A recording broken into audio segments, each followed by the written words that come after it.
saying aliens may be living on Earth disguised as humans. I saw. It's not like a real thing though, it's like a theory. But based on actually nothing besides like, maybe they are. First, I haven't read the whole thing, just little bits and pieces here. Aliens may be living among us disguised as humans, claims Harvard study. Recent Harvard University studies reveal that aliens might be living among us probably underground or on the moon. Please get this garbage off my screen. The Human Flourishing Program of Harvard University also stated that UFOs might be alien spaceships that are visiting to meet their...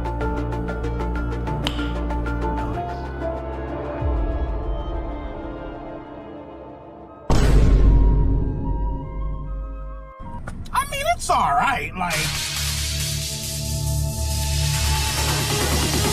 Oh my god! That's why you did it!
Darn it.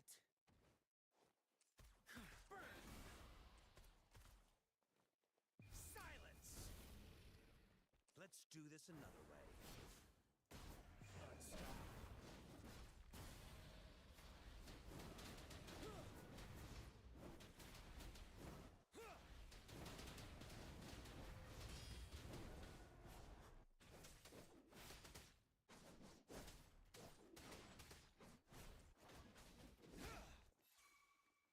Tell truth from facade. What a claim. As you wish.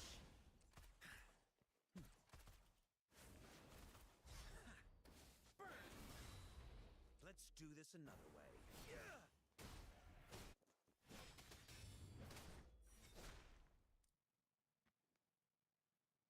They're alien friends living on Earth. Because they have so many friends that they want to stop by and say hello to. So obviously the most efficient way of doing that is flying all the way across the goddamn universe in order to see their friends in person and say hi. More commonly referred to as UFOs and extraterrestrial beings can be living underground, on the moon, or even walking among humans. The research also explores the idea that UFOs are unidentified aerial phenomena, UAP. Paper also states that the author is aware of the depth of evidence and theory that also tentatively support another extraterrestrial explanation, the cryptoterrestrial hypothesis, linking UAP activity to the action of hidden non-human entities. Where is the evidence? Or anything grounded at all in reality? This theory claims that aliens might have traveled from the moon or other places to visit the Earth and hidden themselves among us. They traveled from the moon to Earth. Brother, that's like a walk in the scale of the cosmos. We would have seen them do that. Magical cryptoterrestrials. These beings are like earthbound angels having magical rather than technological relationships with humans, like folklore creatures like fairies and elves. Isn't Harvard supposed to be prestigious? Is this in the paper, or are they just going over all kinds of potential theories? Fairies and elves? The primary weakness of the theory is its perceived oddity, especially for those accustomed to conventional scientific explanations. You mean logic? The primary weakness. As if there's any strength to it. Other than like, I want to believe in this, so maybe it's possible. The researchers admitted that their research was likely to be regarded as skeptically by most scientists, but it urged the community to consider their claim in a spirit of epistemic humility and openness. What fucking research? Scrolling through Tumblr? Like, where's the actual paper? Alright, I'm reading the actual paper now. This is ridiculous. Now I gotta see. I did not want to bother reading this paper, but whatever. Oh, here we go. From the Human Flourishing Program. What is this? Okay, let's start here. What is the Harvard Human Flourishing Program? That sounds like MK Ultra, except you're brainwashing college kids into being fucking idiots. The Human Flourishing Program at Harvard University is integrating knowledge across disciplines. Knowledge, huh? Fairies and elves. Founded in 2016, the Human Flourishing Program at Harvard aims to study and promote human flourishing. I love that. Please define human flourishing. What does that mean? Like, I'm flourishing by opening magic cards because it fills me with a sense of satisfaction. Would that classify as human flourishing? And to develop systematic approaches to the synthesis of knowledge across disciplines. This is just an absolute nothing statement. That's just buzzword for buzzword's sake. Many topics that are fundamental to human well-being, such as happiness itself, virtue, religious community, meaning, and purpose, have traditionally been viewed as principally falling within the purview of the humanities, often of philosophy or theology.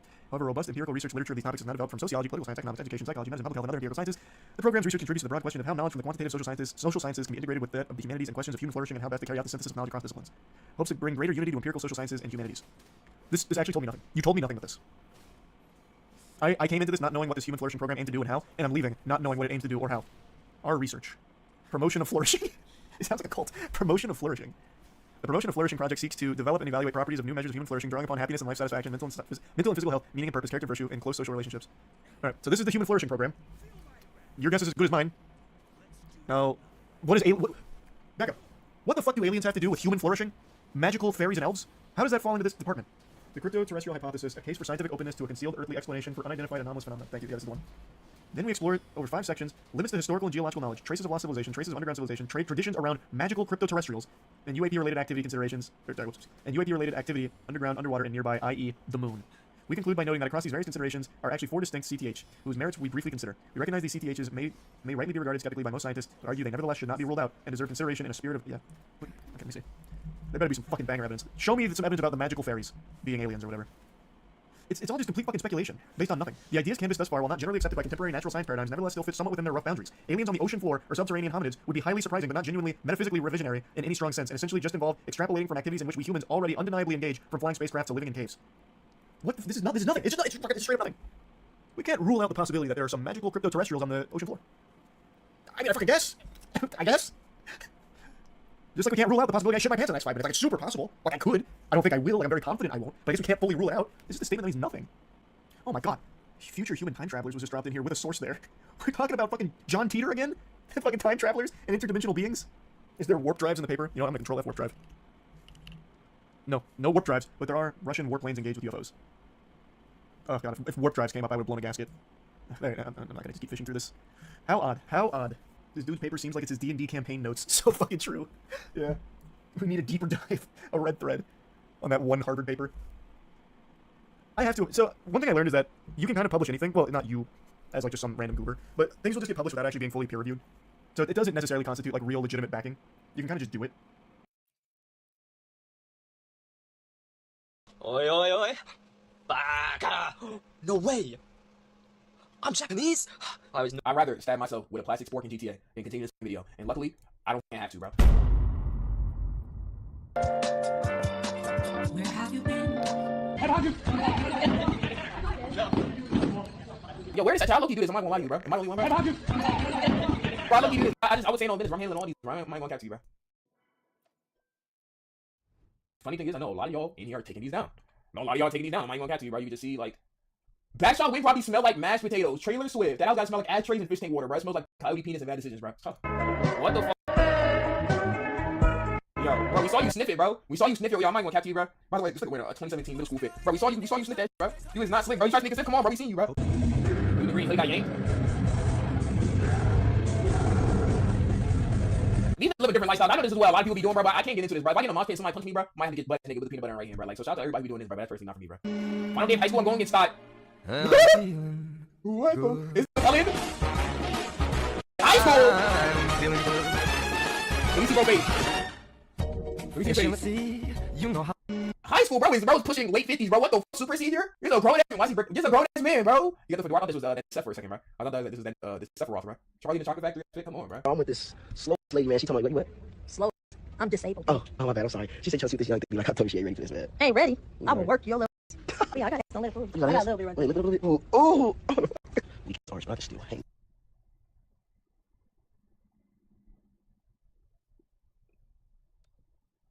That might genuinely be the most disturbing video I have ever seen in a very, very, very, very, very long time, bro. L Stroke's not gonna lie. What the f? Keep watching. You know it costs me, so. Okay, Well, your little ass. Me, girl, just look, listen, the cost of $600. Boy, that ain't nothing. I get SSI. I got 2,000. That's a for what? My eye. Can't you see this little mechanic robot eye? I can barely see. Hip. I got a hip replacement in my foot. You want to see how I walk? Let me see how you walk. Disturbing videos I've seen in a very long time, bro. Backdrops are like cold body. I don't know how to watch any further, bro. This is going to the point that I think it might get into like X videos territory, bro. And if I see this lady get backshots, bro, like I will end stream and never stream again, bro. How did this happen, bro? This is a very sick, bro. I've never felt so uncomfortable on stream in my life, bro. I feel like I really feel uncomfortable, bro. I'm not even gonna I got her slow as hell. I was one leg, man. Are you ready? Of course, I was born ready. Are you ready? Man, don't ask me. I'm finna that boy braid loose. You hear me? Chat. I think we need to stop, bro. Chat. I think we need to stop, bro. Yo, chat, bro. What is happening, bro? Yo, what is happening, bro? I don't know where this is gonna go, bro. I don't know where this is gonna go. Can you watch it all screen? Yeah. Let me see if you got our Come on. Yo, where the? Let me see. Bend that back. Bend that back more. Okay. Luckily, the video ended right by the way. If you heard cracking noise, that was from him. This is a sick, bro. Yo, when I say I'm not even joking, this is probably the most uncomfortable I felt on stream in a very long time. And I sat through the cringe Olympics, bro. That's a sick. If you don't pay out for not cringing, because I ain't cringe, bro. I ain't cringe, bro. So I mean, pay out for not cringing. Yeah, pay that out, bro. Pay that out, though. Yes, you did. I ain't cringe, bro. I ain't. Is this? Look like a cringe. It's not a cringe, bro. Technically, this y'all wanted to be paid out so much, bro. You said you were uncomfortable, so you cringe. It's not how it works, bro. It's not how it works, man. Unfortunately, that's not how it works. Yo, somebody told me to hurry in chat. What the f? Yo, some of y'all really ready to die behind this prediction, bro. Somebody told me to hurry in chat. What the f? It wasn't a scam. I literally told y'all what constitutes as me cringing, bro. Y'all just ain't even believe me, bro. That's tough. I'm a bad mother. Gonna have some motherfuckers, then you have some motherfuckers. I swing out what I just not chucking. Who you with and what's your name? And you not here, boo. I want to and I go. My eyes red cause all that hate. I'm on my high. Let me shine. Come on.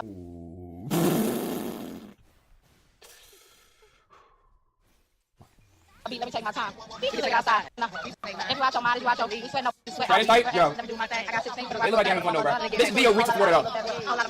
Black people have a field day here. We're there. The field day. Who is you? Hold on. Sarcasm queen. Who? Back to the main. Back to the main objective. Got me. But at least you having fun, though, bro. Not little bro. At least you having fun, though, bro. Next one. Are you a Happy Meal from McDonald's? Because you seem to be full of surprises. Chat, a wise man would say if y'all don't have nothing nice to say, don't say nothing nice at all. So, come on, guys, she's a 10. 10 seconds away from being out of breath. 10 miles away from the gym. 10 days away. Holy shit, bro. Why are you there? I smell onions. Okay. Yeah, I'm not gonna lie. Shout out, yo, there's this in every school, bro. Shout out to bro. I can tell bro hilarious. Somebody look at you. This is what it is in every school, bro. Why are you there? Next one.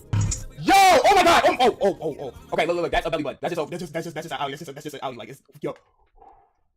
Okay. It just, I was just caught up guard. It is a belly button. It's a belly button. It's a belly button to it. It's a belly button. Oh my god, my heart. Yo, I thought it was GG's, bro. I thought it was GG's. I have friends. I got family. No matter where you are, whether it's a quarter mile away or halfway Yeah, this right here is not getting dragged. across the world, you'll always be family. Sorry for what I'm about to do. Hello? What are you doing?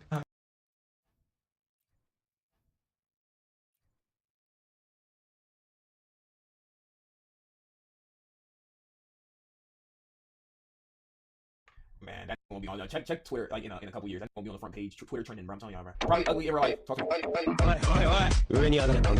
See, this is like a filter. Y'all know like Alan from Gumball or Balloony from Phineas and Ferb. I just always assume that this type of shit like is like filter us. It gotta be. That's the only thing that would actually like make logical sense in it right here. That's the only thing that can make sense. I'm not gonna lie to you, bro. Nothing like a good old burnt Shut that shit, bro. Who said that? Ban that. Nothing like it. That marshmallow is yo. Why is this the first comment, bro? This shit right here, bro, is overcooked. Like, is she blind, bro? How does this even happen? Call you. Bro, try to slack it. Oh man. One, I'd be terrified, bro. Two, this be the same who grow up and be like, I got bullied for watching anime, but them niggas was Naruto running in high school, bro. Like, I guarantee, bro, said I got bullied for watching anime at least like 10 times, bro.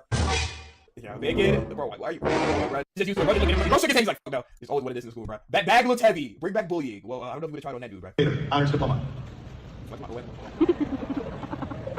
Honors diploma. Collecting my OF money on brokey classmates. Is this like serious? By the way, that could have been more than like $45 at max, by the way. But guaranteed, I'm gonna be another one. Thank you.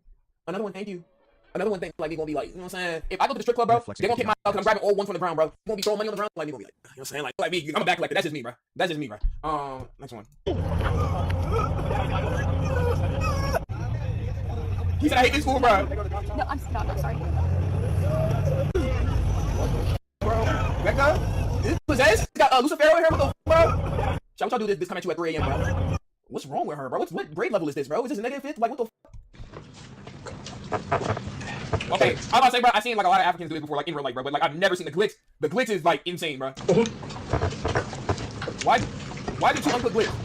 What the? Why did you uncook glitz there, bro? Ryan's fame, yeah, fuck you, buddy. Okay, did not cringe. Pay that out, bro. Now did I almost have a heart attack? Yeah. I just got banned from using TikTok Live for a week. You need to be banned out of the local park, school, convenience store. If a mother like this jumps in a Mr. Mime costume with this type of like ball cat lip action going on ever approach me, we just have to call the police. In fact, fuck the police, call the SWAT team. This mother is a threat to every child in a 200-mile radius, bro. Because of this, I guess. I guess they couldn't handle it. I don't know. I'm sorry if you were in that live. You stupid baka. Baka. What? Gamale, senpai. Am I speaking Japanese? Oi, oi, oi. Baka. No way. I'm Japanese. I'd rather stab myself with a plastic spork in GTA than continue this video. And luckily, I don't have to, bro. Wait, who the is that? No, that's long neck. Bro, this just goes to show you, bro. You don't even gotta look good, bro. You just need emotion, bro. They got, oh my god. Yo, anything, bro. But he got enough beef for this, bro. I don't even know if he has the facilities for this, bro. I'm saying he can't handle what I'm saying, bro. Just stay on my lawn, yo. Chat, at this point, just never like just cut the whole thing off, bro. I've heard many ringtones in my life. I have never heard that ringtone in like, was that the ice cream truck? Are y'all taking this offer? It's a really lucrative role. It's called My Boyfriend. Who is this? Oh. What requirements? 6'2", must love escape rooms, horror movies, and cuddling. Big dick, okay? Armpit hair, weird, but okay. An occasional FaceTime call, okay? The salary is $0, but it's a good job offer.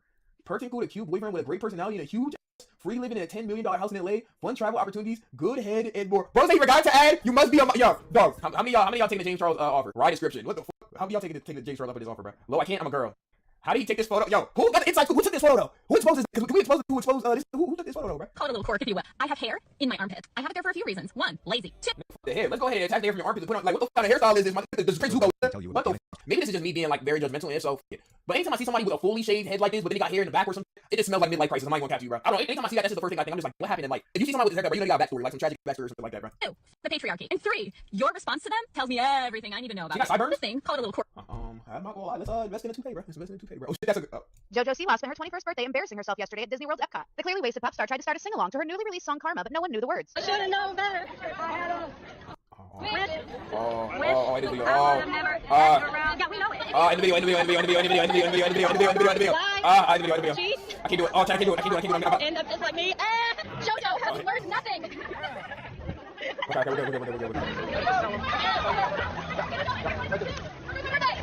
And the video. How long is this video? Who is that?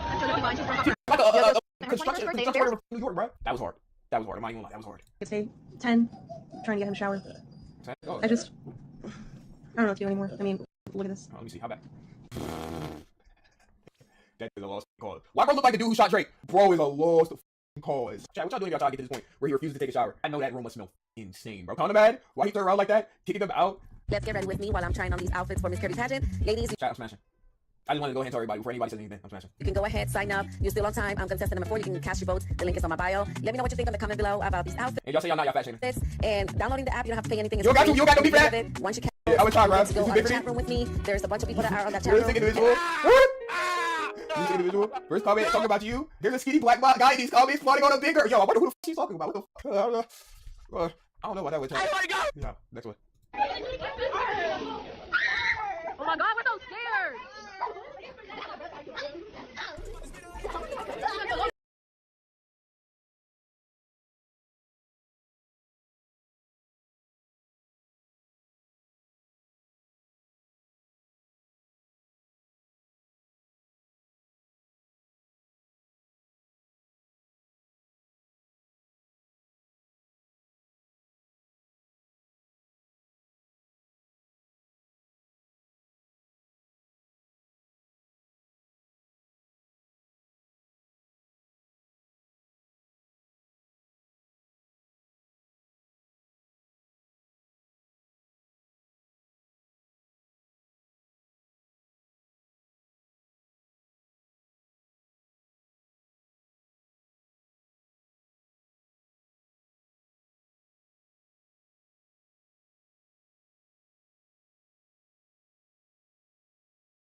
Welcome back, pirate. Previously on Pirate 101. We sail to Mushu, my home, to get the next piece of the El Dorado map from Egg Foo Young. Egg Foo Young won't give up his piece of the map until we topple General Tso, the corrupt warlord. There is no time to waste.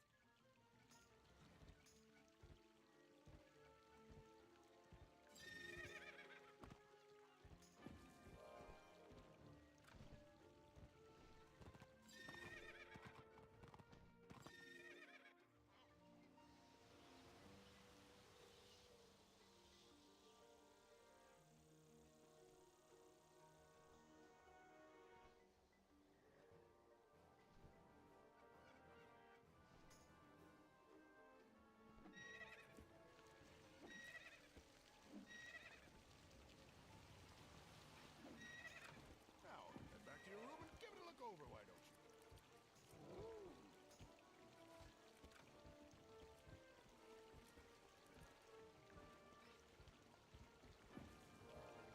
Here, take a few to square us up for, well...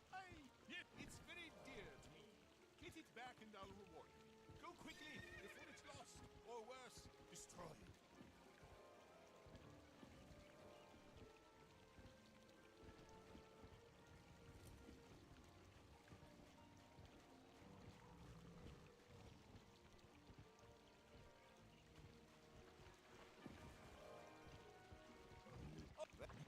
What is right?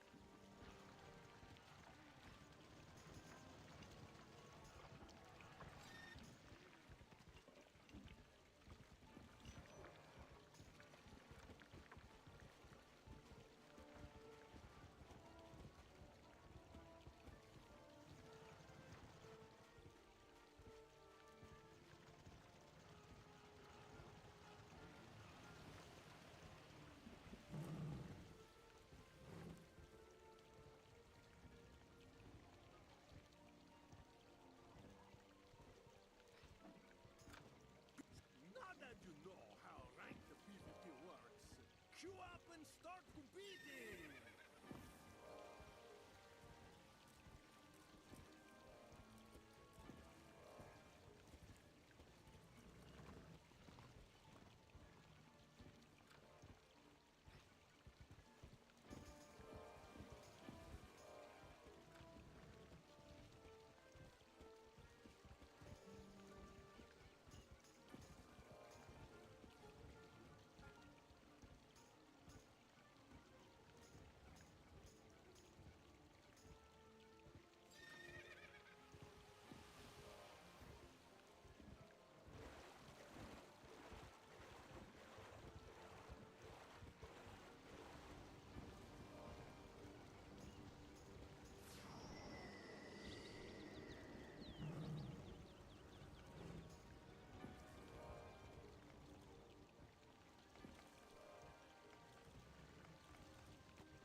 talents. Some talents will stay hid forever, but he can pass them to another pet through morphing.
Good day. Oh, ma'am, I have written a haiku for her, but have no way to deliver it.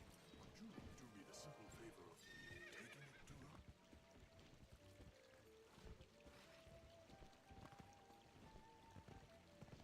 Could you help me?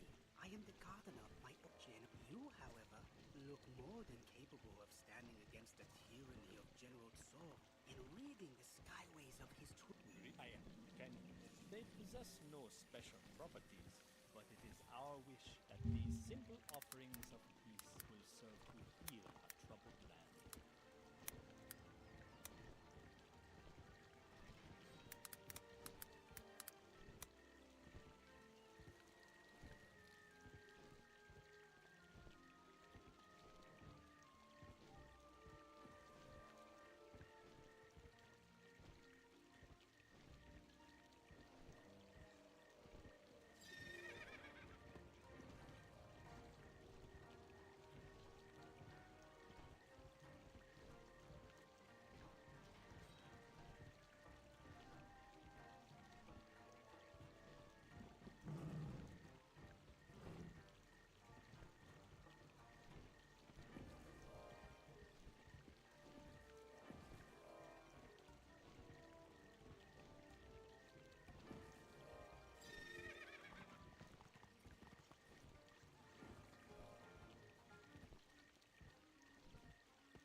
him when we embark.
it. So I'd rather them take a little bit more time. Not too much time. You don't want it in 2026. But I'd rather them take more time to give us more content. Which goes into the next want, my third want, which is fulfilling side content and activities.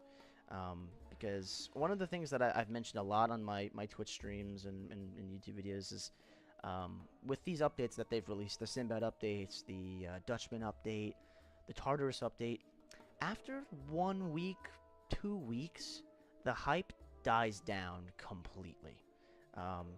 You know, you get all the gear you want, and you really just don't want to, you don't feel the need to get on again. You do the quest on all of your characters, you finish the story, it takes you maybe like 2 hours, 3 hours maybe.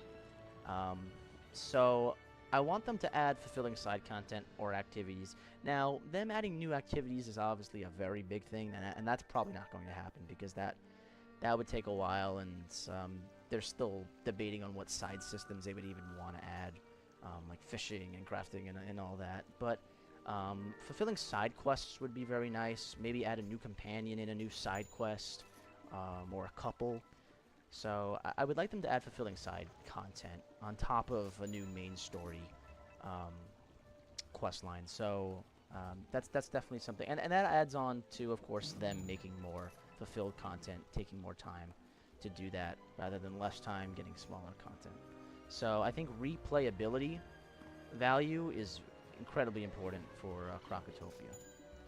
So my fourth main want is, and this is a push, but I would like as many new areas as possible for Krokotopia.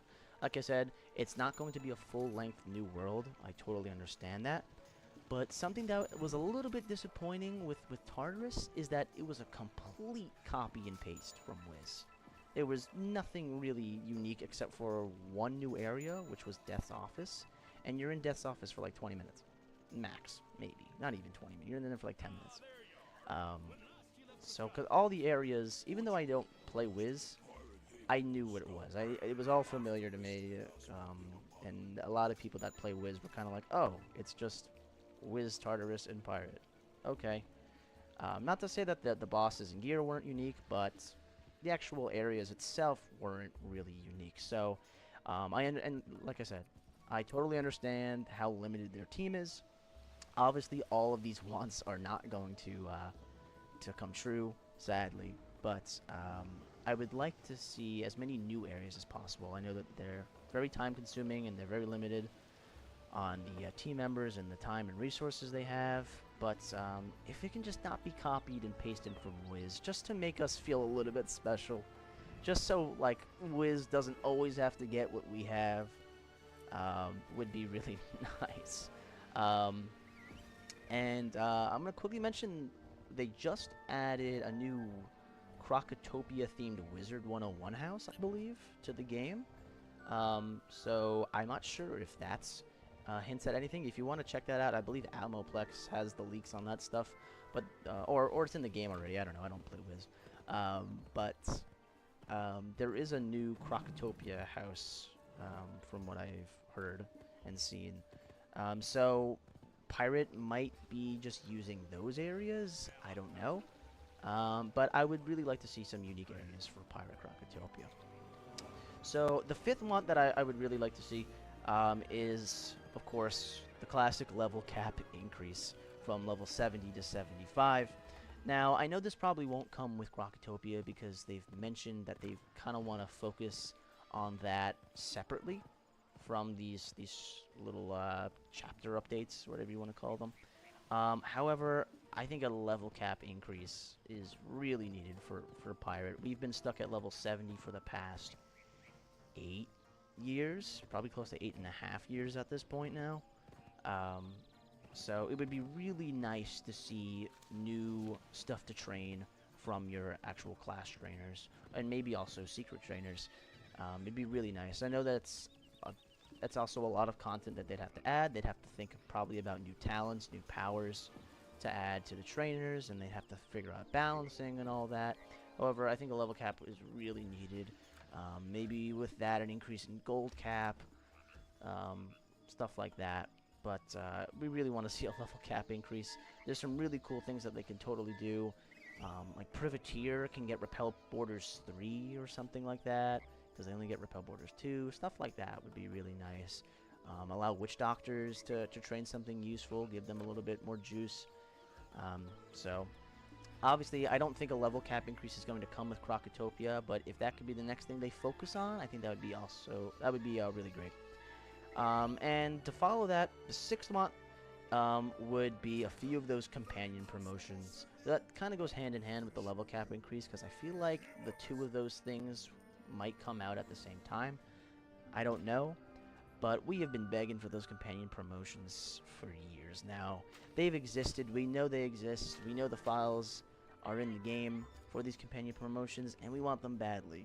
Guys like Monkey King, who's doo-doo, Hercules, Argos, all these main story companions that are crucial to the story are just doo-doo. So, we'd really like to be able to use them more in higher level content farming and grinding, so of course we really want to see those companion promotions. And adding Crocotopia, a quote-unquote new world, is a great time to add these companion promotions, because you have new worlds, you have new side stories, promotion quest lines to make with the addition of Crocotopia lore and themed things and themed characters. So I think it's a great time to actually add these. Now, me personally, I want these companion promotions now. I want them as soon as possible. So as much as companion promotion quests are cool, and they feel more fulfilling, personally, I am fine if they release them just as pay with gold. I know that's probably a controversial opinion, but I really just want the gameplay of these new companions with their promotions. So, you know, I personally am fine with pay with gold, but because I know KingsIsle probably doesn't want to do that, now is the perfect time to do those companion promotion quests with the addition of Crocotopia. So, for the final want for Crocotopia, I just have bug fixes and quality of life updates. Now, obviously, this is not going to be their main focus at all. However, if they have the time, if they can throw in some sprinkles of bug fixes or any quality of life updates, stuff like doubloon ordering is still messed up.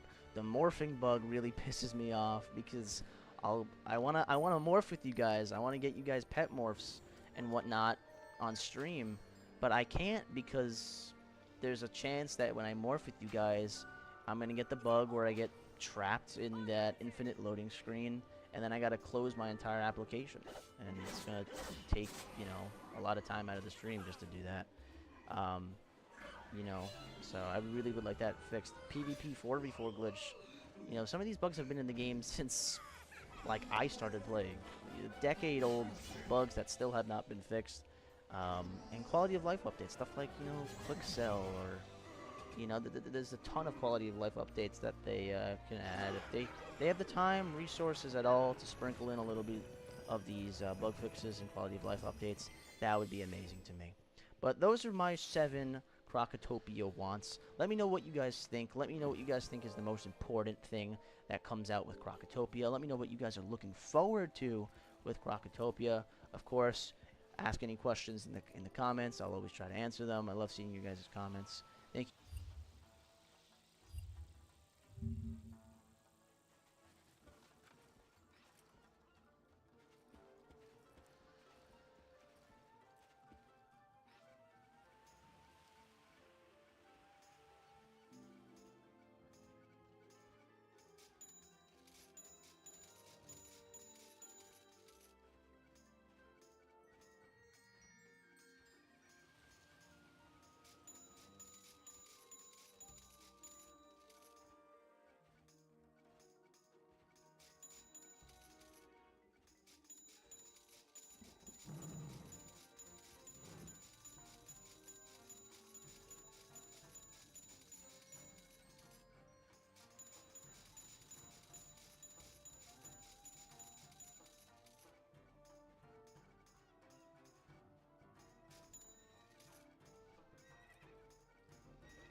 tiny house living for my wife and I was meant to be a form of empowerment. We'd been renting for who knows how long, and so we really wanted to have something that was ours. Tiny house living became a natural choice for us because it was something that was affordable and obtainable. So what that means for us is we're spending more time and money and effort into growing our businesses because it's about creating a future for our son. And if we were spending that on a mortgage or rent every month, we would just be more tapped. I love our tiny home. I love all the thought into it. The fact that we could afford this was great. The idea that if we needed to move anywhere, it could come with us, and then there's always something that's comfortable and familiar to you. I love that. And I'm always actually thinking about how can I live more efficiently, what can I purge, what can I let go of, what can we reuse. So it just worked really well with how I think about things in general. I own my own tiny house company, Acorn Tiny Homes. As a builder myself, I figured it would be a great way.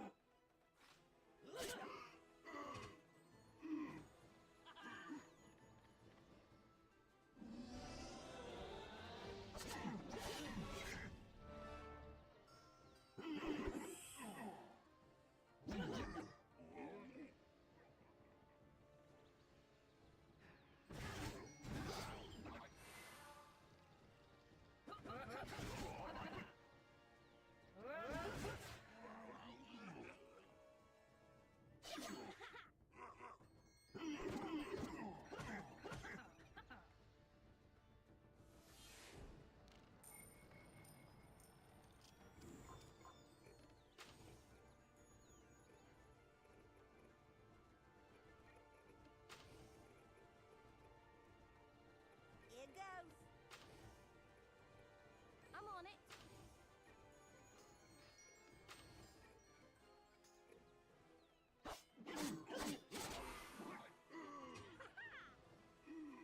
To challenge myself and create a new style of tiny house. My wife, throughout her pregnancy, helped me build this house, and I also had my brother and my dad come and help on a lot of this as well. We went with a 32-foot trailer for our tiny house.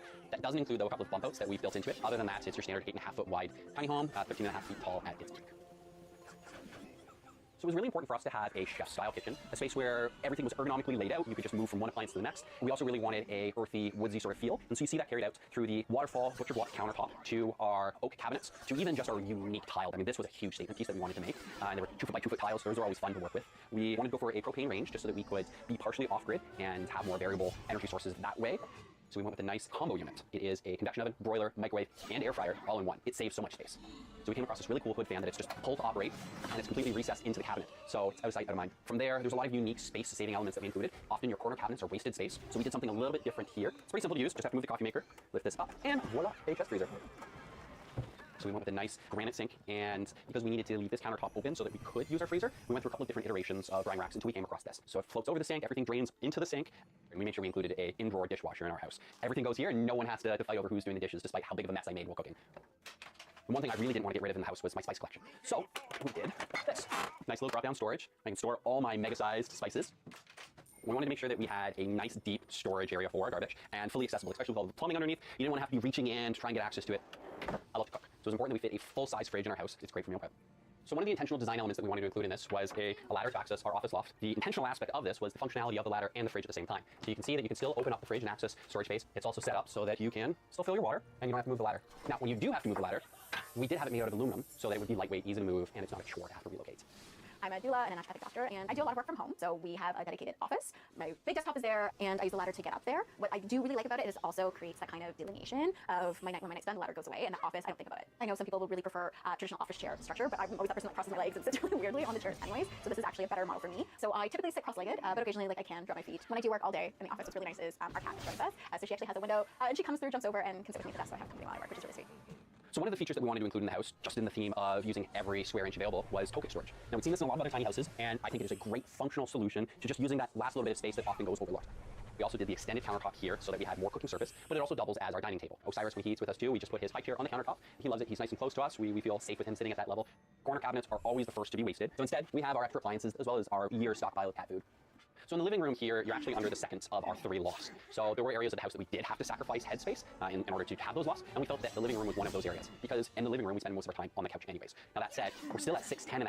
Our couch sits on top of our wheel well. We just took an off-the-shelf couch, took its legs off, and then made our own storage unit to go underneath it and support the couch. So we have some nice deep storage here. Did not have to sacrifice a single board game when we went tiny. Very pleased about that. This also doubles as a pull-out couch. So super quick, simple.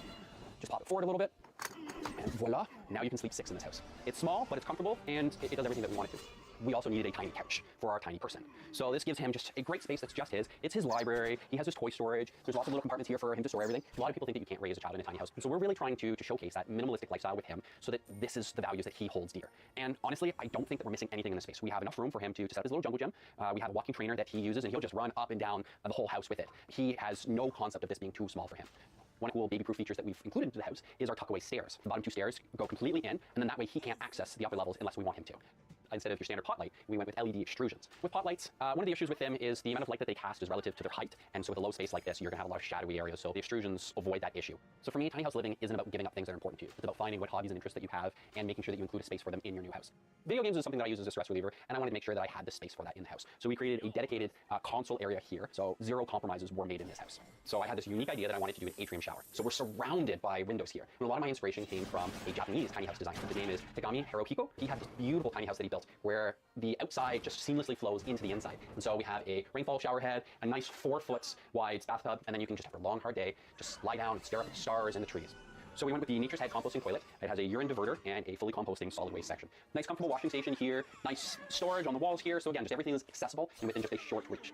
With Darcy being in construction and just doing a lot of builds, in our previous house he would go through basically the whole house carrying his sawdust and everything. So it was really important to me that he walks in, here's the laundry bin right away, the laundry machine right away, and he could go and shower and then get into the rest of the house. So that's kind of how we did the design. We have also just for the laundry, as we figured we have all our baby changing station there as well. It just kind of makes sense. We have all our jackets and things like that here, and then we also have this pulls out and we store our boots and bags here. And then we have storage in our stairs. Every single stair is actually storage capable, which is really great.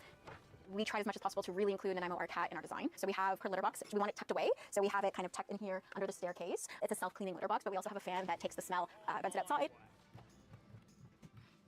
This is our bedroom.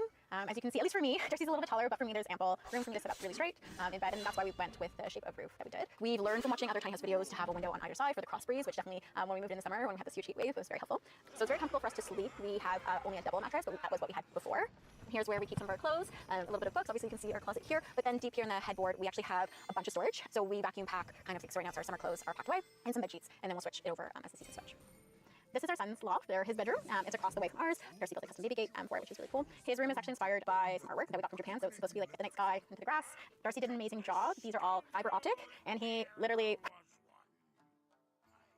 This letter tells of the real leader of the bandits and his hidden cave. We must find them.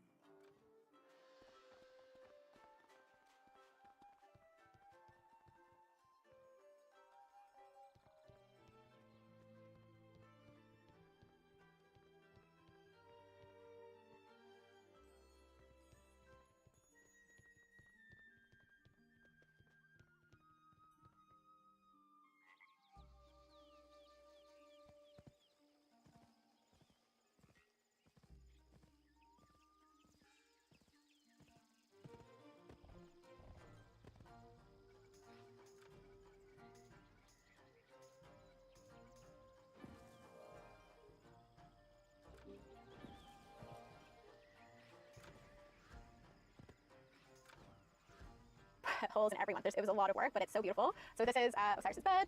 We have a little seat, and we designed the closet because we are thinking we'll have 2 in here eventually. So that kind of like if you put it in half, it's like equal on both sides, more or less. And we are thinking we'll eventually have just like 2 single mattresses on either side here. Like I said earlier, we definitely designed the house with Nanaimo in mind. So this is her little kitty corner. We have her scratch pad up here. She runs up here, gets onto here and jumps over. So it gives her kind of the exercise as well. And then she goes through Osiris's room to get access to my office. This is Osiris's stairs to get into his room with like a ladder system because we definitely couldn't fit 2 stairs without losing space here. So Darcy came up with this, and it's great. And this is where we also do most of our changing. So this area is dropped down here, and Darcy specifically did that so he could stand as he was getting dressed because just standing in a lowered loft is obviously not ideal. And as such, a majority of our day-to-day clothes are actually here. So we simply just pull out the bin that we need, and we can get dressed here, and it's a little bit more private than having to go downstairs to change or struggle in the bedroom. We have in-floor radiant heating. So that's done through a combi boiler, and so that's just a tankless hot water heater that heats both our domestic as well as our hydronic supply. Tiny houses tend to have very cold floors, so by heating the floor, you're stopping that cold action at the source. We have also included a secondary heat source. We did want to have a backup if we do run out of propane. So we have the mini split that has air conditioning and a heat pump as well. We've been very fortunate with our land situation, and we're able to park it on family land. So this is Olivia's parents' property, and it's been just a huge lifesaver for us. How many sides is a hexagon? Hex. A hexagon. Hex. 2. What the f? How many zeros? 6. 8. Okay. No, these guys literally have millions of dollars in their account. There's no way you don't know that. They're clip farming. They gotta be clip farming. No, shut up. Shut the f up! Shut the f up! Shut the bitch! Ow!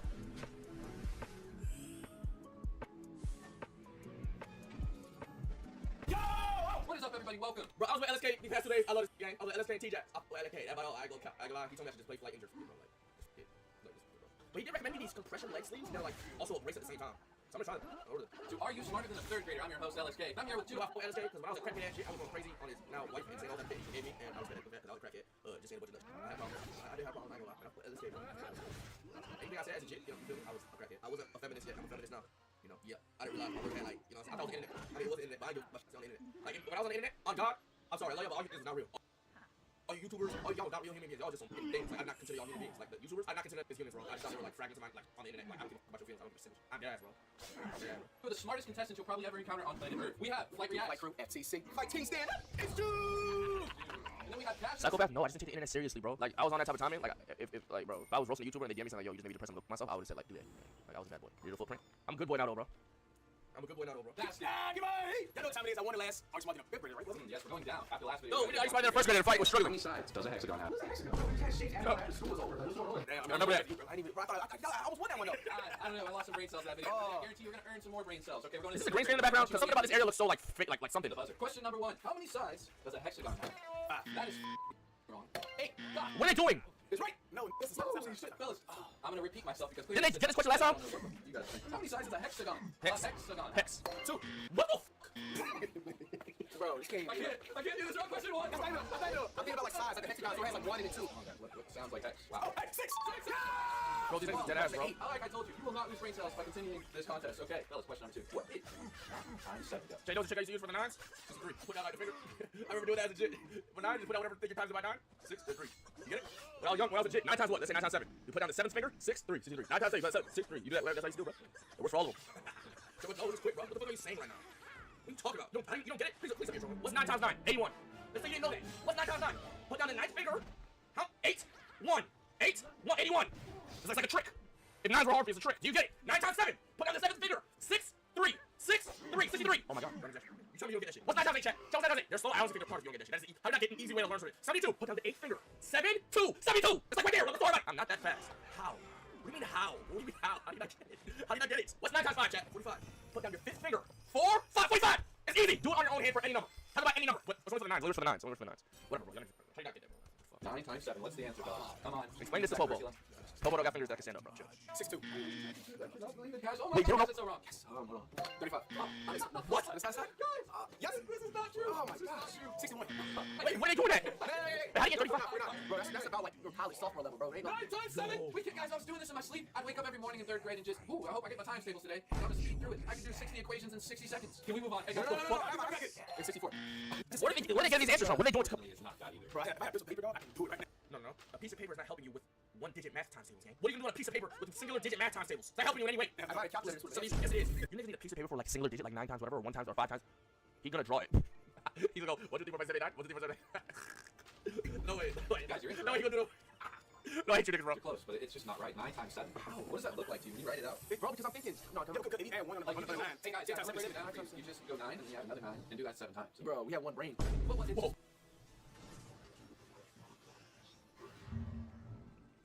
How many sides is a hexagon? Anyway, I got a calculator. Yes, it is. You niggas need a piece of paper for like singular digit, like 9 times, whatever, or 1 times, or 5 times. He's gonna draw it. No, if you add 1 on the 9. Hey guys, you just go 9 and then you add another 9 and do that 7 times. Bro, we have 1 brain.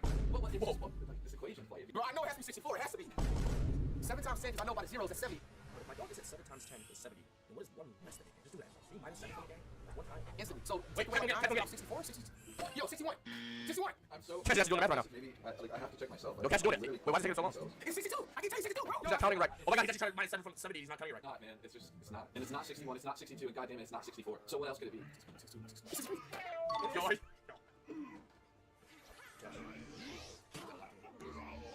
Come ask for help on her math homework, gang. She's gonna go to school saying, well, my daddy said it was 62. And they don't think. You gotta lock in, gang. I ain't gonna hold you. Wait, replay. I did not get to junior 63. I'm gonna ask ChatGPT. 163 out of my good ear. Question number 3. What was Rosa Parks famous for? Like stepping up for segregation and stuff, like on the bus, and just racial rights segregation. That is correct. Giving her seat up on the bus. Yeah. The bus. Question Okay. number 4. What time is closer to midnight? Is it A? Oh, you're right. After it's like a trick question. They're gonna click the number that's like closest. 9 p.m. C. 12:15 a.m. Or D. 12:01. They're gonna choose 12:01. They're gonna choose 12:01. p.m. Hey. Wait, what? A. 11:49 p.m. Wait. 12:01.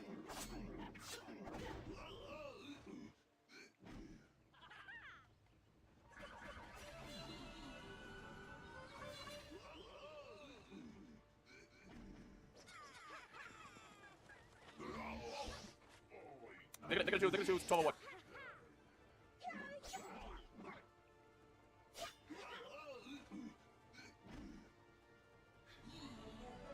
They're gonna choose 1201. A. Oh, wait, what? A. 11:49 p.m. Wait, why the fuck would they? Why would you choose A over C? They're both wrong, but why did he say A? C. 12:15 a.m. or D. 12:01 p.m. A.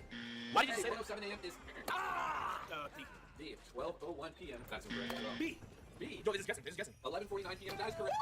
That is the closest to me. 2-2. If you have 200 fish and you drown 77 of them. Wait. You got 200 fish. 200 fish. Oh, no, fish can't drown. Oh my god, it was got me. How many are left? It was got me. 200. Can't drown a fish. It was got me. You can't drop fish. You got me.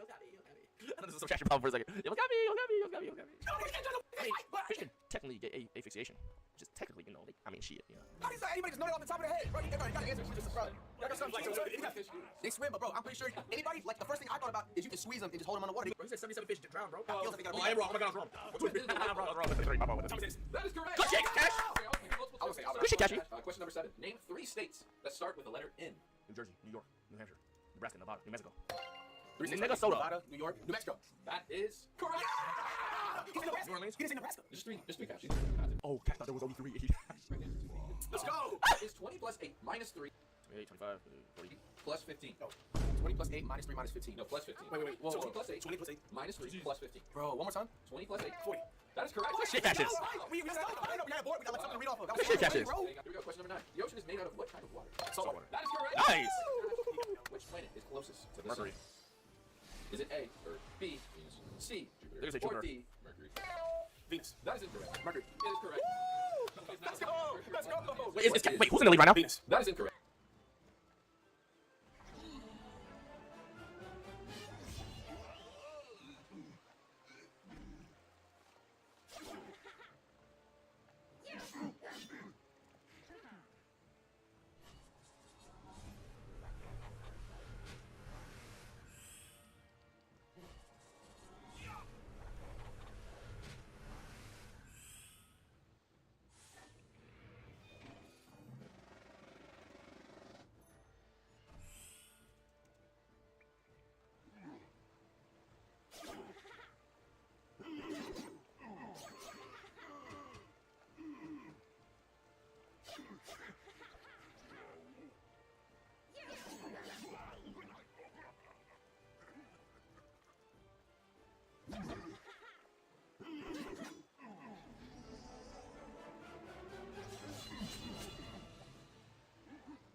energy. I call on you. You cannot stop me, foolish ones. Time to fan the fire.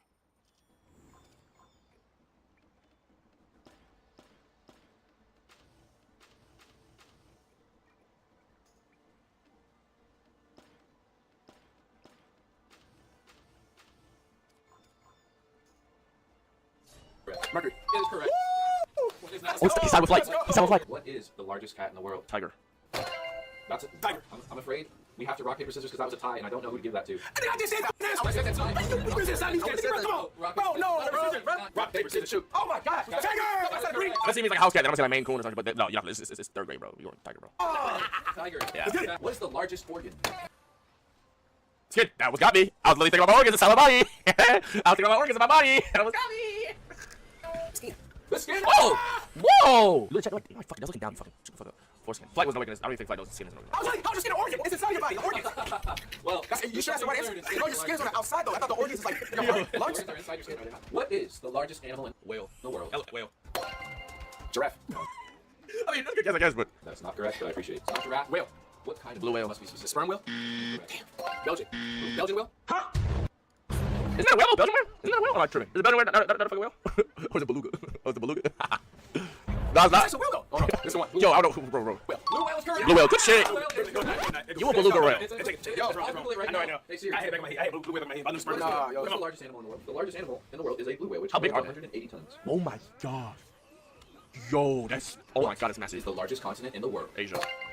Overseas, America. I mean, no. Huh? Overseas, Europe, the UK, Asia. That's correct. That's what I Flight. said. That's what I said. What did you say? That's what you said. Said like the Flight. European, UK. That's not Asia, man. I know it like represents the whole. I meant to say like the right side of the globe, like the whole. Flight. No, take it to that. No, flight, please. Oh my god, flight. That's the name. You're up. All Flight, right, last flight, oh my question. god. Double points. How many zeros are in a million? 6. 8. Okay. No. These niggas literally have millions of dollars in their account. There's no way you don't know that. These niggas are clip farming. They gotta be clip farming. Is it? Wait, see? Is that shit? They got ideas. Last question They with got ideas, double bro. points. I don't think he's joking. How many zeros are in a million? 8. Is it? That's incorrect. 7. Bro, goodbye, like 9. No, nigga. No, shut up. Shut the fuck up. Shut the fuck up. Shut your bitch. How? Goodbye, like 9. How? No, that's not. You have it. No, you don't have to be smart to know this. You just gotta know how to write literally $1 million. Bro, 10. He just saying shit. Well, just saying shit. No, stop playing, bro. It's either 8 or 10, bro. I'm not buying that. It's either 1 million is 8 or 10 zeros. 1 million. Look at it. Look Right. at that's a fraud. See? Look at that. What do you see? What do you see? 8. 6. Yes. Yo, you nigga know this is I bad. can't. This is Let's bad. go. Yo, this nigga actually running with his fingers, bro. I think that's game. It's rigged. My Yo. brain actually hurts. Yo, this is bad. I hope you enjoyed that. This is Congratulations to Cash for winning another consecutive. Cash, bro. This is not real, bro. Oh, Jesus. Goodbye. You niggas is not real, bro. You niggas is not fucking real, bro. Said I'm gonna be close right now, if I'm being honest. Hold my feelings, shoot out like a rocket. Niggas thought they had the swag, but I'm really on it. Look at you just window shopping, that new bag I bought.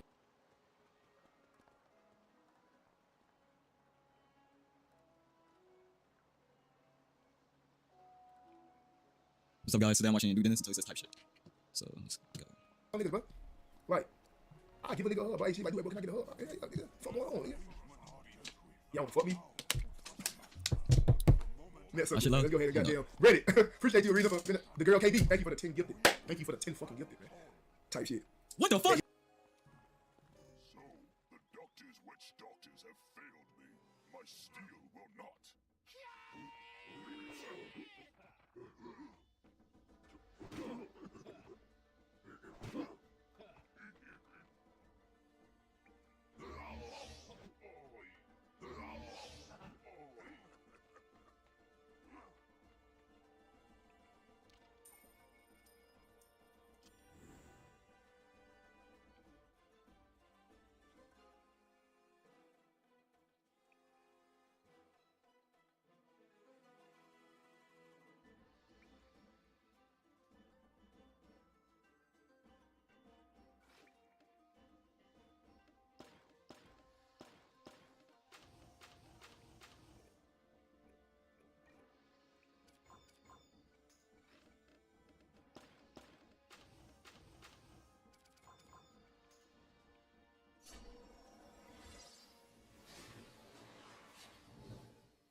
What's up, guys? Today I'm watching you do this until he says type shit. So let's go. Oh, niggas, bro. Right. I give a nigga a hug, right? She like, do it, bro. Can I get a hug? Hey, nigga, fuck going on, nigga? Y'all wanna fuck me? Mess up. I should know. Let's go ahead and No. goddamn ready. Appreciate y'all fuck me. Mess up. I should know. Let's go ahead and No. goddamn ready. Appreciate you, Arena, for the girl KB. Thank you for the 10 gifted. Thank you for the 10 fucking gifted. Type shit. What the fuck?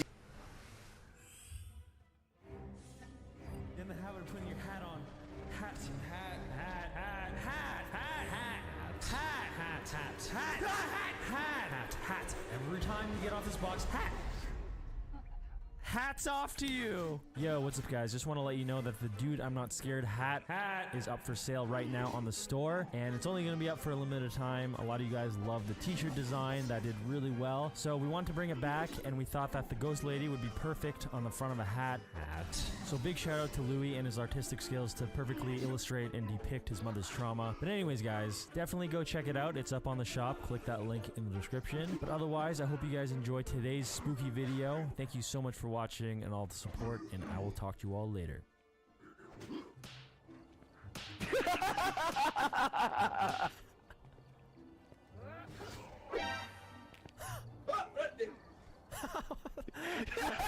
Just inspecting the light bulb.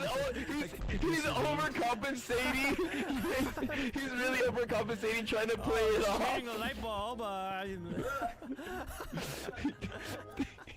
Please don't come in. Pulls out a Come book. in. Yes, yeah, like the new light bulb, please. Yes. How you doing? Hey, you're good.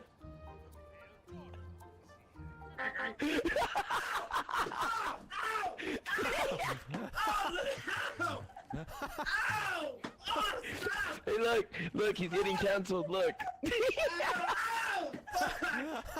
Stop! I can't defend myself. Ow, bitch! Ow! Ow! Dude, oh, your sister, shoot him! There's two brown people beating me up right now, and I'm a black man. This is very weird. This is weird, brother. Go away! Ow! Stop! Oh, my dogs are here too. Alright, go big guys. Ow! Fuck! Okay, it's over. Ow! Are you enjoying your facial, Louis? What facial? What's happening? Don't move. Someone doing something? No, man. He's in the middle of the extractions. Okay. Oh my god, you're so tense. Oh my god, baby, you're so tense. Oh my god, you're so much tension built up here. Oh, miss. Oh, look at all this. The tension of carrying Vanos' career lately has been taking its toll on your back. Oh, I can feel it. Oh, the Nodla Gaming channel really building up down here in the back. Oh my god. Oh, Louis, you're such a good hard worker lately. Oh, look at Yeah, what my friend Oh, Terez would say is a good Mexican. Oh, what a good Mexican you've been. I'm so glad you're able to get over Mr. Trump's fence. Oh, what a good boy you've been. Why is your hand movement so much more like animated now? I don't know. They give it. Ooh, he's a ghost. Ooh. You ready? You ready? Huh? Mike Shit. Tyson. Holy shit, you be punching ghosts? Mike Tyson. Mike Tyson. Come on. The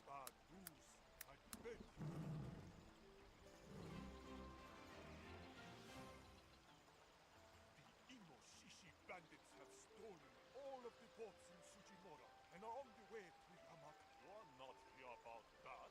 No, if you have come about the Inoshi, you have a ship. I beg you, you must race to Yamakai Shrine and warn the Holy Sage one more about the storm that is coming. Be off now!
means to strike against General Soul.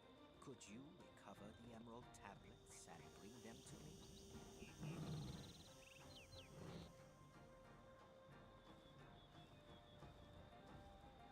Welcome to you.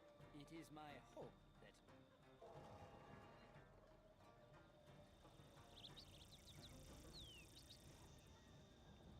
Arr!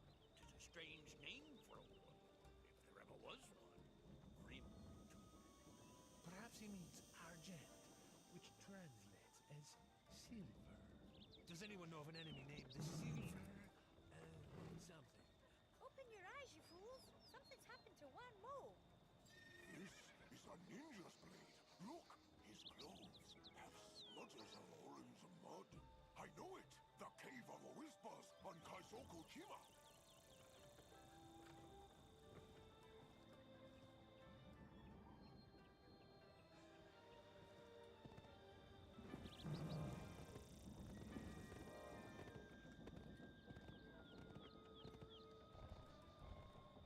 Just a moment. To get where you're going, you need to unbottle a ship.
Shadow Door. I have heard of these things. The amulet keys this shinobi lieutenant's wear will open it.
there won't be characters that's just in China, right?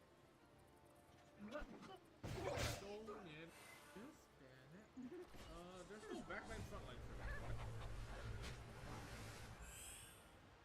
What?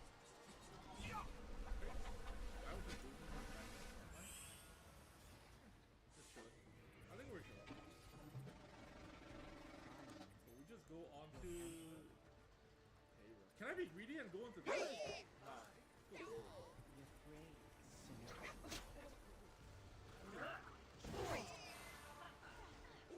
Are you serious? Are you serious?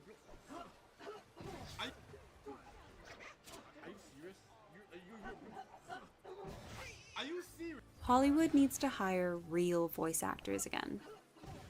Back in the 1950s,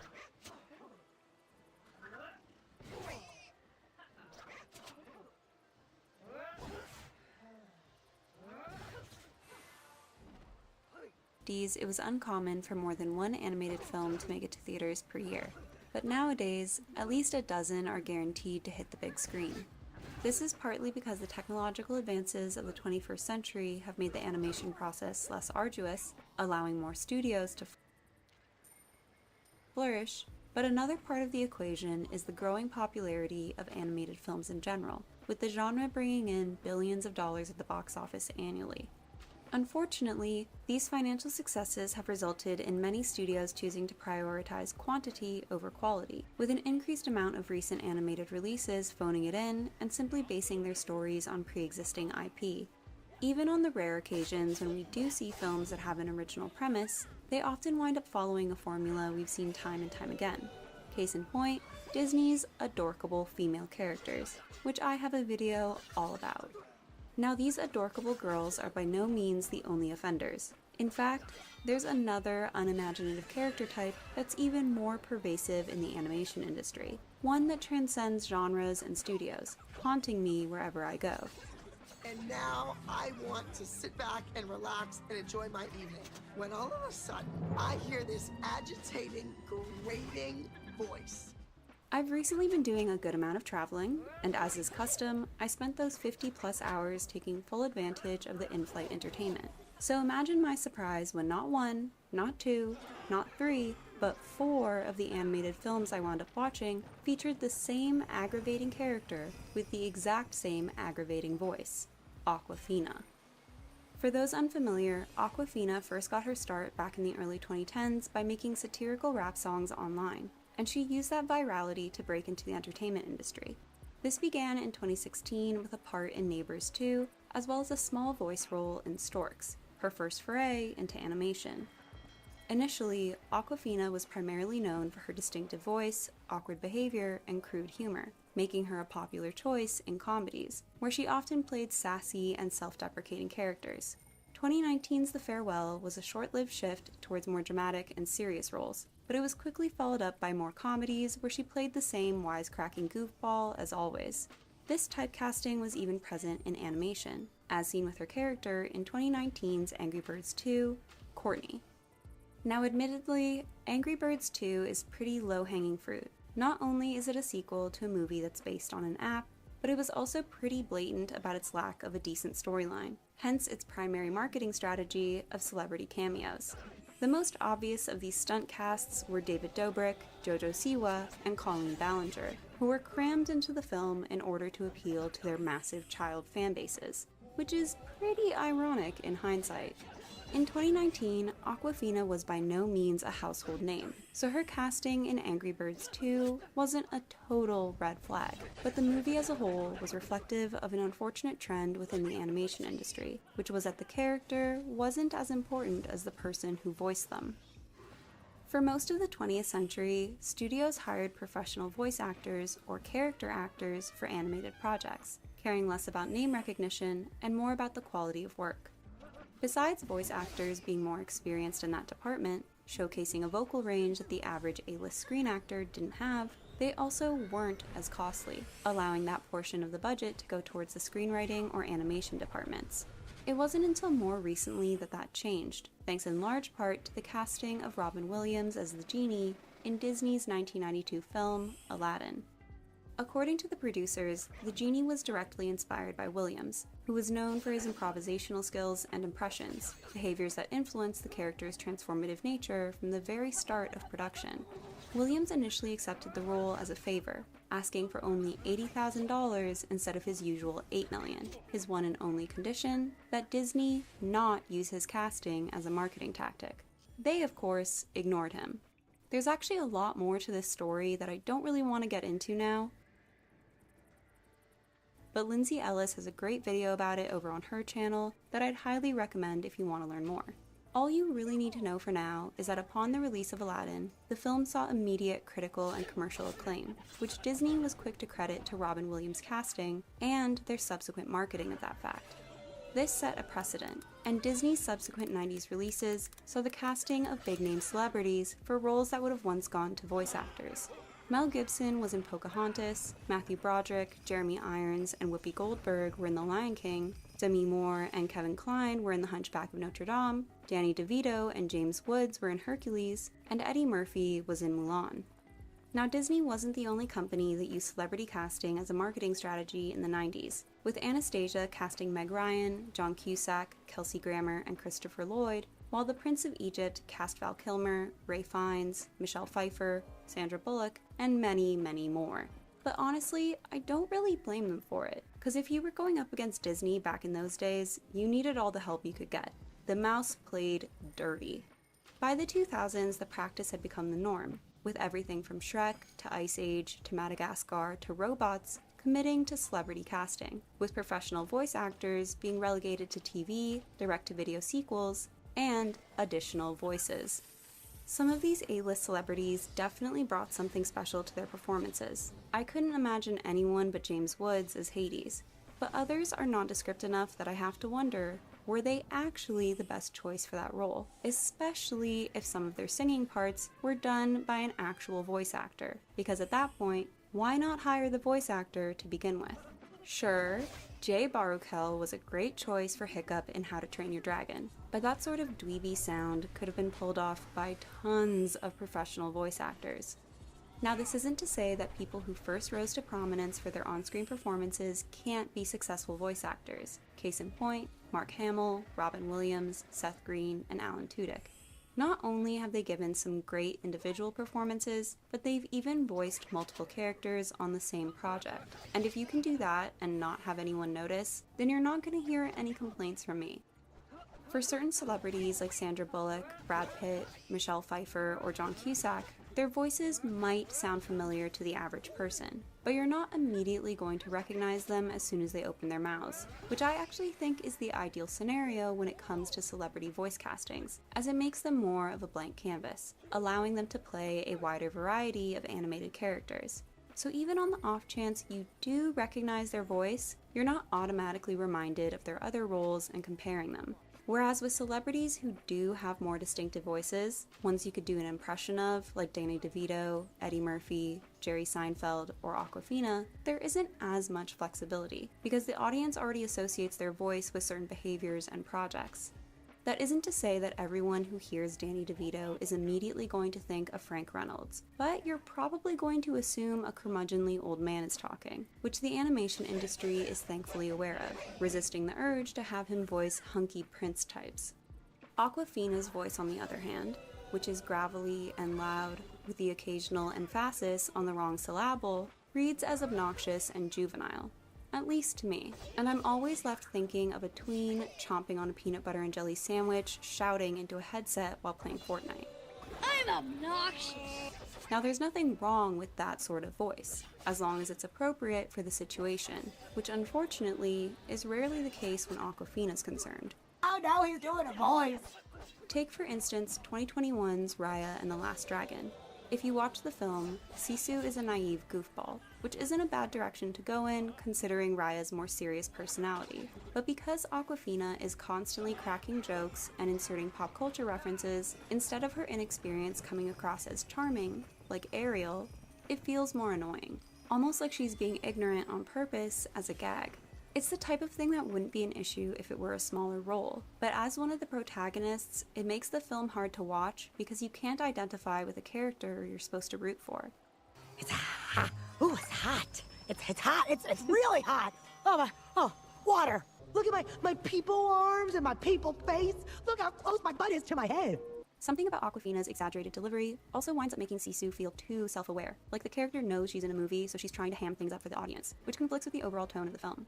According to Disney, Awkwafina did a good deal of improv that wound up making its way into the film, which I think negatively impacted the character. Sisu's a magical dragon, not a comedian from Queens, but that's how Awkwafina decided to play her, and as a result, there's very little that differentiates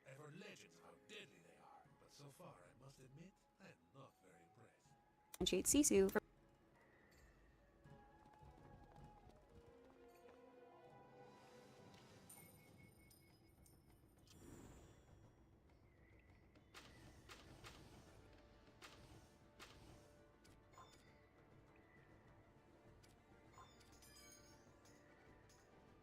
from any of Awkwafina's other characters.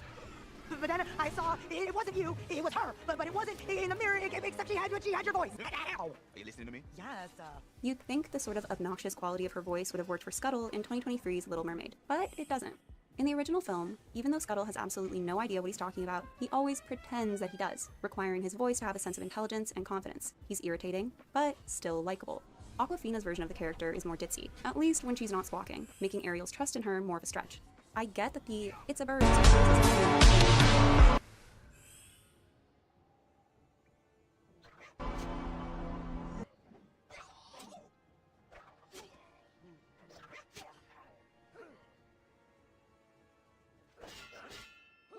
There's a scam game on Steam right now called Banana that has over 630,000 players as of me making this video right now, and it is by all definitions a scam. And that player count is pretty misleading because the majority of it is either bots or people that just have the game pulled up in the background as they wait for drops. The Spiffing Brit just made a great video going over this entire scam, and now 3 days after that video came out, it's even more popular than it was when he covered it back then. Which is so interesting to me because he fully explained how the scam works, and yet people are still just flooding in to enthusiastically buy into it. It's like if you had read the headlines about Sam Bankman-Fried, like scamming billions of dollars away from just your average Joe, and then you're like, alright, I'm gonna do my business with Sam Bankman-Fried, I can't wait to get on this, and then you throw your arms up in the air like, oh, how did I lose money? Where did I go so wrong? It's more pathetic than anything, honestly. The Spiffing Brit took the scam, spanked it around, threw it on the bed, bare ass, butt cheeks in the air, and still people dove in to give it a rim job and are wondering why they have shit on their mouths now and lost money from it. You have only yourself to blame, and you absolutely deserve to be made fun of, which is what I'm here to do.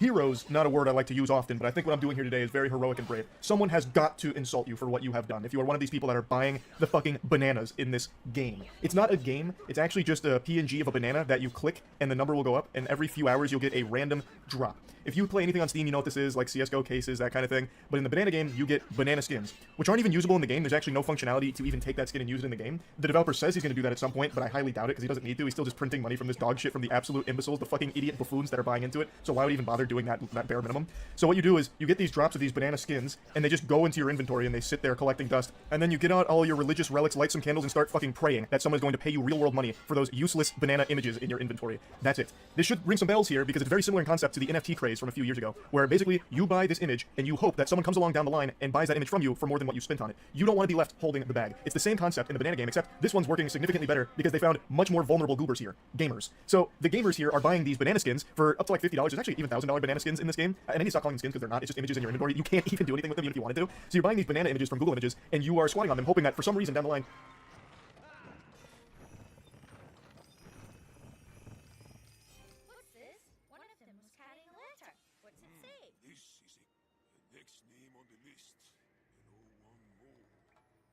Komatsu, Sujimura village. We must save him. Just below 1 mo.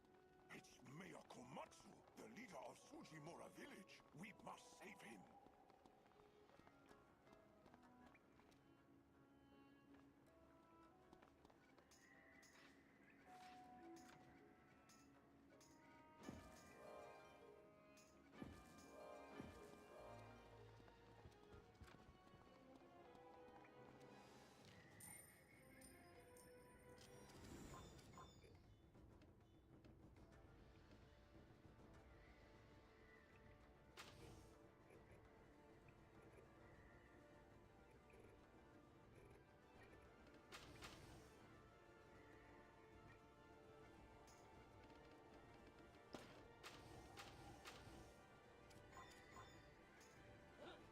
someone's gonna pay you more for that. just because. That's the entire scam in a nutshell, and the creator is the one making tons and tons of money from it. The banana market is immense. There are nearly 8 full pages of deep banana lore. Some of things are definitely slightly legally dubious, but the idea is very simple. As you play the game, Steam has an automatic drop system. The Icy Nana is special because it doesn't drop anymore. Wow. So logically, by it not dropping anymore, that actually increases the value of the product because there's scarcity. However, no one has managed to sell an Icy Banana for more than 3 pence on the Steam market. Now, one of the reasons that makes me a little bit more concerned that this is a scam is because the creator of this game has set their inventory to private when it was previously public. This is a little bit of a problem because it means that it is impossible to see how many bananas hitting the marketplace are actually from them, meaning it's very hard to tell just how much Steam wallet value they're able to make off of this game. Definitely worth noting that it's very possible the developer is dumping his bananas into the market, and it's not actually the community buying other community members' bananas. They're actually just buying his, so he's making even more. I'm not trying to accuse him of anything shady. I mean, Banana is as above board and by the book as it gets. Now, it's impossible to know just how much they've made from this game so far, but I have to imagine with over 600,000 active players, it's a pretty penny. And there are legitimate people, like actual living, breathing, sentient beings that are purchasing some of the expensive bananas. Like, there's this one guy on Twitter who keeps celebrating that he bought one of the special bananas for $53. I don't know if he bought it as a shitpost or if he actually believes he's going to make some money off of it or not, but regardless, that is shameful. And he's not alone. There are some banana enthusiasts that I think actually believe in this for some reason. Now, the main players of this game, no one's actually playing it because there's nothing to play. Calling Banana a game is like calling me jerking off a sport. Like, yeah, it's kind of a physical activity, but I don't think there's any real argument you can make for me being an athlete because I masturbate, right? Same thing with Banana. It's technically a game, I suppose, but all the people that are engaging with it are doing is running it in the background, farming drops, or having bots do it, where they open many different instances of Banana in order to try and get as many chances at a rare banana drop as possible, which is why the player count is so high. Everyone loves to think that they're 5 steps ahead of everyone else. They're the fucking anime protagonist. No one else had the genius scheme to conceive such a high-level mastermind idea of using an auto-clicker and virtual machines to open multiple instances of Banana to get maximum banana drop potential. Everyone that's opening this godforsaken program is doing that exact same fucking thing, and I guess none of them realize that all of those rare banana drops that are going for like tens or even hundreds of dollars in some cases are unobtainable through playing the game right now. You can't get them no matter how many virtual machines you open. You could start up an entire fucking like crypto mining operation just for playing Banana and looking for Steam drops, and you would never see one. It's not possible to get them anymore. I just have voice crack. This shit is so ridiculous. The only way you get those now is if you're the developer. That seems to be it. From what I can tell, there is no evidence of any normal human being outside of the developer and his close-knit group of friends having access to those rare bananas. So to all the delusional crypto bros who got burned on NFTs and are now just suffering from terminal fear of missing out and latching onto Banana, you are wasting your time and you're probably losing more money on your electricity bill just setting up your stupid little operations to farm this. You cannot make money through this game, just like you cannot get a date. It's just not happening. The only thing you can do, I suppose, is continue to get fucked by this weirdo developer as you're his little piggy bank to continue to exploit through this awful dog shit. I've said for a while now, people seem to want to be scammed. People go out of their way to get scammed. This is so blatant. And Spiffing Brick did an incredible video showcasing it, and yet it's more popular now than ever, and it only continues to get more popular. That's craziness. You know it's a scam, you're still buying into it. Now, I have seen a lot of discussion about how this game may be being used by other countries whose economies aren't doing so well, and I do suppose that's possible. We've seen that happen in the past with Venezuela and RuneScape, for example. Venezuela's economy wasn't doing great, and so a lot of individuals there started turning to farming gold in RuneScape to sell for money, and that became like full-time professions. But I just don't really see that being the case for this game. In RuneScape, you can make a lot of money just farming the gold in old school RuneScape.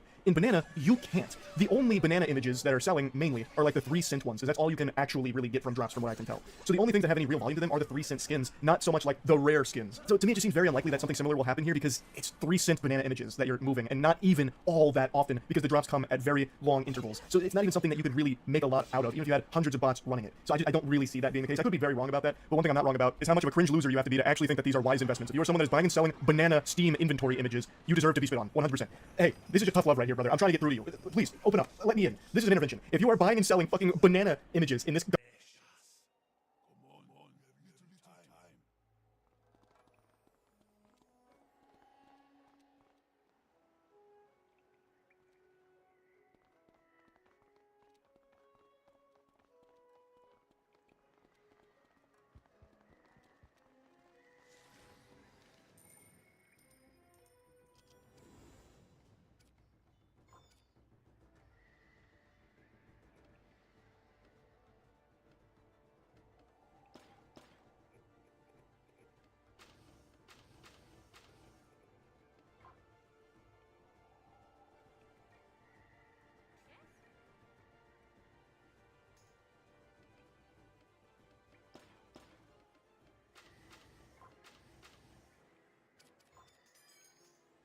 Goddamn game. You are a loser, 100%, and you need to take a hard look in the mirror. This is just another terrible scam game. It's not even that unique in its scam. A lot of these style of games popped up during the NFT craze on Steam, and those all dwindled and died, of course. And I imagine this one will too when people start to realize that farming 3-cent banana skins is just not worth it at all, and buying $50 banana skins is certainly not worth it when no one's looking to buy them ever again. It's a fucking joke. It's a terrible, terrible joke that the creator's making a ton of money off of from people speculating on the market of banana images in a Steam inventory. So yeah, I just have to talk about this because it's so fucking interesting that it's only growing in popularity even after being fully exposed for the scam that it is. But anyway, that's it. So, yeah.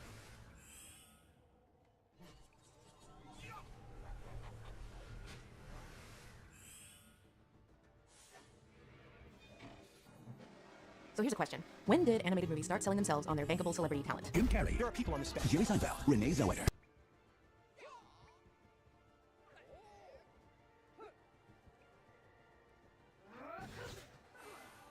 show those sharks who's boss. Here I come. Ta-da! I tell you what's what and what. Steve Carell. Dr. LaRue? Because it wasn't always like this. For most of the life of feature film animation, it was more analogous to how anime dubs are done in America today. Career voice talent and non-celebrities and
On my way.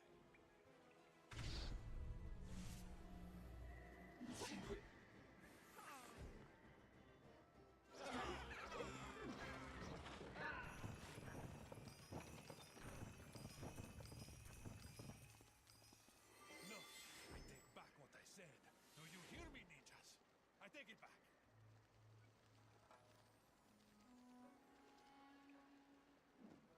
Pipe down, you galoot. We've got to get out of here and back to Sujimura.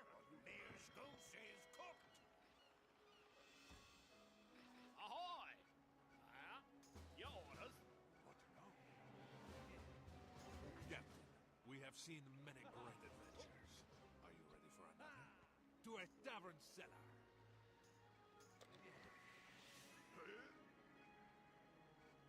Captain. Your orders.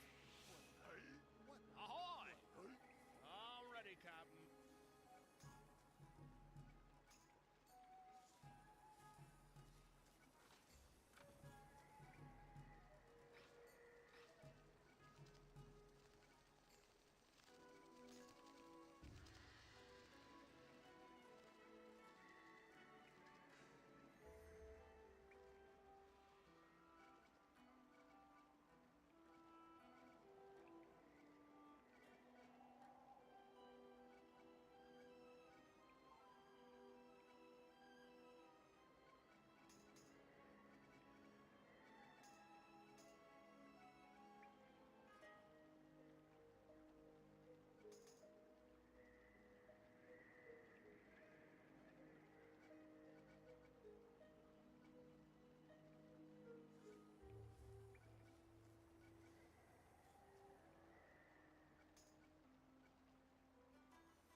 at the behest of the insidious Dr. No, he is General So's right-hand man.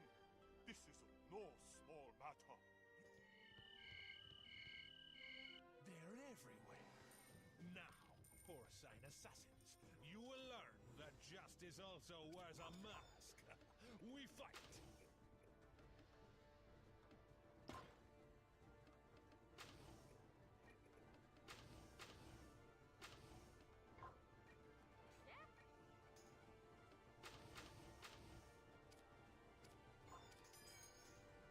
Character actors provided the voices, and animated features were sold on pretty much every facet but their celebrity voice talent. And then came somebody. And in a post-Shrek celebrity-driven animated feature world, well, it's not all there is, but in terms of sheer volume, it's most of it. Horrible turn of events. Horrible.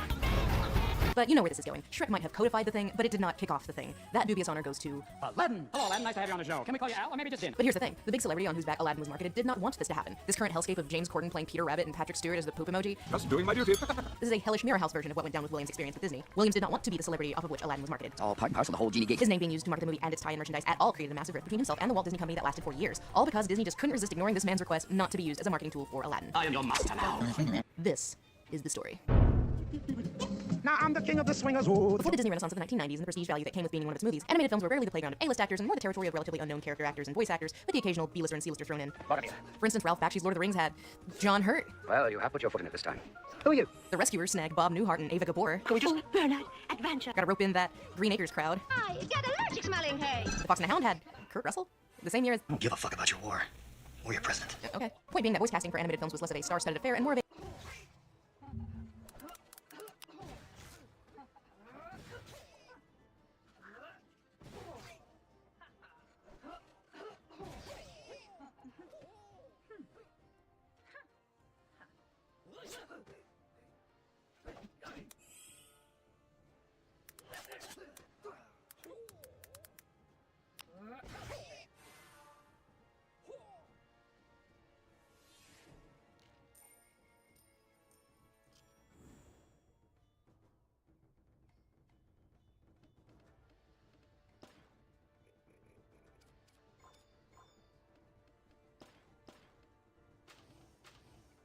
Captain? Will do. Is that all?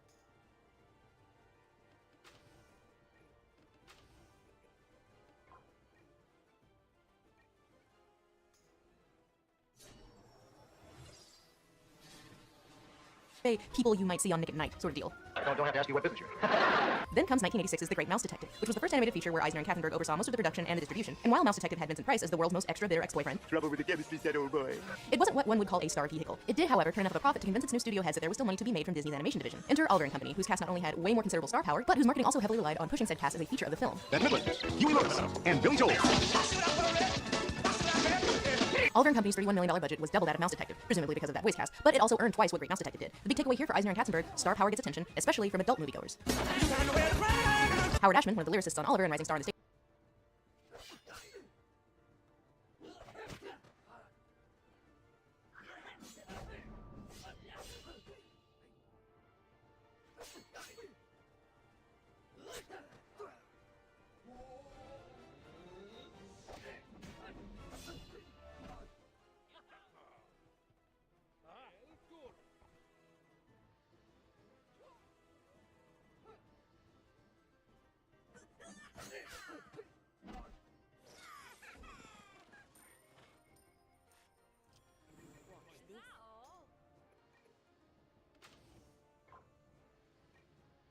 Your orders.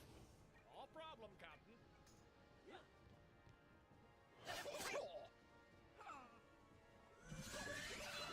Stage World with Little Shop of Horrors is hired to work on Disney's next two movies, The Little Mermaid and Beauty and the Beast. And while these films are obviously financial and critical successes for Disney, a lot of their charm comes from being much more traditional book musicals that are appropriately cast with stage actors. The biggest star in Little Mermaid is, I guess, Buddy Hackett. It's a dingle. A penile implant, which means a stick in your dick. And Beauty and the Beast Big Broadway gets...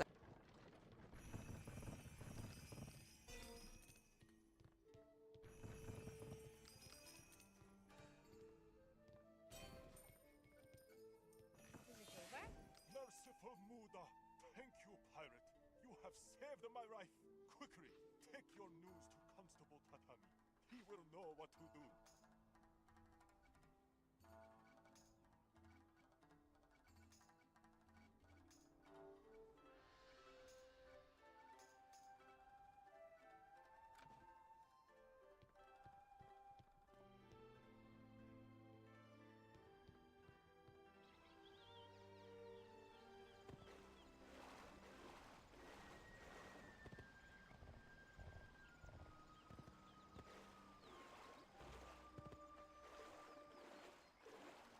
It's unbelievable. General Soul has fostered the bandits who are terrorizing the countryside, and now he hires ninja? This aggression will not stand. Dr. No must be brought to justice. He must reveal all he knows of General Soul's plans. Egg Fu Young knows where Dr. No can be found. Perhaps too much, but that is a matter for another day. Seek out Egg Fu Young in the It has been some time and they have not returned. I begin to fear the worst. Will you please search for them while we keep our foes at bay?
Are Angela Lansbury and Jerry Orbach.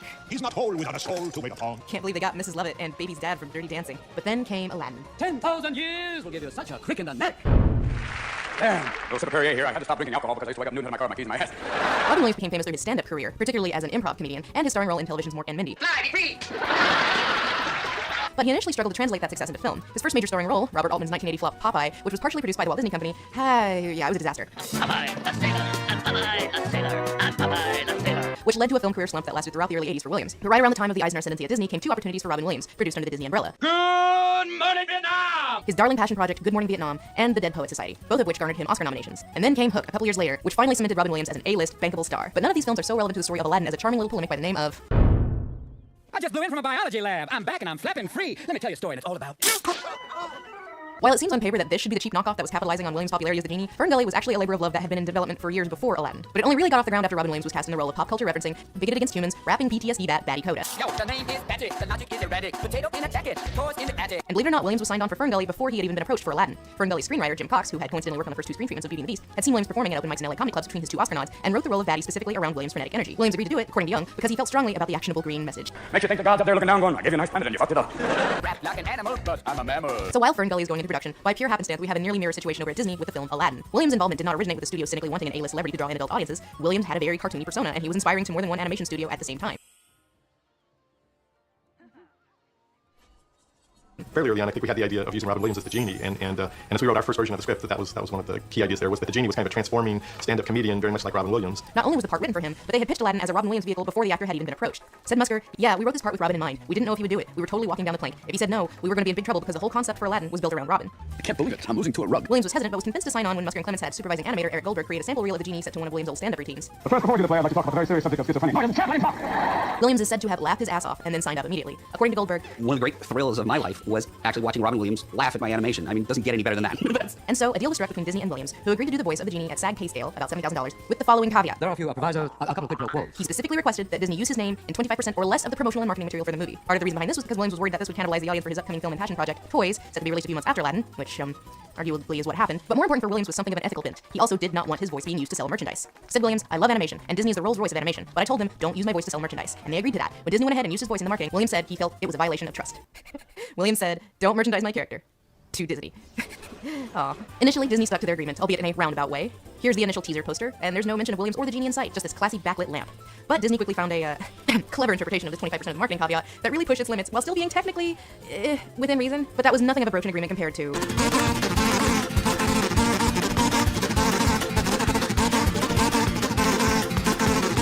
We can only surmise why Disney went back on its promise with Williams, but suffice to say that it probably had a lot to do with the fact that he did not back out of being in Ferngully.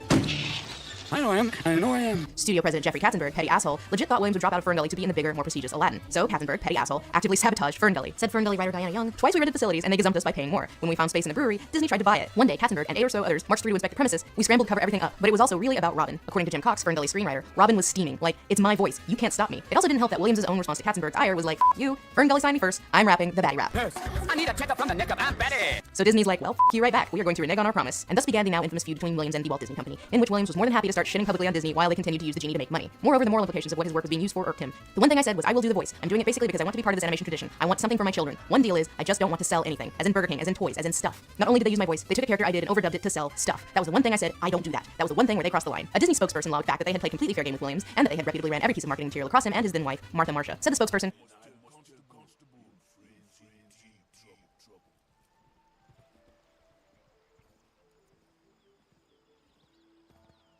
Possessed? This kind of thing is outside of my authority. Go and speak to the crane monk Genjo Isayama. He may know what to do. Possessed? This kind of thing is outside of my authority. Go and speak to the crane monk Genjo Isayama. He may know. Please save our Bushi. You may be their last hope.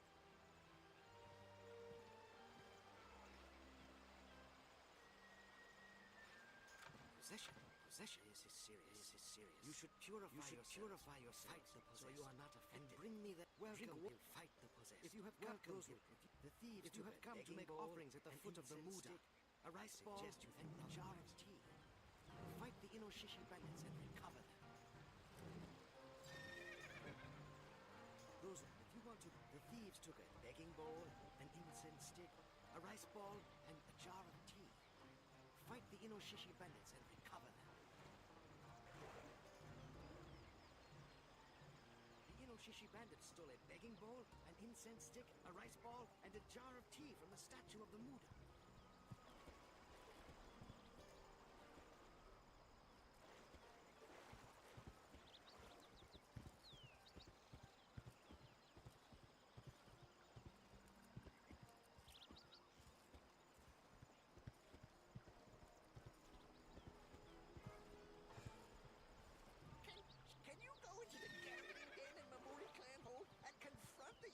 gamblers there? Get them to confess their guilt.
We did not use his voice in any way that he did not contractually agree to. He agreed to the deal, and then he made the movie, and then when the movie turned out to be a big hit, he didn't like the deal he had made.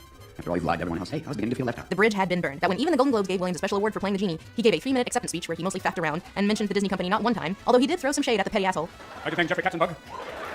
Eisner attempted to mend bridges with Williams by sending him a Picasso painting, but Williams, asserting some big dick energy, remained unmoved.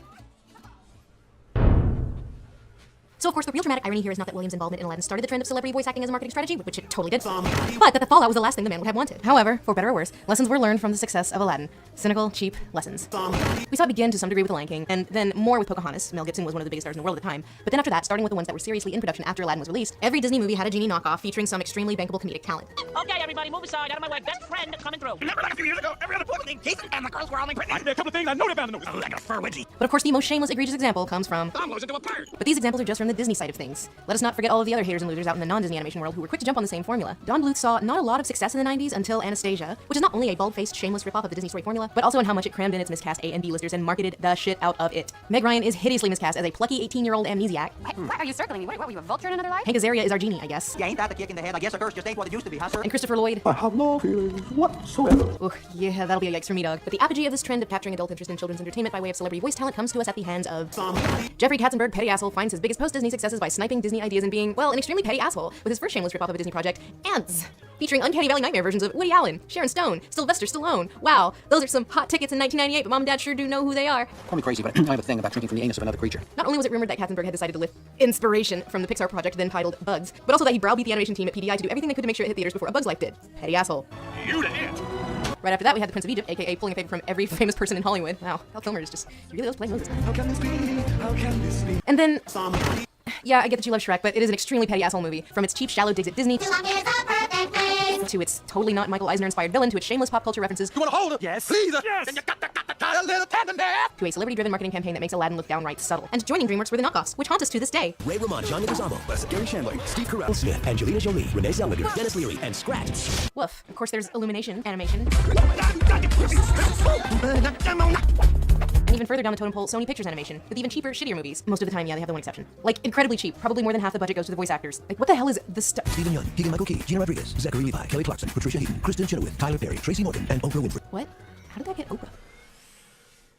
By the time Lilo and Stitch rolled around, there seemed to be a return to form in which Disney was casting based on roles, as opposed to writing roles for a celebrity. And ever since Disney's animation studio got back on track, let's say starting with Tangled, the company's more or less fallen back into the spirit it originally started from. Both Disney's animation studio and Pixar produce roughly one film a year, and while they don't necessarily want for lack of well-known talent, Guess it's just my way of being me. casting is less of a gimmick to get asses in seats and more of a creative choice that plays to the strength of the character and the actor inhabiting the role, whether they're super famous or not. And may I add, I love your dress. It's adorable. Oh, this whole thing. Thank you so much. I love the way it twirls. Oh, thank you, Joy. Thank you, Joy. But hey, Disney now totally owns Blue Sky Animation after the 20th Century Fox merger, so they own shit like Epic now, with its Aziz Ansari slug. Boom! Right here. Biggest in the bunch. Hey, if you can't beat him, buy him. But hey, I think we're forgetting the most important question. What about Return of Jafar? Ooh, she tenses. Was the big feud the reason Williams was not in beloved direct-to-video classic, The Return of Jafar? Yeah, it was, pretty much. You saw the whole world already?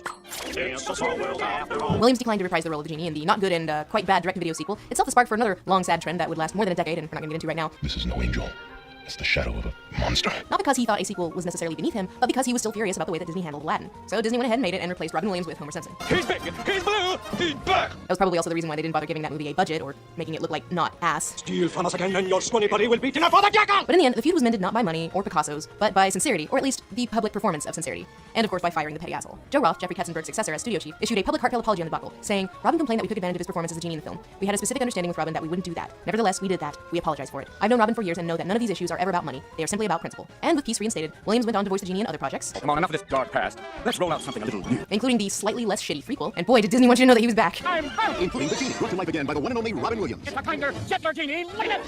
I mean, of course they did. Williams was decidedly not paid scale this time around, netting a cool $1 million for reprising his role. After that, Williams did reprise the role of the genie a smattering of times, but only in educational content. Great minds think for themselves, especially when it comes to Jackie Robinson. Along with starring in other Disney-produced films such as Jack and Bicentennial Man. Scary. It's not scary. It's stupid. Well, it was through a Disney subsidiary that he did eventually get his Oscar for Good Will Hunting through Disney-owned Miramax, which of course was owned by Bob and Harvey. Oh, God damn it. You could argue that Disney's attempts to replicate the success of the genie, while they might have been lucrative for the company, were hollow imitations that missed what worked about the part. I'm losing to a pirate. That it was molded for Robin, that the role and the actor shaped one another, and that a magical entity was the perfect animated vehicle for his frenetic pop culture-laden stand-up style. So Danny DeVito as a satyr saying he has a fur wedgie. Like a fur wedgie. Or Jason Alexander losing to a bird. I'm losing to a pirate.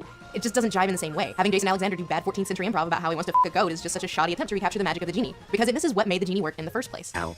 All joking aside, you really ought to be yourself. Musker and Clemens wanted Williams not because he was famous, but because his persona was the inspiration for the part. And on some level with art, people can tell when inspiration comes from a genuine place of sincerity, rather than a place of corporate cynicism. And Oprah Winfrey. And while that's not to say that Disney has never been able to replicate that kind of performance with an A-list celebrity since, there's a reason why Robin Williams' turn as the genie still sticks with us after almost 30 years, and will most likely remain untarnished by a legacy of soulless, cash-grabbing messes. Genie isn't beloved because Aladdin was successful. It wasn't about money. It wasn't about pop culture references. And it wasn't because our animal brains go, oh hey, wow, it's Mork.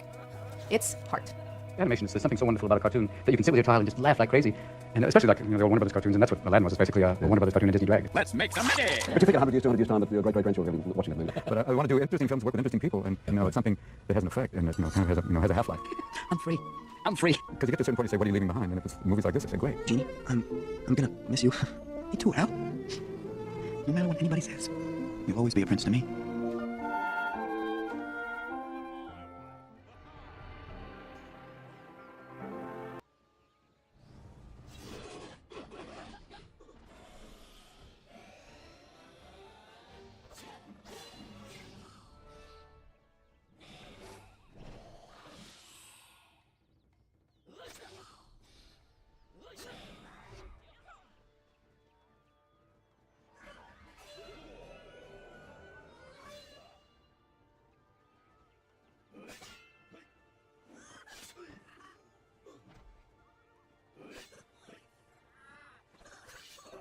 Hey, what's going on, everybody? Senor Spicy here, back with another Pyro 101 video for you guys today. So today I'm finally going to be doing an updated video on what I think... Alright, so Swashbuckler, here we go. So, to start off with level 70, max level farming, you're going to want to be using this trio. This is just the best Swashbuckler trio. I pretty much use these three companions 95% of the time. I mean, just absolute units. Starting off with Fan Flanders, staple Swashbuckler companion. The Chantel of Swashbuckler, the Peter Quint of Swashbuckler, absolute unit fan. She gets Cloud Spirit, which is an agility buff. She gets a crit buff for herself, which is very nice, and a Super Strike, of course. She has Pirate 3, which is alright. She starts with Flanking, which is kind of for one not-so-great thing, but Flanking still is alright. But it does, if you're not smart about it, it can get rid of your hidden on her if you use Black Fog, which is a little bit sad. So definitely be wary about it. The build I do on her is Relent 2, Blade 1, Repose 3. You can do 2-2-2. You can do Blade Storm 2 and Repose 2 if you don't want to do Repose 3, but I like to keep her safe, so I do Repose 3. Absolute unit, you should be using Fan pretty much every single fight that you can while questing and when you're level 70 farming. She's a unit. Another staple is El Toro. You gotta be using El Toro as a swash, simply because of that spirit, increasing your accuracy and your dodge, which is incredibly important as a swashbuckler. He's great as well. Same build as my fan, Repose 3, Relent 2, Blade 1. You can do 2-2-2 as well on him. Great unit. Once you get him at around 33 to 35 at the end of Cool Ranch, you want to be using him pretty much the entire game. He's a unit, he's great, and he just makes your swashbuckler that much better.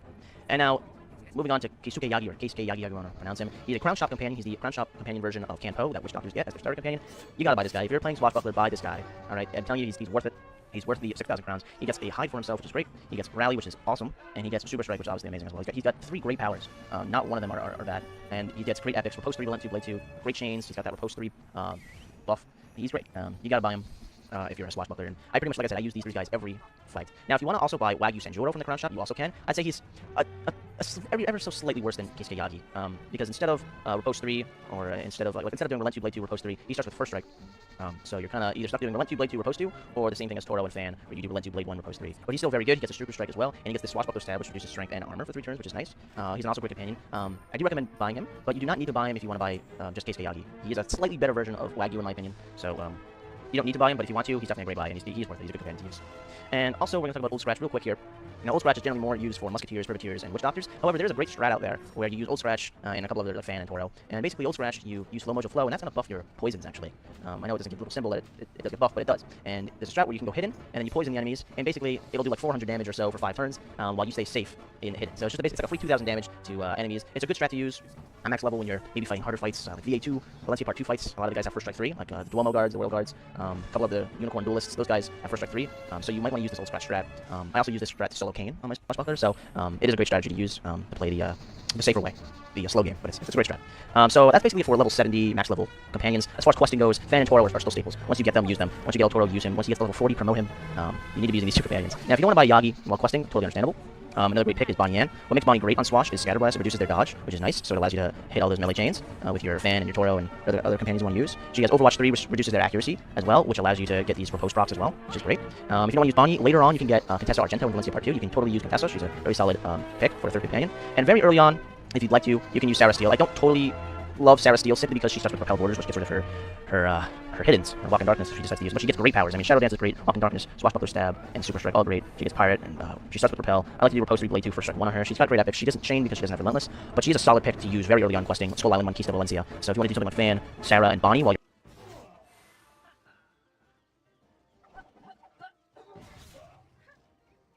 questing through Skull Island and Monkeys.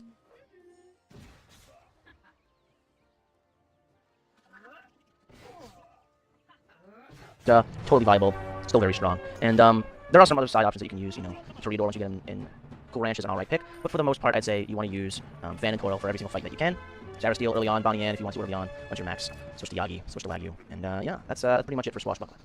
Alright, so now we are going to move on to Buccaneer, and hopefully there's not a slow loading time. Alright, cool, we loaded in quite quickly there. Alright, so Buccaneer. So Buccaneer, I'm going to go over a good amount of Crown Shop companions with Buccaneer.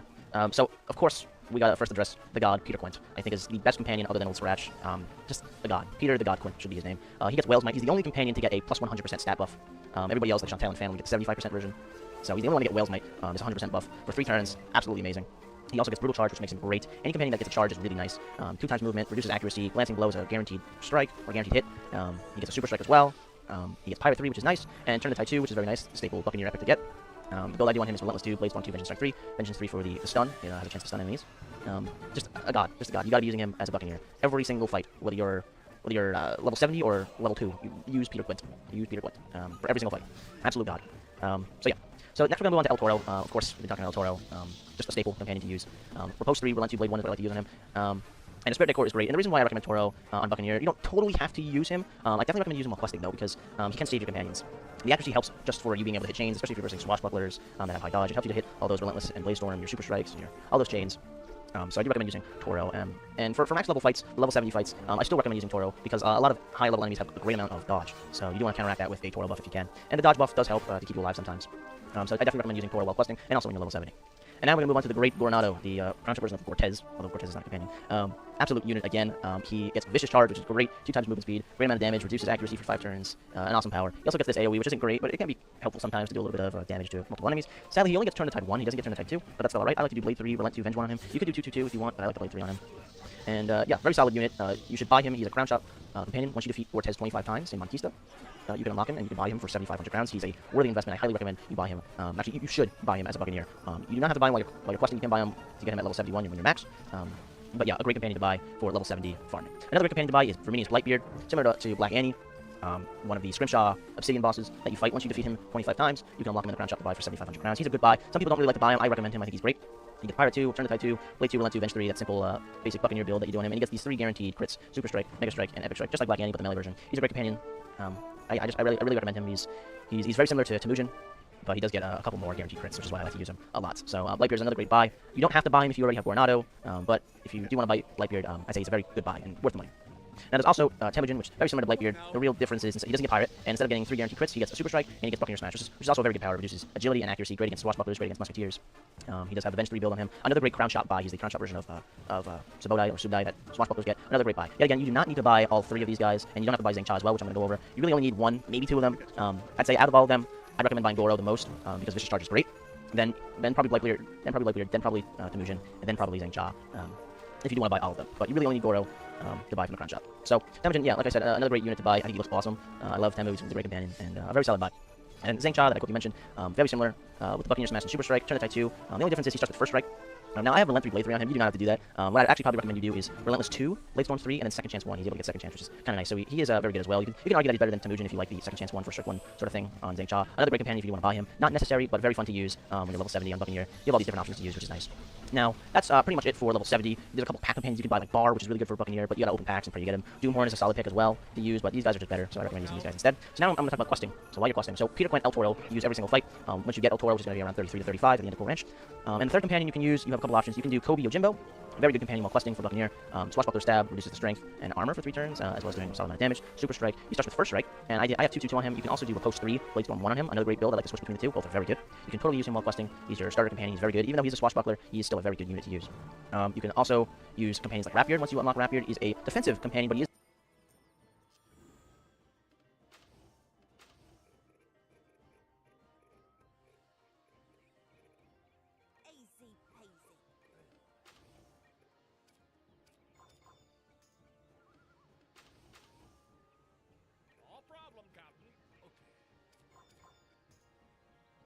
is still very good to use. I like to do Hold the Line 3, Repel 3, Blade 2 on him.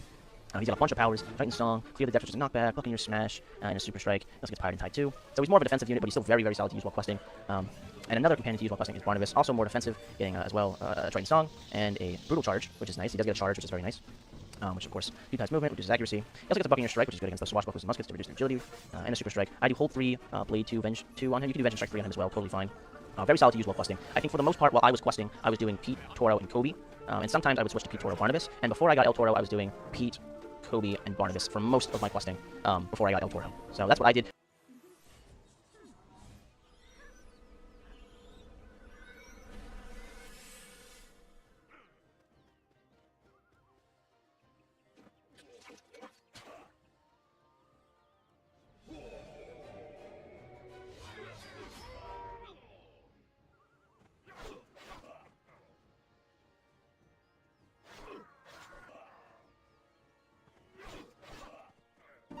What's going on, everybody? Senor Spicy here, back with another Pirate 101 video for you guys today. So today, I'm going to be continuing with my updated gear guide series for all the classes. We're going to be going over Buccaneer today. So after the release of Sinbad Parts 1 through 3 and Tartarus and the Dutchman fight, there's been some changes to the gear that I use for my classes, and that's what I'm going to be talking about today. But do keep in mind that I'm just going to be going over the gear that I use most of the time, with some alternative options. So if you want to see more of those alternative options, I recommend that you check out my older gear guide video that I put out for all of the classes. So it's that hour-long video that I put out, I think around like 10 months ago or something like that. In that video, I go over a lot more of those alternative options that you can use. And I'd also like to mention that I'm not going to be going over the practice points that I've spent for Buccaneer, because they haven't changed with any of the updates. I still have the same practice points spent on the same epics and talents and powers. So, but if you do want to know that information, I have my practice point guide series on my channel for all the classes that you can check out. So, without further ado, let's get right into Buccaneer. So, I am going to try to go rather quickly through Buccaneer because I'm going to be talking about 2 different Buccaneer builds. If you don't know, I have six characters. I have all my character slots filled up, and 2 of them are Buccaneers because I like to have 2 different Buccaneer builds. So I'm going to be going over Hybrid Buccaneer, which is Shooty Slashy, or Shooty Stabby, whatever you want to call it, Shooty Melee. And then I'm also going to be going over the traditional Slashy Smashy Buccaneer, and I'll be switching classes for that. So yeah, let's get right into it with the hat. So the hat that I'm still using is Corrupted Samurai's Hodo Kido. This, of course, is obtained from the Power of Mu Manchu. You can get it from the group chests. Yeah, so 13 strength, 16 armor, nice amount of strength, and of course it gives you the 2 staples for your attacks. You have the Super Strike and the Vicious Charge. You're going to be using Super Strike and Vicious Charge a ton of the time as a Buccaneer. They're going to be your primary sources of damage along with Reckless Frenzy. So really great hat to use. I will also mention the Dutchman floating hat that came out with Obsidian Dutchman. It gives you a second Reckless Frenzy. It could be useful in situations where you really want to pull Reckless Frenzy, maybe around certain farming instances. I have used this hat before. The energies I detect mean one thing. A necromancer. Look to the Mamori clan hole. The necromancer's lair must be somewhere near his possessed minions. Look to the Mamori clan hole. The necromancer's lair must be somewhere near his possessed minions.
The tower is the best tactical spot.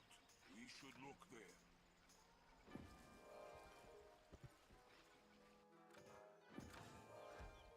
The tower. The necromancer will be there.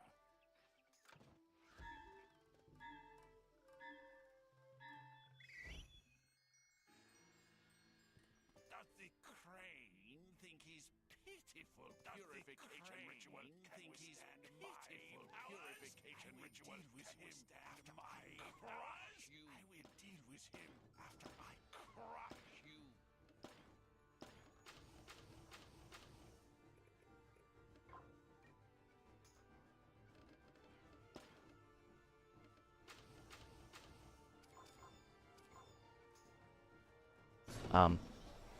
This, of course, is a pain from the Obsidian Dutchman fight that came out last year, and his chest has been fixed with the Tartarus update, so now his chest does drop. It is unique, so his boss chest will drop each time, I'm pretty sure. So you can try to farm for this hat if you want to use it instead.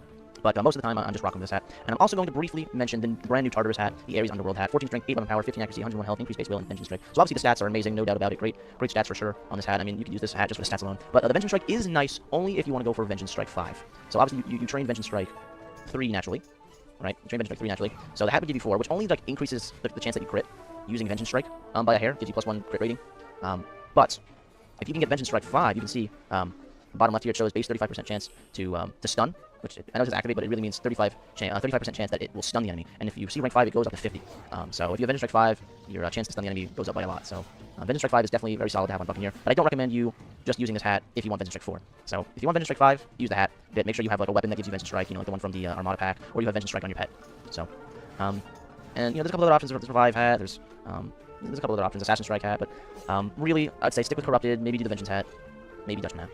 Alright, on to the robes. We have a new robe. We're rocking with the Ares Underworld garb. Very similar to the Swash Gear Guide, which was my most recent one before this. Very similar, and it just outstats my previous robe, which was Backtune garb. Backtune garb was obtained from the Trouble Crew pack, level 70, 8 weapon power, 16 strength. There's not a ton of crazy great robes for Buccaneer that I'm like, oh, I really gotta use this. You have like your Valor's Fortress, you have Revive robe, you have Assassin Strike, but nothing really is like, oh, I gotta use this.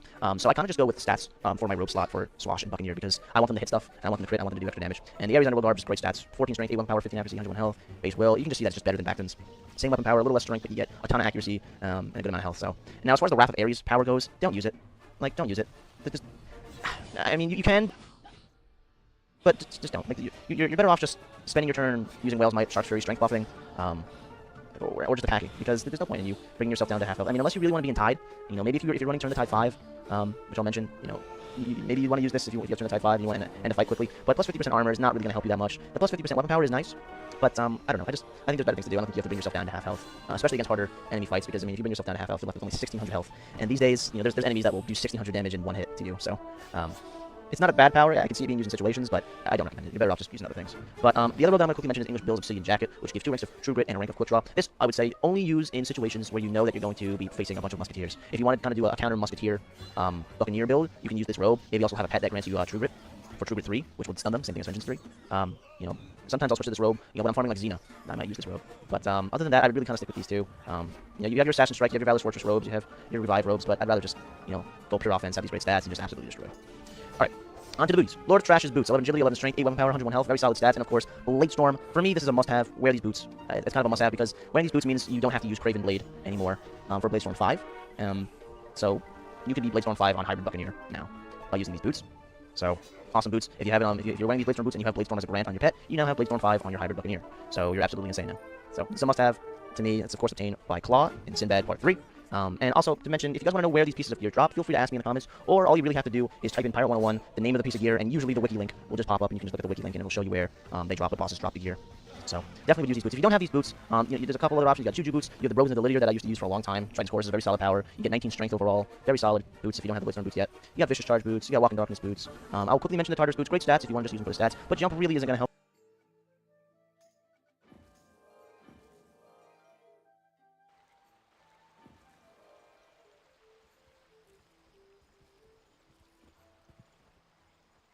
Broken the curse. This is wonderful news. Now we may stand a chance against the Inoshishi. You have broken the curse. This is wonderful news. Now we may stand a chance against the Inoshishi.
help you. I can think of maybe like 1 or 2 fights that.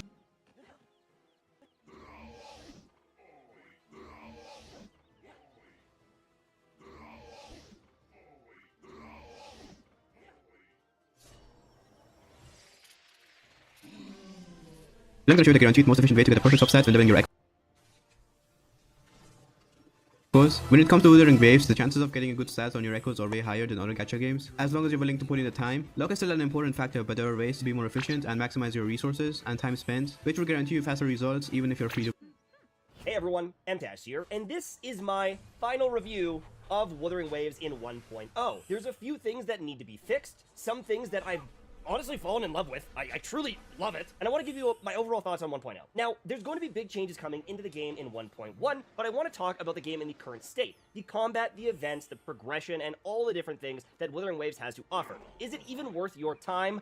Kind of pre-farm and get ready this kind of souvenir store where you open up chests and you can turn them in here. You can get everyone up and running. You can probably get 3 or 4 units up and running, looking good, feeling good. After that, you're going to need to start spending your daily energy or crystal solvents to start leveling characters. Now, again, ascending them and leveling them, I haven't really ran out of resources. It's been very comfy. As for smooth, other than echoes. Now, I want to talk about the pros and the cons of the echo system. For those of you that don't know what the echo system is, the echoes are your artifacts. These are different monsters in the game, and they will drop an echo. When you pick up the echo, it will have a different base stat, as well as these kind of normalized stats. There's usually like attack or HP or whatever it might be. So in the case of my Calcaro, I've got electro damage bonus, and I've got crit. Now, there's multiple combinations for these different echoes. There's different bosses you can fight, or elite mobs that you can fight, and there's a lot of different RNG for these main substats.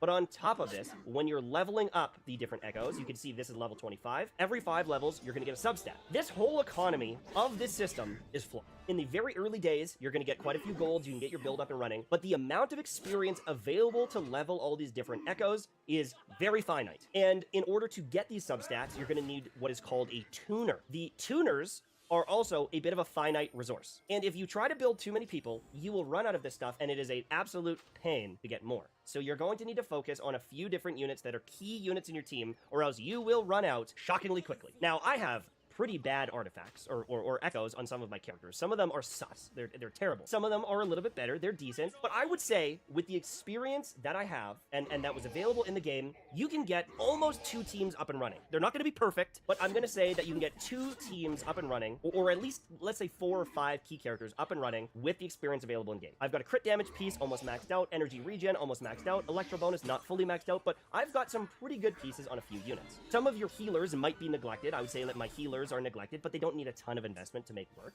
I would say that some of my supports, obviously not built, but there's one saving grace. There's one saving grace in the ecosystem, in the weapon system, in the progression of your account that I want to talk about. As you can see here, my guy Gian has got some pretty good pieces. We've got the crit rate, the arrow damage, we've got more arrow damage, we've got this piece, and even my purple that's relatively good. The beauty I want to talk about.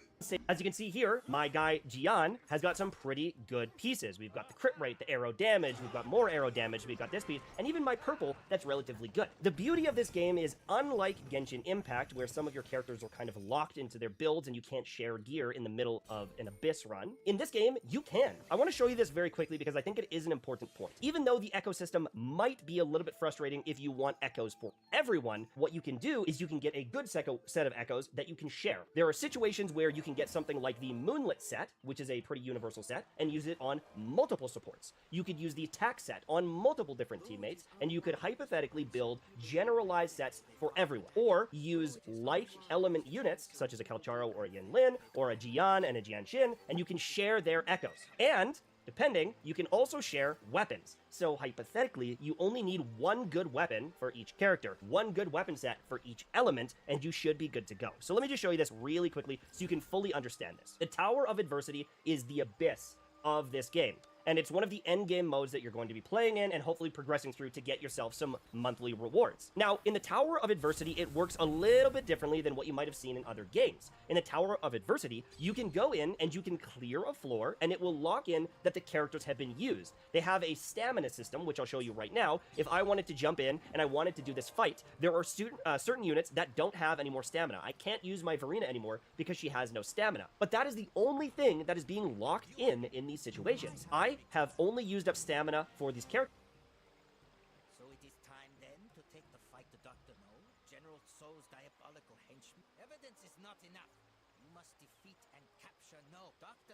Border flagship which is hiding in Typhoon Vortex in the Khotan Skyway.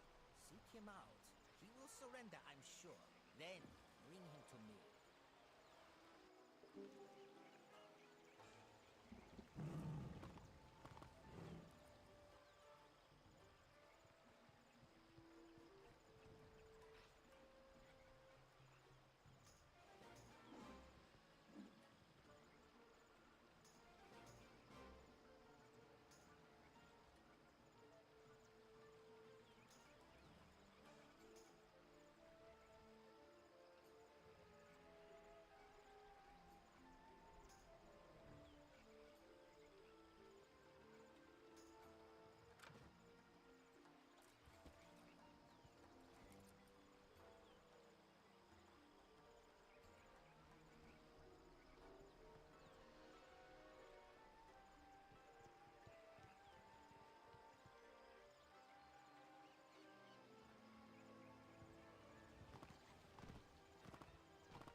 What's going on, everybody? Senor Spicy here, back with another Pyro 101 video for you guys today.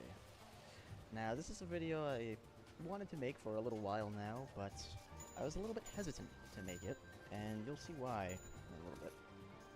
So, to those of you that have been watching my Pyro 101 Twitch streams recently, you probably know what I'm talking about, you probably know the point of this video, and you know how awesome this method is.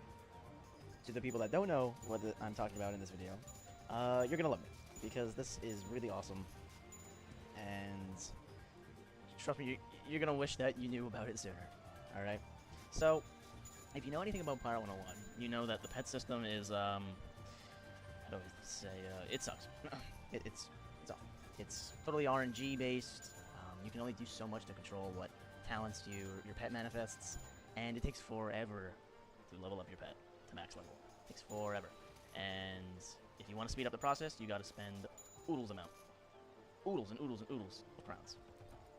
So, you know that the pet system sucks. And today, I'm gonna show you a little loophole in the system. And basically, the way we're gonna do this is through a glitch in the system. Alright? So that's how we're gonna do this. Alright? That's why I was a little bit hesitant about this video. And can you tell if you're watching this? Please don't catch it. Please. Please. But, I did want to make this video because I feel for the pirate community, and I know how much this will help players. And I know that there's some people that only play Pirate 101 right now just to continue doing pet making. So, you're welcome. So, let's get right into it. So, all you're going to need to do is have pet snacks. You need pet snacks. And you need to be next to a sigil. That's it. You just need pet snacks and a sigil. If you need pet snacks, a good way of getting it is doing companion orders on a max character. Oh, that's my pets. So if you do pet wrangling, you assign them all to pet wrangling, they will get you rank 6 snacks, which are better than the rank 4s that you can buy from Bazaar. So you'd rather have rank 6, right? So these will give you rank 6 snacks if they are max level. So that's a good way to get pet snacks. If you do it across multiple characters, you get more and more pet snacks. So yeah. So, you got your pet snacks, and you're next to a sigil. I'm going to be using this sigil just because it's closest to Avery's Port, so it's a quick walk, but you can use any sigil, okay? So basically, what you're going to need to do is have your pet. This is the pet I'm going to be using, King Bubba. And he's level 1, right? Just made him. He's just been born into this world. And he's finished his first task. So, you need to have a little exclamation point next to his name. He needs to do his first task, right? He needs to be done with his task completely, and he's ready to level up. So, basically, what we're going to do is we're going to use the cutting of scenes. I don't know how to describe this. Basically, you entering the dungeon. As soon as you enter the dungeon, you're going to feed your pet. And that will essentially level up your pet, but it will keep the exclamation point next to its name. So it'll level up, but it will still technically be done with its task. And you're going to see what I mean. I probably didn't explain that well, but you'll see what I mean. So it's done with his first task. So basically, we're going to get on the sigil, and then at the exact time, we're going to enter this screen, and we're going to hover over the feed button. You're going to hover over the screen, click on your pet snack that you want to give it, and you're going to hover over the feed button, right? And when the clock hits 0, the timer hits 0 on the dungeon, you're going to feed it. The timing is very difficult to get. Trust me, I've been doing it for like a month, and I still mess up all the time. Alright? So, I'm going to show you right now. Alright, I might mess up right away, we'll see. If not, I'll spend some crowns just to get it going again to show you guys. So, it's level 1. It's level 1, we're going to get it to level 2. So we're going to enter the dungeon, we're going to go to our pet screen, click finish, hover over our snack, and we're going to watch the timer. So here we go, 5, 4, 3, 2, 1. Okay, so we messed it up, so we didn't get it right, because we didn't get the timing right. But it's okay because we did it too late. So, what happens is nothing. Nothing happens. So it's totally fine if you do it too late. If you time it too early, then you will mess it up. So it's better to be late than early. That's my tip with this. It's better to be late than early. You can see nothing happened. It's still ready. I didn't waste anything. So we did it a little too late. So I'm going to try to get the timing right this time. Remember, it's better to be late than early while doing this. So I'm going to try again here. Finish. Click on our snack. I'm going to time it right. 4, 3, 2, 1. So we just did it. So we successfully did it. So now it's level 2. It's level 2. But if you look at the pet screen, it still has the exclamation point next to his name. I know, right? Game breaking. You love me. I understand. So basically, it skips the timer completely. All right? And you can keep doing this and doing this and doing this and doing this and doing this until it's max.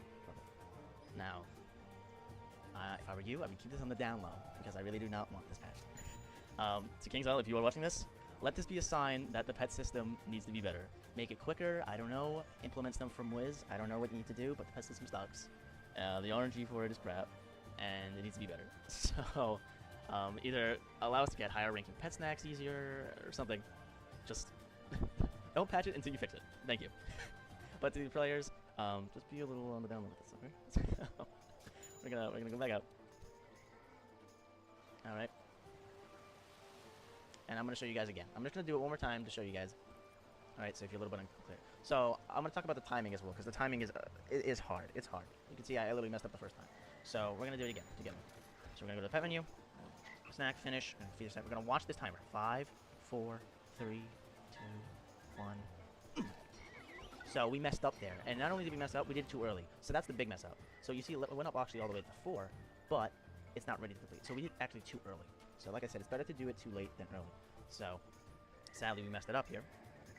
The timing is hard to get right. The best way I can describe the timing is you want to time it when it hits 0, but like a hair before it actually is 0. So when it's 3, 2, 1, click, you want it to be more like 3, 2, 1, and then instead of just clicking right immediately, you just delay it a hair. That's what I do.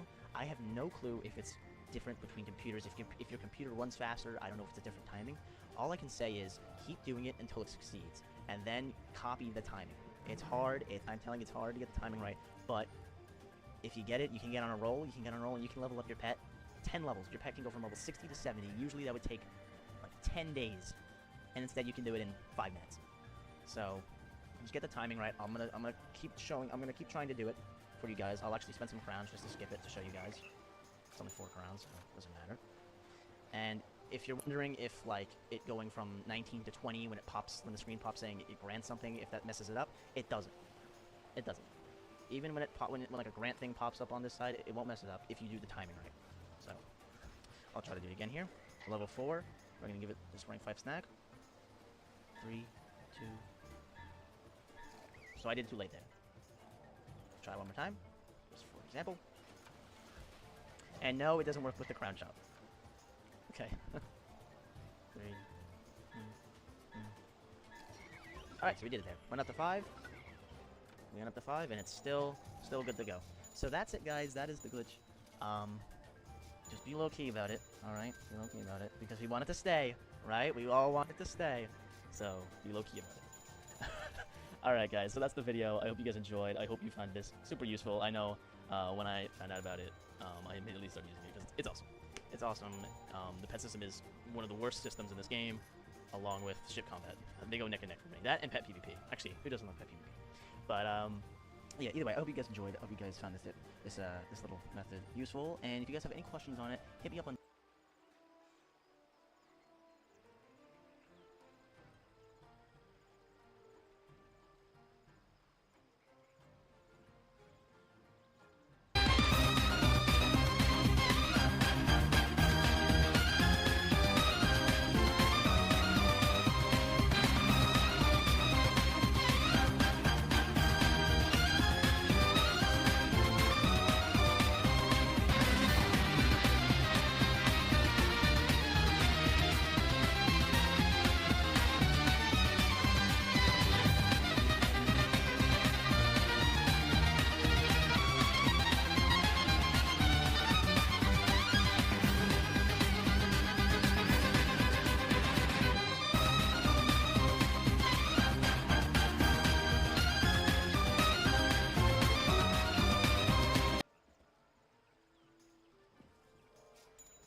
also faced with an amazing opportunity. I must learn their secrets and become an even greater swordsman. Kobe Yojimbo tells me Musashi Miyamoto is the greatest blade teacher in Mushu. We must seek out Musashi so that I may be trained. I hear a samurai named Hideo Masamune in Hamimitsu knows where we can find the master.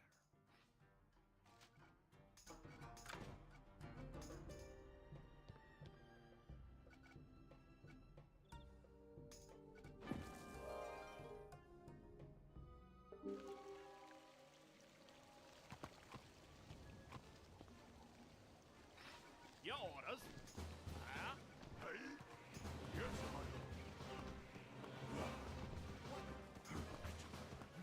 Ahoy!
Miyamoto Musashi, the greatest samurai of all. He could train a stone to be a master swordsman. Musashi has retired to contemplate the deepest secrets of the art of fighting. You can find Musashi in the Tower of the Sword near Yagizawa village. That's in Kotan Skyway, forbidden to outlanders like you. Even if you reach the Tower of the Sword, there's little chance Musashi will train your friend, or that he'd survive the lessons. Oh, good luck.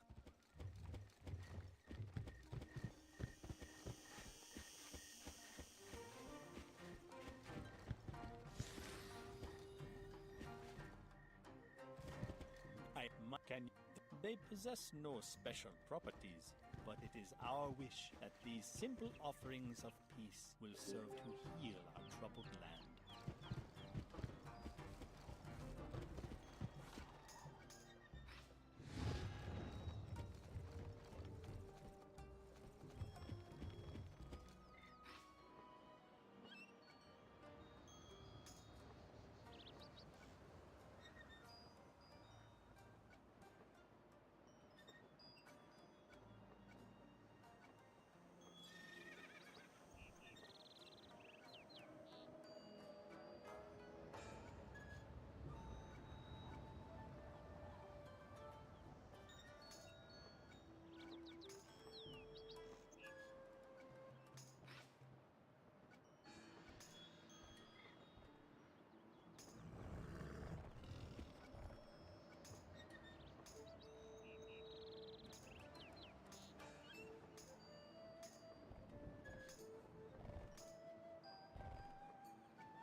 comes before Musashi to the trend.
I do. I am El Toro, defender of Santa Pollo and champion of the innocent. I am ready to be trained, mighty teacher. We shall see.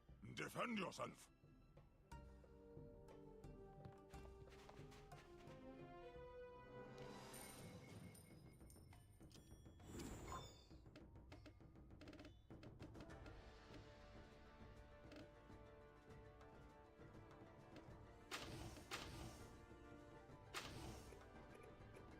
With honor.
No problem, Captain.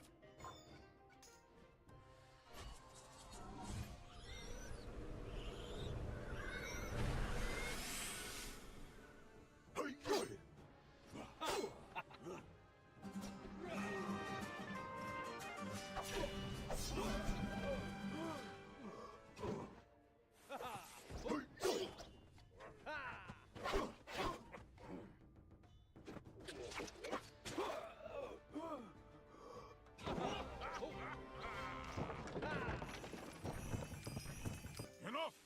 You cannot truly know someone until you fight them. El Toro, I will teach you. Avast there, pirate! Your crew's wearing thin. You can't field a full squad till you free some up.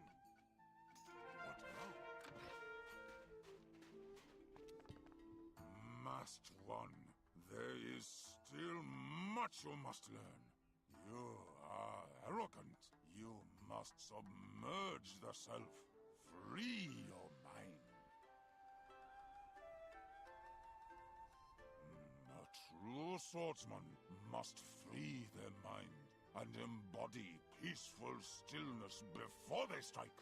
From this quiet place, all things are possible.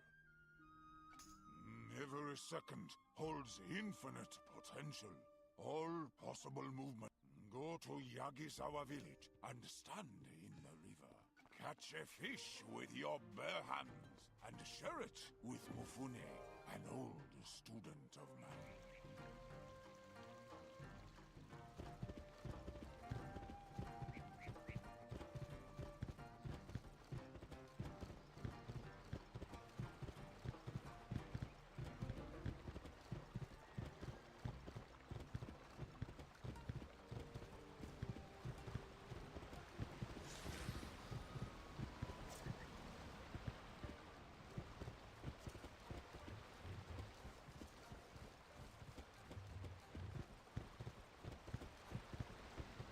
This water is cold.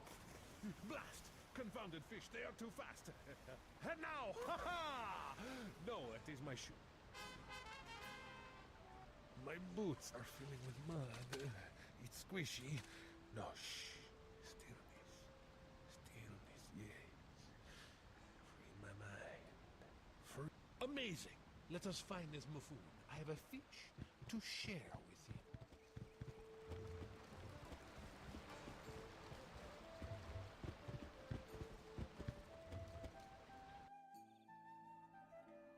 Musashi sent you.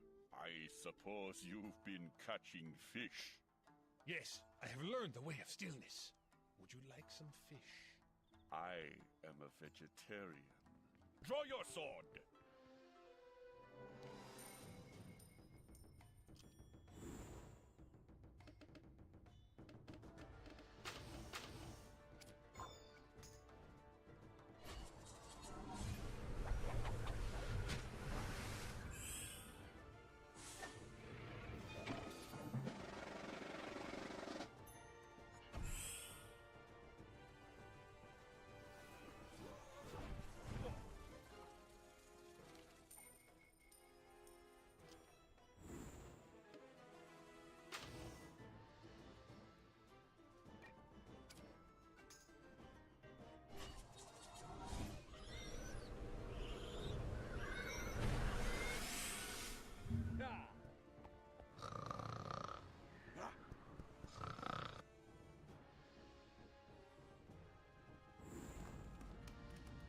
So what are we on, the first floor?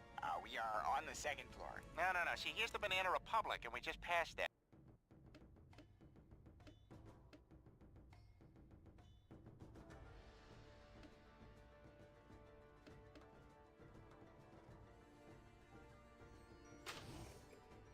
Arriba!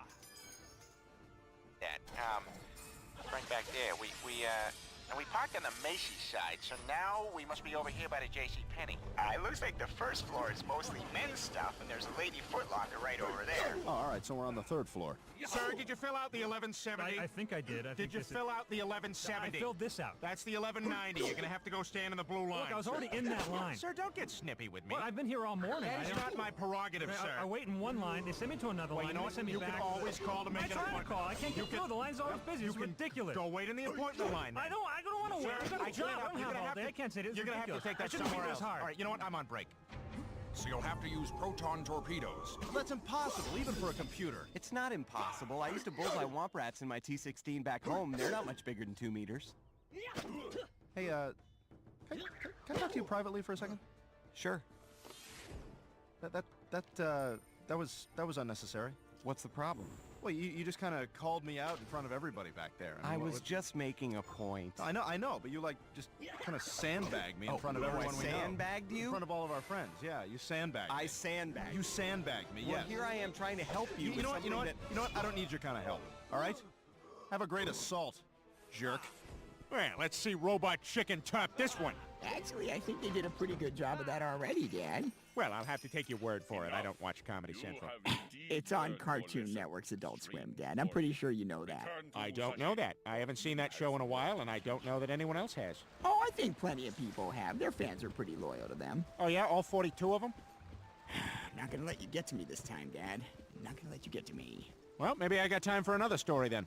It's called Without a Paddle. Fuck you, Dad! Did you have a nice day? It's okay. You know, our son got into your closet today. Okay. Yeah, anything in there maybe you wouldn't have wanted him to see? No. Really? You don't have any dirty pictures in there? No. Then how do you explain these? So what? So I have some paintings. Is this how you want me to look? Oh, come on, Karen. Do you hate your body so much you have to reduce every painting of the female form to pornography? Oh, well, don't do that, Karen. Don't you what? do that. Don't make doing this my anything. fault. It is your fault. You're I just the one want to who come hasn't home paid and have dinner. attention to me Hey, in have my two- You have done well. The swordsman focuses his power with a great shout, "Ki-ai!" and delivers it in a single strike. You must practice. Take this butter knife to Sujimura village and chop down the great yum-yum tree with it. Speak to Muyaguchi when you are finished. Power is different from strength. Unleash it, and you will find swords don't even matter. This is the greatest secret of all.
How am I supposed to cut down this tree with this tiny knife?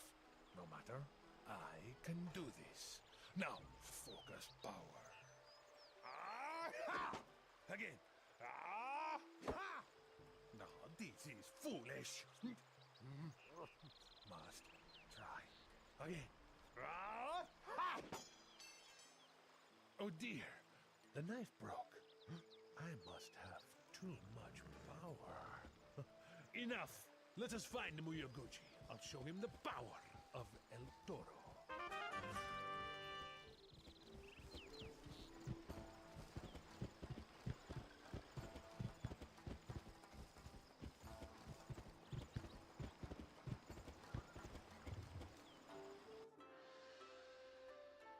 Musashi sent you? Yes, I am El Toro. And I have refused to finish his second test.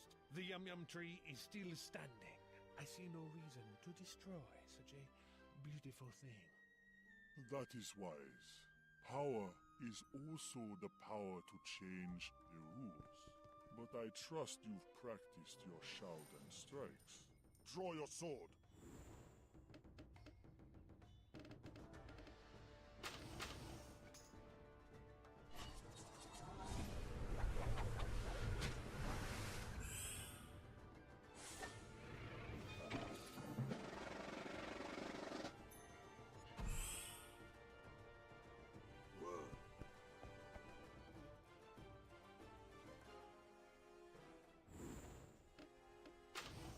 Aye, aye.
You have learned all that you need.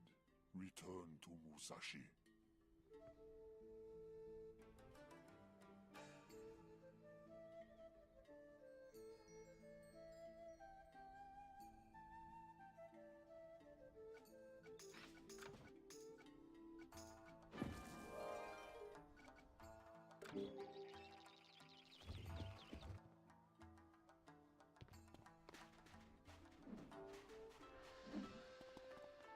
El Toro, when you came to me, you were hopeless. You had strength and speed, but you were lost in your own ego, blind to your potential. You still look ridiculous, but this can be forgiven. Have you learned to be still and see beyond your ego?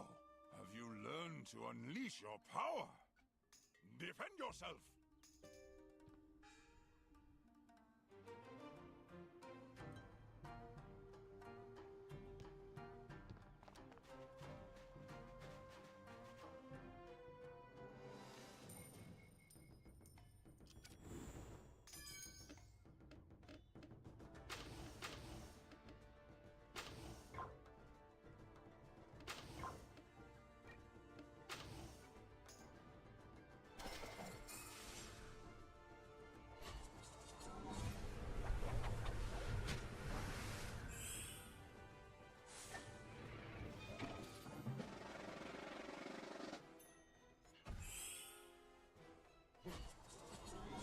Wife say, hello, how's your day taking it? Oh no, that's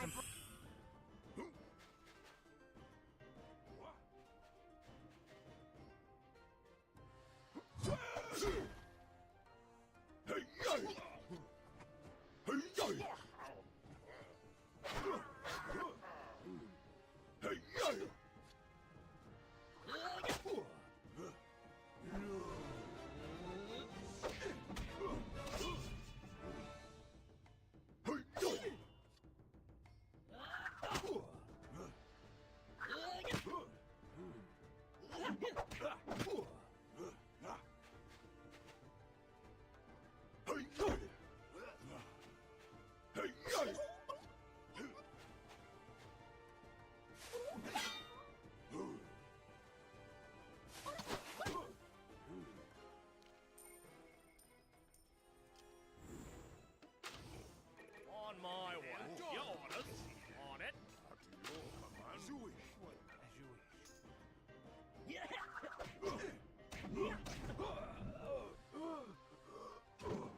Your training is finished. El Toro, you will never be a samurai, but you are a master of the blade all the same.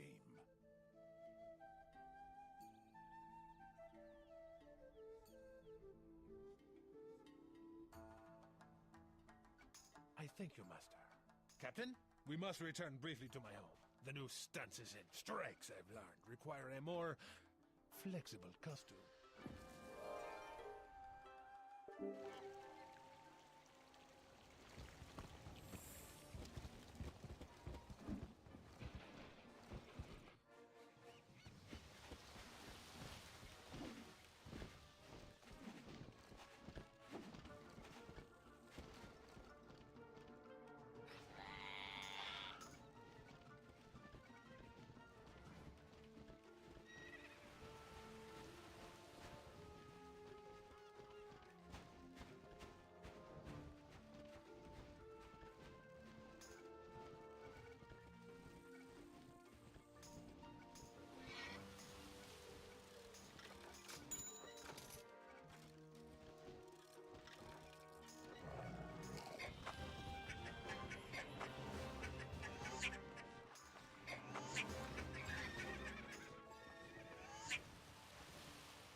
Shall be quick, Captain. Meet me at the tavern and we can celebrate.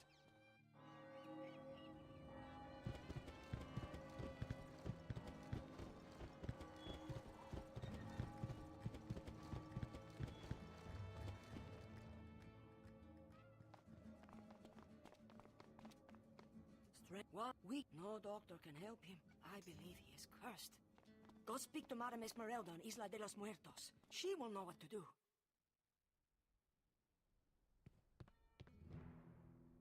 El Toro is reborn! Thank you for your help, Captain. I had not thought it possible, but I have become an even greater champion of justice. Let the unjust tremble. El Toro is coming for you. Ha-ha! Oh! Ha!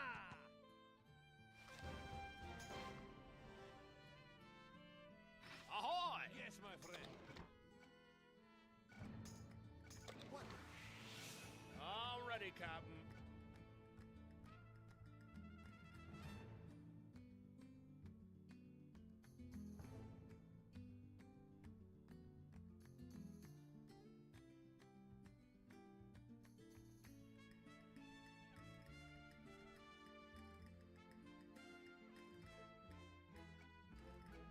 Ahoy! Yes? Sure. Well, you are? Yes, Captain? Yes. What? What now? At your command. Yes, yes. Yes, yes, at your command. Yes, yes. Yes, yes. Yes? Uh-huh. What now? Yes? At your command. What? At your command. Oh. Yes. What now, sir? What now? Yes, yes. At your command. Yes, sir. Sir. What now? Sir. I'll Martin? Uh-huh. I'm on it. Yes, Captain. What now? On it. Yes. What now? Okay. Yes. Whatever. At your command. Okay. Yes, Captain. All right. Yes. What now? Yes, Captain. Aye, Captain. I'm on it.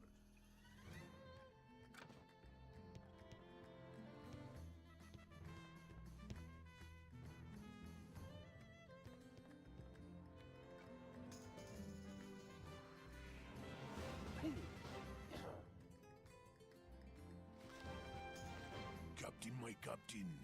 My spirit be vep Baba leg bones live in a cave on the Isle of the Pyramid. Where the Captain, listen to this. Tom Tinkney, old friend of mine, just sent a letter. Seems he needs help getting his new business off the ground. Tom wants to be a young bottler. He says he has some secret. Interested? He doesn't want us to invest gold. He wants us to help him with more physical problems. Know what I mean? Tom's an old friend and I owe him the favor. He said we can find him in Leeward Cave on Skull Island. Can we go? Can we? Captain, the time has come for me to become a true sharpshooter. My mentor, Old Fisheye, can give me his blessing, and then I'll be ready. He lives under the East Bastion up in Skull Island Fort. Let's go see him.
Sir, did you fill out the 1170? I think I did. Did you fill out the 1170? I filled this out. That's the 1190. You're gonna have to go stand in the blue line. Look, I was already in that line. Sir, don't get snippy with me. Well, I've been here all morning. That is not my prerogative, sir. I wait in one line, they send me to another line, you know they what? send me You back. can always call to make an appointment. I try to call, I can't get through. The line's always busy. It's ridiculous. Go wait in the appointment line. Then. I don't want to wait. Sir, I've got a job. I don't have all day. I can't say this. You're gonna have to take that somewhere else. All right, you know what? I'm on break.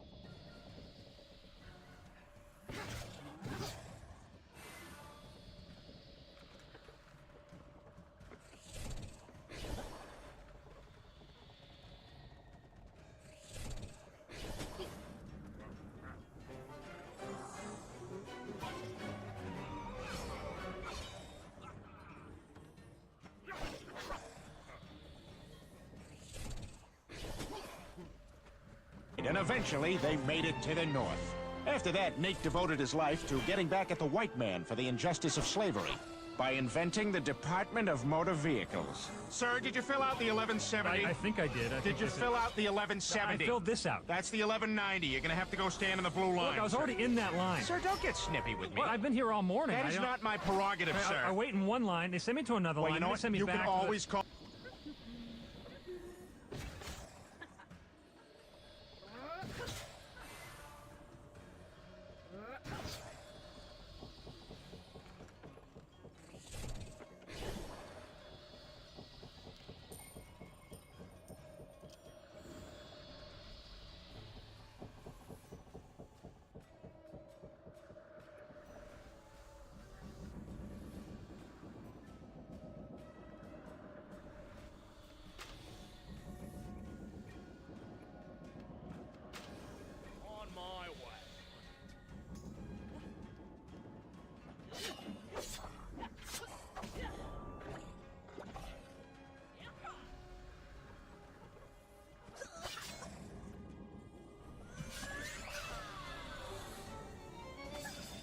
So before I start this video, I figured that there's only about maybe 2 people who are probably gonna know what this game is if you round up.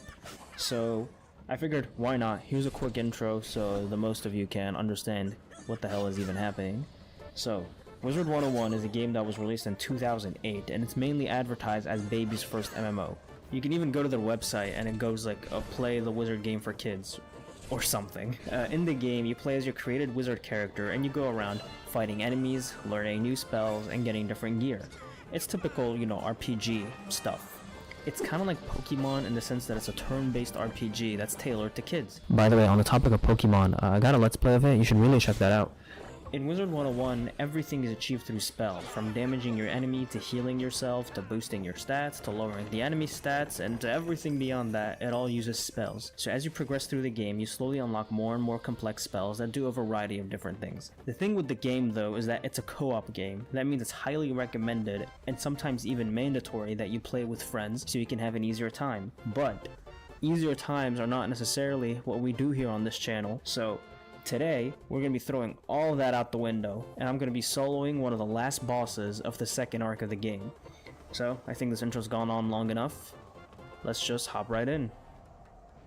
So, first off, you can see this guy, Ghost Dog. He is a death enemy.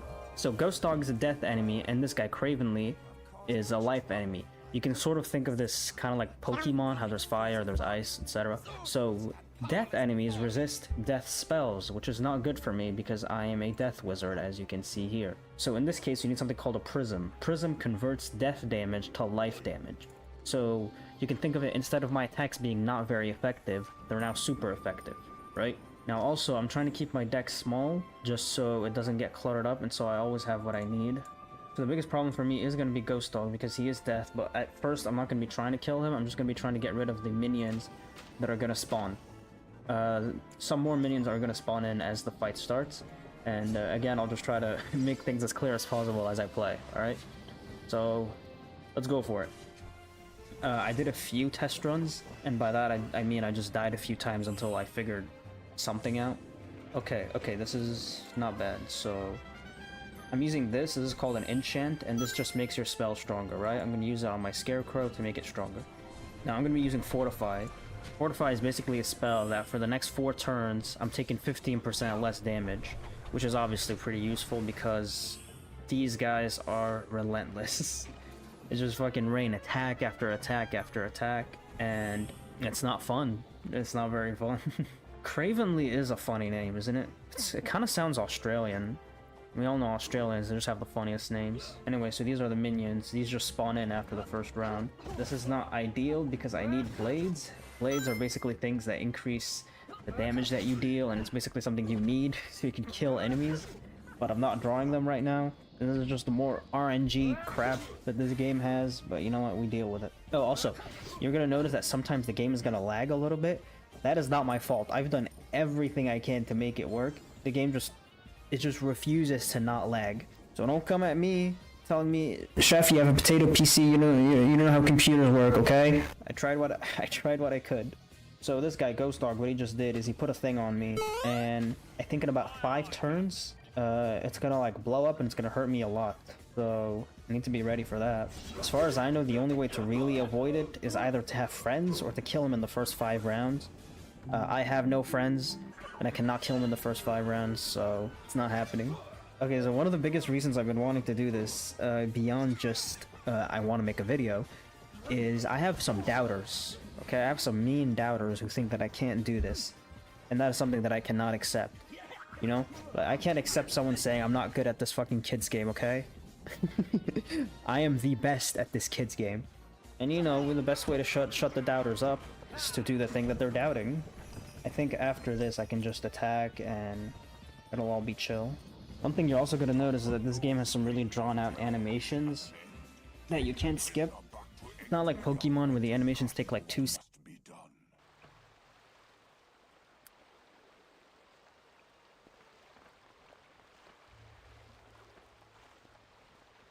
You've done it! Captured the right-hand man of General Tso. Let me put him somewhere. I know just the place. Egg, you were behind this? Oh, I humbly apologize for hiring the ninja who took your piece of Marco Pollo's map. Set me free and I will return it to you. General Tso has it. He plans to trade it to the Armada for gold and guns. General Tso plans on seizing the Imperial City, ousting our sleeping Emperor, and ruling all of Mushu for himself. If you set me free, I can get the map piece back, and we can forget this ever happened. Egg has the map. I guess I have egg on my face. Pirates, I fear I have not been completely honest. I no longer hold my piece of Pollo's map, but we can recover it. Now is not a time for blame, but for action. You must race to General Tso's lair on the Isle of Khotan, defeat him, and take back the piece of Pollo's map.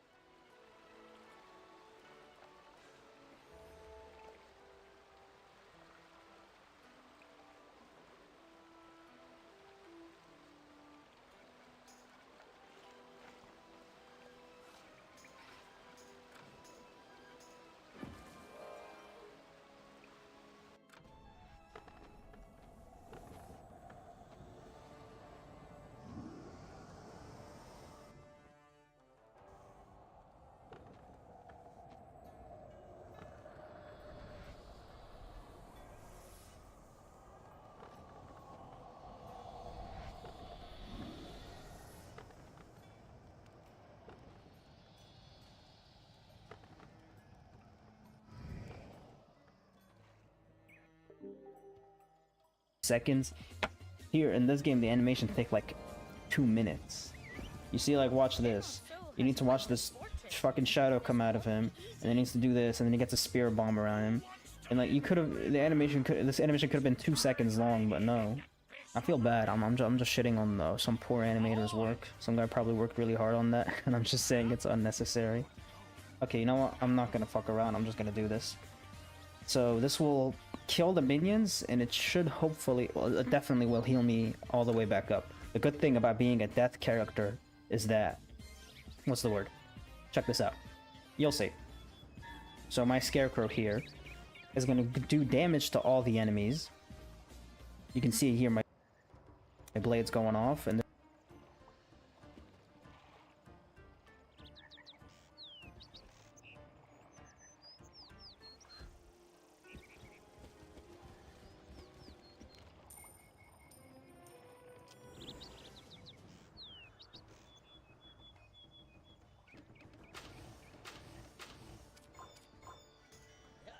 they're making my spell stronger. So you see it did damage to everyone. And it heals me too. And this makes Death easily the best school in the game. I do not care what anyone says about that. Because it makes Death just really tanky, and it's just really easy to solo with it. Because you can heal yourself while at the same time damaging the enemy. It's pretty obviously useful. I think we're doing pretty good so far. We've got a fair amount of damage on the bosses, and we got rid of the minions. I think we're doing okay, but I'll be a bit more confident once we get through his crazy attack. Okay, this is not ideal because I don't have my Fortify on. This is gonna hurt. This is gonna hurt. Oh my god. 3080 damage. I'm so close to dying. Oh my god. Come on, game. Don't fuck with me here. No, this is not what I need. This is not what I need. Fuck it. This is the only thing I can do. It's the only thing I can do to even have a chance of staying alive, so... Come on, no. Come on, game. Don't be like this. Do a lot of damage. Just... not even just to hurt him. I just need to heal myself. This was probably not the smartest idea, though, but... You know, we do what we can. Come on. Oh my god, that is nothing. 1016. Not ideal. Do I do this? Do I do this, or is it over? I feel like it might just be over. You know what? I fight to my last breath. Putting up another Fortify. This one's a minus 20%. Hopefully it'll keep me alive until I can get off another hit or another way to heal myself. Oh, for the love of God.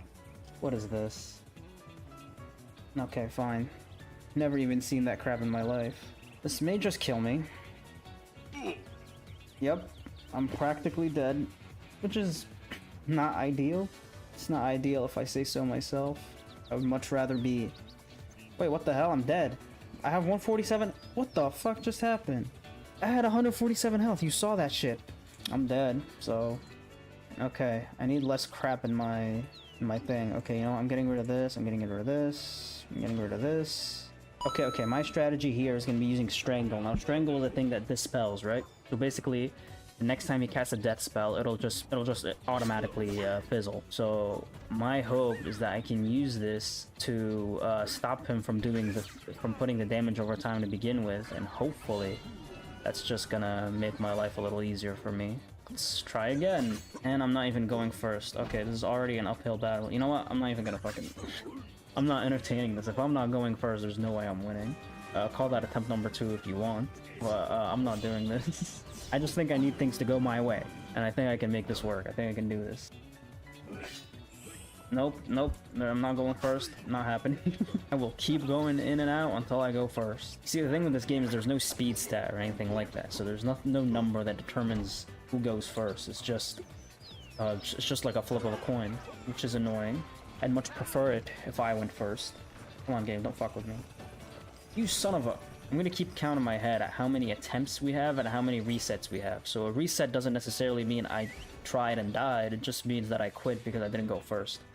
Okay, so this is gonna be an attempt. Right, and I have the Strangle, which means I can turn off his bullshit spell. Please, let this... No, we would never make it. We must find a way to draw Soul's forces out. Look yonder! The General's army is mustering there. But they'll come running if we work some mischief.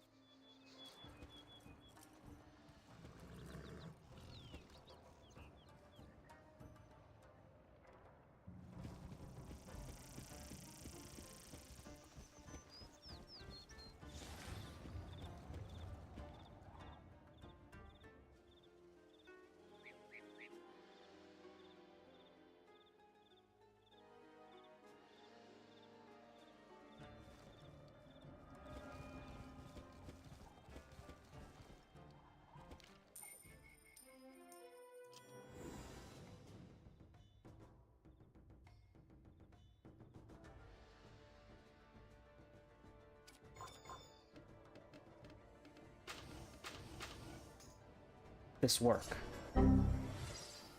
I'm very sad right now. Because I thought I was really smart for coming up with that, but I guess I'm not. No! Oh my god, are you kidding me now?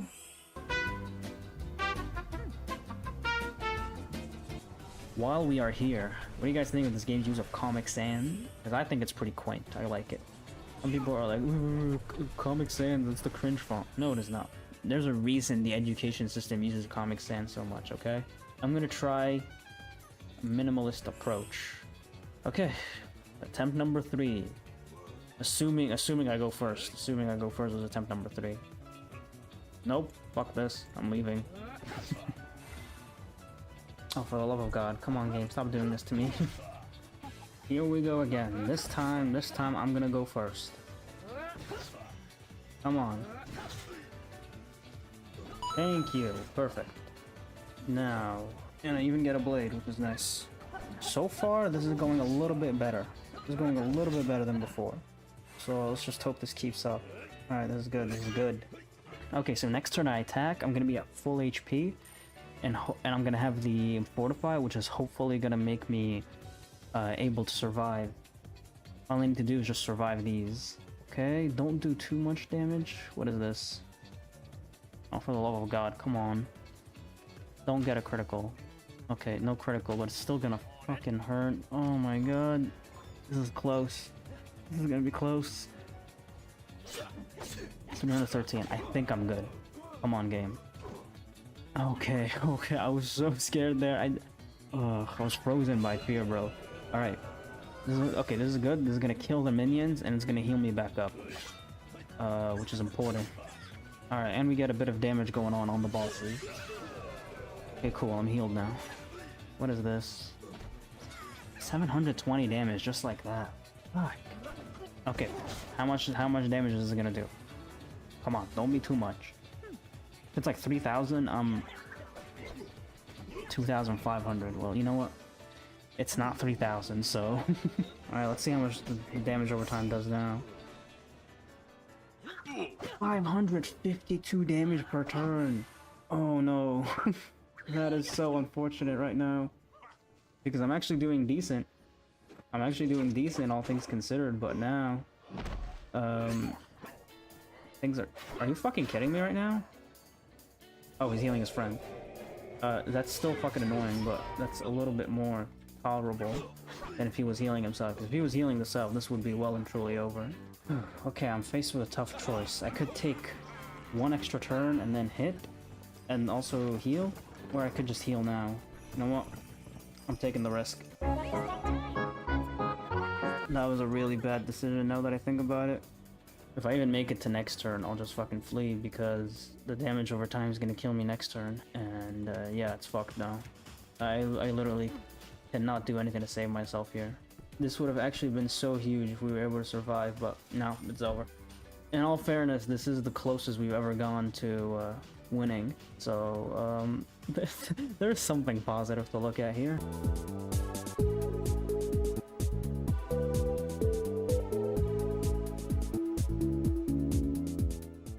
Okay, I took a bit of a break. I drank some water. I ate a damn apple, and I'm ready to get back into it. About as ready as I'll ever be, but you know, same setup, same everything. Let's go. Oh, cool. And I don't even get to go first, and now I gotta flee again. Right. Anyway, this is a good.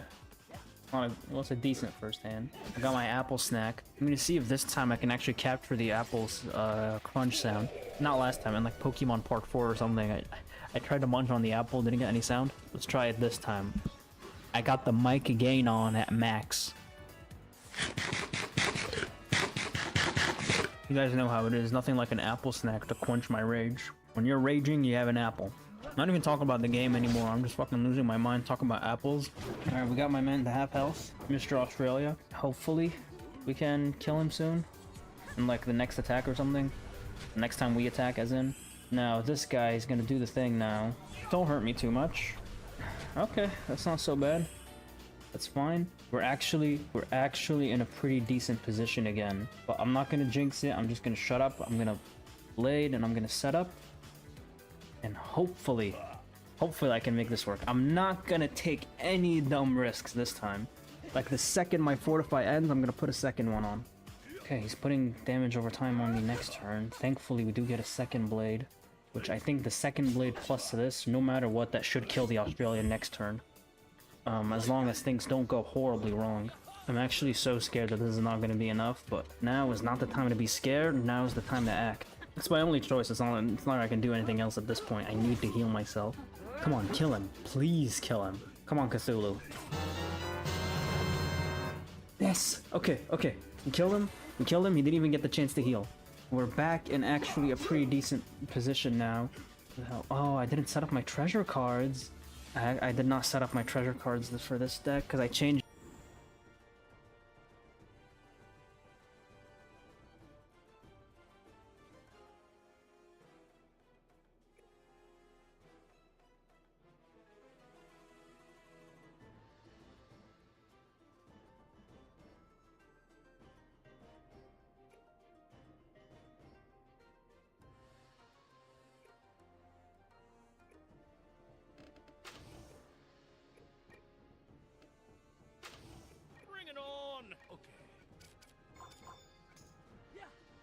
Decks, and it did not shut up my treasure cards, so I don't have an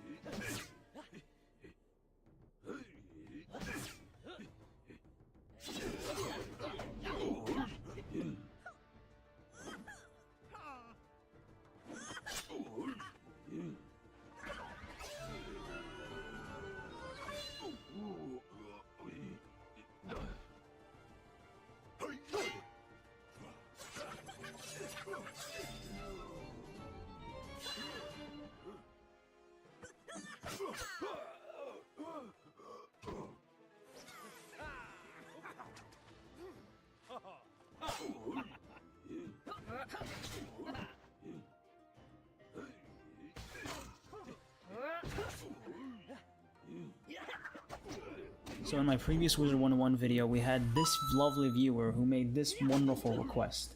And the thing here is that at the Chef YouTube channel, We shall never deny a viewer, even the most ridiculous request. so this wonderful person requested us to solo The Rat. So I figured before just jumping right into a solo, I might as well just explain The Rat a little bit, because he's a pretty quirky boss. He's the final boss of Polaris, which is the first world in the third arc of the game. Starting off, we only have about 29 rounds to actually win the fight, because at the very start of round 30, he does some bullshit that deals over 1 million damage.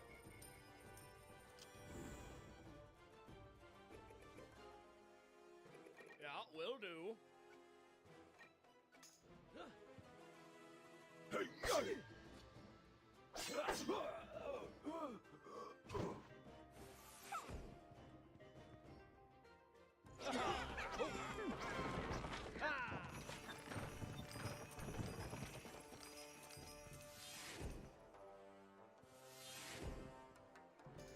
This should do nicely. Now light that powder and we're done.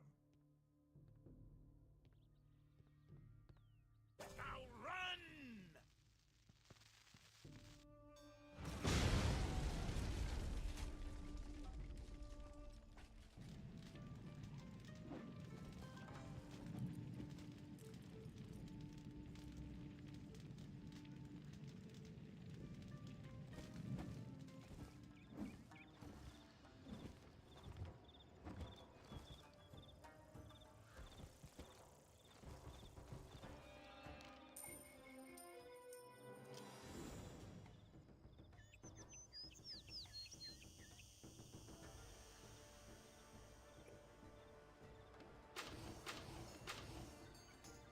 Damage, and there's no way you're surviving 1 million damage. So by the start of round 30, the fight ends. Moving on, remember blades and traps, those really useful spells that boost your next spell's damage? Well, they're useless here, because using a blade is going to cause him to take the blade for himself, and using a trap will cause him to put the trap back on you. Not to mention, using either will cause him to summon a minion, which can deal lots of damage by using things like Wild Bolt and Insane Bolt. So we got our work cut out for us. So I'm going to be showing you guys 2 ways you could possibly go about fighting this guy. The stupid dumb idiot way, and the super genius super awesome way that I totally didn't steal from this guy on Tumblr. Yeah, Tumblr. My character's level 118, so slightly over-leveled, but not to the point where it really matters, and my stats are virtually the same as before. So without further ado, let's hop right in. So before we can get started with this boss, we have to actually, you know, go there. So I'm gonna have to actually go to Polaris right now. Hopefully I can find this guy within a reasonable amount of time. This is my house, by the way. Don't look at my garden, everything's dead. Real talk, maintaining a garden's really hard. Like, you go away for a few days and everything dies. And then you have to start over from the beginning, and then you get demoralized, and it's like, fuck, I don't wanna make a garden anymore. But anyway, this isn't a gardening rant. How do I go there again? Okay, these are the teleporters. I think this is the thing. Teleport to Sky Anchor. I mean, that's gotta be it, right? Okay, I think that's correct. I think I just have to go up here, and that's where the guy is. Yeah, there we go, there we go. This is definitely the place. Alright, cool. So before I go in, so I'm going to be showing you two ways to beat him. We're going to show you the dumb way, and I'm going to show you the really smart way. So the dumb way would be to use a sort of semi-decent setup for bosses. So say, I'm not a master strategist for this game, but you know, this is a setup that I frequently use for bosses, so don't judge me. But this is a setup that I use for like 95% of bosses, and it gets me through them just fine, okay? So I'm going to be showing you this actually, you know, sort of thought out setup versus the monstrosity that I'm going to show you later. Alright, cool. I'm throwing a reshuffle, and yeah, so yeah, this kind of setup gets me through most bosses in the game, alright? I'm going to say 95% of bosses. I used a similar one on Morganth, which is the final boss of the second arc of the game, and I didn't have much trouble. So yeah. This is like the Gaia Colossus from Sonic Unleashed. So this is our enemy, Rasputin. Of course, not to be confused with Grigory Yefimovich Rasputin, as I'm sure many people have. Anyway, but he transforms into this thing, and suddenly he becomes the Rat. Come on, challenge me. I welcome the amusement. With my Titan, I will destroy you and your world at the same time. Kind of an intense speech for just walking around, but anyway. So, you know, let's say I'm an idiot and I don't know what I'm doing, and I'm just like, okay, I'm using my boss deck and I'm gonna go fight this guy. Okay, cool. I'm enchanting my attack. I'm putting my blade up. And as you can see, when I put my blade up, well, you can see what happens here.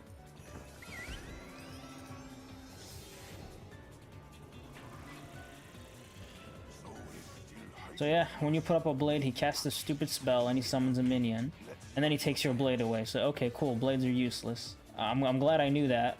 So, moving on, fine. Blades are useless, let me use a trap. What was that? Oh, okay. Yeah, every so often his monster will do an attack, but it's not that threatening, so it's like, whatever. So yeah, when you cast a trap, he gets angry and he summons, guess what? Another minion. Especially in Feint, as you can see, it just said fool me once. If you cast one Feint, nothing happens. If you cast a second Feint, in addition to summoning another minion, he'll do some other bullshit, which we'll get to see that, won't we? So okay, look, he does have a Feint on him, so I'm thinking, okay, so putting a Feint up, it makes him summon a minion, but at least he doesn't take my Feint away, right? So let me just, you know, stack some Feints on him, and then maybe I can attack him. This is, of course, from the fool's perspective. So, you know, I put a second Feint on him. Here he is. Now he's going to summon another minion. And now, yeah, it says can't get fooled again, which means now he does whatever this is, and it removes the Feint, both of them. And it puts them on you. So using blades and traps against this guy is just practically... Oh my god, this is going to fuck me up.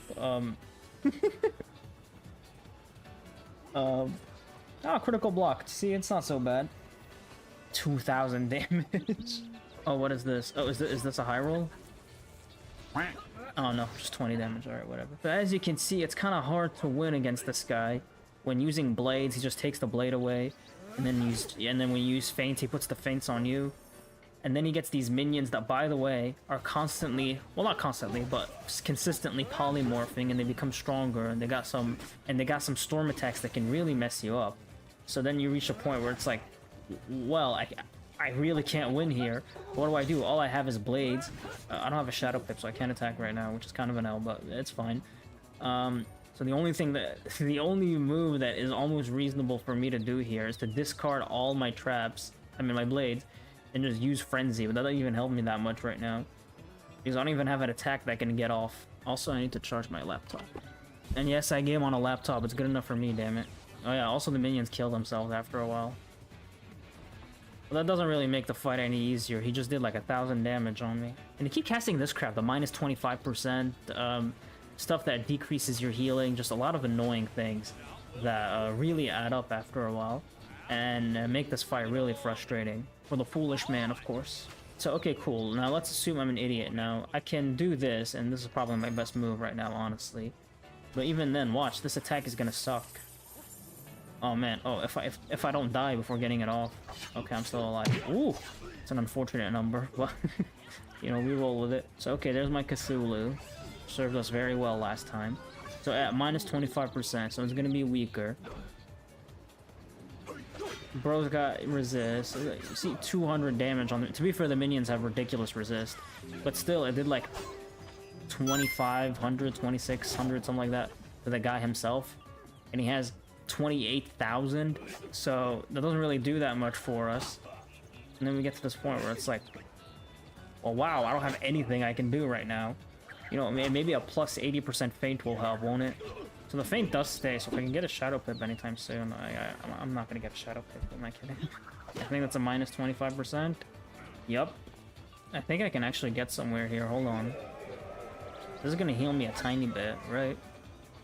And he has a plus 80% feint on him, so who knows? This might do something for me. Ah, critical block. Oh, that's lame. That's lame. 3,600. I'm healed up to almost 4,000, but don't be fooled. This is only because death is really overpowered. If this was any other school, we would not be here right now. And yep, casting this fire giant. I don't like this spell. Oh, there's no damage over time? Okay, that's stupid. So, okay, crap. I have nothing I can do except for Winged Sorrow. So now I gotta save up for a reshuffle. Calm down, dude. It's just a game. Oh, wait. Is this gonna kill me? I don't know how much damage this thing does. 1,500. Ah, cool. Okay, do I Winged Sorrow or do I reshuffle? I kind of want to go for this, but that's the dumb strategy, wouldn't it? I mean, isn't it? But it's Winged Sorrow. I like Winged Sorrow. Oh, whatever. I'm gonna be a little smarter. Oh, wait. It's assuming it doesn't fizzle. Okay, fine. So reshuffle, so I got all my cards back, but that's not really gonna help me much because most of them are blades and feints. I can't even...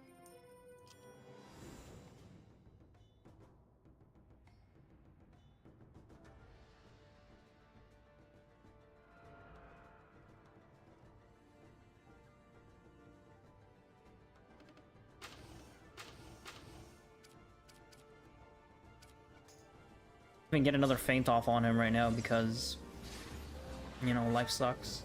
Ah, there's Winged Sorrow. Oh, it's still enchanted. Okay, cool. I can't use any of this. The only thing that's useful to me right now is this Frenzy. Which may just even get me killed anyway, so... Come on, don't kill me this turn. Let me get a Winged Sorrow off. He shouldn't be able to kill me. He has 1 pip. Okay, I don't know what that was, but okay. Check this out. I like this spell. I feel like it's underrated. Well, I mean, it's rated. People like this spell, but, you know. It's cool. Look at it. It's cool. She just throws a bunch of crows at him. Yeah. I kind of wish the debuff that it puts on him is a little stronger, though. It puts a minus 20% damage to his next spell, which, I mean, I'd prefer to have that than to not have it. But at the same time, I'd prefer if it was a minus 40%, like it was a Virulent Plague or something. But, yeah, this is kind of over right now. I mean, I could prolong this if I keep using Scarecrows, but even that wouldn't help that much, because if I take forever, the fight ends anyway. So, yeah, we're down to 200 HP. If he doesn't kill me this turn, then he sucks. Wait, I think it's over. It's over. 999 damage, of course, and, yeah. Oh wait, excuse me, the minion needs to cast his polymorph, even though the fight's already over. Okay, cool, we're back to Moscow. I really like this place. It's like the Kremlin if it was made in Paris. Anyway, so that was the foolish man's way of fighting this guy. Now I'm going to show you how to make a really cool deck that actually works. I don't have any potions right now, so I actually need to go buy some real quick so I can fill up my HP. Because as far as I know, there's no healing wisps back in the, wherever it is. That tower. Here we are in this greedy hag. Who charges 14,000 to fill up the potions. But, you know, I guess inflation's hitting hard. Hold on, how much money do I have? 10,000 gold? I'm broke as hell. I think I was doing some pet hatching or something. I don't know why I'm so broke. If you guys please could super chat me some money so I can buy some gold, that would be nice. I'm just kidding. I know one person's gonna think I'm serious. Anyway, so I'm gonna show you guys how to make a really awesome deck setup that's actually gonna work. So first off, you're gonna need as many of these as you can. Now, my deck only lets me put 4. If your deck lets you... Hold on, what's my deck anyway? Okay, this is my deck. My deck only lets me carry 4 of these. If you can carry more, do so. So you're going to want as many epics, as many colossals, as many gargantuans as you want. You can even get some monstresses if you so choose. So just trust me on this, okay?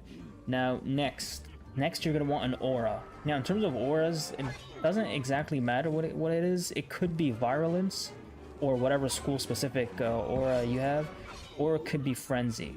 Besides Violence or Frenzy, I guess it could be Amplify or Magnify, but they're just objectively worse options for this point. Also, don't ask me why I have Magnify, Amplify, Virulence, Berserk, and Frenzy, okay? I need all of those. Anyway, I'm just gonna go with Frenzy. Pack as many Frenzies as possible. Maybe I'll pack like a Virulence, why not? Finally, in terms of prep stuff, you're gonna want whatever bubble gives you plus 20% Pierce for your school. Now for death, it's Age of Reckoning. So I'm just gonna pick a few of these. I don't really want many of these, but I need it to show up on the first turn. Now my pet actually gives me an Age of Reckoning card, so I'm gonna make that available. But yeah, this is to get rid of his natural defense. Now, if you have enough Pierce, you actually don't need this, but I don't. I have like... Where's my Pierce? Oh, there it is. Okay. So I only have 12% Pierce, which isn't good enough, which is why I need this. If you have good enough Pierce, you actually do not need to do this, but I don't, so I'm doing it. It also gives you plus crit rating, which is nice, I guess. Besides that, you... At last, I am Rook, Grand Marshal of the Armada. You destroyed Deacon, my brother. I'd have thought that impossible.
I should kill you where you stand, but I will not have it said that when I crushed you, and I will crush you, that you were not at your best.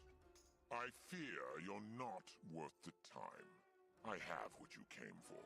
I must see to its translation, and then I have urgent business in Marleybourne. General Tsell, our business is concluded. This pirate is yours to destroy, if you can. Very well.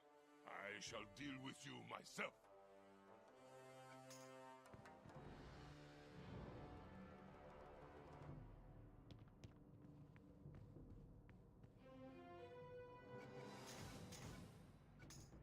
We are outmarched! Quickly, go get General Tso's chicken. The fiend will surrender if his pet is in danger.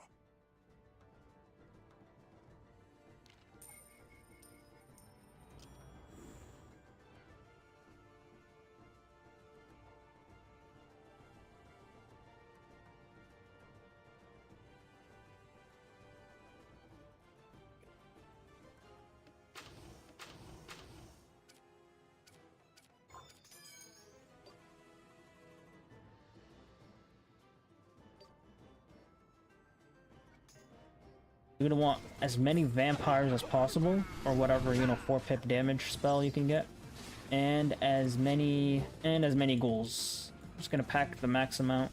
So that puts us with 1, 2, 3, 4, 4, 8, 12, 14, 1, 2, 3, 5, 6, 12. So we'll pack like 2 more banshees. Alright, cool.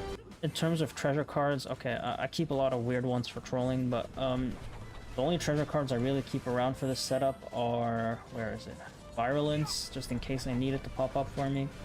And what's it called? I usually keep an Age of Reckoning, but I usually keep an Age of Reckoning in my treasure cards, but I don't have any and I can't buy any, so this is the setup that's gonna win us the fight. The only way the setup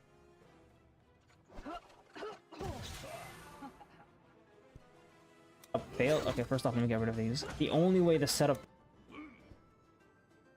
fails if we just don't get Age of Reckoning. I have 3. I need it to pop up in the first hand, which is why I'm paranoid. So I'm just gonna add another 2 Ages of Reckoning, and hopefully they just pop up in my first hand. So with that said, let's go. All right, cool. So we got Epic and a Vampire, and we got Age of Reckoning. Cool. This setup can work now. So there's not many ways that the setup can fail. The only way I've ever seen it fail is if you just take too long, and usually... How the hell did I get a normal pip? I don't get it. I have a 101% power pip chance. What the hell is this? Am I missing something here? You know what, whatever. Okay, cool. So what you're going to want to do is just... Now that you have the bubble set up, you're going to want to get your aura, which is either Frenzy or Virulence or whatever it is for your school. So there we go. And now, just hit him. Doesn't matter what, you can hit him with your ghoul, your vampire. As long as it's enchanted, go for it. Now this is unfortunate because he's got a tower shield up, which is gonna, you know, just gonna ruin my Pierce. But you know, now it's gone, so we can actually deal some normal damage to him. I'm really not liking this normal pip. It's like psychological damage for me. Anyway, we don't need Age of Reckoning after it's gone, so. After you already use it. So okay, cool. Now we can get a Vampire off, which should do significantly more damage. There we go. There's the Vampire, which is not only gonna damage him, but it's gonna heal me too. 2.7k. That's pretty standard. And that's the strategy. I'm not kidding. That's just all you do. You just enchant and you attack. I've done this fight a few times using this, and the only time it's ever failed is when I got pretty bad luck with the cards that I was getting, and I was just not drawing the right stuff. And I ended up running out of time because as I mentioned, this fight ends after a certain amount of turns. But as long as that doesn't happen, you're good. But as long as you don't have like really bad luck, you're gonna be good. And I should not have passed there because I just wasted a turn. But you know, should be fine. Should still be okay. This is annoying because this might make us fizzle, making us waste even more time. Come on, don't fizzle. Don't fizzle. Come on. There we go, cool. Alright, awesome. So yeah, you can see, oh, my health is down to 3.8k. Oh, it might be kind of worrying, but since I'm death, everything heals me. Or these specific spells heal me for the damage that they do. So it's chill. 2.6k. and if you weren't deaf, the only difference in the strategy would be that you would have to actually heal every so often. But this is plenty possible even without a deaf character. Like, you don't need to be deaf to make this work. I feel like non-deaf characters could make it work even better if they have higher damage. Like a fire or a storm might have an even easier time. The only difference is that they'd have to heal every so often. Or maybe even if you have a pet that heals for you, then all the better. I will say though that death does have the easiest time. So if you don't like that, if you think it's cheese, fight me. I don't care. I'm just gonna Banshee because I really want to get rid of that stupid solid. Because I want to get rid of that stupid single pip. It's really annoying me. What the fuck? What is this? I've never seen this in my life. Learn something new every day, I guess. Never seen this spell before. Oh fuck, it hurts. But okay then. That was something. I hope this ambulance isn't coming off on my mic, but it probably is. You know, welcome to my city, everybody. I guess I should mention, this strategy also becomes less risky if you're not using Frenzy and instead you're using Virulence. Since Frenzy actually increases the damage that you take by 30%, whereas Virulence doesn't do that, so... But yeah, it's just a casual gameplay, easy kids game. Nothing for, you know, a pro wizard like me. Yeah, as you can see, we've already got him down to 10,000 health. Whereas in the other time when we were fighting him like a noob, we only got him down to like 17k before we died. And with this, he's gonna be down like another 1 point something, 1.9. I guess a little pro tip, you could pack a reshuffle. I didn't do that, but you could pack a reshuffle in case you're worried about running out of cards somehow. But as long as you don't have like absurdly bad luck and you set up a reasonable amount, you're gonna be okay. I usually finish this with like a few cards to spare even, so this commentary is getting really chill because this fight's getting really chill. The only thing that could possibly ruin it is if we run out of time. But oh, we won't.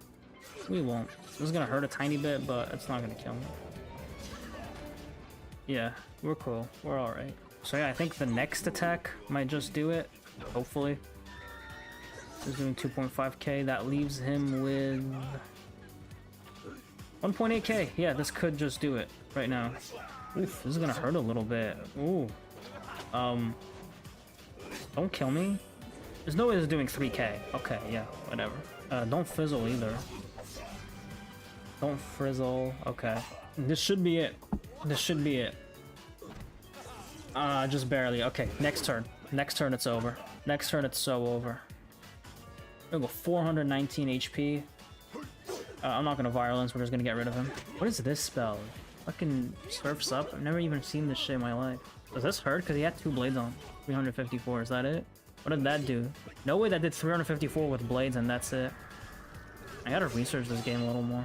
But yeah, here we are. This is the last attack. And done! I'm not kidding, we just beat the level 110 boss with a level 5 spell. Let's see, did we get anything interesting? Oh, no, excuse me, we gotta watch the cutscene first. That's not what he said. The subtitles say s, but he just said there. This guy's so cool, I love this guy. I don't really know his deal, but I really love him. Stop whining, my child, you embarrass yourself. Yeah, tell him. Oh, I caught an error, I caught a mistake, look. You may be my favorite thing is the words that came out of his mouth, but the subtitles say you may be favorite thing. King's Isle, fix this, what's wrong with your game?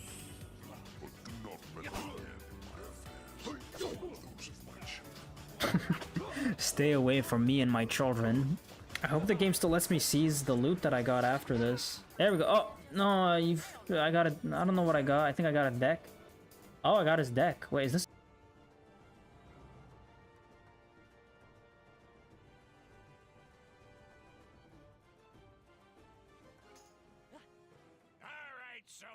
Surrender or the chicken gets it. No, wait. Stay your hand, pirate. We may hate each other for eternity, but that poor, innocent creature must not suffer. I surrender.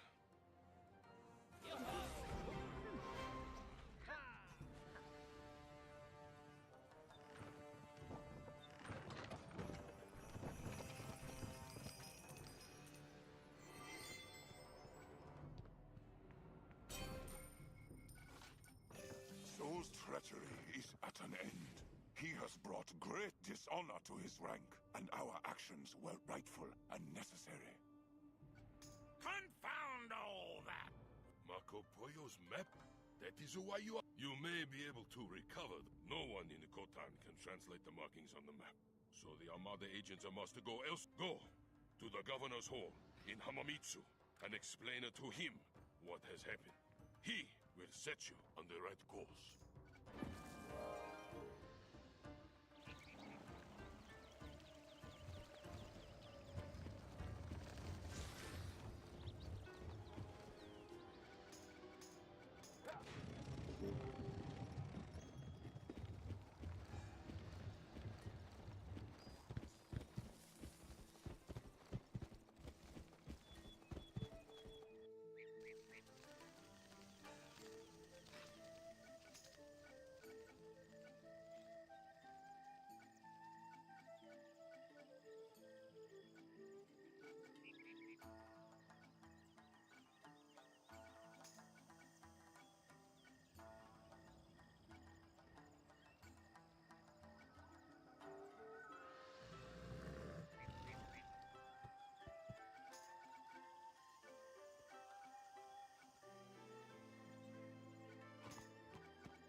What business brings you here?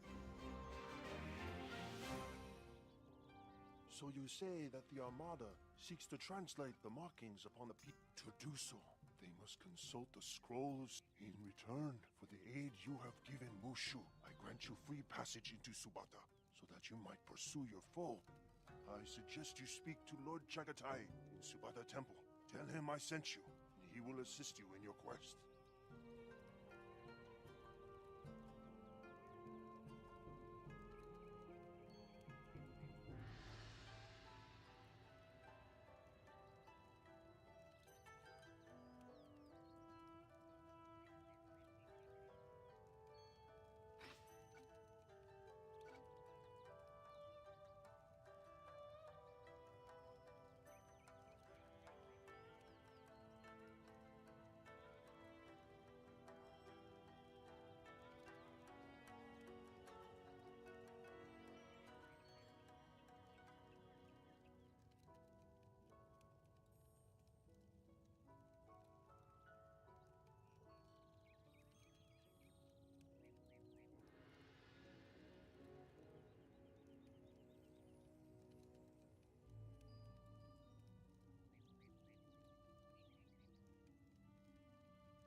You are not from Mushu, pirate. What do you seek in Subata?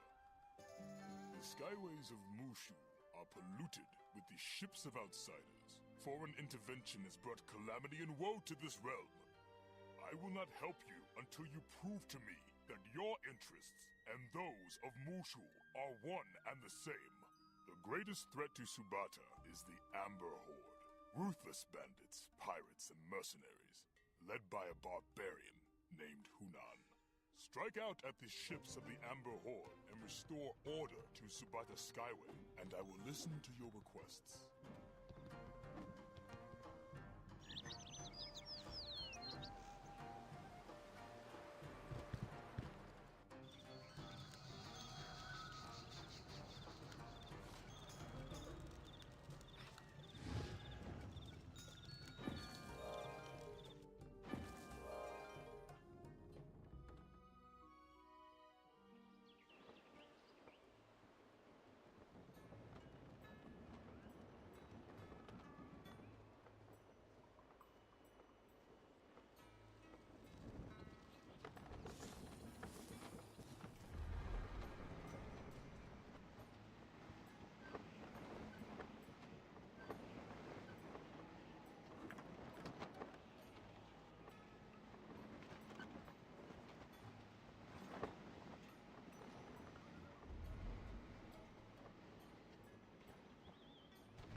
Let's find Lord Chagatai and see about the Scroll of Secrets.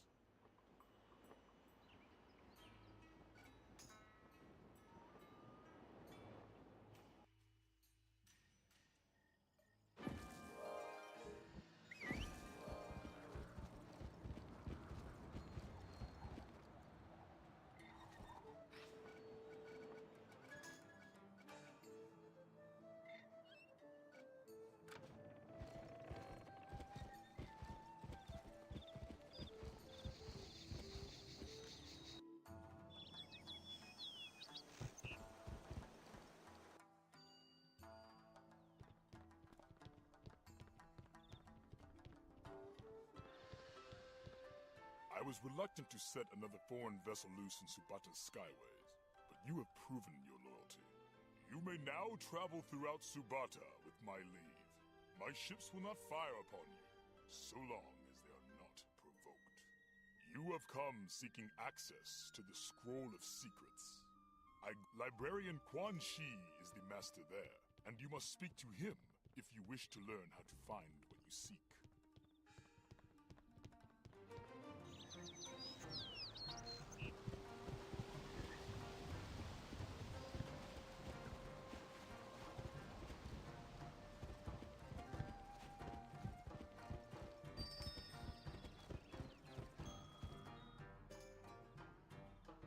There is no more for you to take.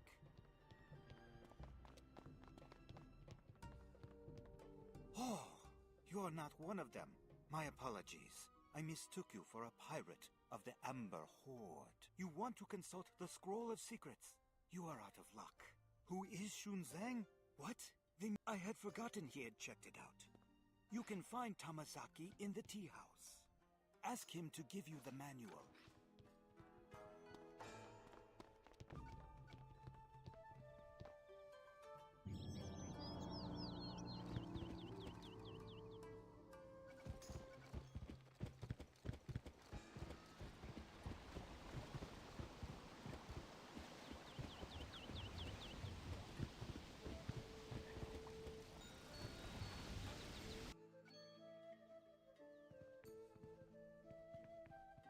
The Book of Six Rings. Oh, I do not have it anymore. Listen to my tale. I was sitting in the... They took... As for me, I have given up the way of the sword. Now I spend my days enjoying the simple virtue of a fine bowl of tea.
Say nothing. No secrets are hidden from Shunzai. A quest for... I'm missing. I cannot translate the markings on the pieces of the map you possess, for they are Taoist sorcery, and I am a Buddhist mystic. Knowing this, you are undoubtedly lost and do not know what to do. But I will tell you because I am Shunzang the Wise. When the mountains were but hills, and the skies were still young, there was a sage, even wiser than I, Cao Tzu, father of Taoism. Cao Tzu wrote the Scroll of Secrets, full of ancient wisdom. When Marco Polo came to Mushu, he studied the scroll and used it to make his map. Cao Tzu dwells upon the celestial shrine, which sits upon the back of Maruzame, the great turtle that swims the skies of the higher world. The great turtle can only be summoned to this realm by throwing 5 turtle balls into the Eye of Harmony. No small task. I, Shunzang, once visited the celestial shrine. With me were 4 heroes: Monkey King, Pigsy, Friar Sand, and Dragon Prince. These mighty heroes helped me on my journey to the west when I discovered the teachings of the Buddha and brought them back to Mushu. Each of these heroes carries 1 turtle ball. The last was entrusted to me. When our great quest was done, the celestial ministers sent the heroes to watch the 4 temples of the winds. They are still guarding them. Well, all but Monkey King, who got in some trouble and forced the ministers to drop a mountain on him. If you can get those 4 turtle balls last, you should. Before you go, let me give you this sealed scroll. Read it only if you set Monkey King free, and only after, no sooner.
Captain. Captain?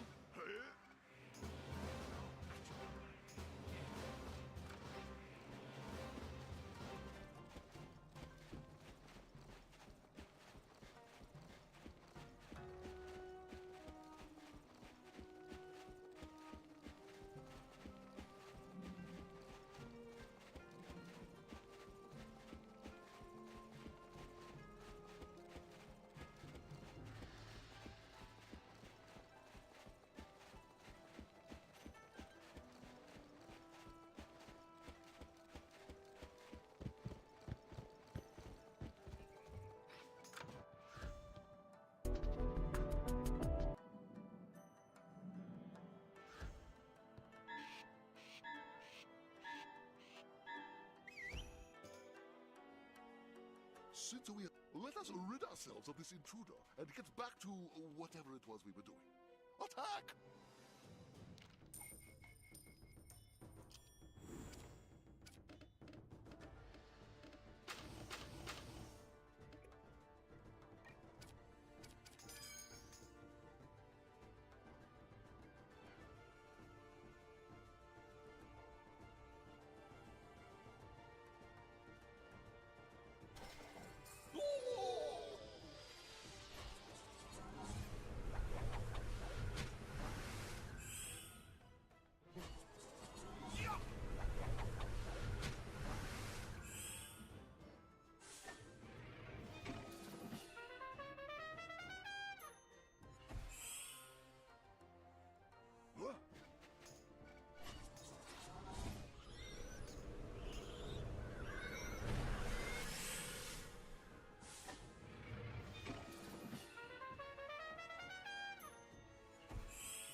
Yeah, will do.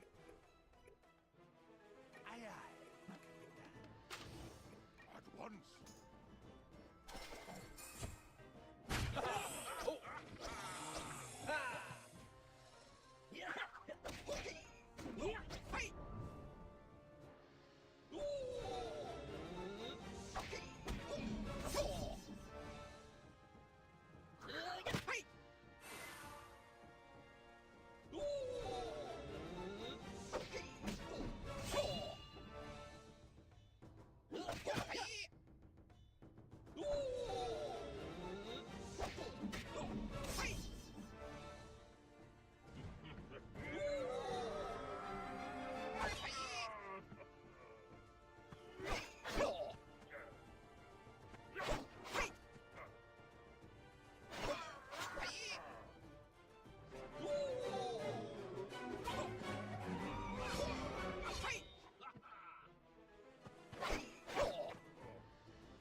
work of strategy and swordsmanship. I will study it as we journey back to Subata Temple.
North, the Library of Contemplation lost many prize works to the Amber Horde.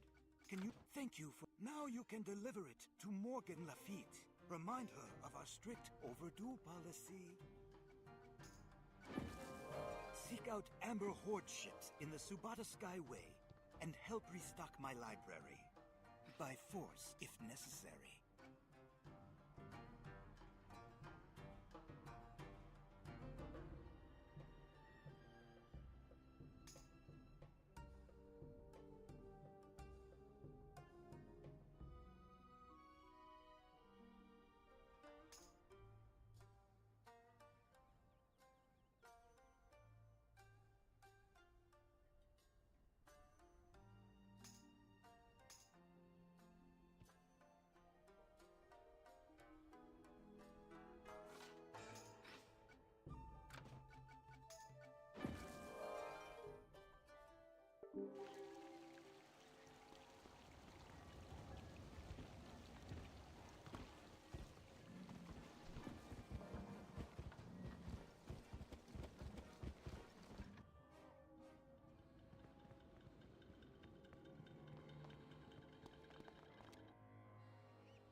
Magnifique!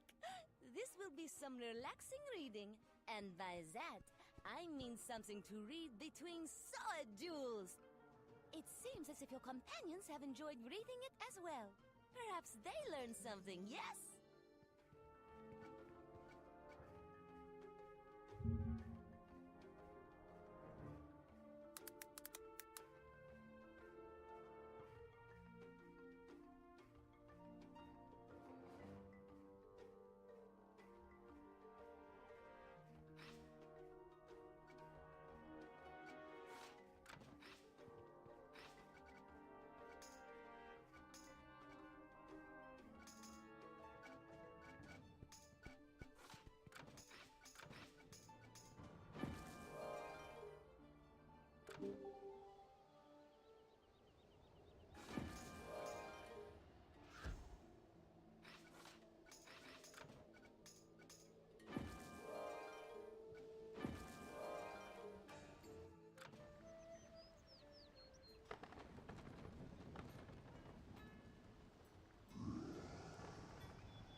Is this even better than what I have?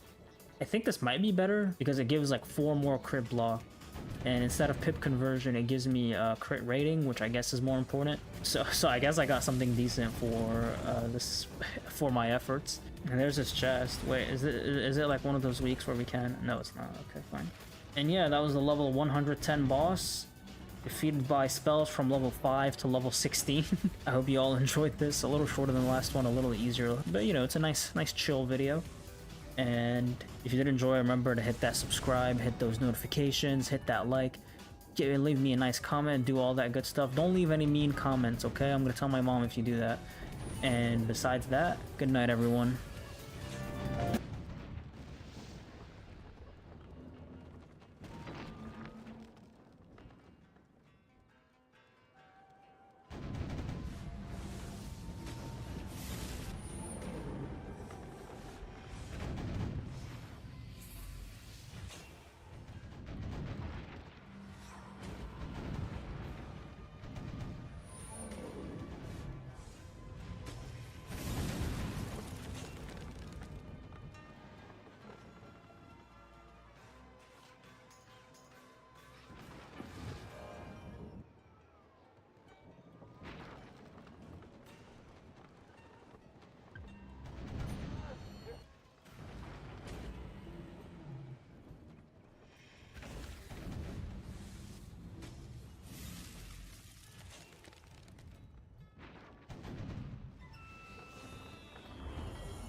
Wizard 101 has been around for nearly 16 years. That is a very, very long time, and a lot of the other games in Wizard's category have either died out or simply are discontinued.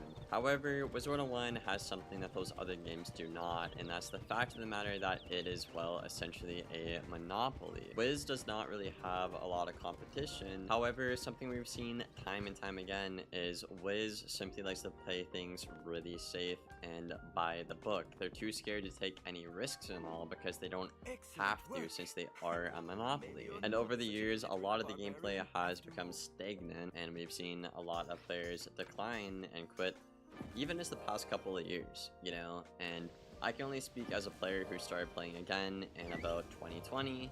I started making content, I think 2021 or so. So I am more of a recent player, and I'm speaking from my experiences. I haven't been around for like 10 or the 16 years the game has been out like other people have in the community. So if you're one of those members, you could let me know down there in the comments below if I am just completely missing the point or not, or if there's anything I miss in this video, guys. But in the video today, I would like to talk about how long I think Wiz has before it like dies out like any other game. And honestly, I would like to see Wiz just not die in general, you know. Like, I'd love to see Wiz keep going and then like update the graphics someday, because I do truly believe this game is special. And I know I talk a lot of crap about the game, but that always comes from a good place, as you guys know. In this video, I'm gonna try and talk about both of the positives, things like KingsIsle has done right, and things like KingsIsle has done wrong. And one thing I think KingsIsle has done right is they've been pretty good with adapting to,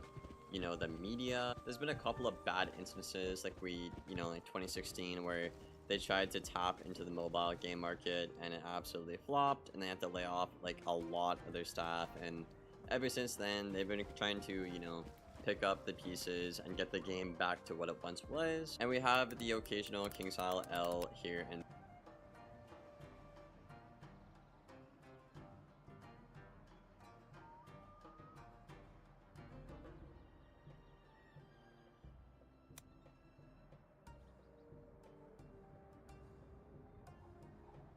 we're juicing.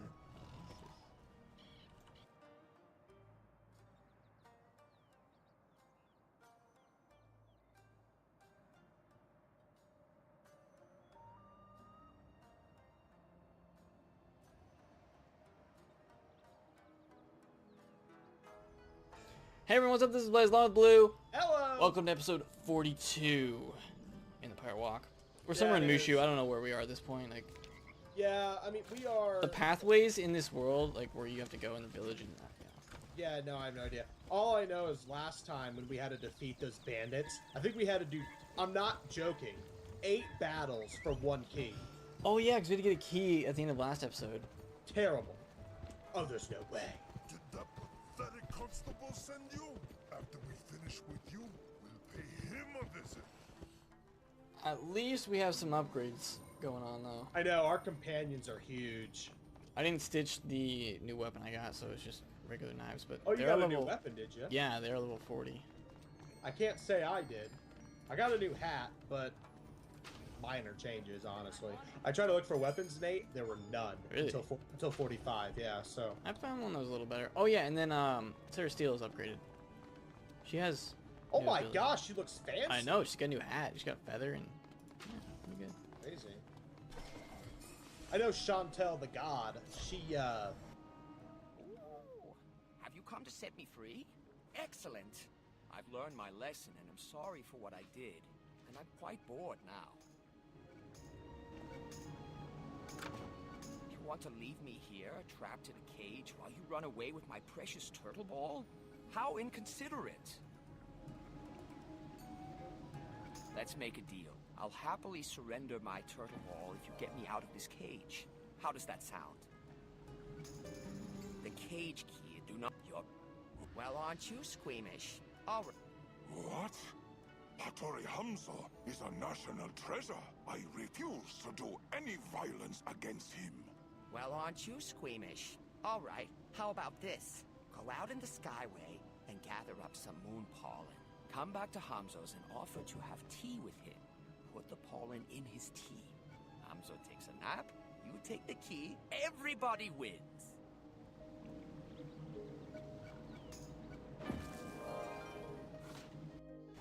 She gets like a little Robum good. They get like more dressed up as like they get promoted. Yeah, seriously, looks a little more stylish. She does actually. Was that gold? She's upgrading, Nate. What is Mouse Corsair? Yeah. Respectable. She's got fancy boots too. But That's yeah, one of those unique ones. There's some big upgrades, like the Bonnie M one, huge. El Toro also has one. Exactly. I feel like theirs are in the level like 40. Oh, yeah, we're also wearing new titles. I found mine. It's Artillerist, so. It took you a while to find it, but It did, yeah, and your fencer. At least I found it, though. That was sweet. Gotta love Overwatch. a good game. Yes, it is. I enjoy my good attack. The Bazaar. I know.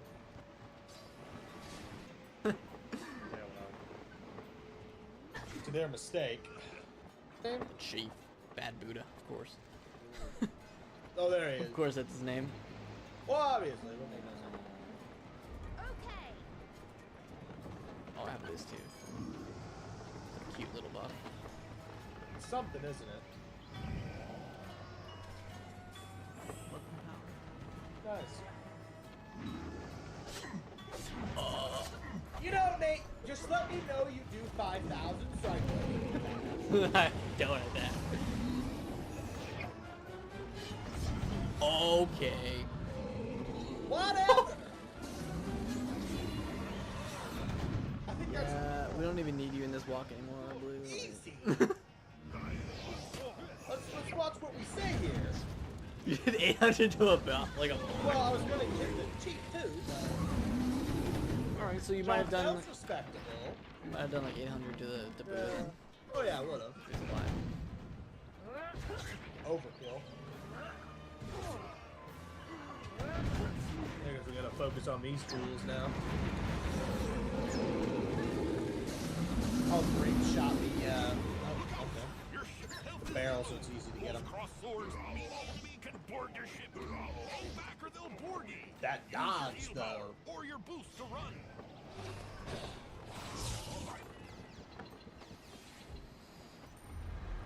Mm-hmm. Let's just destroy like everything this kid lives for. I can't go for the guys behind the. Oh, you're killing that. I'll make my way over here. I'll have Bonnie and shoot everything around that guy. Good. On it. Please do. There we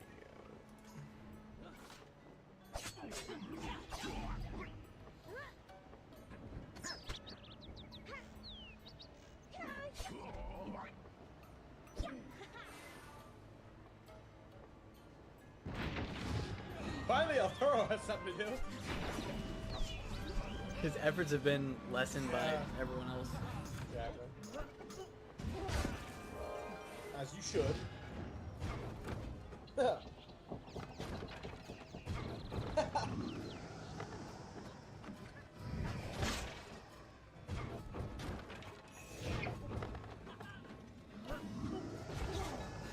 Almost. Now we'll take them out. Okay. All right.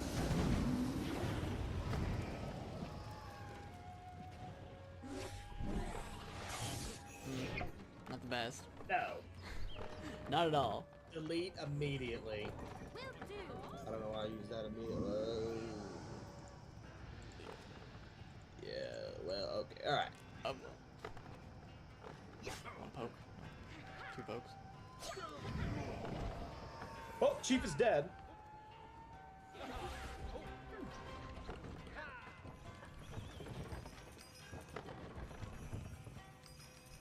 Chest, chest, chest. And that one. Was it General Soul that sent you?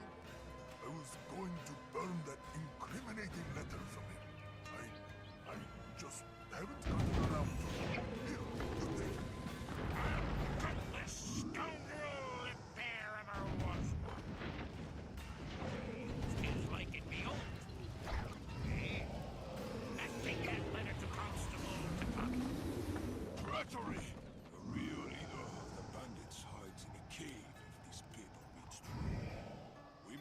Enoshi Ishii Clan Lord in Bandit Cave. So that wasn't even the real chief.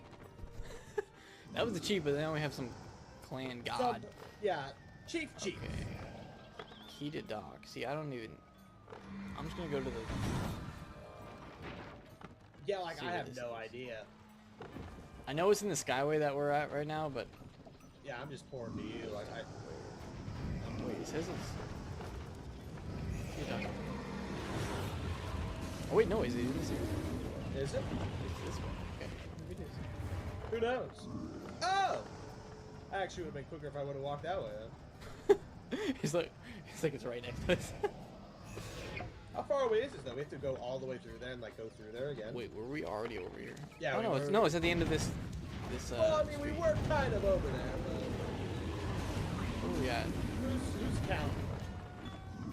Well, Oh, if yeah. we would have left the hut, we would have been outside the hut. And then walked down the street and we would have been close. Yeah, that's fine. And I wouldn't trust Monkey King. I didn't even know we were at Key to Dock. Like, No, I have no idea where we are right now. yeah, I just had to walk down the street. Roast me if you will, I have no idea. I poured it too, so. Okay. A legitimate giant cave. Yep, Respectable. just walked like 100 yards. That's this fine. way. Learning lesson.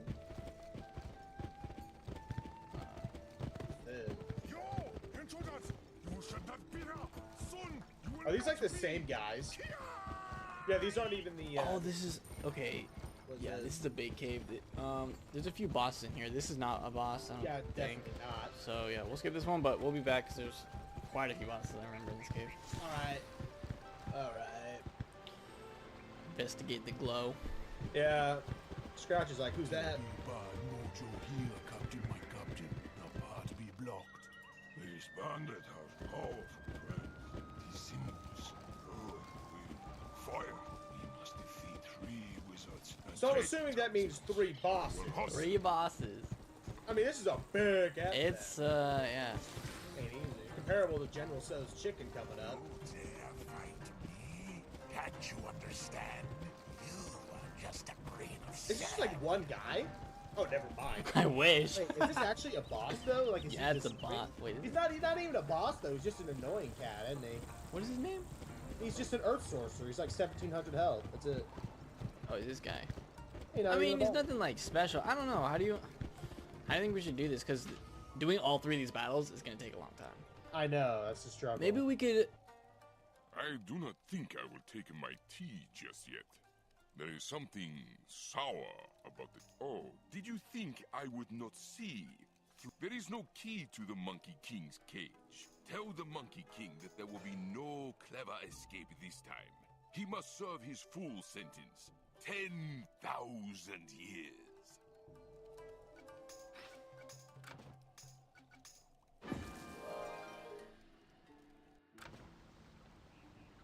What? There is no key? This is an outrage.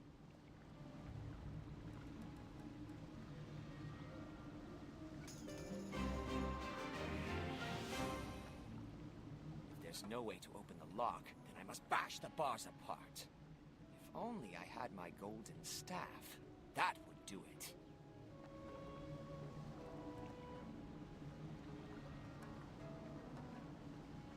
My golden staff was taken from me by the Dragon King long ago when they put me in here.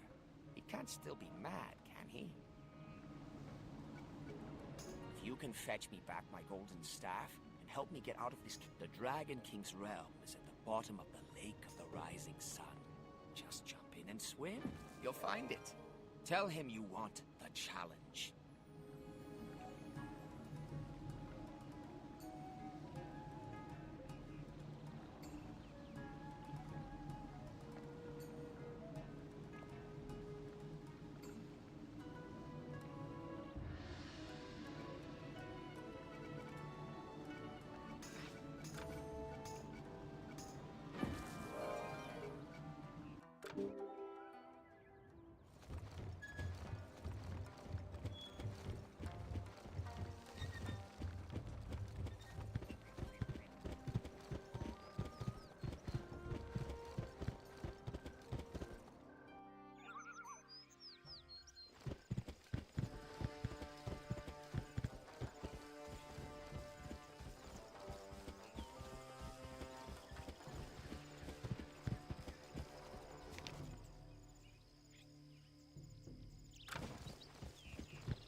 I am Shifu, an alchemist by trade. I am brewing a potion of The recipe for the tablets are in the hands of a river devil named Hessian. He will not relinquish such power willingly. Best of luck.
These be no natural waters, my captain.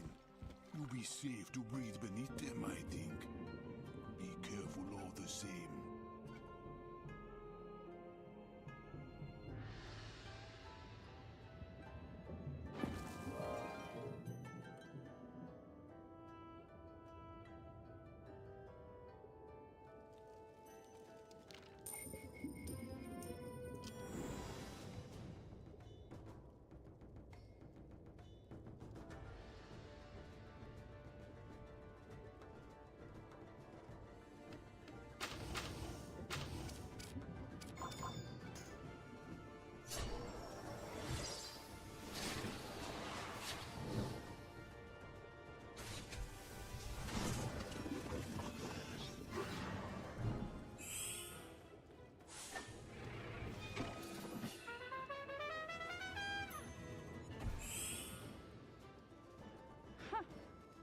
Former world's strongest man versus TikTokers goes exactly as expected. Round 3, Eddie yells, I'll stand in the middle. Even if I stand in the middle, you still do nothing. This isn't a...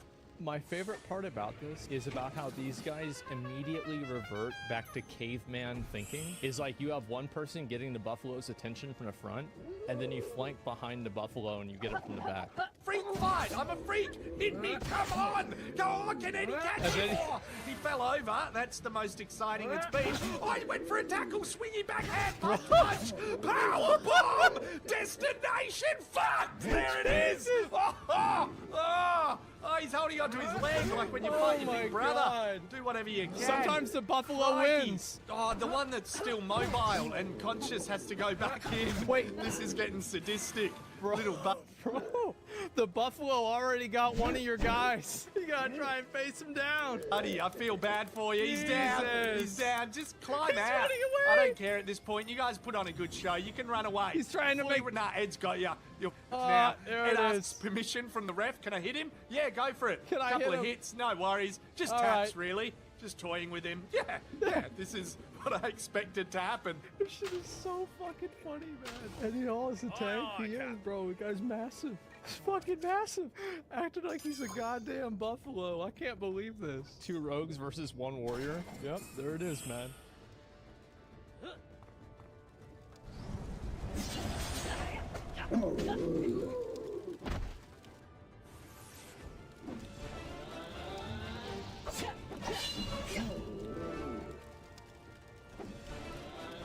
Welcome to Fight Day. Here's Eddie Hall, a strongman legend transitioning into MMA fighter. He's been in a few Aussie Man videos, Eddie. I want to befriend him online so that when the apocalypse hits, he'll be on my side in real life.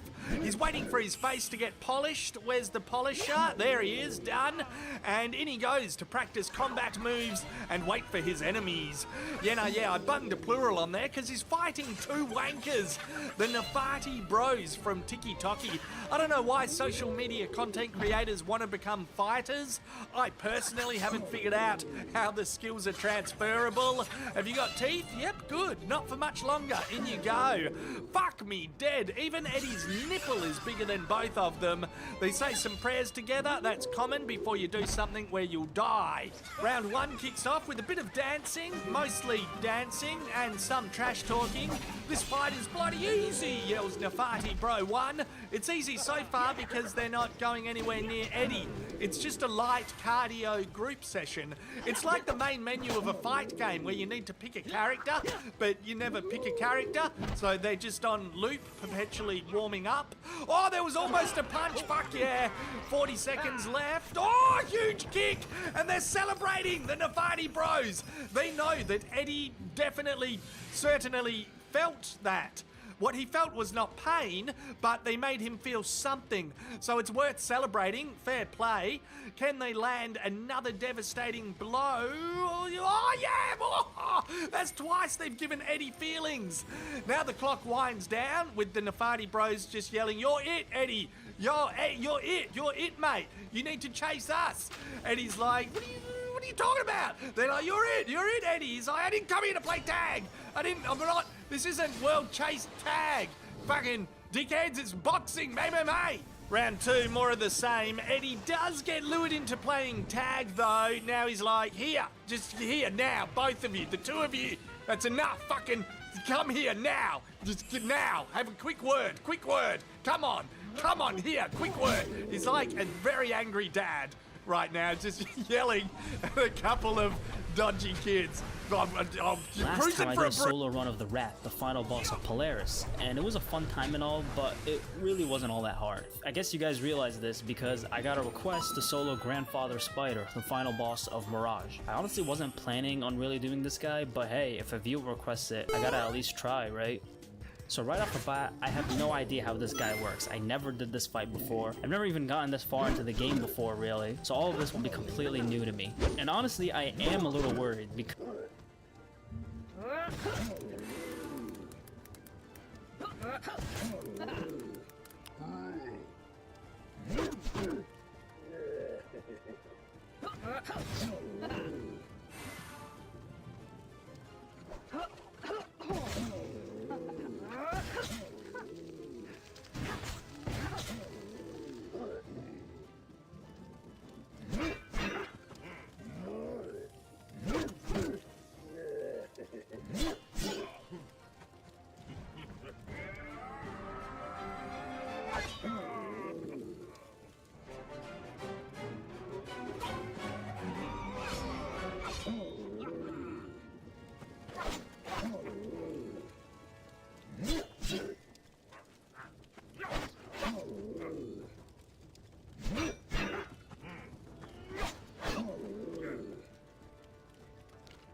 The entrance to the Dragon King's court must be somewhere near.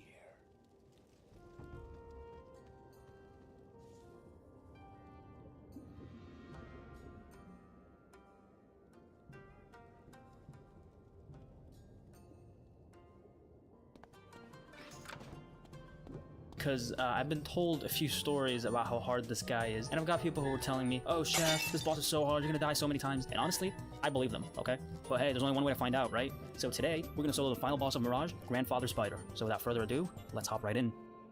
Alright, I got as close to actually getting to the guy before actually reaching him, at least as far as I know. Yeah, there he is, Grandfather Spider. You know, the game sure loves this kind of character design, right? Like the hood and like the two glowy eyes. It's one of the prerogatives of being a primal divine force. I can be as petty and absurd as I want. Okay, but yeah, like I was saying, the game really loves this kind of design where you have like the hood and the two glowy eyes. I mean, there's this guy, Grandfather Spider. There's Malistaire in his like second form. You have the Darkmoor armor that I'm wearing. But in my opinion, Grandfather Spider is the one who pulls it off the best. He looks really cool. Someone asked me like, oh, like what do you like about him? I don't know. He looks cool, okay? And he talks in a weird like cryptic cool way, and I like that. Is there like a pre-boss where I have to fight one of the previous bosses or something? Oh, of course. So I didn't even reach the guy yet. I have to fight a bunch of fucking peons before I get to him first, which is always nice. Oh man, it's like a whole dungeon sequence. East Sands of Time. What is there, like an east and a west and a north Sands of Time? I don't have time for that kind of shit right now. I got a video to record.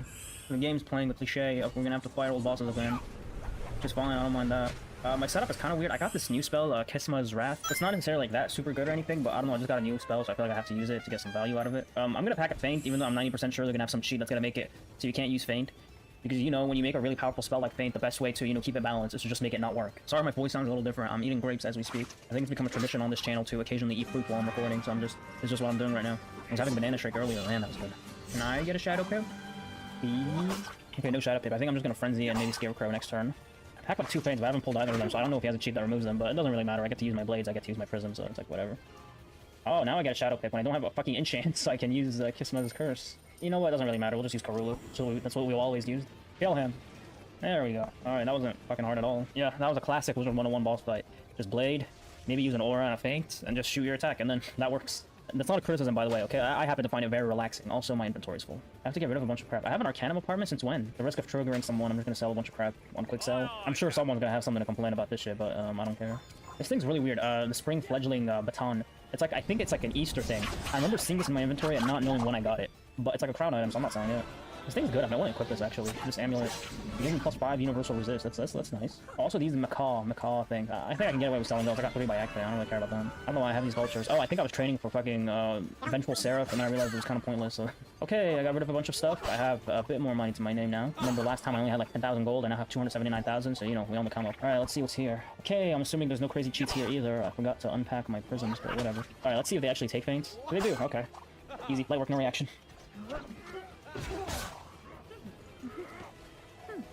That attack animation pisses me off so much because it could have been 3 seconds long, but no, it needs to be like twice that long. I was about to just Scarecrow straight up, but I forgot I actually have to set up a little more. This is known as Wizard 101 Autopilot. Why is he bloodbatting? Is this some kind of mental warfare? 658, excuse me? How the fuck did that do so much damage? Well, I mean, I guess I have a Frenzy and I had a Myth Trap on me, but still 600 fucking damage from a bloodbat? Damage inflation's crazy. Anyway, this should just get rid of him. Or it might barely not get rid of him. We'll see. I think he barely lives? Oh, never mind, we got him. You can tell because of the sounds of his death. Is she even more useful? I gotta say, I like the sequence. The sequence cool. Do you think he's a real dragon? I've always wanted to meet one. I hope he'll see us.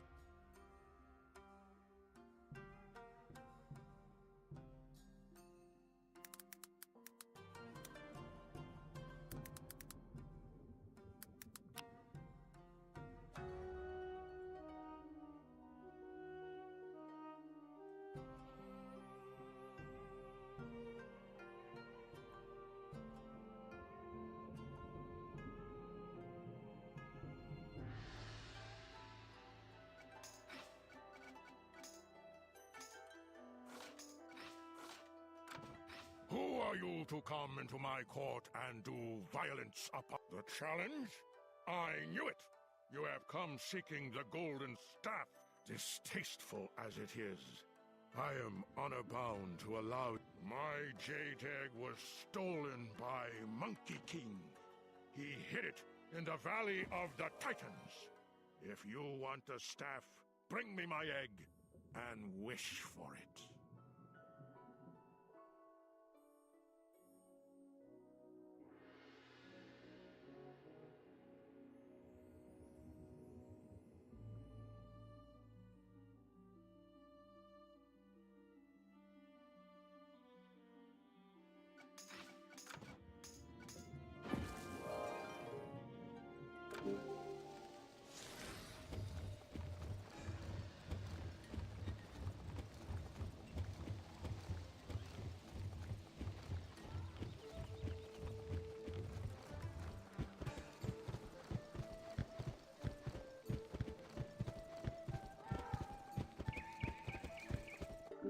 cool. Like you're in a desert and everything's becoming like this apocalypse thing.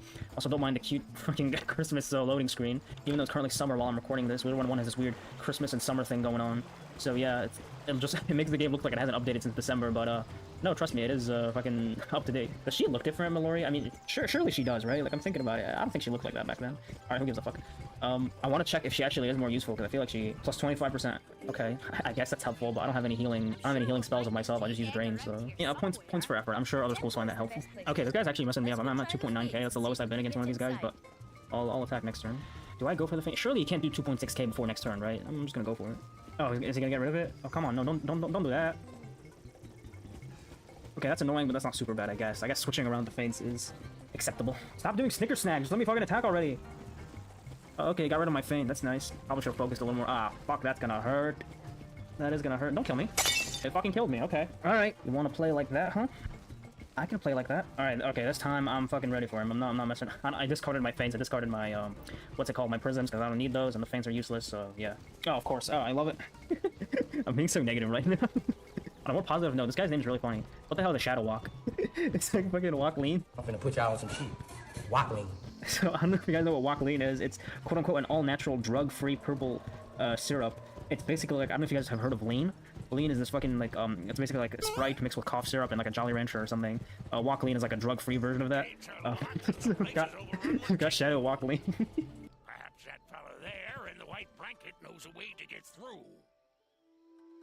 Greetings, honorable visitor from a far-off land. Could you perhaps... I am an auxiliary member of the Order of the White Lotus. An order of monk Tengu goblins have invaded the... My order has sought refuge in a cave not far from here. Speak to Master Lee Hark. There. One of the fucking stupidest things I've ever said. I'm sorry, everybody. Is 4 blades enough? No way, it's enough. I'm not gonna frenzy yet, because he can really mess me up. I'm gonna use a treasure card blade. How much does that hurt? This meteor strike. Oh my god, that's gonna hurt. Holy shit. 2,000, just like that. He has a 200% feint on him right now, which is interesting. Why is my game lagging? Okay. Oh, he's not getting rid of it? Oh, fuck. Okay, I might just win this. Don't kill me. Oh, what the hell? Oh, no, this better not kill me. Oh my god, if this kills me, I'm fucking... He's got 10% pierce, 35% damage. No! Oh, what the... 8 health? Oh, man, no! No, he has the fucking shadow spell. Are you kidding me? That would have been so cool. We're surviving on 8 damage, but no, he's got that fuck-ass fire spell on him. Whatever. Oh, my fucking power just went out! What the hell? I just logged back in. My shit is at 1 HP. I'm here. I'm walking... Oh my god, what is this? Excuse me, do you know what's going on here? Oh my fucking god, this game. This time. Shadow Walk. Stupid ass name. You're not winning this time. Why does he always go first? Alright, really good first hand though. Stop doing that shit! There we go, I'm just gonna stack blades. I'm gonna wait for him to put that feint up. And then I'm just gonna Vaughn's Monster or something. There we go. This should make him put a 200% feint on him. There we go, okay. Okay, he's got the feint on him. I'm just gonna do this. Oh no, never mind. He can just get rid of it before I can even have time to take advantage of it. Which makes the whole thing pointless. Alright, thanks game. And can just get rid of my fucking stun shield. This game sucks. I'm joking. I love this game. Alright, do a good amount. Come on.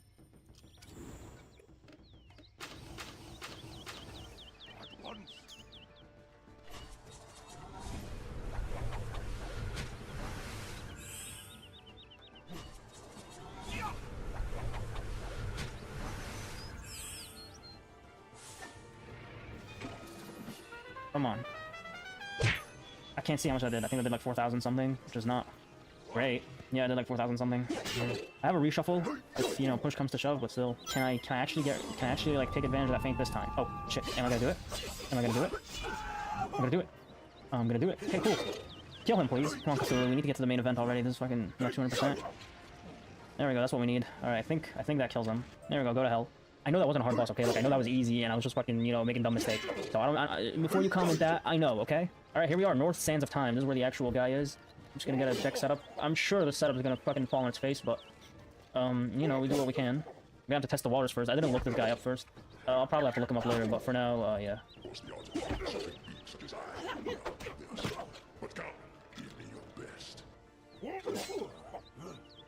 You hear that? This guy knows. This guy knows I'm gonna be here all day. Well, all night. Almost midnight by the time I'm recording this. Okay, 30,000 HP. That's an amount. Let's see. How does he feel about blades? How do blades work? Okay, we're starting off with a cheat. That's cool. That's what I expected. That summons a minion, I think. Okay. Okay, how much is that doing? 1411 off the bat. Okay. That is acceptable. 45%. Okay. He doesn't have some shit where he removes blade. That's fine. I can handle that. Spiderling only has 2,400, which isn't bad. Okay, and he passed, which is nice. So far, pretty chill. He has a lot of damage and summoning that minion's annoying, but so far, pretty chill boss fight, nothing too crazy going on. He has that weird purple thing in front of him. I don't know what that does, but, you know, I'm sure it's fine. Spin the wheel, I'm enjoying this. What does that do? Alright, okay, that makes me go first. I don't mind that, that helps me right now. Is he invulnerable? I'm scared that that thing means that he's invulnerable. I mean, I don't know, I guess we'll have to find out. I need to draw a Scarecrow, or I need to get a Shadow Pip already. Alright, come on, Scarecrow or Shadow Pip? Shadow Pip work. Oh, I got both. Cool. So, how does he feel about this? Let's see. So, Karulu, we've got a good amount of blades. We got 4 going off. Oh, he's got to resist? Yep. That did 1,000 damage. Why did that do 1,000? Hold on a second. And he's doing bugs, of course he is. I think that's what that purple shield in front of him did, right? Because, hold on, look, if I'm going to Scarecrow here, that's going to do more damage, surely, right? Let's just see how he feels about the Scarecrow. Okay, that does normal damage, even though he does have a resist. So I think when he has that purple thing in front of him, that's when he's taking severely reduced damage. So I guess you're going to have to time your attacks based on that. Does he have any sort of anti-feint stuff going on? Okay. That's a spear. Okay, what the fuck does that do? It switches the feints, which is annoying, but it's not that bad, I guess. Will do.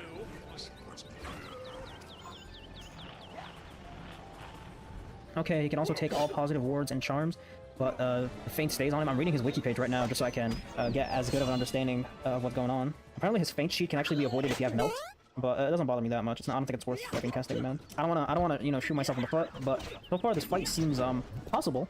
It seems possible. I'm not gonna say it seems easy because he has a lot of health. Oh man, no, that's annoying. That's gonna hurt and that's gonna stun me. Oh, this might kill me. This might kill me. Okay, that killed me. That may have seemed like a bad first try, but I'm actually optimistic. I'm actually pretty optimistic about this. This seems like something that I can do, you know, within the next 10 years. By the way, while we're here, these guys, look at them. You got Percy Pac-Man and Madam Pac-Man. Get it? It's like Pac-Man and Miss Pac-Man. I love that. Game was made by the devil. So anyway, as I was saying, I don't want to, you know, like, what's the word? Speak too soon, but I'm feeling sort of optimistic about this. So hold on. Let me fix up my deck real quick. I'm not gonna bother with feint because that cheat is annoying.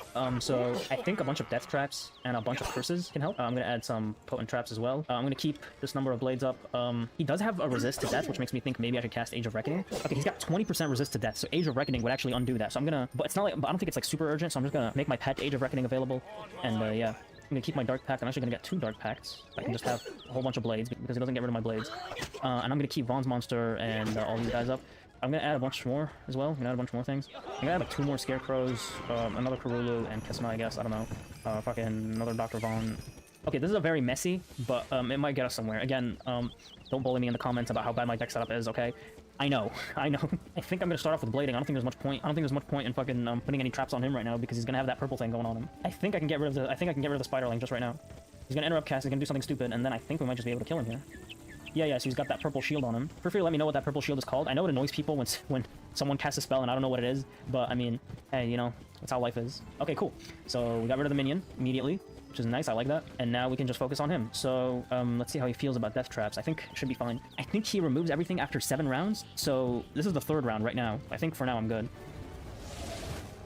Anyone think that's weird? Like, why does the lion head of the Chimera spit out bees? Shouldn't it, like, fucking, shoot fire or something? Why are they shooting bees? Okay, cool. The death trap worked fine. I'm gonna Age of Reckoning, so I got more, so I can pierce through his resist. There we go. We also get more crit rating, which is neat. I forgot what turn this is. This is not a very good thing to happen, but, you know, that's how life is right now. To fight a giant electric lizard. I did not sign on for this.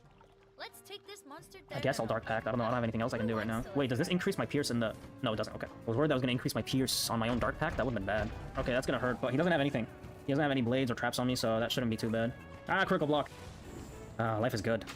Are you fucking serious? Since when did... Oh my god, I'm going to look like a noob. Did lightning bugs always get rid of your blades? Okay, excuse me. It's not called lightning bug. It's called glow bug squall. I'm sorry if I'm offending anyone. No, it does 1040 damage to all enemies. It doesn't say anything about getting rid of blades. I guess his version is special.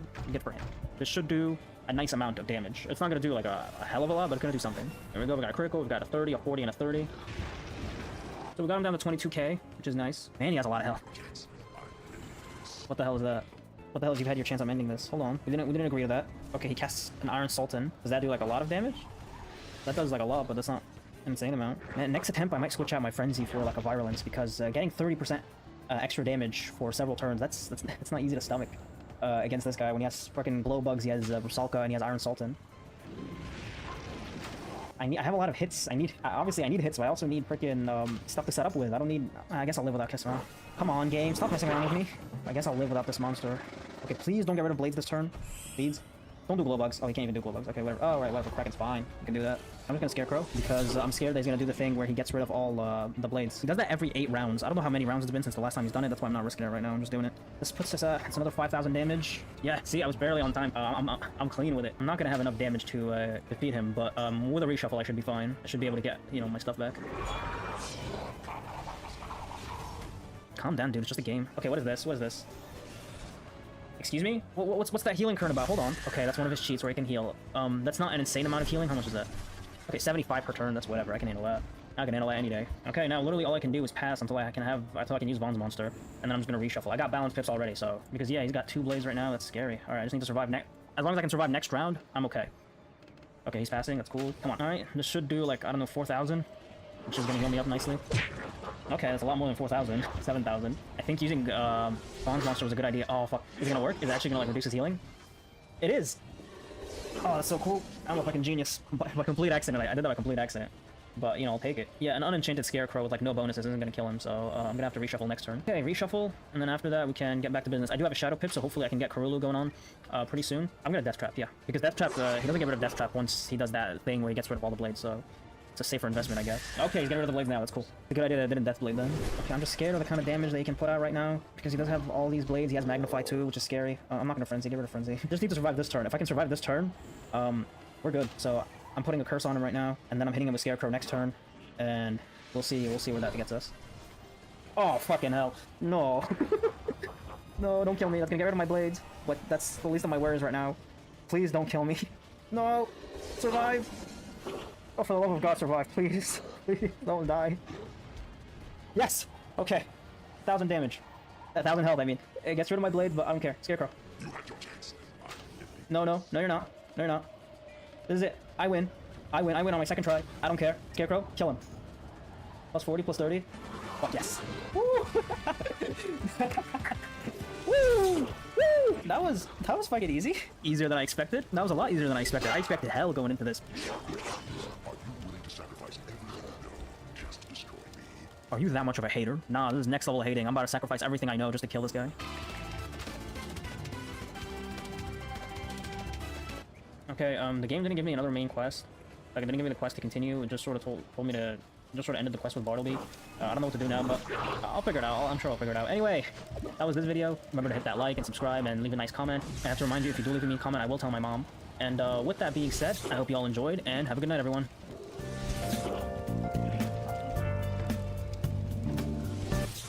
I think that at this point, people just want to see me solo every important boss in the game. Look at this irrelevant oaf. He's asking me to solo Medulla on challenge mode? Now that's just stupid. Medulla on normal mode is already a pretty easy boss. All you have to do is pacify the 3 minion guys, and from there the fight practically wins itself. If you keep yourself healed, winning this fight is just a matter of time. How hard could challenge mode possibly make that? Well, we're about to find out. What is it? Does the game think I'm a baby or something? Tell me what challenge mode is? I know what it is. It makes the game harder. Oh, okay. Okay. I'm hitting us straight away with the classic stun strategy. I also didn't get a stun block, which makes me think that he can just spam that. Oh, minus 35 shields for everyone. Okay. Oh, minus 30. Oh, brilliant. Oh, and an accuracy debuff. It's exactly what I wanted. Oh, what the fuck? No. That's not acceptable. Wow, okay. So that healed me a fair amount, but in terms of damage, it did nothing. Alright. We're gonna fizzle. Okay. There's no reason to heal, you know. I didn't do any damage. I did 0 damage so far. Who's the asshole who suggested this challenge again? What was his name? Unimportant bastard. I know you can do it. In what universe can I do it? Is my question. What the fuck do I do to win? Because I get weaknesses, I get stunned, I get confused. So that was attempt number... I don't know how much. There's no reason to cheat. There's no reason to cheat anymore. I'm dead. What? You can't even have auras? What do you do? What do you do? They make it... See, what the fuck kind of challenge mode is this? They make it so you can't use traps, you can't use aura, you can't use enchant, you can't use shit that's meant for PvE only, even though this is a PvE boss. What do you want me to do? All the work that I've done so far has just been removed by that one heal spell. Never mind, guys. We're actually doing catacombs instead. Not for any particular reason. I just thought it'd be more fun. Salutations, or is it Scion of Bartleby? You look at this cockroach thing and tell me that you expected it to sound like that. Alright, no one listens to dialogue in this game. There is no particular reason why my deck was like this. No one else is running this crap, bro. There's these 2 guys, they're both AFK. If I team up, do I get anyone? Oh! Shannon. Well, I'm sorry, Shannon. I'm actually gonna try to do this solo, see where this takes us. Sorry, but the Alchemy Club meeting has been canceled. What do you mean the Alchemy Club has been cancelled? Okay, these are just trash mobs, literally. Something about just blading and then doing a Scarecrow is therapeutic to me. There had better be a Chemistry Club meeting the next time I come in here, got it? I mean, if you guys literally can't kill a bunch of trash, I don't know if you guys should really be even in here. If you can't take out the trash, don't throw the trash away. This is actually a surprisingly nice backyard considering we were just in the sewers. Like, I don't know, I'd live here. How much do you think rent is around here? Like 100,000 gold a month? That's reasonable, right? Cyclops, is this really what we're doing here? Look at this idiot, critical block. What a fucking noob boss. Oh, you bastard. Oh, minus 40%, that is bad. I don't even have a reshuffle. I'm definitely not gonna have enough damage to kill this guy. Look at this shit that I have, though. Well, I mean, I already put too many eggs in this basket, I might as well just fully commit. This is the ultimate question. Does he get rid of feints? Oh, okay, the minion takes it instead of him. I guess if he doesn't have a minion, then he doesn't take it, but... Holy shit, 4,222. And the thing is, I'm so dead. There's no way. There's no way I don't die next turn, unless they literally don't do anything. Okay. So let's see how he feels about this. This is actually not going to do that much because I have a minus 40 on me, but it should do something. So that's 4,000. That's a lot less than I expected. Is there anyone here? Oh, nope. As far as I know, it's impossible to get to that corner unless you're glitching or something. I think sometimes there's a mod there or like a developer. I don't know what they'll be doing, but sometimes I see that. Okay, so for this setup, I am going to pack feints. I feel like I am going to get some kind of use out of them. Yeah, I got treasure card traps. I'm just going to test those to see if those work. I'm definitely going to pack more hits as well. I'm going to get a Vaughn's Monster, maybe like 2 actually. Wind Sorrow, and Scion of Death, why not? So hopefully that works. We're going to have to see, but yeah. So no feint when the minion is out because it's just going to move the feint onto the minion. Okay, all we have to do is survive this, and then we attack next turn. Oh, the minus 40. Fuck you. It's like the game. It's like the game's like, hey, you want to be happy? You want to attain happiness in this life? Too bad. Some people pick on this spell, and like I don't understand. What's there not like? It's a strong drain spell, and it looks cool. It's based on Frankenstein's monster. So like anyone who's hating on Vaughn's Monster, you guys need to chill out, okay? It's a cool spell. Watch it do like 1,000 damage now just because I complimented it. Oh, okay. 13,500. That's more than 1,000. I think I can get a feint off him on him right now. Okay, so to get rid of the minion, I'm just gonna Karulu right now. See that? Come on. 18,000. Cool. We get another cool 18,000 damage, and he's almost dead. Yeah, 7,000. He fizzled, dude. What a loser. What kind of noob fizzles during a match? I'm also out of blades, so this will have to do. Okay, what? No, we didn't agree to this. Nope, this wasn't on the contract. Okay, that didn't do anything. Alright, cool. This is the second time in my life where the healing debuff from Vaughn's Monster actually comes in handy. Okay, Winged Sorrow, send us off. What the fuck? No, you're not healing. How much is it gonna do? Okay, 2,000, I can handle that. I don't even care about... Wait, I actually do care about the absorb because I'm not doing a drain. Whatever, it's just a 400 damage absorb. This should be fine, right? It should be fine. This should kill. It doesn't make sense for it to not kill. Look at all these buffs on him. There we go. Cool. Thank you, Winged Sorrow. Do I still have to kill the minion? I do. Alright, that's not very fun, but at least I get to show off Scion of Death. 92 damage. I'm fighting noobs today. As a professional Wizard 101 player, my professional opinion is that this fight is too easy. Okay, you guys check it out. We're doing Scion of Death. It's a spell that hasn't been used by anyone in 15 trillion years because it's fucking 11 pips, but I mean, it's a good spell. A quick selfie. Is this what Wizard 101's gone to? Photomancing a selfie? I don't even want to listen to the rest of this conversation. Yeah, I can't wait to turn into quest and get 1,150 gold. And as you can tell, I'm really strapped for money right now. To be fair, I was broke as hell like 2 episodes ago, so... Can I walk in this? I can! I can just exist in the incinerator. All I'm saying is that I've never seen Goku do that. I've never seen Goku stand in the middle of an incinerator, so... Nate, we had watermelon. What? Okay, so watermelon and some fruits. Okay. With Sprite and milk. What? Okay, so watermelon and some fruits. Okay. With Sprite and milk and ice. You wanna taste it? Oh yeah, I mean, you can buy it to Okay. It's like, it tastes, I like it, it's I don't like it. Oh, I just have it with, like, you're supposed to eat that. The melons? It looks kind of... It looks weird. It looks questionable, alright. I mean, it's alright. Okay. Yeah. I like it, it looks like strawberry milk. It doesn't taste like strawberry milk though, but okay. I have 3 more dungeons left to go. You know, there was that saying, what is it? Some fates are worse than death. I think I'm starting to understand it now. Okay, what do we have here? I don't care. Fun fact about the Wizard 101 developers, they actually indirectly contributed to the Holocaust. It's not even like you get a good reward. You don't get a good reward. You get... Excuse me, can you like move your face? You get 1,800 gold, which is like basically no gold, and then you get 3 pieces of crap. Like, it's weird, like you'd think for such a long series of quests they'd make the reward something better than a piece of shit wrapped in tinfoil, but here we are with the first boss of 100 million. Okay, I think this fight's already lost. I'm gonna come back later. Some people might be telling me, well, you know, you don't need to solo this. You could go with other people. I can't find one motherfucker running this beside me. Like, I don't think anyone else in the world even cares about this dungeon anymore except me, so... I think I'm actually the first person to ever step into this dungeon in, like, 4 months. Anyway, Squire and Sir Gregor Heffley. Alright, what do you want me to do here? Let's run up Prism. But of course, not before they start off with 2 different cheats. So they put those purple things that I remember from the Grandfather Spider boss. I'm pretty sure that just means the next attack is gonna do a lot less damage to them, which is unfortunate, but not impossible to deal with. This spell is gay. The situation calls for an emoji. I think I'm gonna go with that one. I think that one describes our situation pretty well right now. Maybe this one too. Or perhaps this one. Wait, what? No, don't come back, can't blade. Oh, okay, that's nice. So just okay, and he replaces it with a shield. Oh my god, that is so lovely. I love that about this game. I love how nothing works anymore. Every fucking spell you do, or every spell you do, the enemy has a cheat to fucking like undo it. If he had just not done that, this move would have been just fine. But no, this shit's gonna do 0 damage now, and I'm not gonna get any healing back. Awesome. How much is that? 2,000 health. I think I regret ever buying a membership. This time I got a good feeling about this time. Oh, fuck. Okay, I'm not going first. Well, I think there's another case where if you're not going first, there's no point in even trying. Like, how the fuck am I supposed to do this while playing second? I think there's hope. I think there's hope of me doing this. I think I figured it out. So basically, this guy, Sir Gregor, he puts that minus 75% like purple shit on them, and basically he's gonna take like a lot of the damage that they take. I think the correct thing to do right now is to set up a lot of blades and then hit really hard, hopefully hard enough to get rid of the minion, and then we'll see where we go from here. So far, I don't really care about Squire, Greg Heffley's cheats because it's stuff that's annoying and like helps him out, but it's not like game breaking like this asshole's doing. The main thing I want to do right now is get rid of that minion, just so I can say I'm making some kind of progress in this fight. Okay, so somehow in this entire time we didn't get a single Shadow Pip, so I guess we're relying on the Scarecrow now. If this doesn't kill, then fuck. That's all I can say. I got a 25, a 35, and I think another 35% blade, and I have a Frenzy. Come on, game, be nice to me. Give me something to work with. That was not enough. Okay, maybe if I get a Shadow Pip next turn, then I can maybe do something. I don't know. We'll have to see. Oh, now I get the Shadow Pip. I'm just gonna go for it. I'm gonna go for the Karulu. Maybe it'll take out the minion. We'll have to see. Come on, game. Was that enough? I think that was enough. Oh, please, please, please. I did it. Okay. I did it. Show me already. I don't want to see this. Yes. Okay. Woo. Now the real fight begins. For the majority of my no damage challenges, minions play a key role in my success, and it sparked a big question in my head.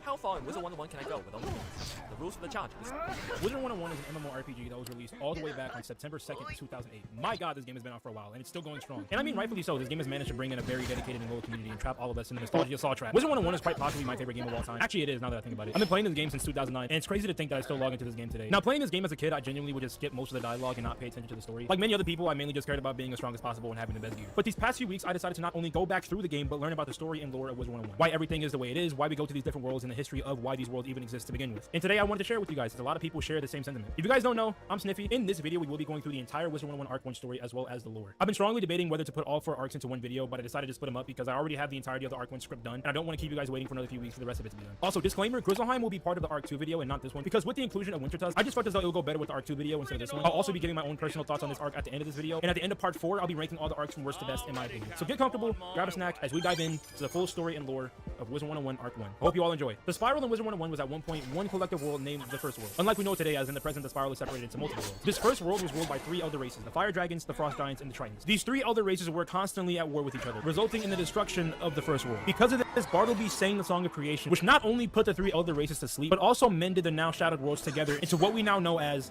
the Spiral. In a world known as Avalon, Merle Ambrose and his companion Gamma the Owl found Bartleby and built Wizard City around him. Merle then set up schools and tracked down the best teachers to teach every school of magic. As time went on, Wizard City and Ravenwood was thriving, teaching plenty of young wizards the art of magic. Everything was seemingly going well until the life professor Sylvia Drake caught an incurable disease. Despite the efforts of her husband Malistaire Drake, who was ironically the death school professor at the time, Sylvia eventually succumbed to her illness and tragically passed away. This devastated Malistaire, which caused him to not only become very heartbroken, but descend into complete madness. He then decides to leave the Ravenwood school in pursuit to figure out a way to resurrect his wife, but not before ripping the death school from the main campus, sending it crashing down to Nightside far below. Malistaire and Gamma become very worried as to what Malistaire might do to disrupt the order of the Spiral, so they decide to search the known universe to find a willing young wizard to save the Spiral. Which, I mean, y'all are experienced, and why can't y'all and some other teachers do? Okay, anyway, eventually Merle found Earth, and of course, they found us. We then set out on our journey to stop Malistaire. Because of the passing of his wife, Malistaire fell into complete agony and starts to raise hell on the streets of Wizard City, causing an infestation of undead. Malistaire wants to figure out a way to bring back his deceased wife, and he will do pretty much anything to bring her back. He finds out that there's an ancient relic known as the Croconomicon, which has the power to bring her back. Malistaire then goes on to steal Bartleby's Eye of History in his search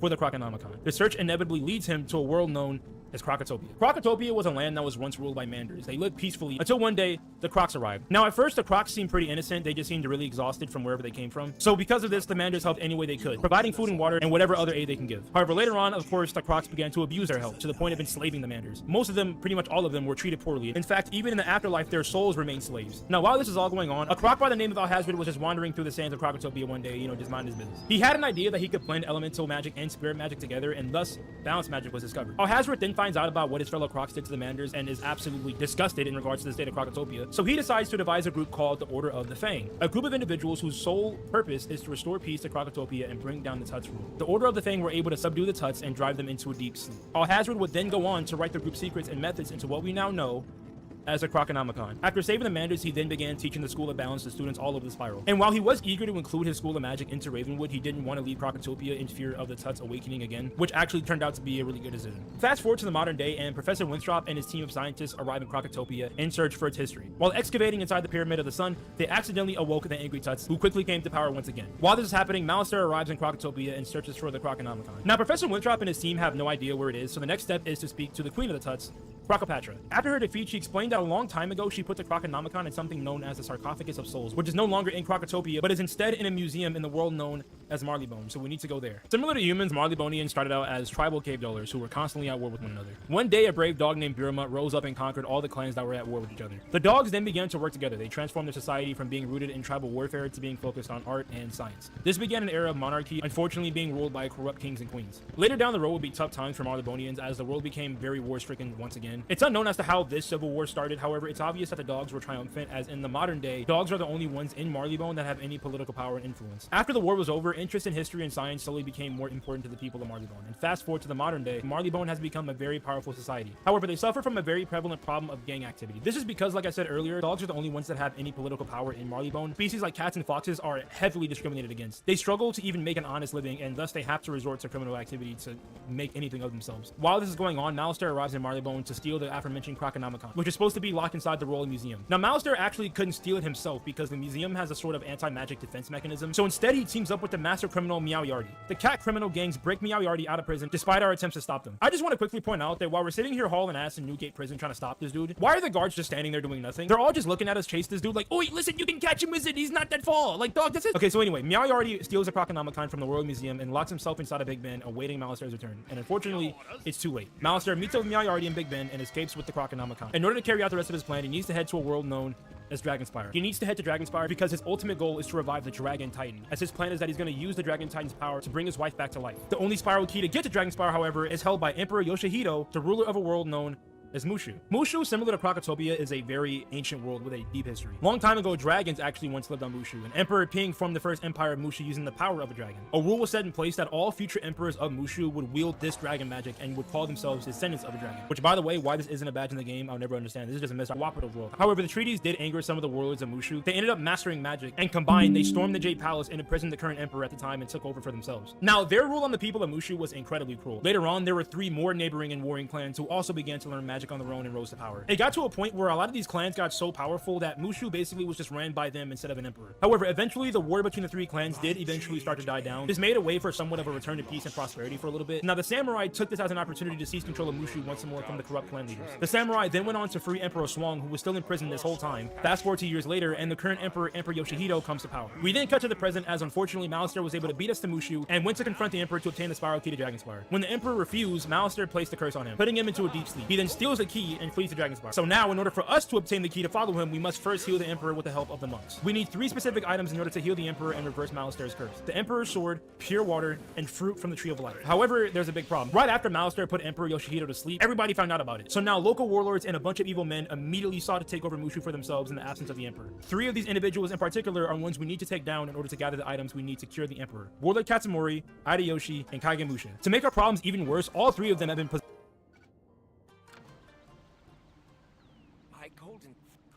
I'll be happy to give it to you. I rolled it into that cave over there. Meet me inside.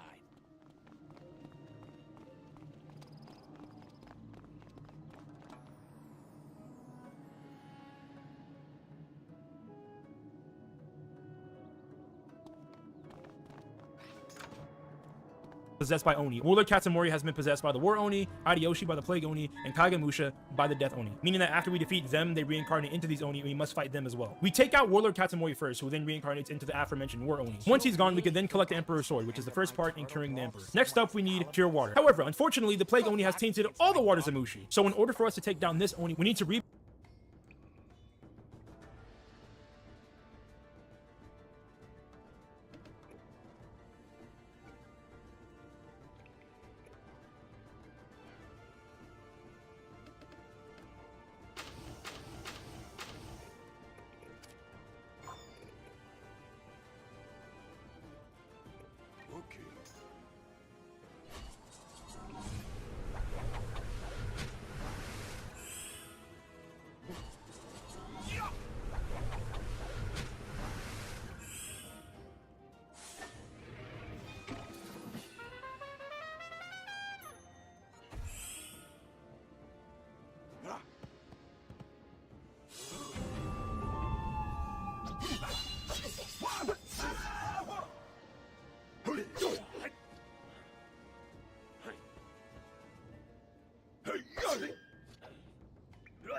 Aye, aye, Cap.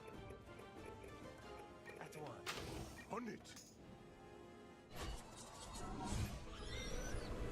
We build an item known as the Jade Scepter. This will allow us to purify the shrines and thus restore the pure water. Once done, we're able to head into Shirataki Temple, defeat Adiyoshi and the Plague Oni, and collect our pure water, which will allow us to cure the Emperor's mind. This leaves one last piece that we need. We need to cure the Emperor's body. In order to do this, we must take out the Death Oni, who has taken refuge in the Tree of Life. To get to the Tree of Life, we need to cross the Cursed River. Now, there is actually a specific way to do this. We can't just, swim. In order to cross the Cursed River, we need to use a large spirit trapped in a spirit cage in order to help us cross. So first, we need to collect the spirit cage. So we head to the ancient burial grounds, enter the spirit world, defeat the spirit Tomogawa the Evil, and collect the spirit cage. First part done. Now we need to capture an evil spirit within the cage. But in order to do this, we need an item known as a soul chain in order to bind it. We enlist the help of a deceased forger known as Yongbi. And while she can't do it herself because, she's dead, she does guide us perfectly in doing it ourselves. So we forge the soul chain. Now we need to collect a powerful evil spirit and trap it within the cage. Luckily, the spirit Oyotomi the Defiler has been plaguing the village of Sorrow recently. So we defeat him, trap him in the spirit cage, cross the Cursed River, head into the Tree of Life, and confront the Death Oni. After taking him down, this allows the Tree of Life to finally grow its fruit once again, which is the last piece that we need to cure the Emperor. We head back to the Jade Palace. However, upon attempting to cure the Emperor, in his weak state, he has been possessed by the Jade Oni, the most powerful of the Oni we have faced so far. So you know what we gotta do. After defeating the Jade Oni, the Emperor is cured. The Jade Champion gives us the Dragonspire Spiral Key, and we then head to Dragonspire to finally confront Alistair once and for all. Now, Dragonspire has a very long history, and I'm really lazy, so we go skip. Okay, obviously, go straight to it. So in the very beginning, dragons and humans lived side by side, but humanity lived in constant fear that at any point the dragons could just absolutely destroy them. One night, King May met in secret with the queen of the drakes, Gabarena. They decided to make it so dragon and man would be allies once and for all. They teamed up, and together they would overcome the dragons and drive them out completely. With this, a new kingdom was born, and they named this kingdom Dragonspire. Now, Dragonspire continued to grow after King May's passing, and later on, King Jurgen expanded Dragonspire's borders. Humans and drakes would work side by side to protect the kingdom, and for the moment, it was an age of peace. However, unfortunately, King Jurgen suddenly passed away with no children, and without an heir to the throne, Dragonspire fell into a civil war that lasted 100 years. This would forever be known as the Century War. The war came to an end by the efforts of Kilgore the Magnificent and a drake named Lennart the Great. These two teamed up in order to defeat a powerful black dragon in Dragonspire's outer ring. Now, how they were able to win is unknown, but after this, Kilgore claimed the throne for himself and put an end to the Century War. Now, his rule brought a lot of changes to Dragonspire, a lot of advancements in culture, and they started focusing heavily on science, from which came the creation of the Knowledge Crystals. Now, Knowledge Crystals are very important to Dragonspire in its history. Knowledge Crystals are some of the most powerful things in Wizard 101 period. You can do things like store lesson plans inside of a Knowledge Crystal, things like how to fly a drake and how to take care of one, and safety when flying, etc. But you can also do things like imbue your own soul into a Knowledge Crystal without actually having to die. Or even if somebody dies, you can still trap their soul within a Knowledge Crystal. You can even time travel with these motherfuckers. So now, King Kilgore became good friends with Aurelius Ambrosius, the leader of the Druidic Tree Minders. Aurelius gave King Kilgore 7 tree samplings from Ravenwood. This would allow him to plant the trees from the 7 schools of magic throughout Dragonspire. And of course, they would become the trees of Dragonspire Academy. To commemorate their friendship, Kilgore had a statue of Aurelius built to honor him, which is that big old statue you guys see in Dragonspire Academy. That is my boy Aurelius. So generations passed, and the kingdom's knowledge remained locked away, only seen by people who were considered royalty. King Kilgore's descendants, King Betran and Prince Vigor, wanted to keep that tradition going in hopes that their secrets would not fall into unworthy hands. Now, this would inevitably backfire and be a horrible decision, because out of nowhere, an alchemic plague infected damn near Wise had to say in his sealed scroll. He should have seen that coming. Pirate, if you are reading this, Monkey King has betrayed you. Return to the Temple of Eternal Serenity at once. Should that is good.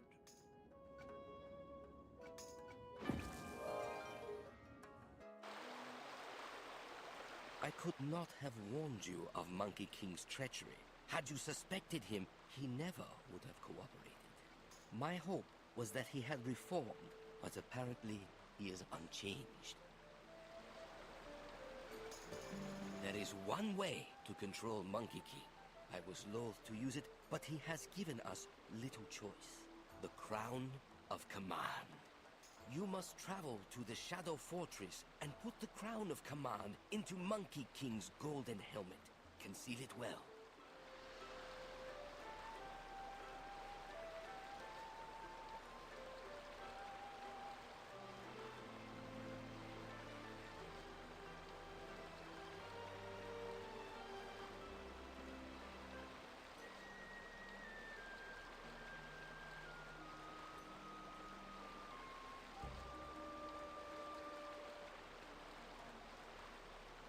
When he reclaims his armor, and do not think any force can stop him from doing so, Monkey King will be ours to control.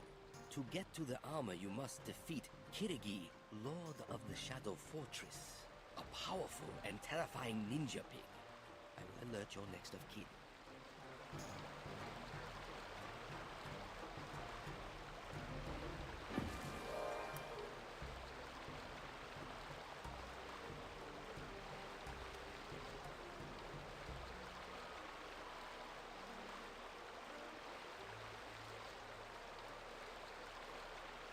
You must defeat the Lord of the Shadow Fortress and hide the crown of command within the Monkey King's golden armor.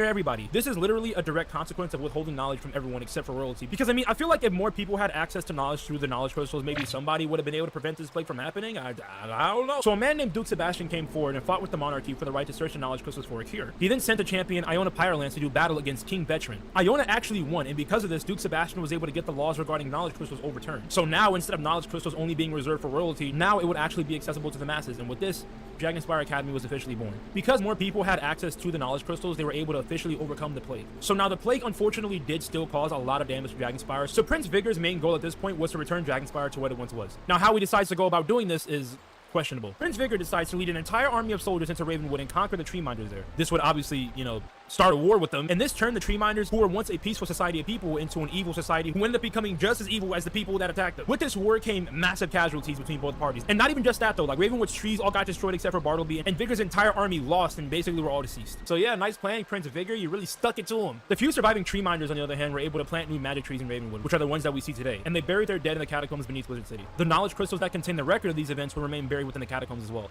Following this, Dragonspire Academy will become the center of knowledge for the entirety of the kingdom. Also because, you know, they lost, Dragonspire developed a very strong distaste for Wizard City. So I mentioned earlier that because of Duke Sebastian, the laws regarding knowledge crystals got overturned. And while this was a good thing, King Vigor's fear of them falling into the wrong hands weren't necessarily unwarranted. Why, you may ask? In order to understand why, we need to talk about an individual named Alderid the Usurper. See, Alderid was a graduate from Dragonspire Academy who used his advanced knowledge from the knowledge crystals to dethrone the king of Dragonspire at the time. His rule of the kingdom was very brutal and everybody pretty much hated him. Because of this led to the founding of the Great Council. The Great Council, or the Council of Wizards and Warriors, were a powerful group whose sole mission was to end Alderid's rule and take back Dragonspire. Some of the members of the council included Katya Firenwinter and Dranik the Shrouded Wizard. They attacked Alderid's palace. They were able to not only defeat him, but trap his soul safely with their knowledge crystal. After this, Dranik actually attempted to take the throne for himself, but yeah, Katya wasn't having that, so she killed him. So with all that out of the way now, Katya can finally work with the council and focus on creating a new government. The council would also now be officially known as the Council of Wizards and Warriors. Now, even though Alderid died, his influence did not. Kildare, who was one of the members of the Great Council, became corrupted by Alderid's knowledge crystal. Valeric Brightsword found out about this and killed him instantly. However, at this point, the damage had already been done, and fear began to set in amongst the rest of the members of the council. Later on, the power of the king diminished, and members of the council began to argue with each other over who's going to be in control. So people were becoming very fearful of the wizards in regards to their magic and the knowledge crystals that they had. This inspired a warrior by the name of Lion to lead a group of other warriors to demand control of all the spells in Dragonspire. Now, whether he wanted to do this out of greed or he did it for the people, nobody knows. But either way, the council found out about this, and when they denied Lion, he betrayed the council. Lion challenged the leader of the wizards, Rurik Flamesoul, to a one-on-one fight, and after a very vicious battle, Rurik actually came out on top, and he would become the only wizard to best a warrior in open combat. With this win, the wizards were able to secure full control over all the magic in Dragonspire, which now we have to talk about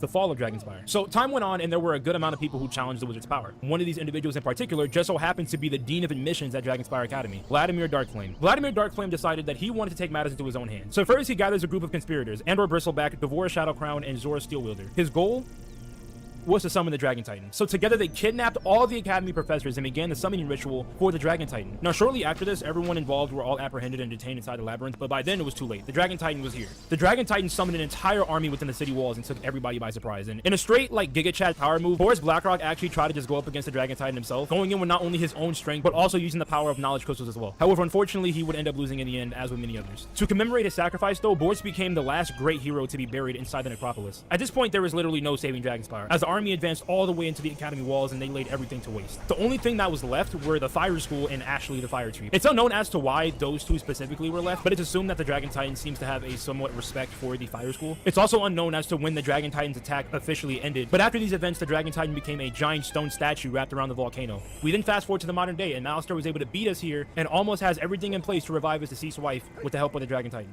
The Myth Professor Cyrus Drake, Malister's brother, is our key to taking out Malister once and for all. He informs us that Dragonspire has 3 layers of security that we need to get through in order to get to Malistaire. Fortunately for us, the first layer is already open. We head to the library and we find out that in order to get through the second layer, we need a portal stone. So our first step is to head to the Tower Archives, where Dragonspire portal stones were historically kept. After enlisting the help of a shady individual, turns out he betrays us and the portal stone isn't even here. Dead end. Okay, so next we try to consult the Stonekeeper in the Plaza of Conquest. Fortunately, he is way more helpful and explains that we must first prove that we are worthy enough in order to collect the portal stone. We go and talk to his generals, and after a series of events and proving ourselves to him, we are given their recommendations. The Stonekeeper then informs us that he locked the portal stone away in the Grand Chasm before the Dragon Titan army attacked. So now, in order to acquire the stone, we need to travel back in time using a time crystal and go back just before the Dragon Titan army attacked. Find the Vault Keeper in order to get the key to the vault that the portal stone is inside. Take the key back to the present and head inside the vault that the portal stone is inside. We're successful in doing this, and afterwards we take the portal stone back to the Stonekeeper. He charges it for us, and we now have access to the second layer of security that Dragonspire has. On the way, damn, I just smacked the fuck up. On the way there, Cyrus informs us that Malistaire cared so deeply for his deceased wife that he brought her body with him to Dragonspire and entombed her within the necropolis. He then tasked us, mind you, we're teenagers, with heading in there and finding her remains. Basically, his plan is that he wants us to use a knowledge crystal in order to trap her inside, so that when we do get to Malistaire, we can use Sylvia's soul that's trapped within the crystal to hopefully convince Malistaire to not do all this crazy shit. We find the ghost of Sylvia Drake, and we see that Malistaire, for whatever reason, turned her into a wraith. It's actually really sad. At first, the ghost of Sylvia mistakes us for Malistaire and says how she feels cold and alone. When she realizes we're not Malistaire, though, she says even in death she will not betray her husband. Unfortunately, we have to defeat her. Once done, we trap her spirit and head back to Cyrus. And even he is in utter disbelief that Malistaire would do that. But we have to move forward, though. So in order for us to reach the third layer of security, we need to be enrolled into the Dragonspire Academy School of Magic, which means we must take the trial of admittance. We head to the Drake Hatchery in the Crucible to learn about the history of the Drakes and Dragonspire Academy itself. We're almost there. Now all we need is the portal stone and a written acceptance letter in order to gain access into Dragonspire Academy. Luckily for us, these two things can be found in the same place. You guys remember the Dean from earlier? You know, the one that literally started the summoning ritual for the Dragon Titan? Unfortunately, he's legit our only ticket into the academy. He actually attempts to catch us off guard and use us to escape the labyrinth, but after I'm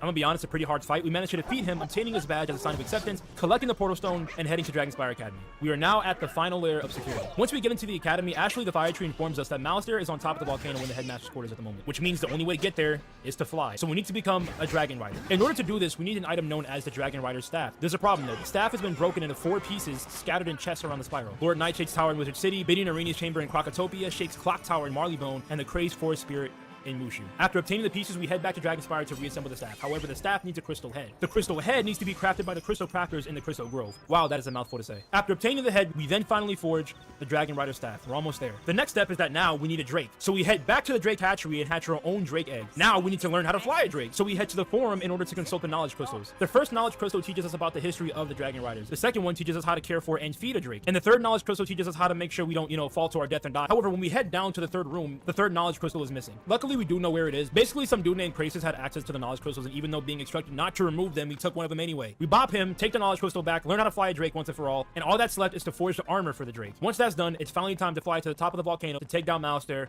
once and for all. Once we arrive, Malistaire is already in the process of reviving the Dragon Titan. However, we interrupt him and show him the knowledge crystal with the spirit of his wife that we collected earlier. However, unfortunately, this plan fails as Malistaire just assumes that this is all the facade, meaning that the only way to stop him is to defeat him once and for all. And after a long fought battle, Malistaire is taken down, and we get a very heartfelt moment with him and his wife. Malistaire believes that he failed his wife Sylvia, as in the end, everything he did and all that he went through was so he could bring her back. Sylvia reassures him, though, that she's in a better place now and she wants him to go with her. They then both leave and finally can live peacefully in the afterlife together. We head back to Merle Ambrose to break the news, and we get sent back to our classes and our studies, and that concludes the first arc of Wizard 101. Woo! Okay, let's reflect a little bit and I'm gonna give my thoughts. Arc 1 of Wizard 101 is incredible to me, and it's still to this day easily the best arc of the game. It's legit to me the only arc where you feel a genuine sense of urgency with everything going on. Every world you go through in the first arc feels like it has a purpose, especially when you're following the story. The story writing in Arc 1 is fantastic, and even a lot of the side quests in certain worlds are fantastic as well, because a lot of it is extra lore that is actually pivotal to understanding the world that you're in and how it came to be in the first place. But the story, man, the overall story of Arc 1 is just,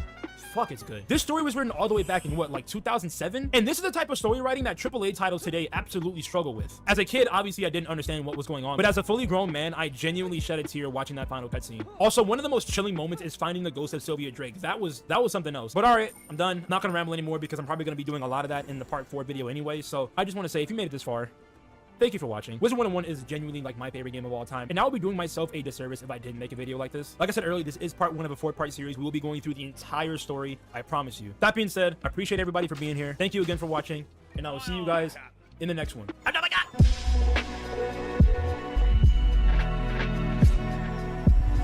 Welcome back, everybody, to the full story and lore of Wizard 101 Explained. Not going to waste any time. We're going to jump right back into it. Just want to say before we start, thank you for watching. I hope you all enjoy.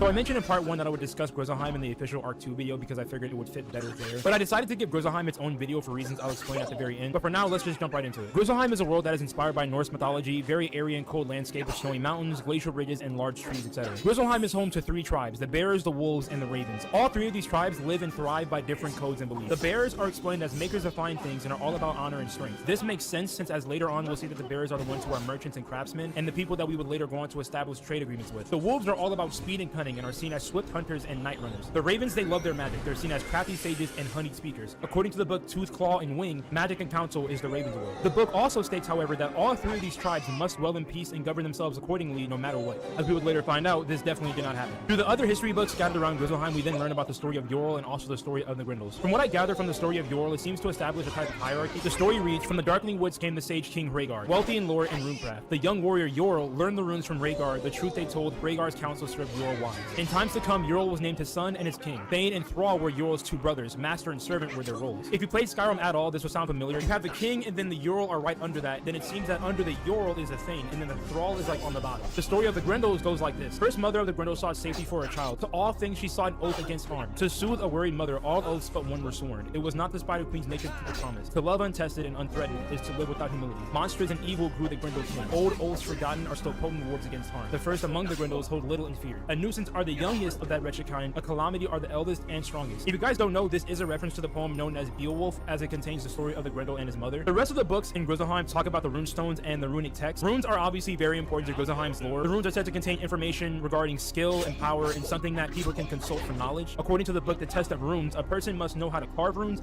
how to read them, how to paint them, how to prove them, how to cast the runes, and how to find them. You need to know all of these things to become a rune master. Some rune translations throughout Grizzleheim and Wintertusk include the large stones in Northgard that read Big Bear Fort. In the Davalier near Grumlick, the runes read, Lo, there do I see the line of my people calling to me. They bid me to take my place among them in the halls of Valhalla. By the way, it does say among twice. There, the brave shall forever rest in time. I'm actually curious as to whose point of view the runic text is like speaking from. If anybody has an idea, please comment down below. And then a little fun one is that in Wintertusk, there's a sign with runes which translated reads the names Rick Tammy, Dol Greg, Jeff Kyle, Tim Amy, Sarah Trent, Lucy Vlad, and Kate Kim. For those of you who don't know, these are the names of the artists and the people who worked on Wintertusk when it was first coming out, so pretty cool Easter egg actually. With that being said, we will now get into the story of Grizzleheim and why we go there in the first place. A bear by the name of Balder Goldpaws wants to establish trade relations with Wizard City in the world that he's from, known as Grizzleheim, as he feels as though Grizzleheim would greatly benefit from being involved with the merchants of Wizard City. He first Wait, did you hear that? Speak, you monster. Say something. requires us to speak with Prospector Zeke, our treasure card dealer, and anyone in Wizard City who deals with furniture, to see if they'd be willing to be involved with trading with Grizzleheim. They all, of course, happily agreed to be involved, as it would be great for business on both ends. Balder Goldpaws then offers us to accompany him on a quick trip back to his world of Grizzleheim and ask the merchants there if they want to be involved with the trade from Wizard City. They, of course, naturally all agree, as it would be great for business on their end as well. After this, Balder Goldpaws takes us back to Wizard City, and we continue questing on in the normal storyline. Now, canonically, these events do take place in the early parts of Arc 1, so when we get back home, we immediately resume trying to solve the whole Malastare debacle. Later on in our journey, however, Headmaster Ambrose contacts us with a distress signal. He explains that at one point the Grizzleheim world tree was once linked to the rest of the spiral, but the contact was eventually lost and was assumed to be flat out destroyed. However, Bartleby had just informed him that the portal to Grizzleheim is now active and traveling there is now possible through the world tree. He wants us to go and make allies with the warriors there and speak to their king. When we arrive there, a bear by the name of Bjorn Ironclaws, who is standing guard by the king's quarters, informs us that we are not allowed to see the king. Because of recent events, none of them trust any outsiders, so in order for us to speak to the king, we need to prove that we are worthy enough and gain the trust of the bears. Bjorn then sends us to Sabristad Pass to speak to his sword brother, Hagen Shieldbreaker. Hagen first wants to know if we are cowardly or courageous, so he tasks us with defeating some troubled warriors first. After proving to be courageous in battle, we then need to build a reputation for ourselves. Now, because Grizzleheim is a very patriarchal society, there is a lot of emphasis on father and descendants, meaning that a big part of someone's reputation in the society will be heavily based on what their father accomplished. So our next step is that we need to convince a great hero to speak highly of us as if we were his own child. We confront a warrior named Ingvar Sharptooth, and after defeating him in battle, we are given his blessing. Following this, we go on to defeat some split-hoof barbarians in order to keep building and maintaining a reputation amongst the people of Grizzleheim. After this, Hagen informs us that Bjorn was supposed to send a blacksmith by the name of Irnor Thunderhammer to the camp to tend to the weapons and armor. He never showed up though, so it's assumed that he was captured by the split-hoof barbarians. We end up freeing him from their captivity, and this not only helps the bears, but also helps our reputation even more. Our last task here is to fight the Grendels, as Hagen explains that if we are to become one of the bears, their enemies become our enemies as well. The bears have been fighting against the Grendels for years, and he wants us to take back an old fort named Drawgart that was invaded by Grendels. Also, naturally, for us to eventually get the opportunity to speak with the king, the best way to go about that is to, of course, fight the Grendels, which is their main enemy. We speak to Soren the Wise, who is now a deceased blacksmith who used to create powerful weapons to combat the Grendels some time ago. ago. That unfortunately weren't enough as he was killed in combat. However, he teaches us how to make a blade using the venom of spiders that would defeat the Grendels once and for all. We head back to talk to the blacksmith and he explains that we first need to gather his tools that were taken from him by the split hooves when he was captured. Specifically, an individual named Bloodseeker currently has them. After defeating him, we return Irnar's tools and we can now begin forging the blade. Irnar says that the blade will be forged according to their ancient traditions as well as implementing the new technique we learned from Soren the Wise. We need to collect 3 items: Peat, Spider Ichor, and the stinger of the Spider Queen known as Scathy, the strongest of the spiders in Webwood. Peat, according to Irnar,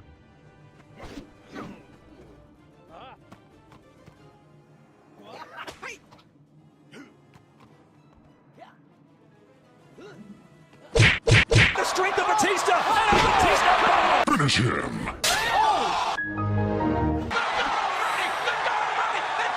That's it, Eddie said. Somebody stop the damn man! Wait a minute, what's going on here? Since when was Eddie Hall fighting people? I broke my back, spinal. That little man's day went from bad to worse. How you get Batista bombed and knocked out within a 5-second time frame? Why would you ever go for a takedown on the former world's strongest man? Put Buddy to sleep like a good orgasm. Look at his brother, don't even know what happened. Eddie Hall's bigger than both these brothers and their parents combined. He's stronger than a 1990s pencil sharpener. Why would you think it's a good idea to try to have a handicap match with him? To make matters worse, he got so frustrated from these 2 hooligans trying to circle him, he took matters into his own hands. The moment that you see a man of that size take off sprinting towards you, you're gonna have a bad time. What are you gonna do now, big boy? Oh, shit! Why are you running? Why are you running? Now go kill him. Come here. Man's lucky that backwards clubbing blow didn't connect, but the power bomb in the right hand was enough to send his brother to the Shadow Realm. Eddie did that man like the Hulk did Loki in the first Avengers, threw that man like he was a used condom. Rumor has it the brothers read the passage of David versus Goliath before they stepped into the ring. That shit don't apply to you. If I could find a dumbbell at retail price that weighs the same as these 2 individuals, why would I step into the ring with Eddie Hall? He nearly threw this dude outside. Let's run that back, because I don't think you understand the strength. His heel kicked the cameraman. This might be the first time in history that a cameraman shot a POV scene for somebody else and still felt contact. I think the check engine light just came on. Brother gonna need a timing belt replacement. Welcome to Hall Airways. You ever booked a flight without having to pay for airfare? Hit that man with the Ariana Grande special. Had him laying on his back and his front. And just when you thought it was over, the brother had to finish the fight by himself. What's the matter? You're the one who started this game, and now you don't want to play anymore? You were enjoying yourself before. Don't run, I see you. Finish him! You shouldn't have been talking shit. I see why their gimmick is to fight together, because the moment homie was all alone, he didn't stand a chance. He wasn't trying to throw no hands whatsoever. How you trying to run a marathon in the midst of the fight? Mans was looking for the escape rope, but forgot that he was in the midst of a battle. That's right, fight me like a man. Imagine having a 2-on-1 advantage and both of y'all get your ass whipped. Hurry up and send this man to the Shadow Realm. It's my turn! Finish him! You gotta go night-night, nigga! Snake, are you okay? Snake? Snake! You got knocked the fuck out! This motherfucker's dead! And welcome to your first day in the afterlife. You mean to tell me you watched the entire video but you haven't subscribed? Hit the subscribe button and become a member on Patreon or...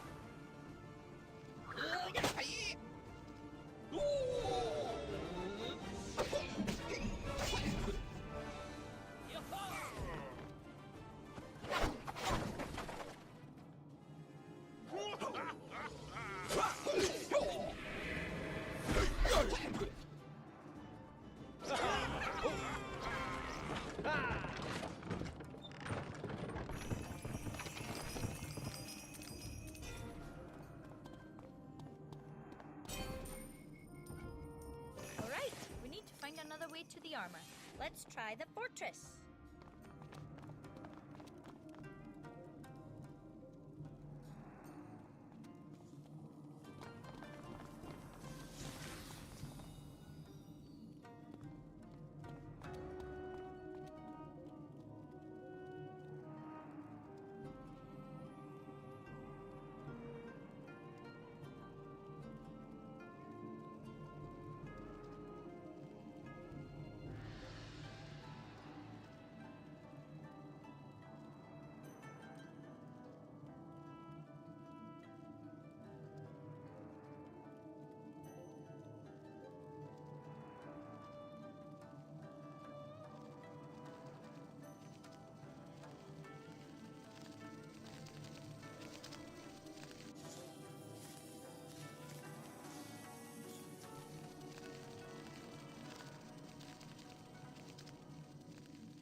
Alright, so boom, y'all been asking me to talk about the Japanese monster. Wait no longer.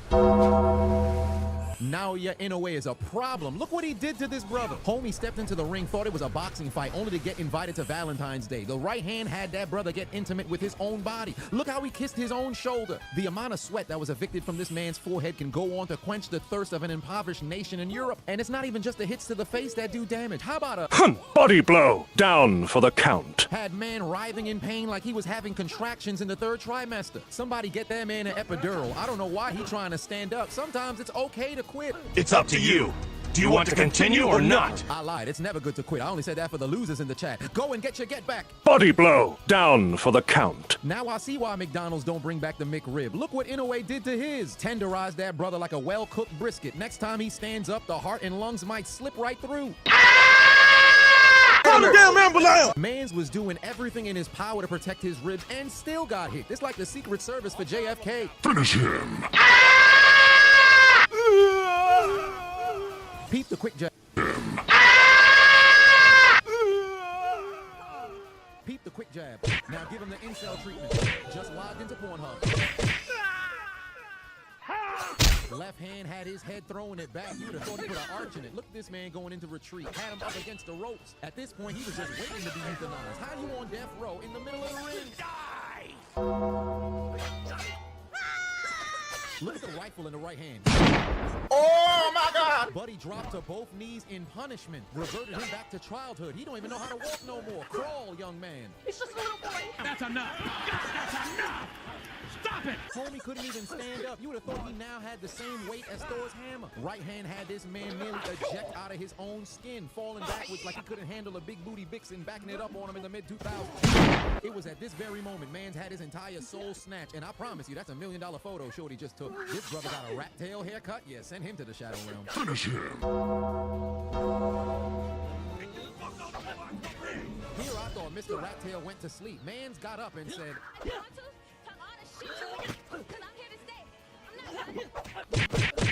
Missed him. I guess not. Some of them going to sleep. Fuck that! Post 2020, it was Stop Asian Hate versus Black Lives Matter. Evidently, there was only one with a fraudulent organization. Don't order Japanese food if you can't handle it, brother. Man got hit with the special. Tempura, takoyaki, onigiri, curry ramen, gyoza, sashimi, yakitori, tamagoyaki, soba, udon noodle.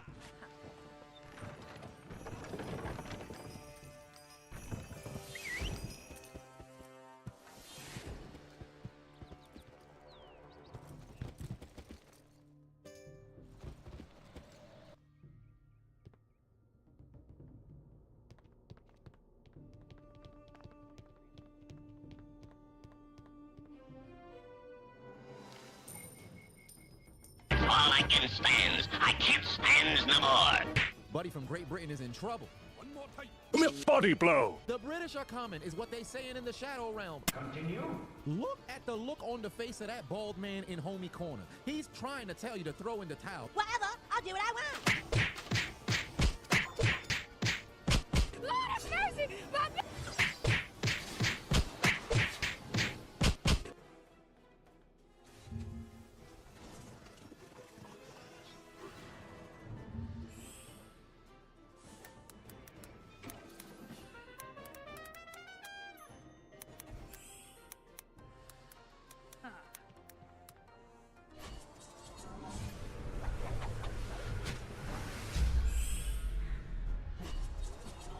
As well, 4 inches in favor of the champion. Identity. The champion wearing the white with the pink stripe. Inoue, who is the challenger to make. Nervous and power up to the he wanted to die. Donald to the way. Clearly Inoue with the body punch that sends McDonald. Take those legs away. Clearly Inoue with the body punch that sends McDonald to the canvas here in this opening round. McDonald, 32 years old, 7 years older than Inoue. He feels like he's about 87 years older right now. And the power punches and the combination has McDonald to the rope, right and left, and that is it. History is made in Tokyo, Japan. The man knows what he is. He's a champion again. Bantamweight now. As he no way will improve to 16-0, 14 knockouts in his young. Lord have mercy! The man got hit with the special Tempura organization. Don't 20, it was Stop Asian Hate versus Black Lives Matter. Evidently, there was only one with a fraudulent organization. Don't order Japanese food if you can't handle it, brother. Man's got hit with the special tempura, tokoyaki, onigiri, curry ramen, gyoza, sashimi, yakitori, tamago in homie corner. He's look at Buddy on the ropes. Your hands are too short to box with the monster. He tried to duck, but the left hand stole a chromosome. His soul was already gone. His body just ain't know it. But you know we couldn't close this out without sending somebody to the Shadow Realm. God damn, look at the foreplay on the uppercut and then the orgasm from the straight right hand. Mans was trying to find his way through the ropes on 2 different occasions. How you in and outside at the same time? Son thought it was sweet until it wasn't. Close your mouth, brother.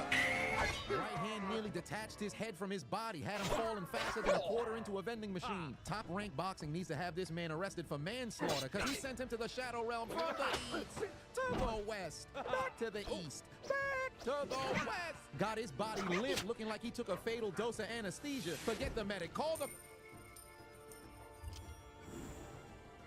Alright, so boom, look at the commitment to cancer. Even before the fight, he might be the most unhealthy athlete since Butterbean. I got a few questions. What kind of promotion is this? Is the ring girl celebrating a birthday? Why she got on a mini skirt, book bag, and a pair of balloons in the ring? Why is there a $20 bill on the ground? And then to make matters worse, referee not even acknowledging the money on the ground. Is this some form of tradition? Wait a minute, big man syndrome might be down. Look like he was about to fight the ring girl. Round 1, fight. What are you gonna do now, big boy? Gotcha, bitch! Falcon punch! Well, damn, left hand almost sent this brother to the embassy. How you almost get deported from your own country? Do something, you little bitch! Pussy!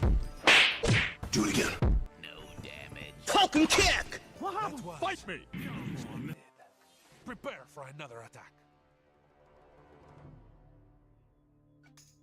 Say something, curse you. What is it with you ninjas? I said, now you die!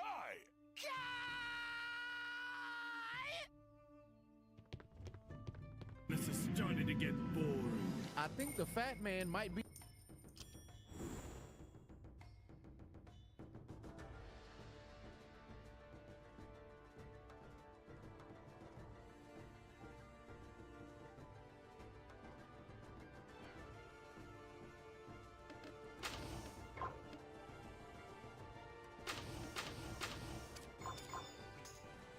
be the final boss. Kick!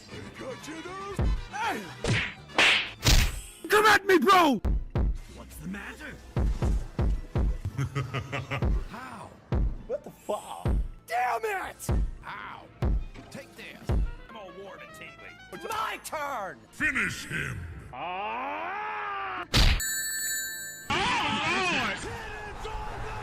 You got knocked the fuck out! This was unfair from the beginning. Mans didn't know he was battling a fat man who had plot armor. This was like playing Pokemon for the first time, but you battling Cynthia. It was over before it started. Double uppercut sent this man's equilibrium to the lost and found. Had him switch sports. He was preparing for Randy Orton. Get your head out the ring ropes. And keep in mind, the referee just saved him from being murdered because Fat Man was looking for the KO punch right there. If you ever seen a big man move that fast, he either sees a 2-for-1 special or you the 2-for-1 special. It's as if he transmogrified into a sleep paralysis demon because no matter what homie threw at him, it was to no avail. At this point, it was getting real disrespectful because after a small exchange, this Majin Buu enthusiast let homie button mash to no avail. Look at the blubber just jiggling on that man. Stomach looking like it's on the twerk team. No damage whatsoever. Even the punches to the face ain't do nothing. Chin stronger than the tension between 50 Cent and Ja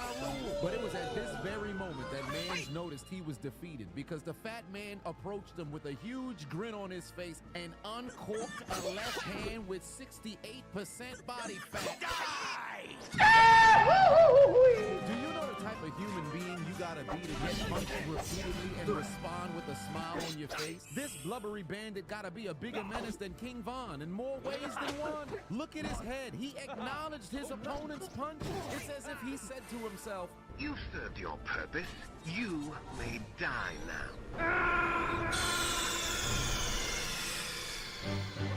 Snake, are you okay? Snake? Snake! Where the ambulance? Why the man body still right there? ain't supposed to be laying.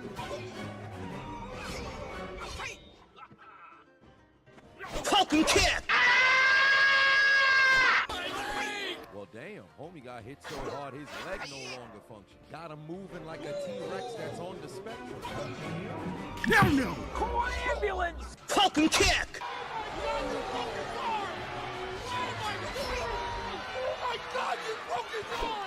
Legend has it he had his elbow kicked into his shoulder. Right arm no longer functions. Better learn how to use your left hand. Masturbation's now disabled. Looked at his opponent like... Must have tore his bicep, tricep, and forearm. Got hit with the Reaper Death Seal. No jutsu needed. Orochimaru watching this like... He copied my whole fucking flow! Round one, fight. What the fuck? Did they get this referee from That's So Raven? What kind of vision did he just see? I could have swore he just started the fight. The hell he trying to defend White Shorts for? To make matters worse, not only was his timing off, what did he wish to accomplish here?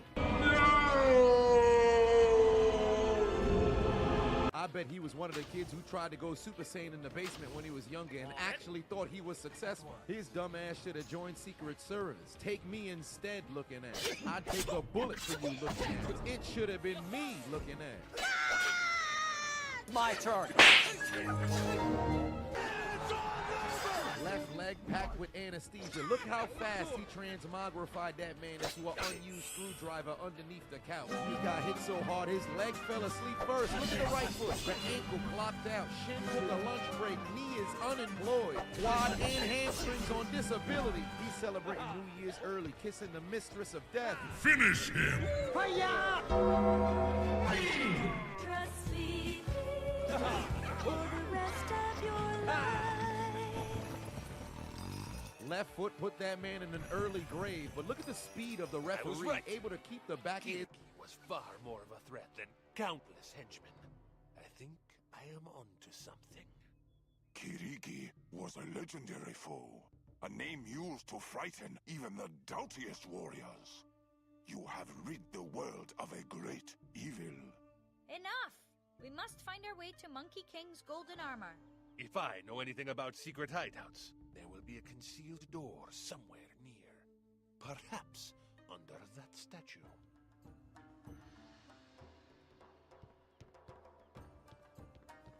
Aha! I'll wager this leads straight to the treasure vault, where the golden armor is kept. Look at all this gold! It is blood money. Wages taken for doing evil deeds.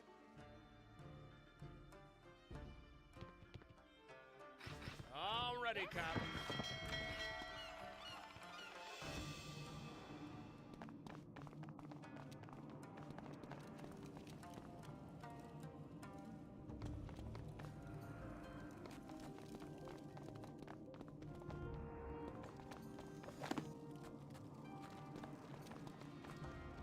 This Crown of Command. It will escape Monkey's notice. Crown will control the Monkey King, Shun Zeng says. But can it really?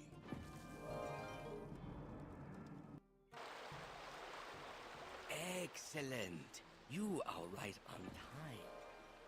Let me teach you the phrase that activates the Crown of Command.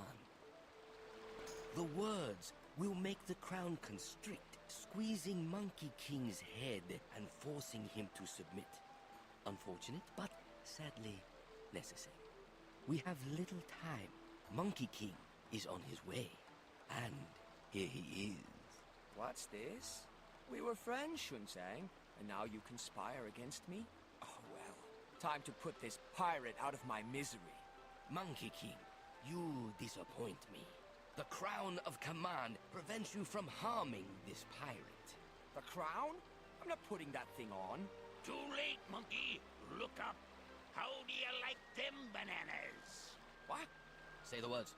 Oh! Stop it! Stop it! Oh, that hurts! All right, I surrender. I'll do whatever you say. With the Monkey King, Funny thing, I don't have it. He wanted to fight. Hunting you, Captain?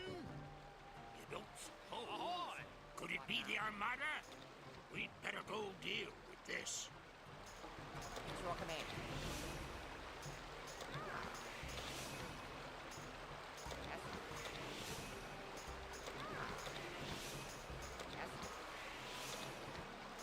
It's your command. Yes. It's your command. What now? Yes. It's your command. What now?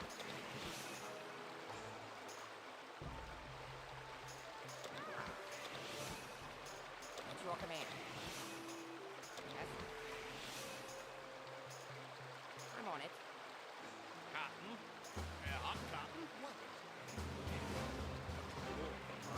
I have regained the rank of samurai, but there is more I must do. Let us speak in a tavern. Ahoy! Hot cotton? Yo! Cotton? Ahoy! Your orders? Ahoy! One of your companions is ready for a promotion. Go find him in a tavern cellar. The closer a companion's level is to yours, the less they get from each training point you spin. To maximize your training points, train low-level companions first and save points for later. His head from hitting the ring. Too bad the damage was already done. Looking like the Lord stopped paying the utility bill on his soul, had his essence snatched from his body. Your soul is mine. The following announcement has been paid for by the Chiseled Adonis. Hey, 2024 is steadily approaching, so it's only right we close out 2023 the right way. Head over to ChiseledAdonisShop.com, 35% high. Don't meet me there, beat me there. You're running out of time. Come here!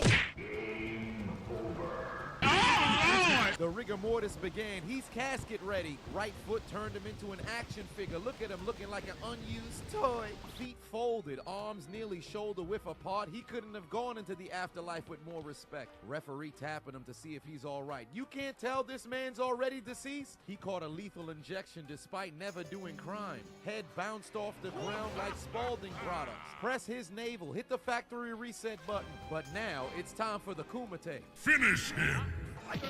You wanna see me do it again? You wanna see me do it again?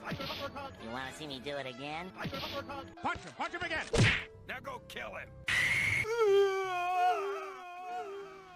Heavens to Betsy, he just executed that man. Homie kept spamming the uppercut button and caught him 4 consecutive times. Why you keep doing the same move? Tenderized that man's chin, got it falling off the bone. Did his controller not come with a guard button? Shoulda knew it was gonna be over the moment he did a 2-step after the right hand. I'm in danger. What the hell was the ref doing? Mans must have taken a sabbatical. Had homie's eyes rolling like a pinball. My friend, we have done a great thing. In defeating General So, we have brought down the tyrant who shamed and destroyed my family.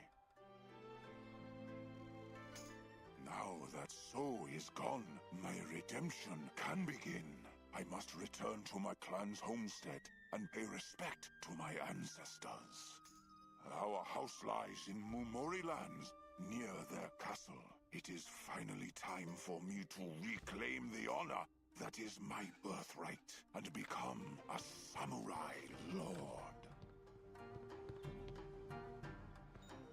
machine. Look at Lady in the front row. She's devastated. deliver this Why meal did to nobody Lord throw in the towel? Buddy would got be murked most 6 honored if you times. could do that for Senzu Beans and the Pokemon Center couldn't save him. Gathered the Dragon Balls and Shenron said this wish can't be granted. Buddy needs an eternal medic. Couldn't even collect the Infinity Stones because he didn't qualify for the Soul Stone. Somebody please go to goddamn EMT. Die!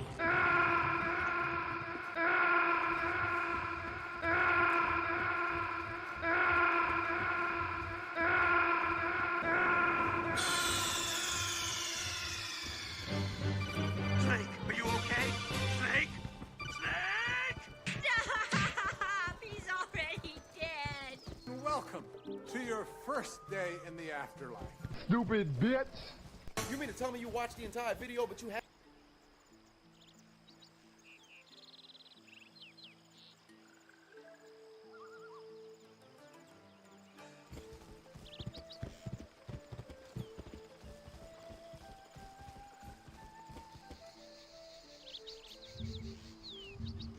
Falcon kick! I'm in danger. Don't you hit her! Finish her.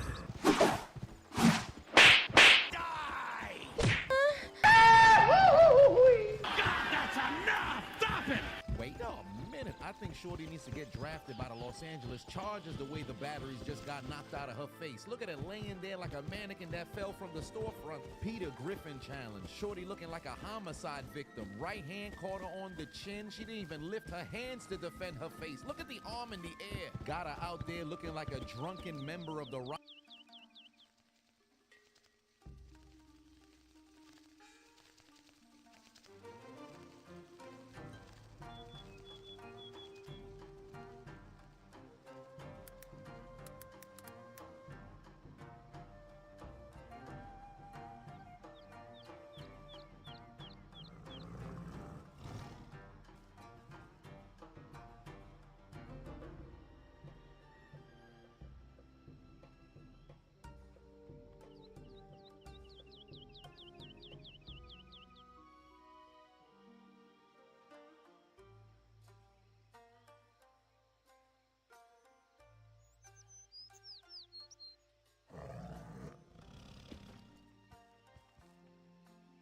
Rockettes, what's she doing with that right? You are trespassing on my lord's land. These lands are Mumori lands, but once they were my lands. Ishe, you would drive me out? Kobe, they told me you were dead. I hear you helped cast down General Soul. What a wonder. I knew you would grow up to be a great warrior. There is much you must hear. You are not the last of your house. Your kinsman Jiro still lives. He is in Hamamitsu. You must go to him.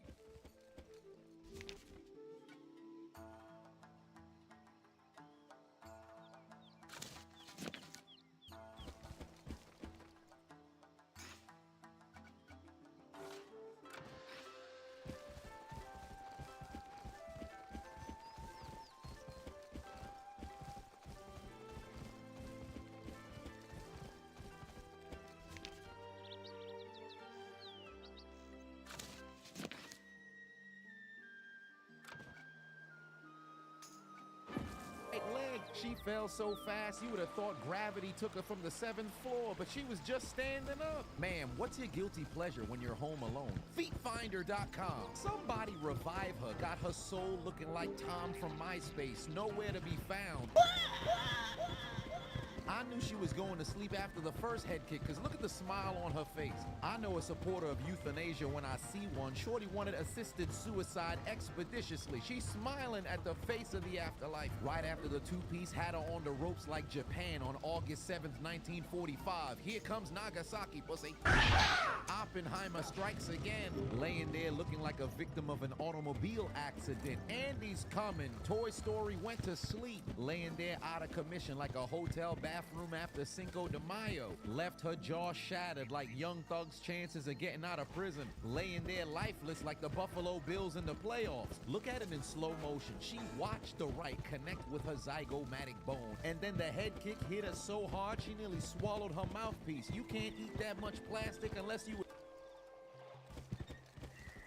Torben, my heart leaps in joy to see you. I have waited so long for you to come back to Mushu, to take vengeance for the wrongs done to our house. You have defeated General So and the Mumori, but there is another who must pay for the fall of our family. Yoshinaga, father's trusted retainer, was a traitor. He planted the false evidence that ruined our clan, and let So's troops into the castle.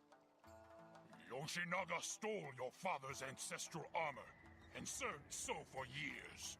When he heard you had come back, he fled to Subata Temple. Find him.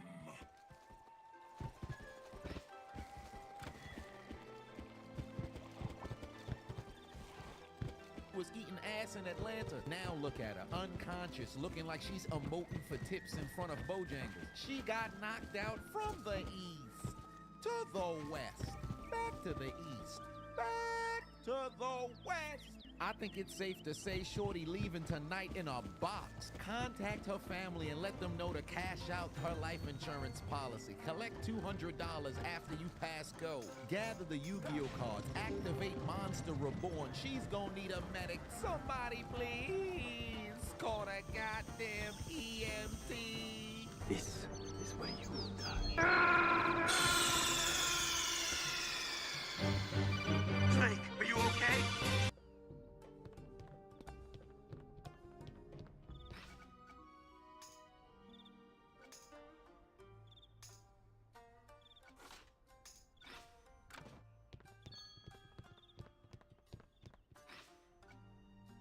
The Celestial Congress, the annual meeting of the outcome. How Chef Motomori has everything ready. He awaits you in the tea house.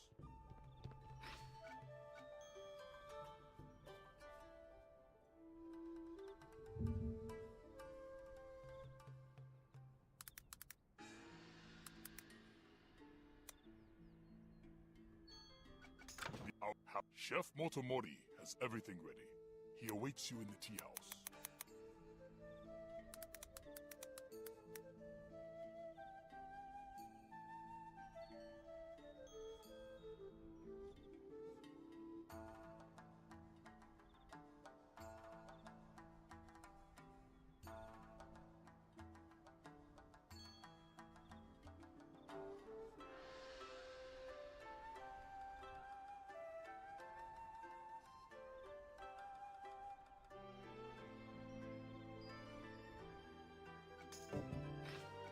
Yoshinaga.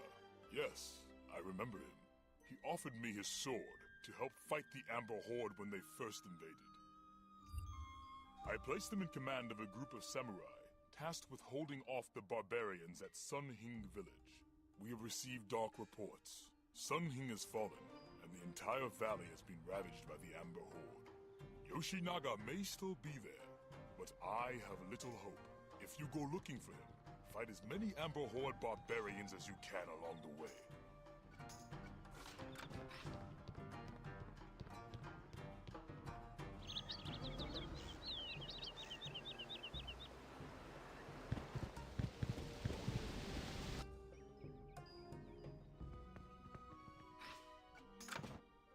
Could you deliver this meal to Lord Chagatai? I would be most honored if you could do that for me. It must be delivered in a timely fashion or all Subata will lose face. Hasten to Hamamitsu. You must not let the sauce get cold.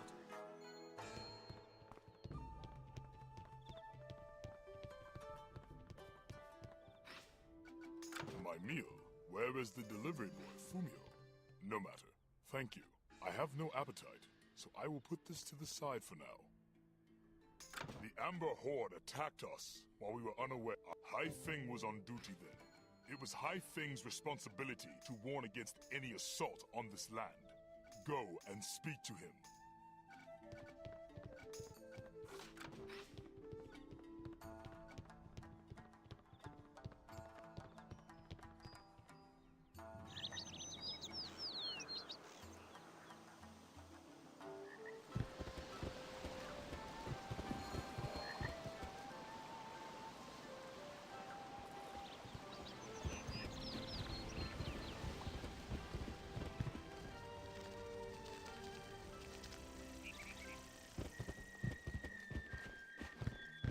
I am a rector with a shame. I kept my post and watched the skies for enemy ships. Right after I ate my dinner, I fell to sleep. You think there may have been something in the food to make me fall asleep? Fumio brought me the meal. Perhaps he is guilty. Fumio should be around here somewhere. Find him and ask if there was anything strange about the meal he delivered to me.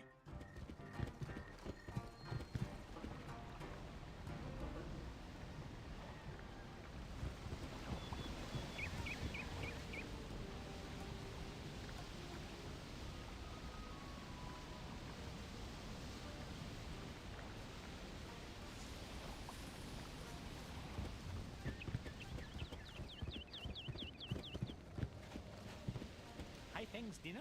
Oh no, I did not do anything to his food. I got it from Chef Motomori, as always.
Hai Feng's meal contains something that put him to sleep? Impossible! I use only the finest, freshest ingredients. But wait, I remember now that Shan Hong, a visiting merchant, added a dessert to Hai Feng's meal as thanks for his hard work. That dessert must have had something to make Hai Feng fall asleep. It's the only possible answer. You should speak at once to Lord Chagatai. He will wish to know of Shan Hong's treachery.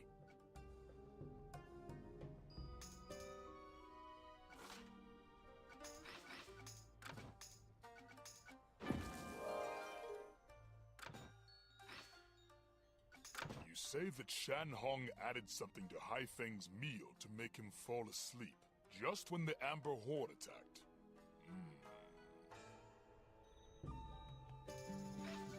Shan Hong must be in league with the Amber Horde. You must confront him and ask him to explain this treachery.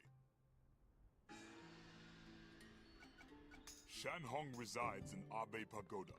Go there and see what he has to say about this matter.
Just sent information about Subata's defenses to the great Khan of the Amber Horde, Hunan the Barbarian. Once he receives those plans, the Amber Horde will attack again, and Subata will be destroyed completely. My master's grand design proceeds. What is this? An intruder? Do not let them escape! Attack!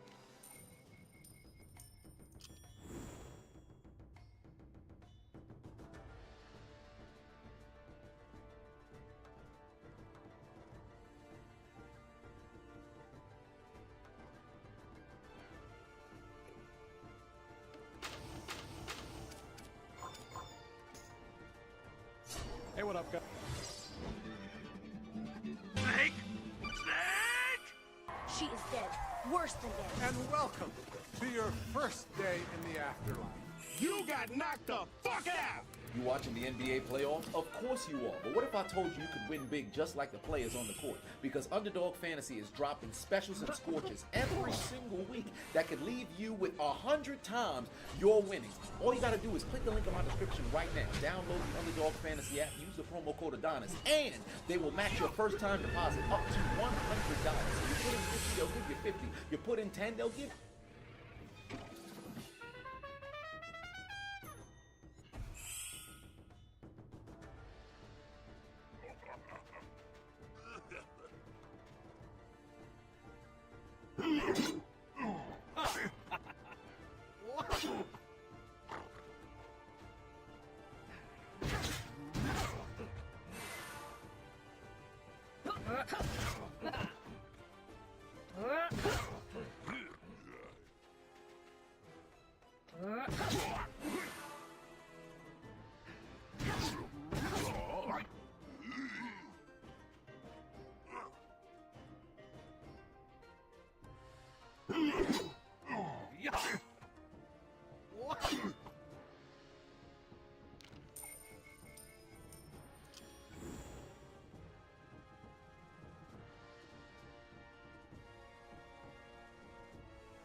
Aye, aye, Captain.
You 10, you put in 100, they'll give you a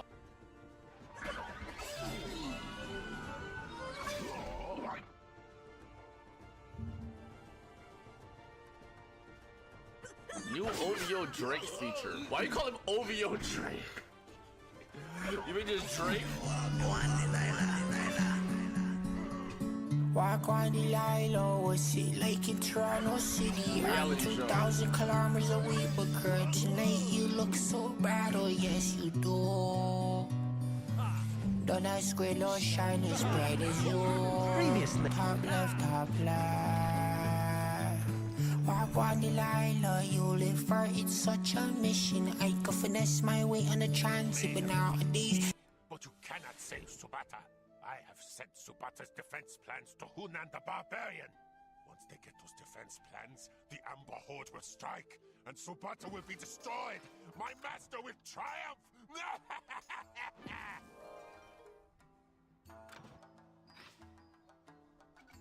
That is unfortunate news.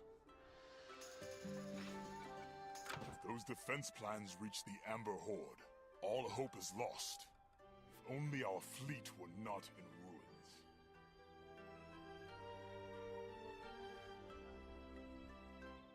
But wait, young visitor, could you aid us in this dark hour?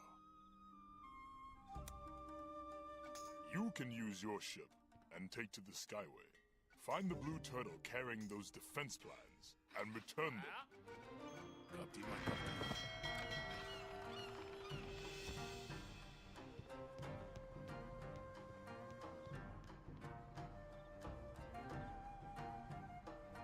These guys are dissing, are you dumb? I got my Presto with no forange. Kick me off, you get branch. Oh, don't you be acting mean. No, there's a 40 in my jeans. And oh, your shorty wants to reach. So these are my Camry jeans. Wagwan Delilah, no, I'm late cause there's bad traffic. I just showed my dog your Grammy. Said he knows a man that slapped it. I'm so cheesed. Your Mademoiselle nights are geeked. I'm bent low. This nigga did not just say I'm so cheese on a Hey Delilah fucking remix, money. Low key. Wagwan Delilah, double date me if you like me. Brought my Cronin for your bestie. Sorry, he's wearing a shiesty, he's not beat. It's just too smoky in these streets. You're looking sweet. Okay, talk to me. Oh, don't you be acting mean. No, there's a 40 in my jeans. And oh, your shorty wants to reach. So these are my Camry jeans. Come on, Drake, talk to me. Walk on Delilah, peeped your body from afar. The way I'm chiefing on these Russian creams, my lungs are full of tar. I'm on the way. Russian creams, my lungs are full of tar. I'm on the way. Why do you put a cough ad-lib in the background? I spent that sir by whiffing on these Russian creams. My lungs are full of tar. I'm on the way. I spent that sir by what I say.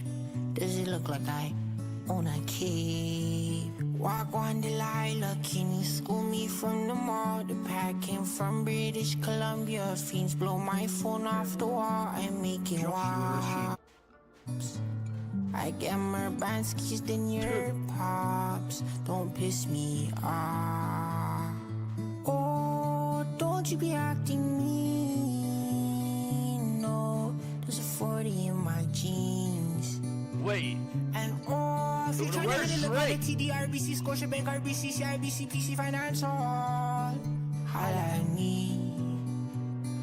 Man, you don't be moving tough, cause I will call your Scarborough bluff like Tarzan. I am always on the chain. Always on the chain. I'm on your block like where you at. These stay inside like cars tonight. My kicks are wet from trap.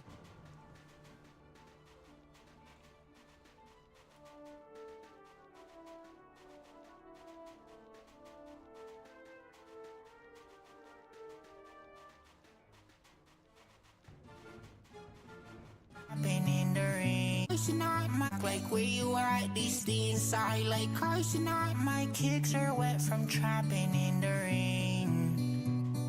Stole his Marshall bike today, but don't walk in the biker's lane or you're gonna catch a death us to the brain. I can't explain. Oh. Walk on Sabrina, what's she like in Mississauga? I know you stay at home with mama, so can you bless me with $1? Don't be rude. Square one don't shine as bright as you. I swear it's true.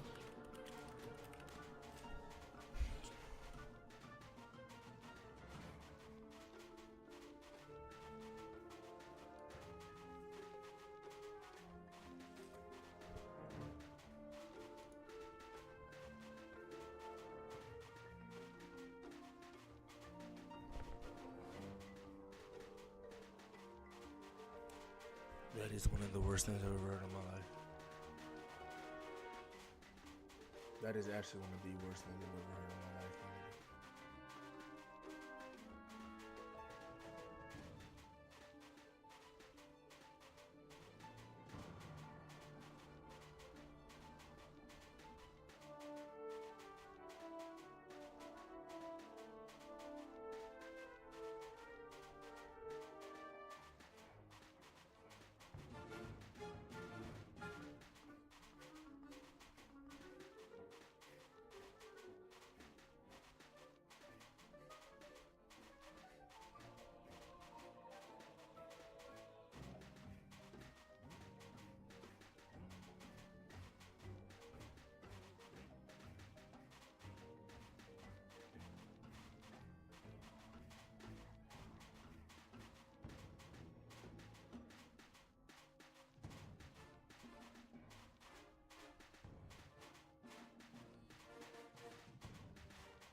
Madame Fatima is versed in the dark arts. She will know more.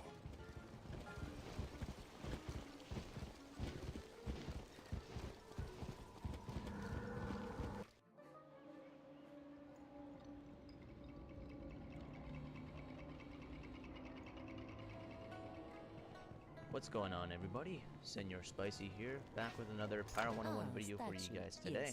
So I'm going to be sticking with that Pirate 101 pet video theme. My last video, I made a video explaining the pirate pet system, kind of how it worked, and I gave a little bit of tips for making pet and getting into pet making. So definitely go check that video out if you're new to pet making and pirates. And yeah, so today we're going to be going over what I think are the best pets to make in PvE for every class. Now, some of them do revolve around a certain build with gear and what you spend your training points on. However, I will go over if it does benefit a certain build, or if it's really just a good general use pet for that class. So I'm going to leave timestamps in the description if you just want to look at the pets for a certain class. And remember, if you guys catch me on Twitch, to the next class, we're going to make it Swashbuckler. Alright, so Swashbuckler, I'm only going to be talking about one particular build, which is going to be hybrid shooty, stabby, slash shooty, slashy. So just the hybrid shooty and a melee weapon. You can see a gun and a sword. So the one pet that I rock is right here. This is the pet I like to rock. It is, it took me a while to make, I will say that. When you're always going for a hybrid pet, it can be difficult because you have to merge basically two different classes epics on, which can be annoying, especially when morphing with people that only have a pure shooty and maybe one only has a pure melee, and you gotta smush them together and pray. So, but yeah, I'm fairly happy with this pet. It took me years to make this pet actually, so, you know. So, this is for the hybrid shooty, stabby, swashbuckler. You can see that's the weapon I use. So I'm going to build a pet around it.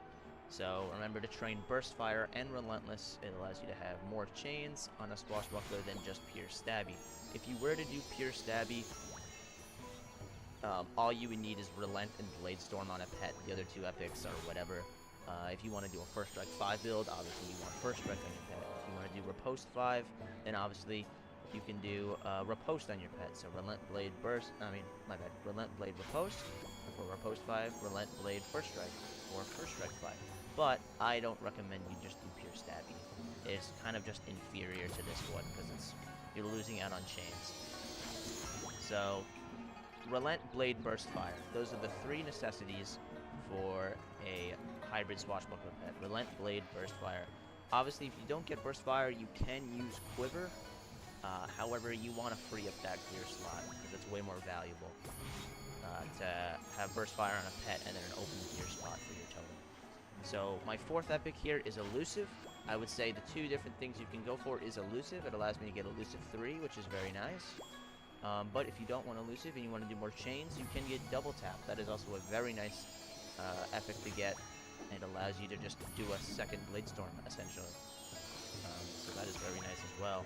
I would like to get a double tap pet, very similar to this instead of Elusive. However, that is kind of eluding me. No pun intended. So, the powers, there's actually one very nice power to have on Swashbuckler. It's Brutal Charge that I have right here.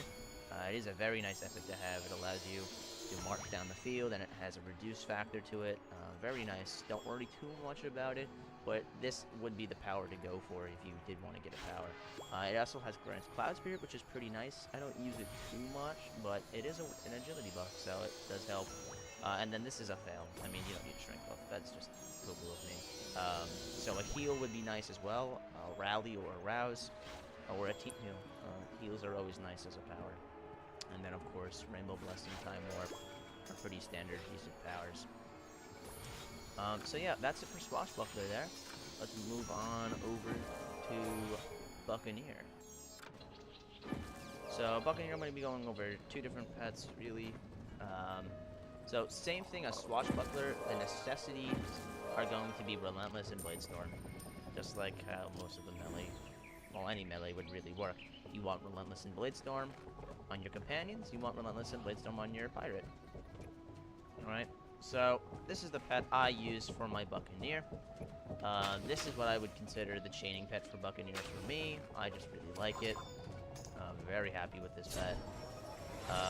So this pet is Relentless and Bladestorm, right? So the 2 necessities that I say you need for Buccaneer. And it also has First Strike and Riposte. So you may be like, what the heck? First Strike and Riposte? It's some Swashbuckler epics, right? So First Strike allows you to do more chains. Obviously, it lets you start off chains. Maybe if you decided to buff that round and they come towards you, oh, look at that. You get a First Strike and that starts all your chains, which is pretty nice.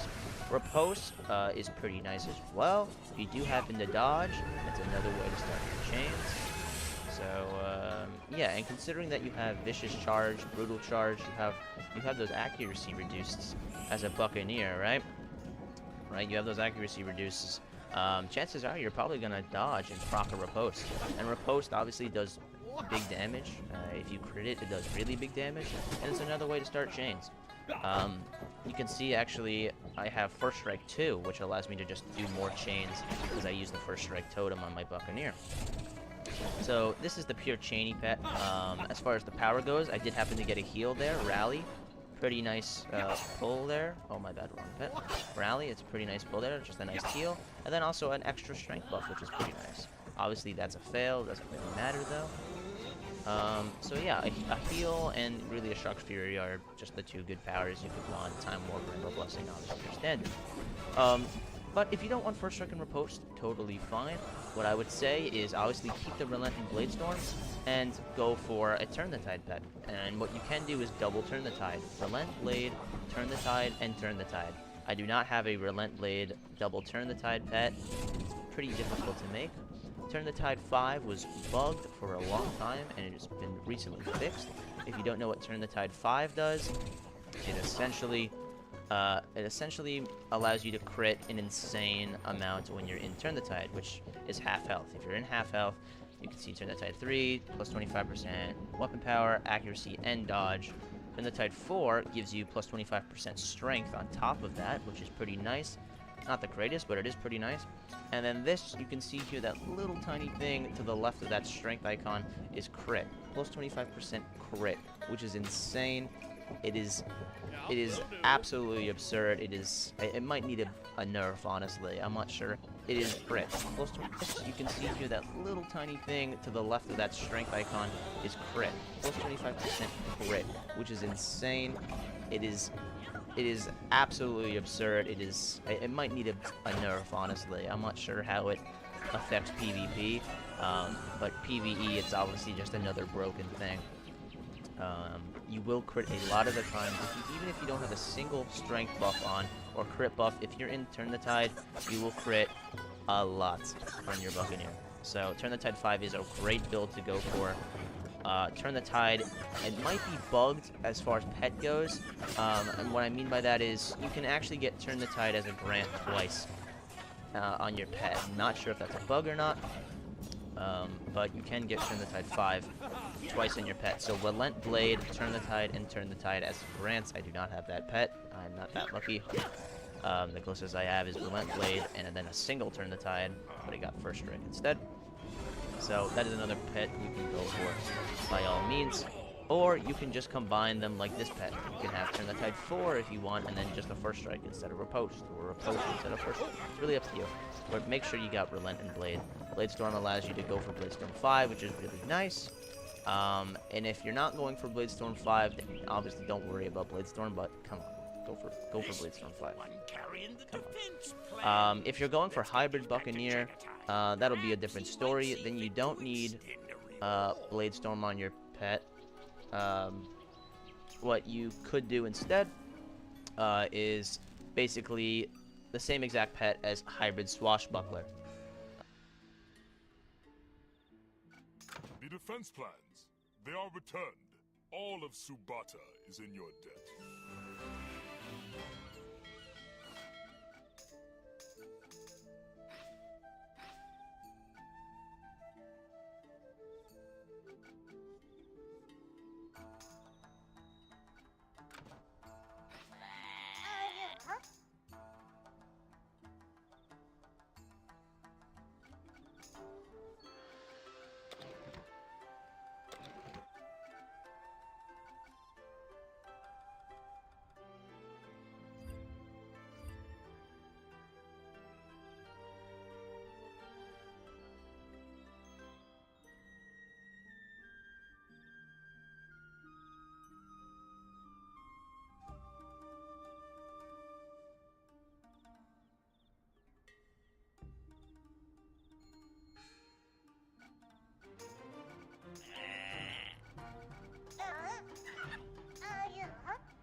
Let's see here. Gordon Ramsay, crazy injury from bike crash.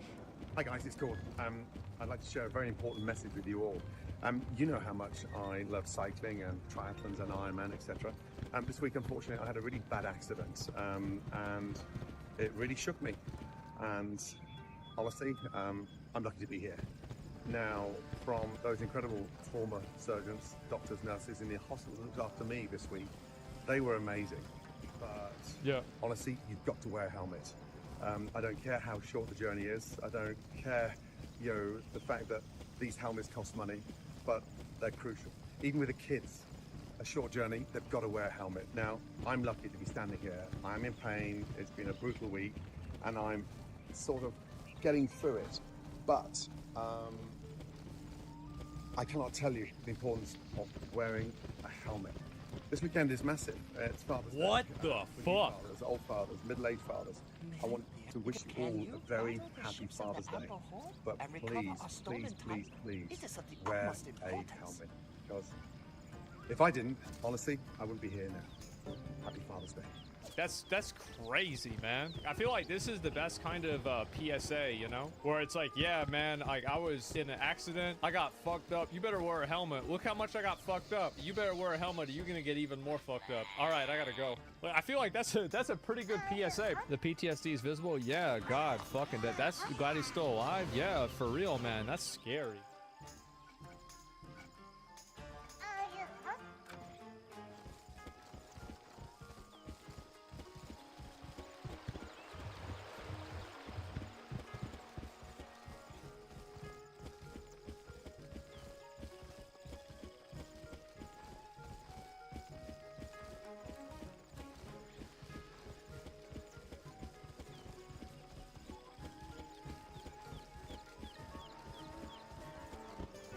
Wiped out. It must have been a terrible battle. You there! Oh, the treachery!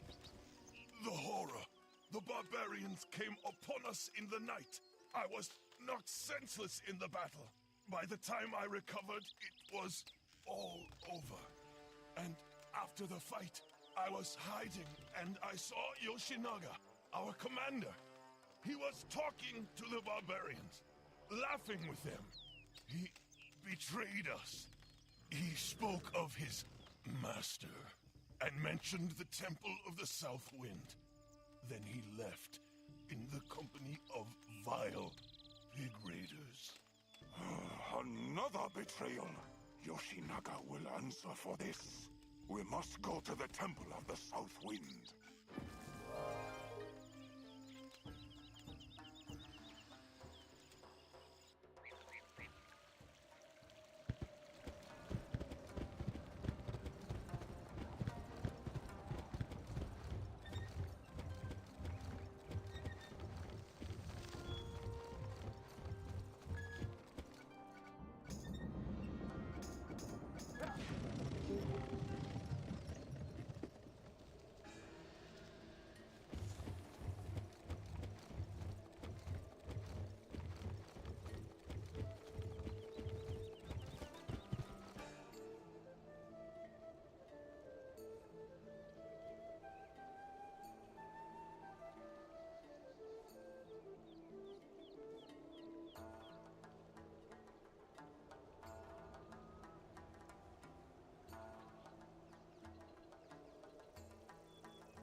The Scaries have come out to play, Wizard! The Scaries are everywhere.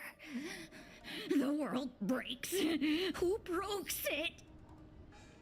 Oh, boo-hoo! Your ancestors had one bad experience and you just can't let it go. The dreaming belongs to us all. The dreaming belongs to those who respect it, not to any drongo who'd sell it for peanuts. How dare you come into our city and insult peanuts? Maybe it won't be your city much longer.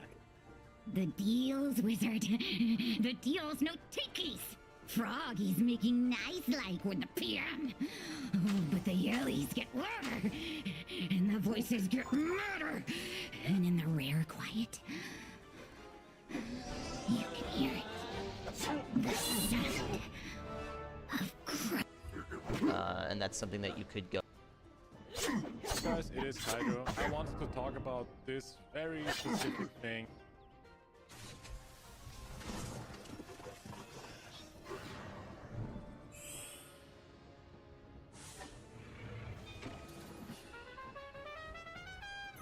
What's going on, everybody? Senor Spicy here, back with another Pirate 101 video for you guys today.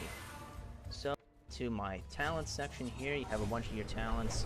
A lot of them you train from Mordecai specifically, but the other ones are the ones I'm going to be going over. So, first things first, I think we should go over the big thing that you need to train, and that would be Relentless. So Relentless, one of the best epics in the game. Gain a chance to make a bonus melee attack if you hit.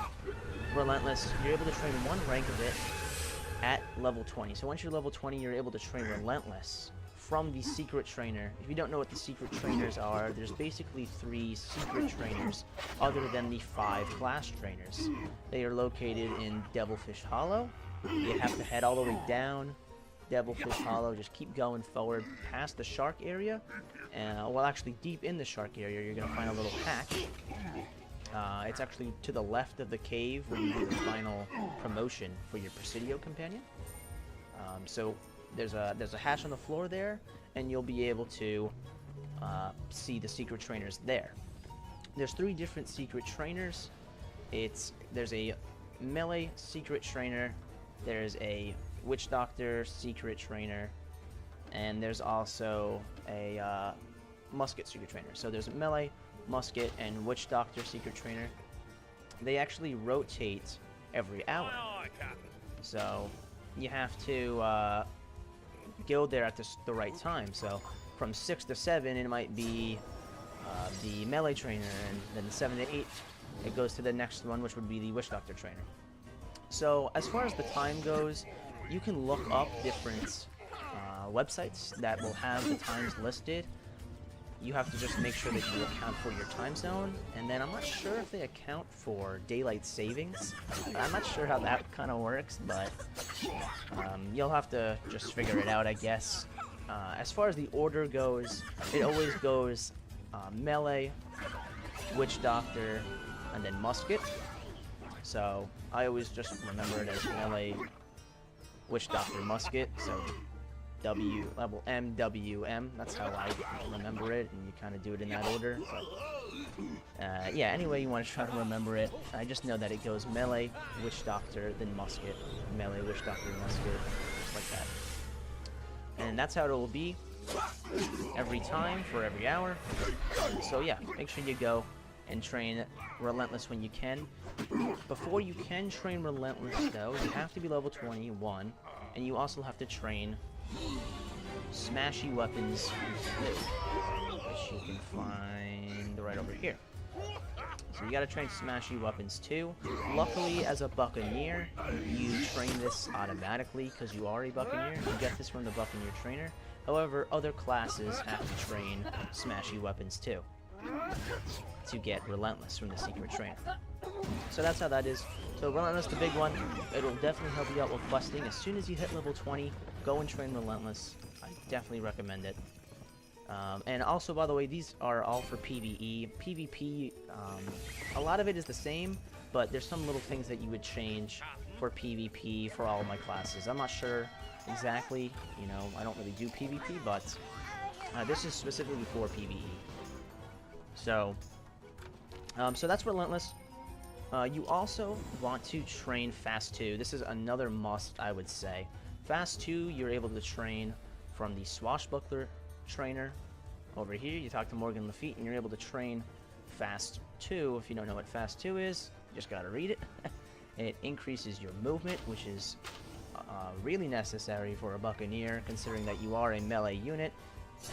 You want to be able to march down the field, so getting Fast 2 gives you an additional +4 movement, which is crazy, really helpful for you, especially if you have a charge. That power automatically doubles your movement speed.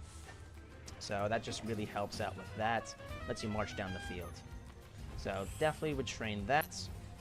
Before you can get Fast 2, you have to do a couple of prerequisites. So you have to train Stabby Weapons 1 and 2, and you have to train Rough 1. So you can see here, you got Stabby Weapons 1 and 2, and Rough 1 and 2. I do train Rough 2, and I will go into that in a bit. So yeah, so for you to get Fast 2, it actually requires 5 training points. It's not just 1 or 2 training points to get Fast 1 and 2. You actually have to get the prerequisites, and those cost practice points. So you gotta get Fast 2, definitely would recommend. And on to the next one, so that's going to be Spooky 2, right down here. Now, you might be wondering why the heck did you train Spooky 2? You know, that's a witch doctor thing, right? Well, actually, there's a lot of things that run off of spell power in the game. So I would recommend that you get Spooky 2 on every single class. It helps out detrimentally for Privateers, Witch Doctors, and Musketeers, but it does help out a good amount with Swashbucklers and a little bit with Buccaneers. Now, Buccaneers benefit the least from Spooky, but they still do benefit from it. Spooky increases your spell power. Getting Spooky 2 increases it by 15%, which is nice. Which will make your spell power go up to 274 here from base, which is nice. And basically, spell power will help you increase your heals. So your heals will give you more. You can see they're based off of spell power. So you're increasing the amount of health you get from your heals. Also, if you decide to run pieces of Assassin's Strike gear, you will be able to benefit from that as well. You can see the Assassin's Strike, the base damage isn't spell power, but the bleed damage is. So you will be able to benefit from these Assassin Strikes. If you happen to run a poison, it'll also boost that. And if you are running a piece of Valor's armor gear, that will also be boosted from Spooky. So it helps in general for all the classes, and that's why I would recommend you get it for Buccaneer. Alright, so the next thing that you should train is Walk in Shadows. You have to train this from the Swashbuckler trainer as well, just like Fast 2. You don't have to train Sneak Attack and Walk in Shadows to get Fast 2, however, I would still train them. So, Sneak Attack is a prerequisite to train Walk in Shadows. Sneak Attack right here, where is it? Here it is. Sneak Attack right here is actually a decent power. I don't use it too much because there's better attacks for Buccaneer, but I still have it moved up a bit. Good amount of damage there. You don't really chain much off of it, and there's no bleed effect, but it is a prerequisite, and it's not a bad prerequisite.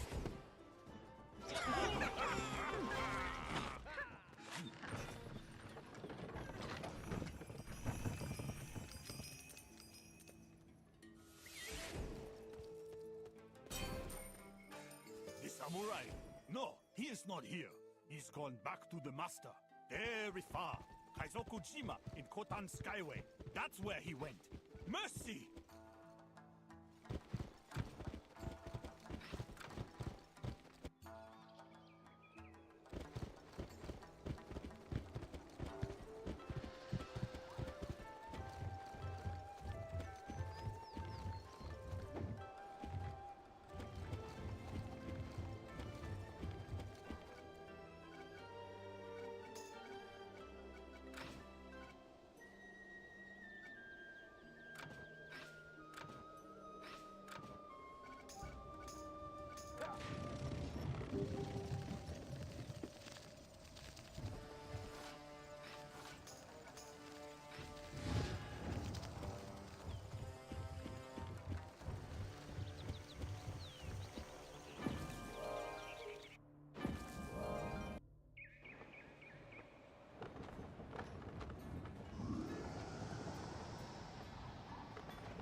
use your boost again till you get some more.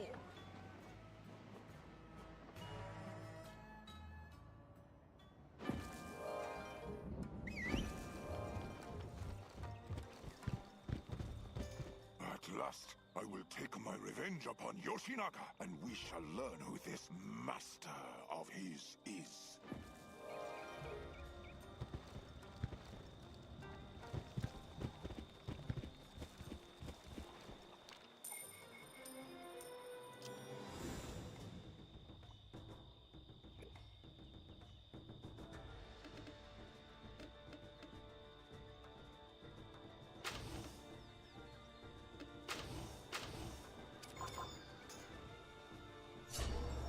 So, sneak attack, you train, and that is so that you can get walking shadows. It is a hide. Obviously, hides are amazing for Swashbuckler, but they're also good for Buccaneers. It makes you hidden, so that you can't get attacked, and then it doubles your damage. So your first attack will do ×2 weapon power while hit.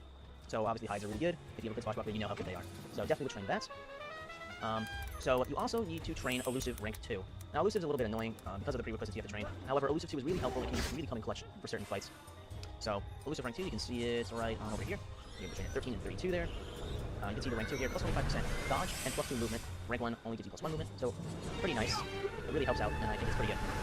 So, the prerequisites for this one, for Elusive 2, you gotta train Slashy Weapons 1 and Slashy Weapons.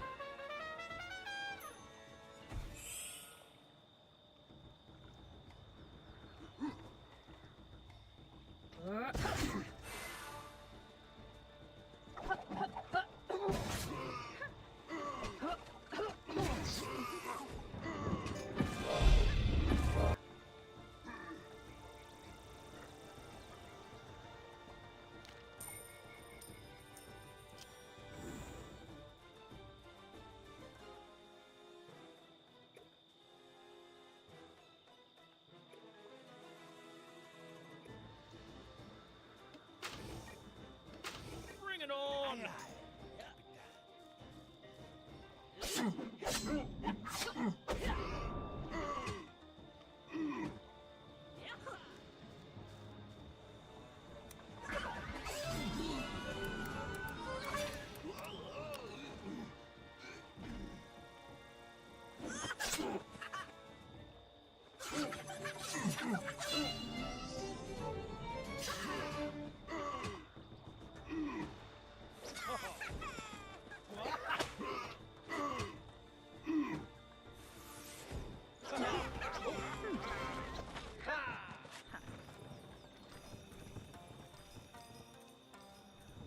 Look at all the caves. The whole island must be hollow. There are a lot of footprints coming and going from that cave there. Let's try it.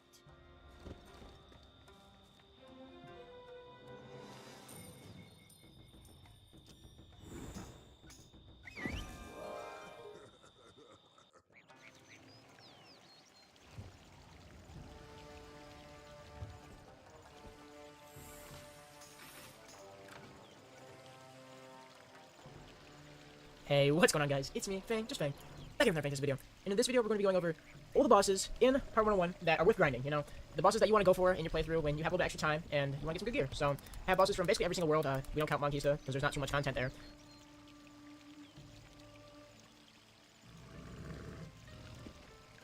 Pirate 101 finally got another update. There's some new NPCs here in Skull Island. Look at them, they're bopping. I mean, yeah, they're just right here. First time for me logging into Pirate in a long time. Honestly, same. Like, I don't know anything. It's been so long. We're going to be really rusty playing this. But yeah, we're going to go into this new storyline, so. Pirate, I knew danger could find you. I come to you, second best pirate in all the spiral, to humbly ask your help. Second best. Next to me. Sinbad, our captain. Sinbad the Valiant. Sinbad the Adventurous. Sinbad, the best pirate in all the spiral. Focus. We were sailing on a 70... Wow. Oh, I'm running. You went far. I'm coming. Oh my god. Hello? Battle? Oh, Please, up to me. me. Oh, there we go. Oh, I got the good one. The good buff. I'm moving my tank. Oh, I got an extra guy. Mm-hmm. +2. I can give someone +2 movement. Maybe this guy. Oh, look, my cat's here. Crazy. My cat's here. Yeah, I buffed the cat. What a random statement. It's right there. The witch doctor cat. He's a big... At last, Kobe, you have found me. As you see, I found a better lord to serve. When Mu Manchu conquers Mushu, I shall be his right hand. You vile traitor! You will pay for your crimes! Enough! Samurai, you have come to repay a debt of honor. take your revenge. Fight! Boy. Super No, hit. not the soup. But oh my. Why not flame so?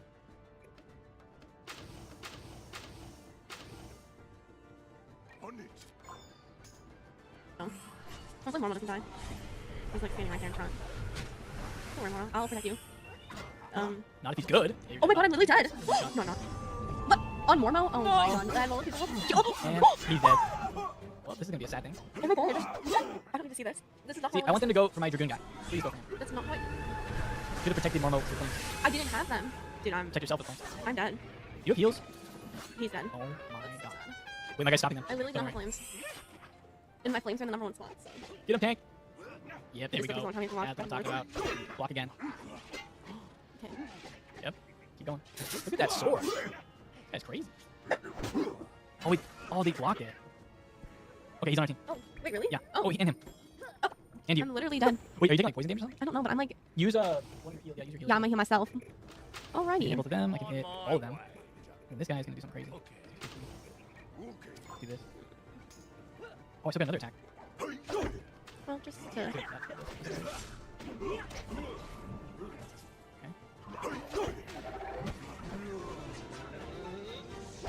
One of them's gonna die.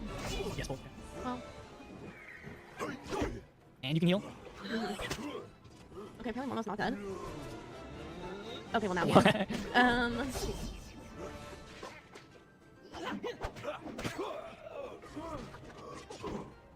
He's fighting. Yeah, I don't like up close and personal fights. Obviously, because of the fact you don't like fights. Let's up put this guy in so he can like be the up close. Maybe I should put El Toro in or something. Oh, good. What is that? Oh. Don't jinx it. Kill, kill, kill, kill, kill. Block and kill, block and kill, block and kill. No! Yeah, I think I'm taking poison. Can you I don't- kill the guys next to you? Yeah, do of you course I need? can. I don't need your help. No problem. 1,000? Honestly, They're all dead, there's no way. yeah, poor Mono. You can revive him for less health. Yeah, I'm going to. Or you can replace him with El Toro. I might put El Toro in. For now. Holy. I had nothing else to do. Okay, let me go through. Chips. You're the pirate that braved Scylla Charybdis. It's an honor to see you. Thanks for sparing us. Sinbad's not in army. Let's get going. Sinbad, what are you? Whatever. Not my business. We're not getting paid enough for this. We're out of here. Sinbad's not it, but I still smell it. Let's look down there. Sinbad's here though. Alright. Not here either. Why? Sinbad's a target. Tigers and cats, and cats hate water. No doubt they took Sinbad down that waterfall to ruin lovely hair. Let's go. Okay, El Toro's in. El Toro. Oh, Oh, crushes! Look at him! I'm not in the valley yet though.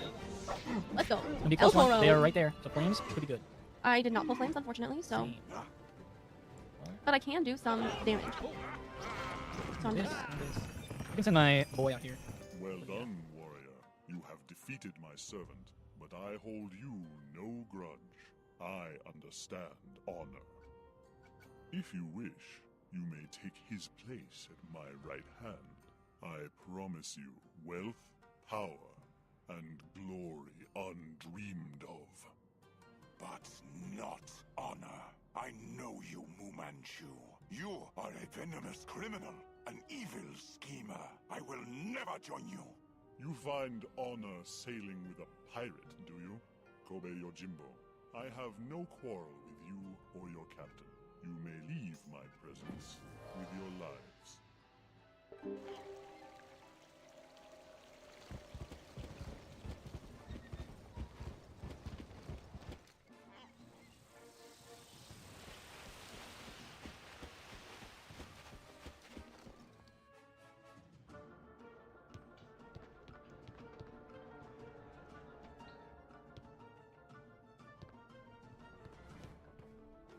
Captain, the shame of my past has been avenged. The traitor who ruined my family is dealt with.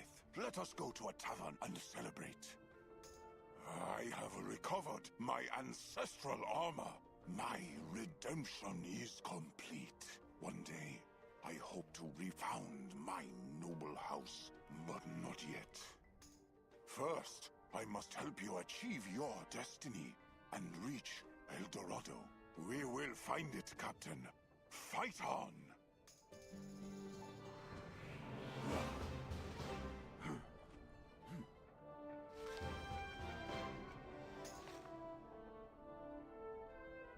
All ready, Captain. Your command.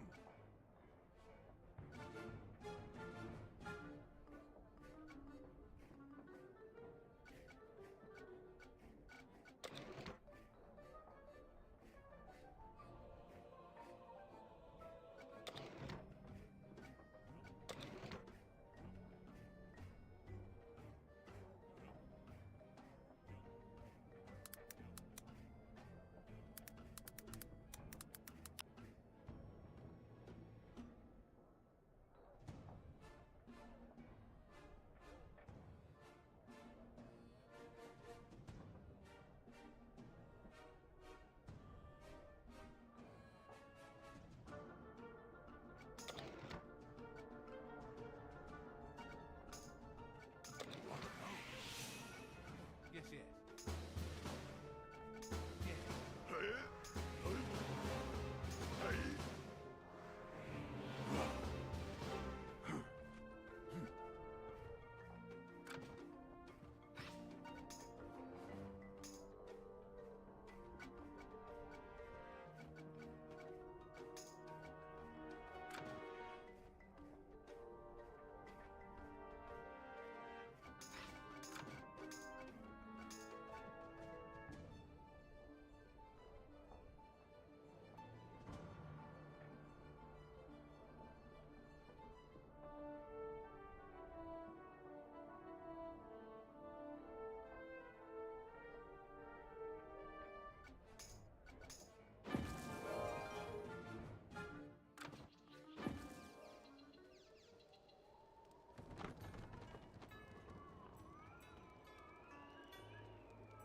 I'm not gonna. Yeah, I'm gonna put him like right there to protect.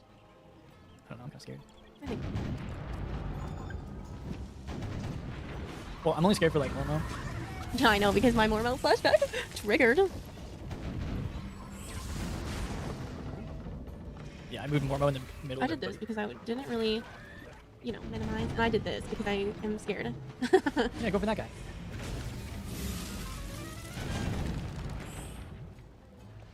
I think that's good.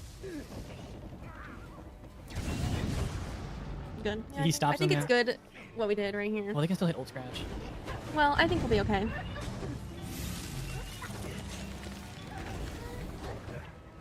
Hopefully they don't. Apparently I'm pissed. They're not even hitting. Well, oh, they're let's grouped not, up. Don't Yeah, jinx. go for that guy. Oh, perfect. Yes. Camera angle. I can't even see what's happening. Look at this grouping. They're all grouped up for me. It's over. Which one does more? I'll go down here. You can do the ones closer to you. I'm gonna hit all three next to me. I guess I'll move El Toro like These that. guys, yep, triple hit. I'm gonna move El Toro. That guy back there can't do anything, but you know, Then I guess. I just moved El Toro forward to just, you know, get some smacking action in.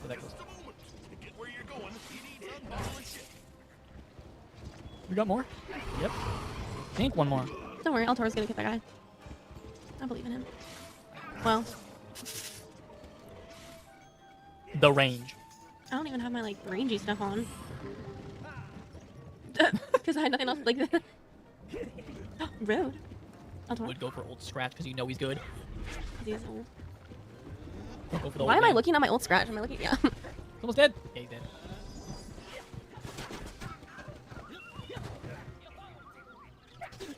Hate this Again? color. Oh. Well, I'm just gonna do this. Unpredictable My effects. old scratch is passing because. Hold on, let me attack this guy. Mormo's moving up because he's not afraid anymore.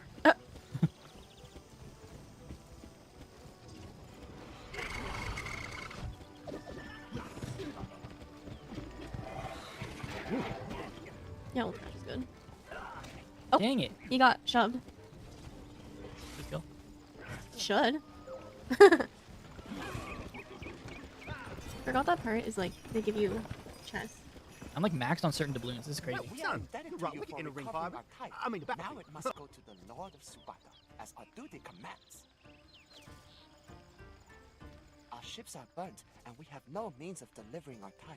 Could you take it to Lord Chagatai in Subata?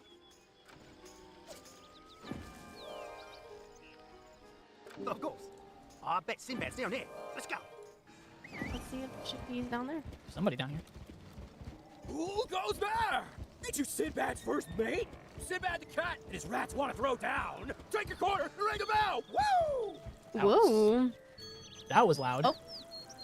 I should have put on my fool's wand because he might be kind of far. Oh, actually, not too bad. Still Flames? Yes, sir. Okay, I'm putting the flames You know around El Toro. Actually, I'm put right here. I can summon. Where are you putting them? You Around see El it? Toro. What is this?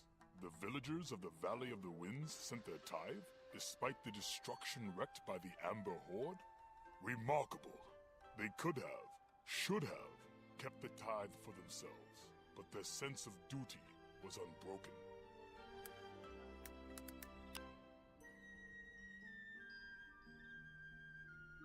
I call upon you to return the tithe to this Yang Chao and his villagers.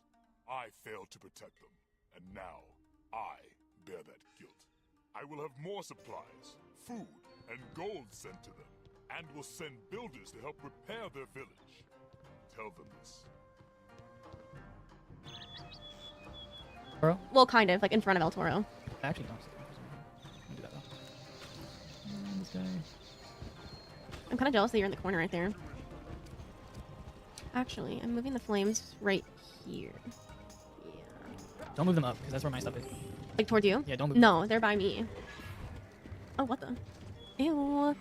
Some nice scorpions. That's gross. Why would you say that? Well, they're gonna help. Messy.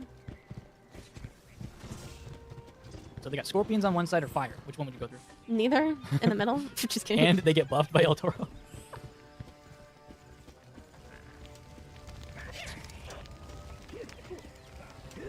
Yep, go for the scorpions. No one cares.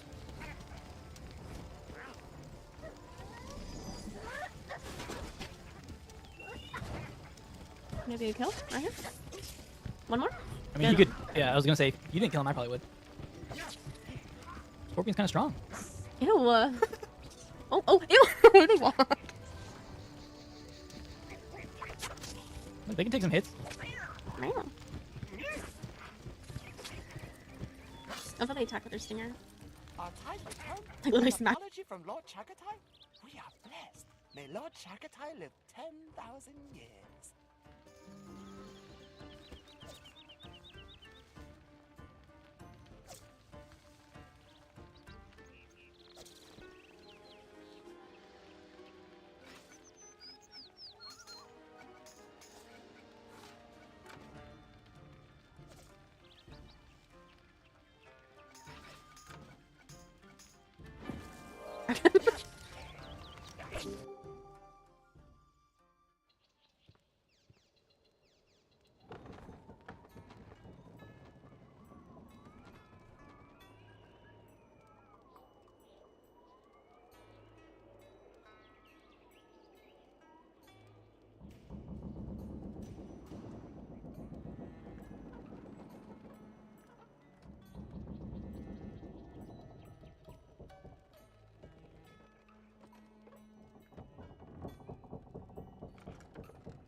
He's gonna take damage from the flame.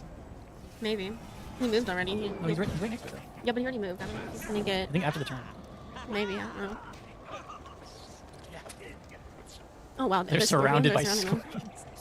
Oh my god. Yeah, I should put my Fool's Wand for the range, but... Oh. I Well... They're in a mean, really I can screwed up hit. spot. I can hit all of them, so. I know. An El Toro? I guess I'm just gonna set El Toro in. Okay, El Toro. Just get in there. Oh, you one square off. Look at that. Easy. Easy. Look at this hit. That's overpowered. That's what I'm saying, like... Don't show the pirate devs.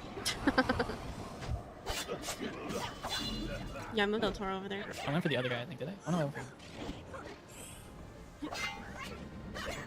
Go back there. Good. Finish him. Yep.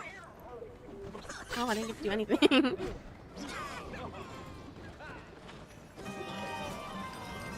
I mean, I can sell. Oh, no more Mark of Deaths. Do you max?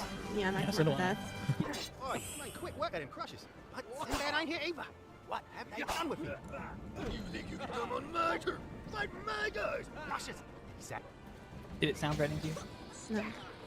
So, you want to shut at the title of the pirate? Crush-a-mania's running wild, sibling! And the crustacean is gonna crush you! Crush-a-mania. That's so funny. Nice. Crush Station. Crustacean. Crustacean. Why do I always get spawned so close? Oh, there's enemies over there. Ooh, maybe I go have for the- flames. I'm putting flames right by him. Up there. Oh, okay. Well, make it so that he walked into it. Like, Yeah, don't put it it's- right next to him. Well, okay, I'll move it forward a tiny bit. No, I think it's good. Like, he will walk into Yeah, it. it's up to you, but I'm gonna give He's walking into that. this to people, this to people. I'm honestly just gonna attack with my guy. Who's gonna go up and attack him? Alright, so.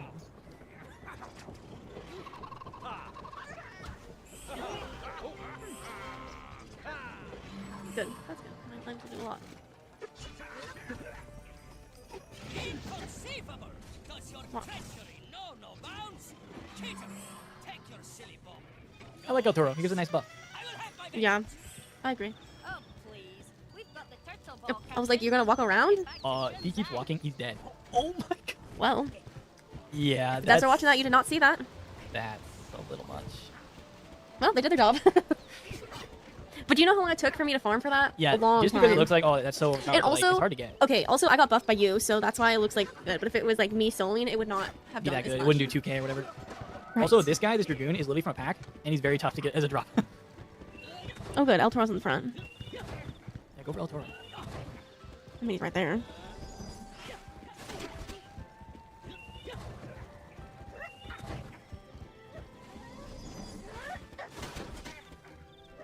This is double All Witch right. Doctor. Hey, El Toro's right there. Yeah, you went for the wrong person. El Toro doesn't move. Oh, not the cat. Meow. Well done. You must go to the four Well. temples of the winds. This one guy's like staying back. I can't really get him. He's kind of far away. Reach through the ashen roads.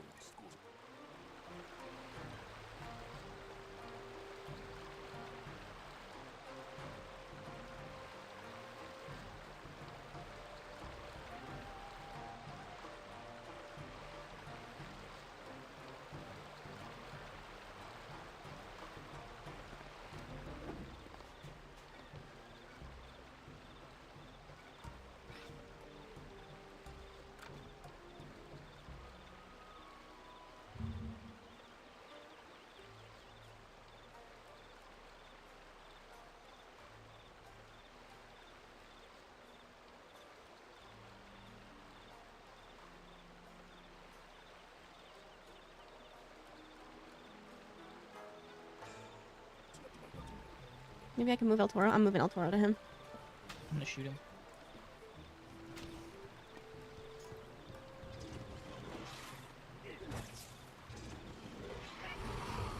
Nice. Yeah, that guy's far.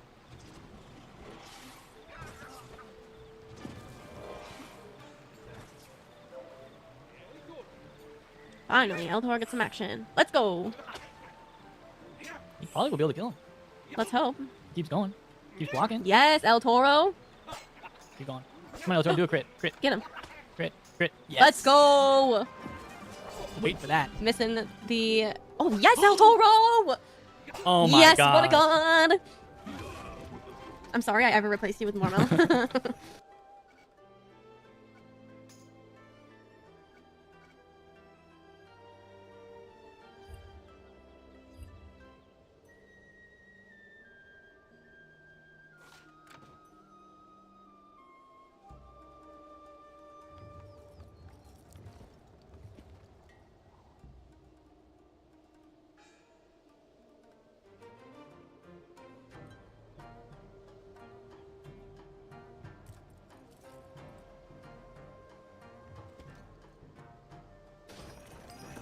Yeah, it's good to have like one like hand-to-hand combat. Oh, I should have known the pirate who took down the Armada would be a monster in the ring. Take my belt. It's in the shrine up there. The belt? No. We're here for Sinbad, my captain. He'd never go in that shrine. So tell us in great detail where Sinbad is, you villain. Sinbad? That weakling? The cat's not here, sibling, and he never was. Because if he was, I would have crushed him. Oh, yeah! Oh, victory! Oh. What? That sounds like Sinbad. Did he find somewhere else? I'll just go and see what's up. Pirate, you, guard the door. Thanks. Bye. Maybe I'm woozy from all the smackdown you just laid on me, but something about what that rat's cooking stinks. Oh, yeah. More like the flames roasted you. Yeah, speaking of cooking, like, you're the one that's cooking, like, literally, like, cooked crab. Roasted. Roasted crab. Well done. You and the pirate played it perfect. Young We took pirate, the belt while... I am... How soon? I must... Can you recover my lost birth proclamation from Amber Horde invaders so that I can prove that my name is indeed... How soon?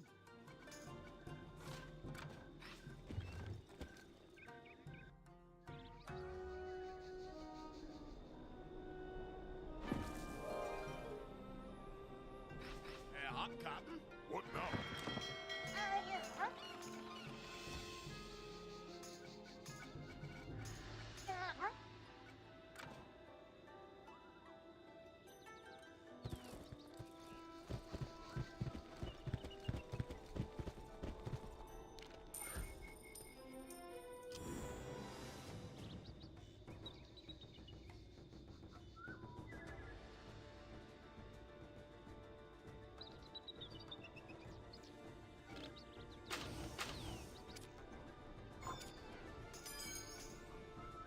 Old Pinchy Brain was distracted.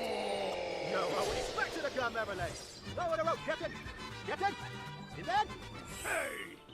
Sinbad took my belt? They didn't even have the guts to fight for it? Step up to the Crush Station's Crush Station! Everybody, Oh my take God. your corner! Oh my god, he's down here. Okay. So we're fighting this guy? We'll see how this goes. Is he good? Oh, this is a harder fight. Okay. Old Scratch and El Toro. This guy's a swashbuckler. You don't Wait, think they're El all... Toro... So El Toro would not... I think so, that's Swash. Maybe not. I forgot. Yeah, I think it's Swash. Oh, I got flames. Alright. And we have to fight Crustacean again. Okay, this is actually kind of a lot. So, I'm going to put flames blocking their path on the top. I'm not going to do that much because I'm going first. And this guy's going to See block. how we do. I should have put my full swan on.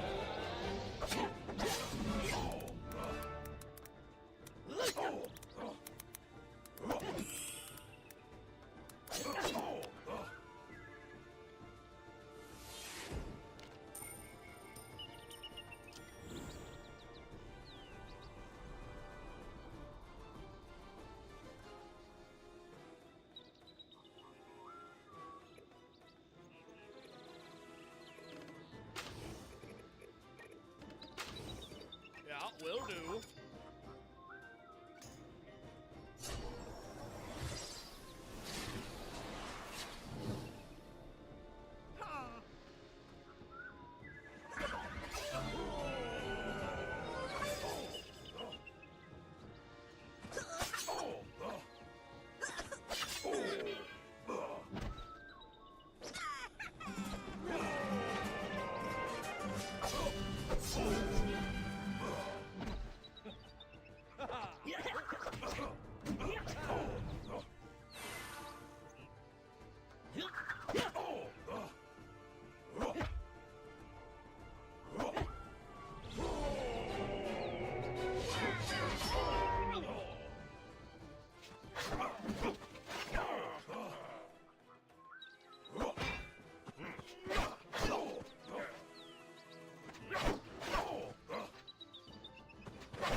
look at it. I think there's been a big mistake.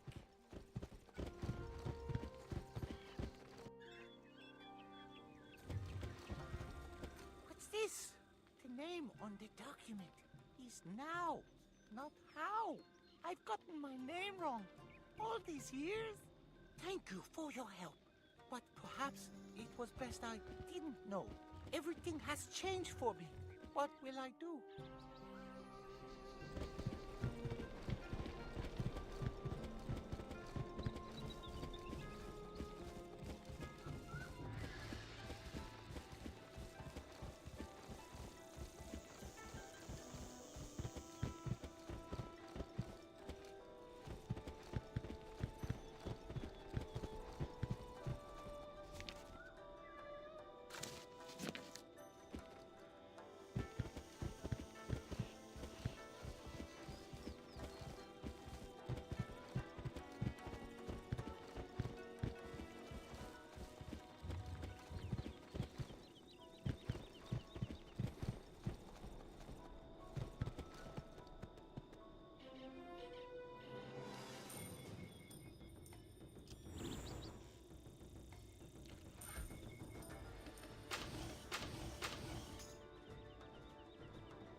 Some extra added range, but they're gonna scoot in, so Use Nelson. give us a little extra added buff. Those flames aren't gonna be as powerful, but they'll stop them.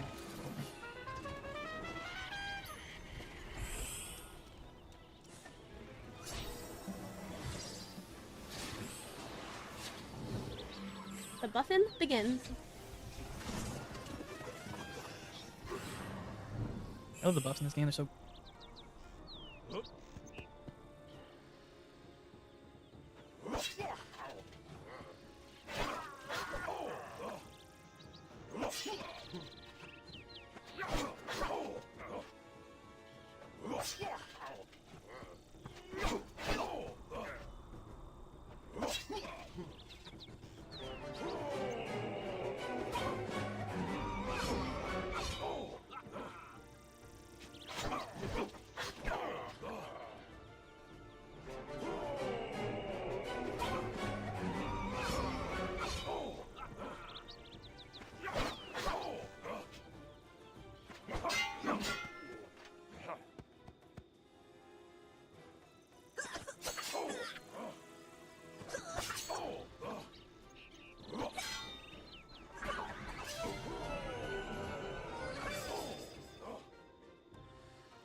Hey everyone, welcome to episode 1 of the Death Walkthrough. Tara is with me today Hello.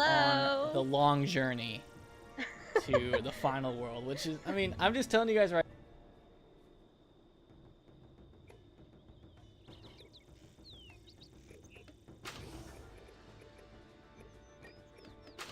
Yeah, will do. Right now, this is gonna take a while. Like, even though we're skipping dialogue, and We're on like the most non-hitting yeah, we're characters. on the support tools too, so that's gonna cause it to take a little time too. But hey, Blue Knight, we've done life and death. Now it's time for me to jump on a death wish turns out. So we're gonna start new Wiz.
be some monks who tended this place. Let's ask one of them.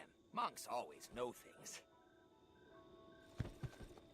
If you wish to sift through the rubble, speak to the leader of our order, Brother Shanbi. He is with the town's survivors.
What brings you to the Ashen Deep there? Can you go to the garrison tower and see if there is any threat there? Before we run to it, we must know if the enemy are within. Good. Why did he walk like that? I stopped him in his tracks. Oh, he's... But this guy's coming around. You want to fight El Toro? Wait, you did 1,500. The smack on my You're gonna get face? crushed. Excuse me? You're getting crushed. Girl, stand up for yourself. That guy... Oh, they're going to my Aqua guy. Good. Whatever, they can go for him. Good, yeah. That's what he's there for. Okay, I'm gonna kill the people that are near me. Oh, this guy is getting ganged up on. That's okay. If you had, Sorry, dude. If you had the range wand here... Tools on, yeah. He was mostly to give us a chance to just breathe for a second. Wait, if you get flames next turn, though, you can put them...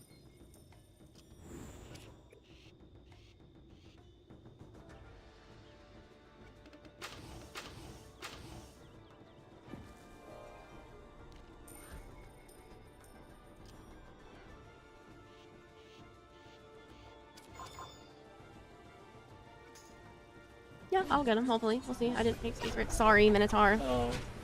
Thank you for your sacrifice. I did get flames, by the way. And I am going to put him right there. There's a guy right here. Okay, well, I'll get the guy right here. Second buff of that.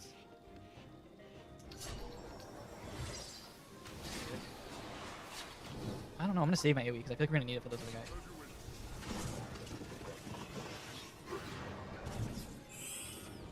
I think we'll be okay. Truly.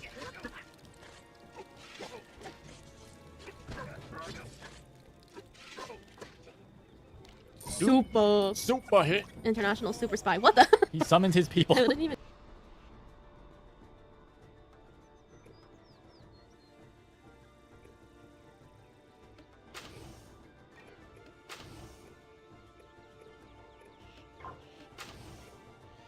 No problem, Captain. El Toro is here. I know that's what I So did. good. Oh my god. He ain't playing. He ain't playing either. Hey, hey! Keep your claws to yourself, sir. Oh. Mine still did 1,100. Yours are almost 4K. Yeah, because it's real buffed up. Oh, Nice. rip that guy. Tubas. That's Sounds like tubas. That's a lot of damage. Yes.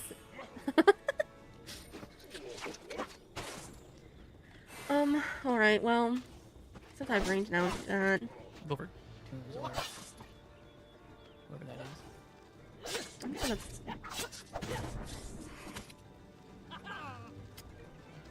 I'm just gonna buff it overall. Actually, yeah, no, I should. Okay, done. He's gonna do a lot. Yep. I'm a little worried about that cat though.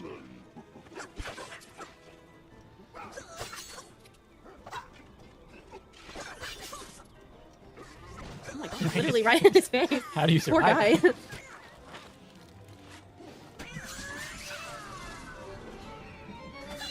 He's far. I was like, scoot up. No chance with him. Yeah. Protect Mono. Oh, he's dead. There's no way. He can't do it. Well, he didn't even attack. Wait, why not? He's almost dead too. Come on. Just smack him with your like. Oh, he's dead. Oh. Right. Scoot up. He's gonna hit the flames too.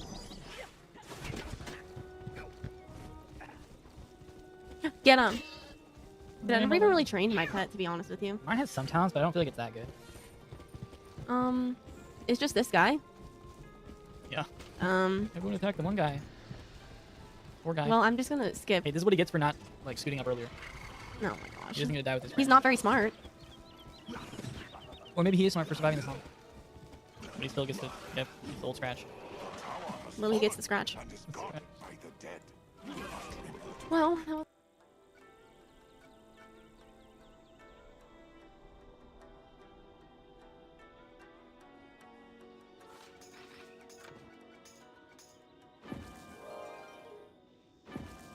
Ghosts of the go to the ruined village and attack Amber Horde barbarians until you find the standard. Bring it to me once you have recovered it.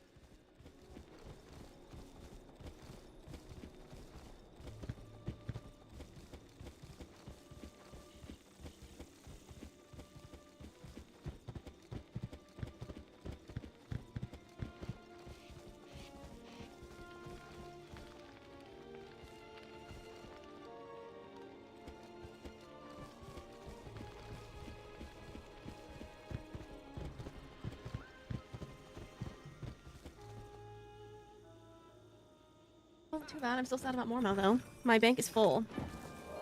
Stuff is getting destroyed. Wait. Yeah, I'm sorry guys if there's anything good here that I'm destroying. I apologize. You might just have to go in the wiki or something. Actually, it says it went to my bank though, so maybe that. Yeah. No, mine it said. Oh God. My backpack and my bank are full. Same. Up. Basic barrel. Oh man, been twice in one day. I gotta hand it to you, pirate. You're stone cold. Maybe I need to retire. So. Yeah, some of my. I can trick him. No. Oh, to spare Bible. Help me, Tiger. Oh, that's it. Oh, dramatic. The music. The Adventures of Sinbad continues next episode. Yeah, literally, it'll be the next time that we record. AKA many months down the road, probably. Probably. So it's interesting that they're doing these type of quests because they're doing the same thing with yeah, Lemuria. the to be continued. Yeah, these to be continued quest lines. Well, maybe that gives us hope that. I mean, that.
What's going on, guys? Senior Spicy here. I got another Pirate 101 video for you guys today. I brought up the face cam, thought I would. I've been doing it more frequently on my Twitch streams, so yeah, thought I'd bring it out for YouTube. But yeah, anyway. So for this video, I'm going to be going over the best ship in the game for Pirate 101. This is going to be purely on stats and doing the most damage and having the most protection and stuff like that. So, you know, obviously, it's not going to be based off looks and stuff. You guys can have your own opinions on that. But yeah, let's get right into it. So I'm on my musket right here. This is who I have the ship on. So if you hit E and you go to your ships, here it is right here. I have the level 70 Eagle frigate. this is just the one I personally picked. Basically, the level 70 version you can buy right here from my boy Lamborghini, the man. There are 10 of these ships here, so you can kind of just choose whichever one you want. You can see they have all the same stats, so it doesn't matter. It's all personal preference. The gold does vary in like the size of the ship, though. So I have the spiral frigate here, the medium one. The heavy one's also cool. So that's just the one I prefer. I like the Eagle one. Also, it does help with one of the pieces of gear that I have. But for the most part, you can really just pick any of these ships, and you can have really the best one. But yeah, it does cost a bit of gold, but you know, gold's pretty easy to get in this game. So a good amount of the pellets you can actually buy from this guy right here, and I'll go over some of them. But before I do that, let's just go over all the pieces of gear that I have equipped. So we have the HMS Platina as the anchor. Armor here, we have the Decemviri heavy armor. I have the Indomitable Ballistic Cannon. We have the Horn of Maxios for my horn. The figurehead is Immortal. I have the Indomitable Ballistic Cannon. We have the Horn of Maxios for my horn. The figurehead is Immortal Templus. Yeah. I have the Sovereign Rudder.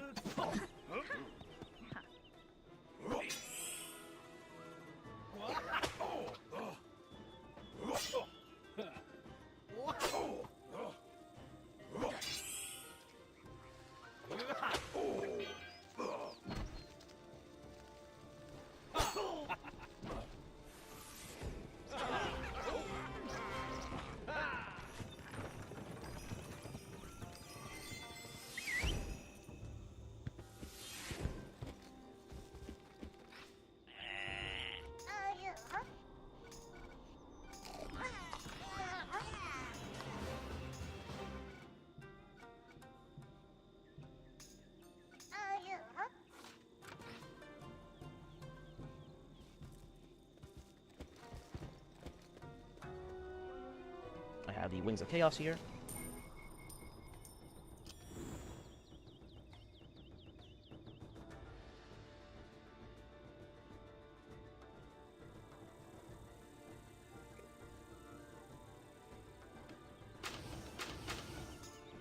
As the sails, and for the wheel I have the Laurel Wheel, giving them mortal wings.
Yo, what's going on guys? My name is Slade. I hope everyone is having a great day so far, because today I'm bringing you the first ever Pirate 101 video of its kind. As you can already tell by the thumbnail, this is going to be a complete level 1 through 70 gear and questing guide.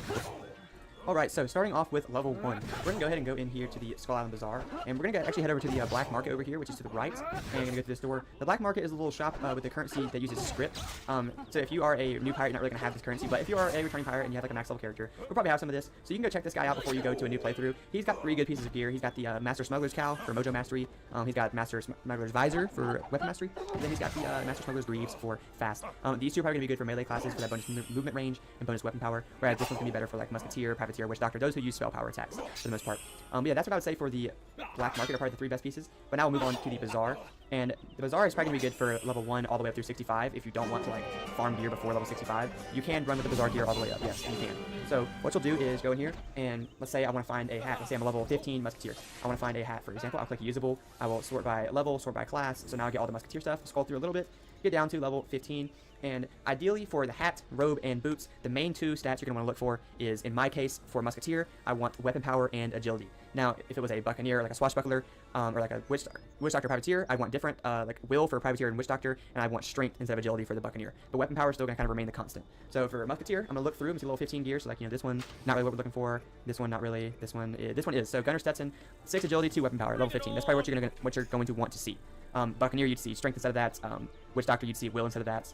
Agility. And so yeah, that's pretty much what you're going to want to look for. And lastly, I want to talk about the weapon. So literally for the weapon, you're just going to sort by level, find the level range that you want, and then you're going to find the weapon that has the most weapon power for what kind of weapon you want. So let's say I want a shooty weapon, or let's say I want a stabby weapon. I'll go for level 50. If I'm level 50, I'm like, okay, let's see which one has the most. This is the stabby weapon, 174. If I scroll over some more, see if there's any others. I don't know if there's any. This one is 168. That's a stabby weapon. But yeah, so pretty much you can just kind of see, okay, it's going to have the most, so I'll go ahead and get that for level 50. And then with the Bazaar, just, you know, check every 5 levels. It's going to increase every 5 levels, 5, 10, 15, etc. And it starts from level 0, so you can get gear as early as level 1. So yeah, that's what I'd say for the Bazaar. Now we'll move on to the gear that actually kind of you can farm for while you're questing up again if you choose to do that. Alright, so getting into level 5. So this gear is obtainable at the end of each of the 3 Rats quests, so like the final dungeon for each of the 3 Rats quests. The first one, as you can see, is when you do Manny's quest, you get to the Pyramid of Fire, and this gear is dropped by all 3 of the final bosses of these dungeons. It's a guaranteed drop. So the first one is going to be the Aztecosaur boss, which is you get a ring from this one. It's a guaranteed drop per fight. And these rings give 2 things. They give an item card, and then they give like a talent, like an epic sort of thing. So as you can see, this one, the Onyx Aztecosaur ring, gives us a critical mastery and then a mighty charge. And then this one gives us a rouse and a mojo mastery. So this one right here is going to be one of the best ones we can get for like a Witch Doctor, a Privateer, a Musketeer, because the mojo mastery is so good, and the rouse is actually really good for having that heal too. There's also other versions, like you could get a mojo mastery and a sniper shot. You can get a mojo mastery and a ghost whale. All sorts of stuff like that too. I can show you, like, so there's some of these too. Like you can get a sniper shot and increased base agility. You can get a weapon mastery and a mighty charge, weapon mastery, a sneak attack, like this one right here, critical mastery, sneak attack. All these I'm kind of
The guards will resist you with all their strength. But if you fight with virtue, you will bring them honor and peace.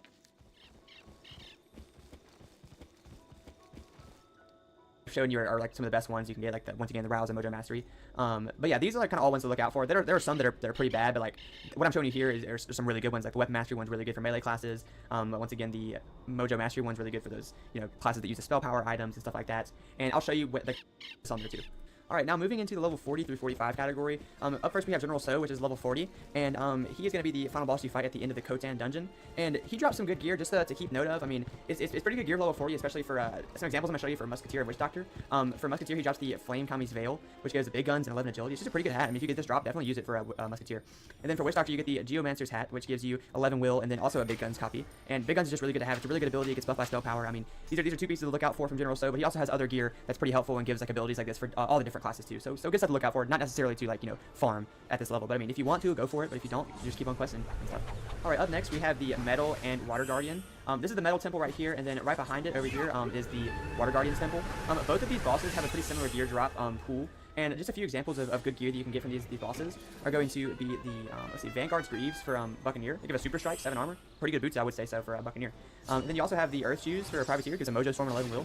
Pretty good for that. And then also one of the best pieces of gear for Swashbuckler, too, is going to be the Shalimquan Vestment. I don't know if I said that right, if I butchered that, whatever. But it gets 11 agility and a revive card, so really good heal, good agility. I mean, this is a good road for the Swashbuckler, too. And yeah, I mean, those are 3 examples. They have a lot more gear in their pools, and I showed you that they give good items cards for a little bit 65 range. We have the final dungeon of Marleybone, the Wreck of the Victory, where you fight Rook. This dungeon actually has a lot of good drops worth noting or looking out for or keeping if you get. For example, I'm put up on the screen. We have the Arms of the Valiant, that gives an Assassin Strike for Buccaneer. We have the Swami Slippers, which give big guns for Witch Doctor, and then we have the Eye Patch of Recuperation, which gives a really good heal for Witch Doctor as well. These are just 3 examples.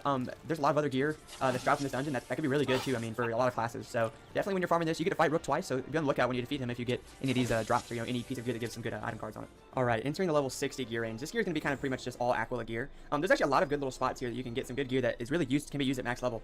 Starting off with the Eyes of the Cobra. I actually don't have this item, but this is farmed from the boss Mari in the dungeon Chori right here when you go into this wooden mouse. I'll actually show you where, what room it is in, because I'm going to be transitioning to the next item after this. You'll go into this room, and in here, you do a fight, go up and turn the little gate lever, and then you'll fight Mari. If you fight her and defeat her last, she'll respawn over and over again where you can farm this Eyes of the Cobra. It's a really good Buccaneer piece for first strike. Secondly, we're going to go over to the Palace of Hissarek, and this is where you can get the drop, the Prince of Ilios Quiver, right here. So I'll show you what it is, and this is a really good piece of gear if you want to do like a hybrid Swashbuckler, hybrid Buccaneer, and go shooty slashy, shooty stabby, something like that. But yeah, it's just really good, gives burst fire, accuracy, weapon power, really good piece of gear. You can cabin Paris if you go all the way through the dungeon, then go back to a 30-minute cabin on Paris' fight, or you can just run it normally. Paris is the second fight of the dungeon, so it's not too hard.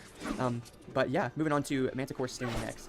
Alright, so Manticore's Sting is going to be a piece of gear given by the boss Axwar, and it's a little side quest. You literally go to Achaea, and you're over in Cedar Grove. You're going to talk to Sylvanus right here. He's going to give you the side quest, and you're literally just going to run over to this cave right here, and I'm pretty sure it's just one fight. You can skip the first fight, and then you go and you fight Axwar. You get that Manticore Sting from him. It's actually a pretty good drop rate.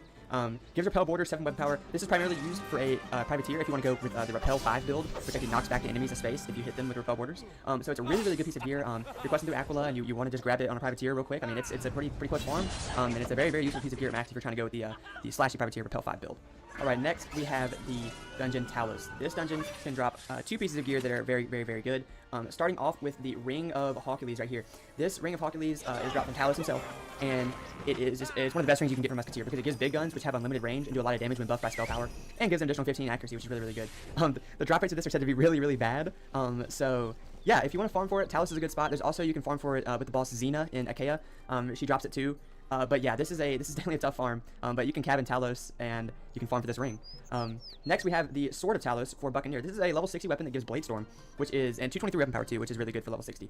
So yeah, if you want to get a weapon that gives Blade Storm to try and get Blade Storm 5 a little bit early, for your pirate, then by all means go for it, farm it. It's definitely probably worth the farm. It's a good weapon. I don't think it's as rare as Ring of Hawk, but yeah, it's still a good weapon. Last on the level 60 pieces of gear, we have the Axe of the Minotaur Lords dropped from the Labyrinth dungeon.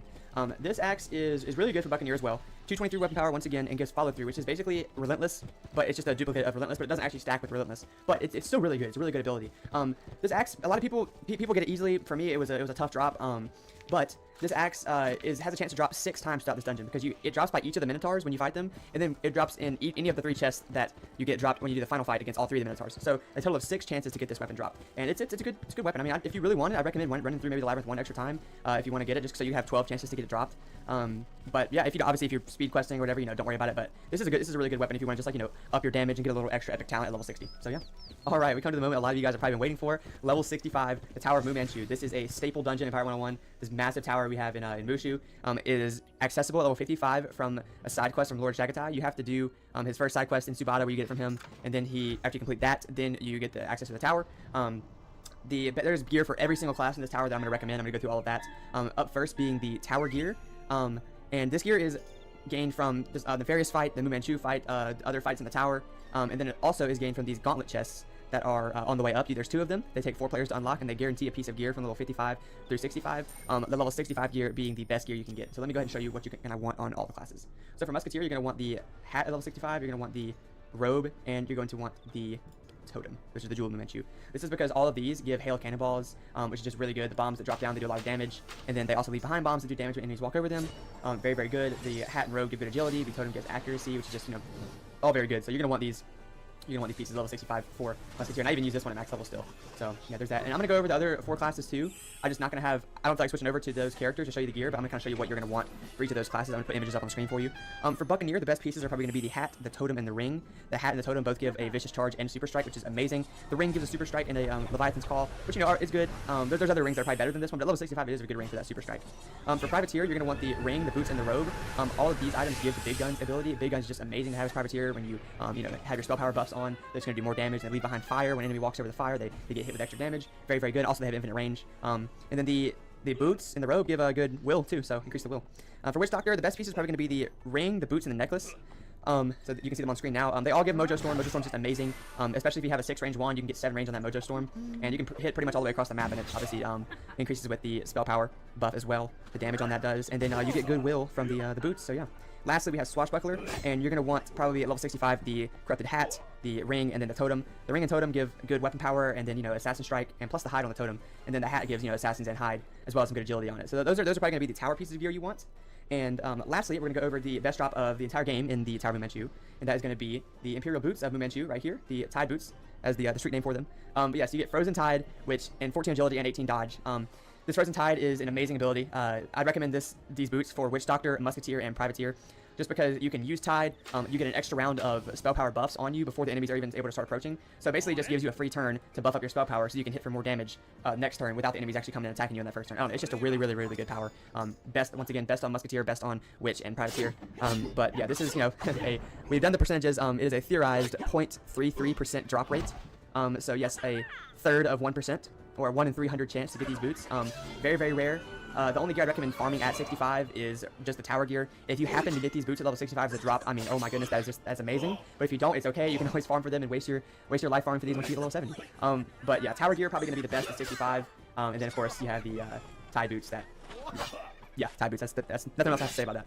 All right, last thing I want to say about Mu Manchu is I really recommend being able to farm this dungeon at level 65. So whenever you get to level 55, I would say just go ahead and do the first side quest from Lord Chagatai in Subata. Do that. So once you hit level 65, you can just go ahead and do the second side quest, which is basically to say to come straight to the tower, so that you can farm it at level 65 and get your tower gear and use it, because it's just really good gear to have. It's gonna make your questing so much easier if you get this gear at level 65. Like especially questing through Valencia Part 2, it's gonna be so much easier. I really recommend farming this dungeon at level 65 in order to get you know, most of the gear that you want, like from the tower. I really would say that.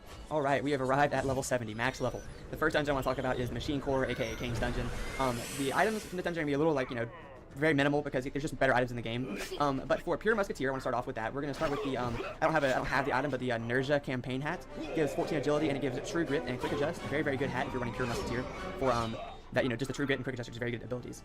Next up, we're going to have the totem, the Fusilier's Precisio Stone. Once again, Quick Adjust, True Grit, Accuracy, great abilities for Pure Musketeer. And then I also don't have this item, but it's the Bresciani Loop. It's literally the exact same thing as the Fusilier's Precisio Stone, except it's a ring. He has the True Grit, gives Quick Adjust. Apparently it's a really rare item. But yeah, so that's really good for a Pure Musketeer. Next up, we have some Buccaneer gear, and that gear is going to be the Brogans of the Elitiar. These are just boots that give a Triton's Chorus, which gives 25% damage reduction.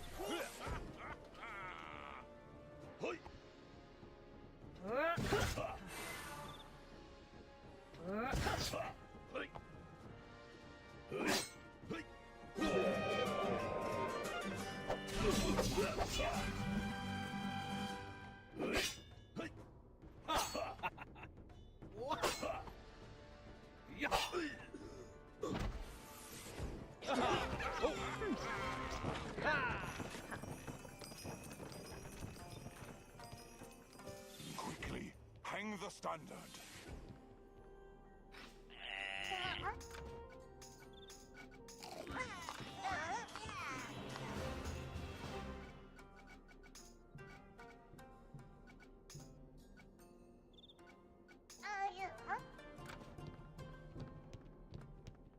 It is done. Now we must tell Jean-B the tower is safe.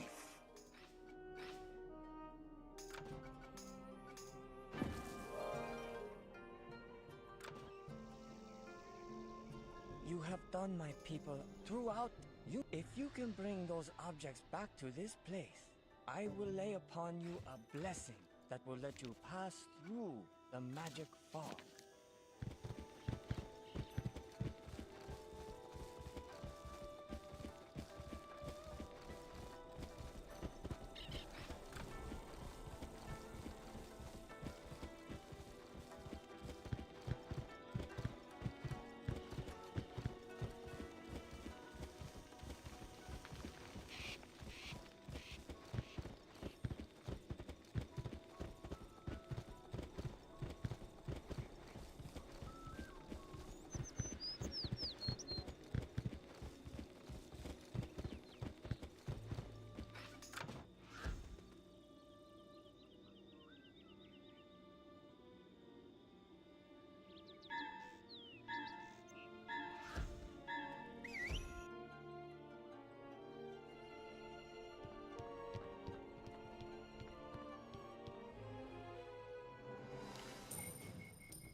To like weapon, like I think swords and stuff like that to your teammate, or for your entire team, sorry. And then it gives you 14 strength plus increased base strength, so just like a lot of strength for those boots. So they're pretty good boots, I would say. And then last but not least, we have the Swash robe, the Catania mantle. This gives 10 weapon power, 22 armor. Then it gives increased base dodge and agility. So it's pretty much just a stat robe.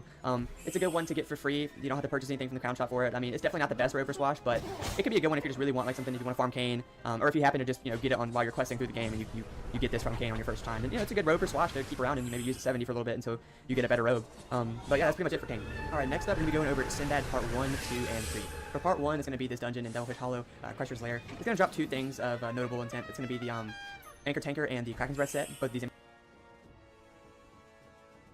have on the screen, and they're both very good weapons. Kraken's Breath set can be used for hybrid Swash or hybrid Buck, and the Anchor Tanker is for pure Buck. Is Spirit. Great weapon power. Yeah, these weapons are just great to get. Alright, next up is going to be Sinbad Part 2. This is the second part of the Sinbad quest line, obviously, and this is going to be the big dungeon of this one.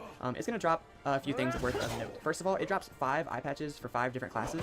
All the eye patches are good. So first off, you have the Sinbad Gallant Stripes with Sniper Shot weapon power. Very good for pure Musketeer, just an all-around amazing eye patch. Secondly, we have Sinbad's Daring Stripes, 10 spell power, and the Maelstrom, amazing for Witch Doctor. That spell power is just a huge buff of spell power, really good. And then, of course, the Maelstrom to reduce movement is great.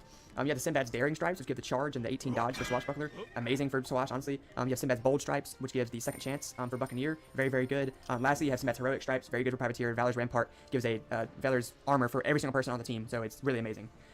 Next, they drop a really good totem, and it's called Sinbad Silver Trinket. Silver or Gold Trinket, just the one that gives Ready to Spell, like this one right here. It allows you to get Ready to Spell 5 on a Privateer if you're doing Shooty Staffy, Musketeer if you're doing Shooty Staffy, and then you can get Ready to Spell 5 on Witch Doctor with certain builds. Very good totem right here. And then lastly, it drops, I don't have this item, but it drops this thing called Sinbad's Mojo Shooter. It's a Shooty Staffy weapon that gives this ability right here called Albino's Mercy, and it's a really good weapon. So yeah, all these things are definitely worth farming in Sinbad Part 2. Alright, so Sinbad Part 3. This is going to be the first dungeon right here, the Temple of the Flaming Skull. This is the first boss of the questline for Sinbad Part 3. This boss drops 3 things worth of, getting. We have the Underworld Warlord's Hat. He has 8 spell power, 11 will. Very good for Witch Doctor, Privateer, even Musketeer too, for that matter. You can use it for that. Probably best for Witch and Privateer though. Next we have the Underworld Warlord's Boots. Once again, this can be used for Musketeer, Privateer, Witch Doctor. Very good. 8 spell power, another 11 will, and then the Reinforced too, the great power. Then we have the Lord of Trash Boots, or Bladestorm Boots. These are amazing for Swashbuckler and for Buccaneer. Very good. This allows you to get Bladestorm 5 without having to use it on your weapon. So you can use a lot of other different weapons, for example, like the Anchor Tanker from Sinbad Part 1. 8 weapon power, 11 strength for Buccaneer, 11 agility for Swashbuckler. Very good. And then we have the Magic Wand right here. This is dropped from the final dungeon in Sinbad Part 3. I'm not going to put that on the screen, but it's just like when you get to the very last part of the quest, there's a whole dungeon in Marleybone. Bran dropped this wand. It's probably going to be one of the best wands for Witch Doctors because of the high weapon power and the 6 range. And it's going to be an upgrade from Fool's Wand. So that's pretty much Sinbad Part 3 right there for you. Alright, up next, I'm going to go over the Obsidian key bosses. So right here in Scrimshaw, you have the Obsidian Door, and this unlocks like a bunch of different key bosses. Mainly the ones I'm going to be talking about is Obsidian Captain Blood, Obsidian Brass Monkey, and Obsidian English Bill.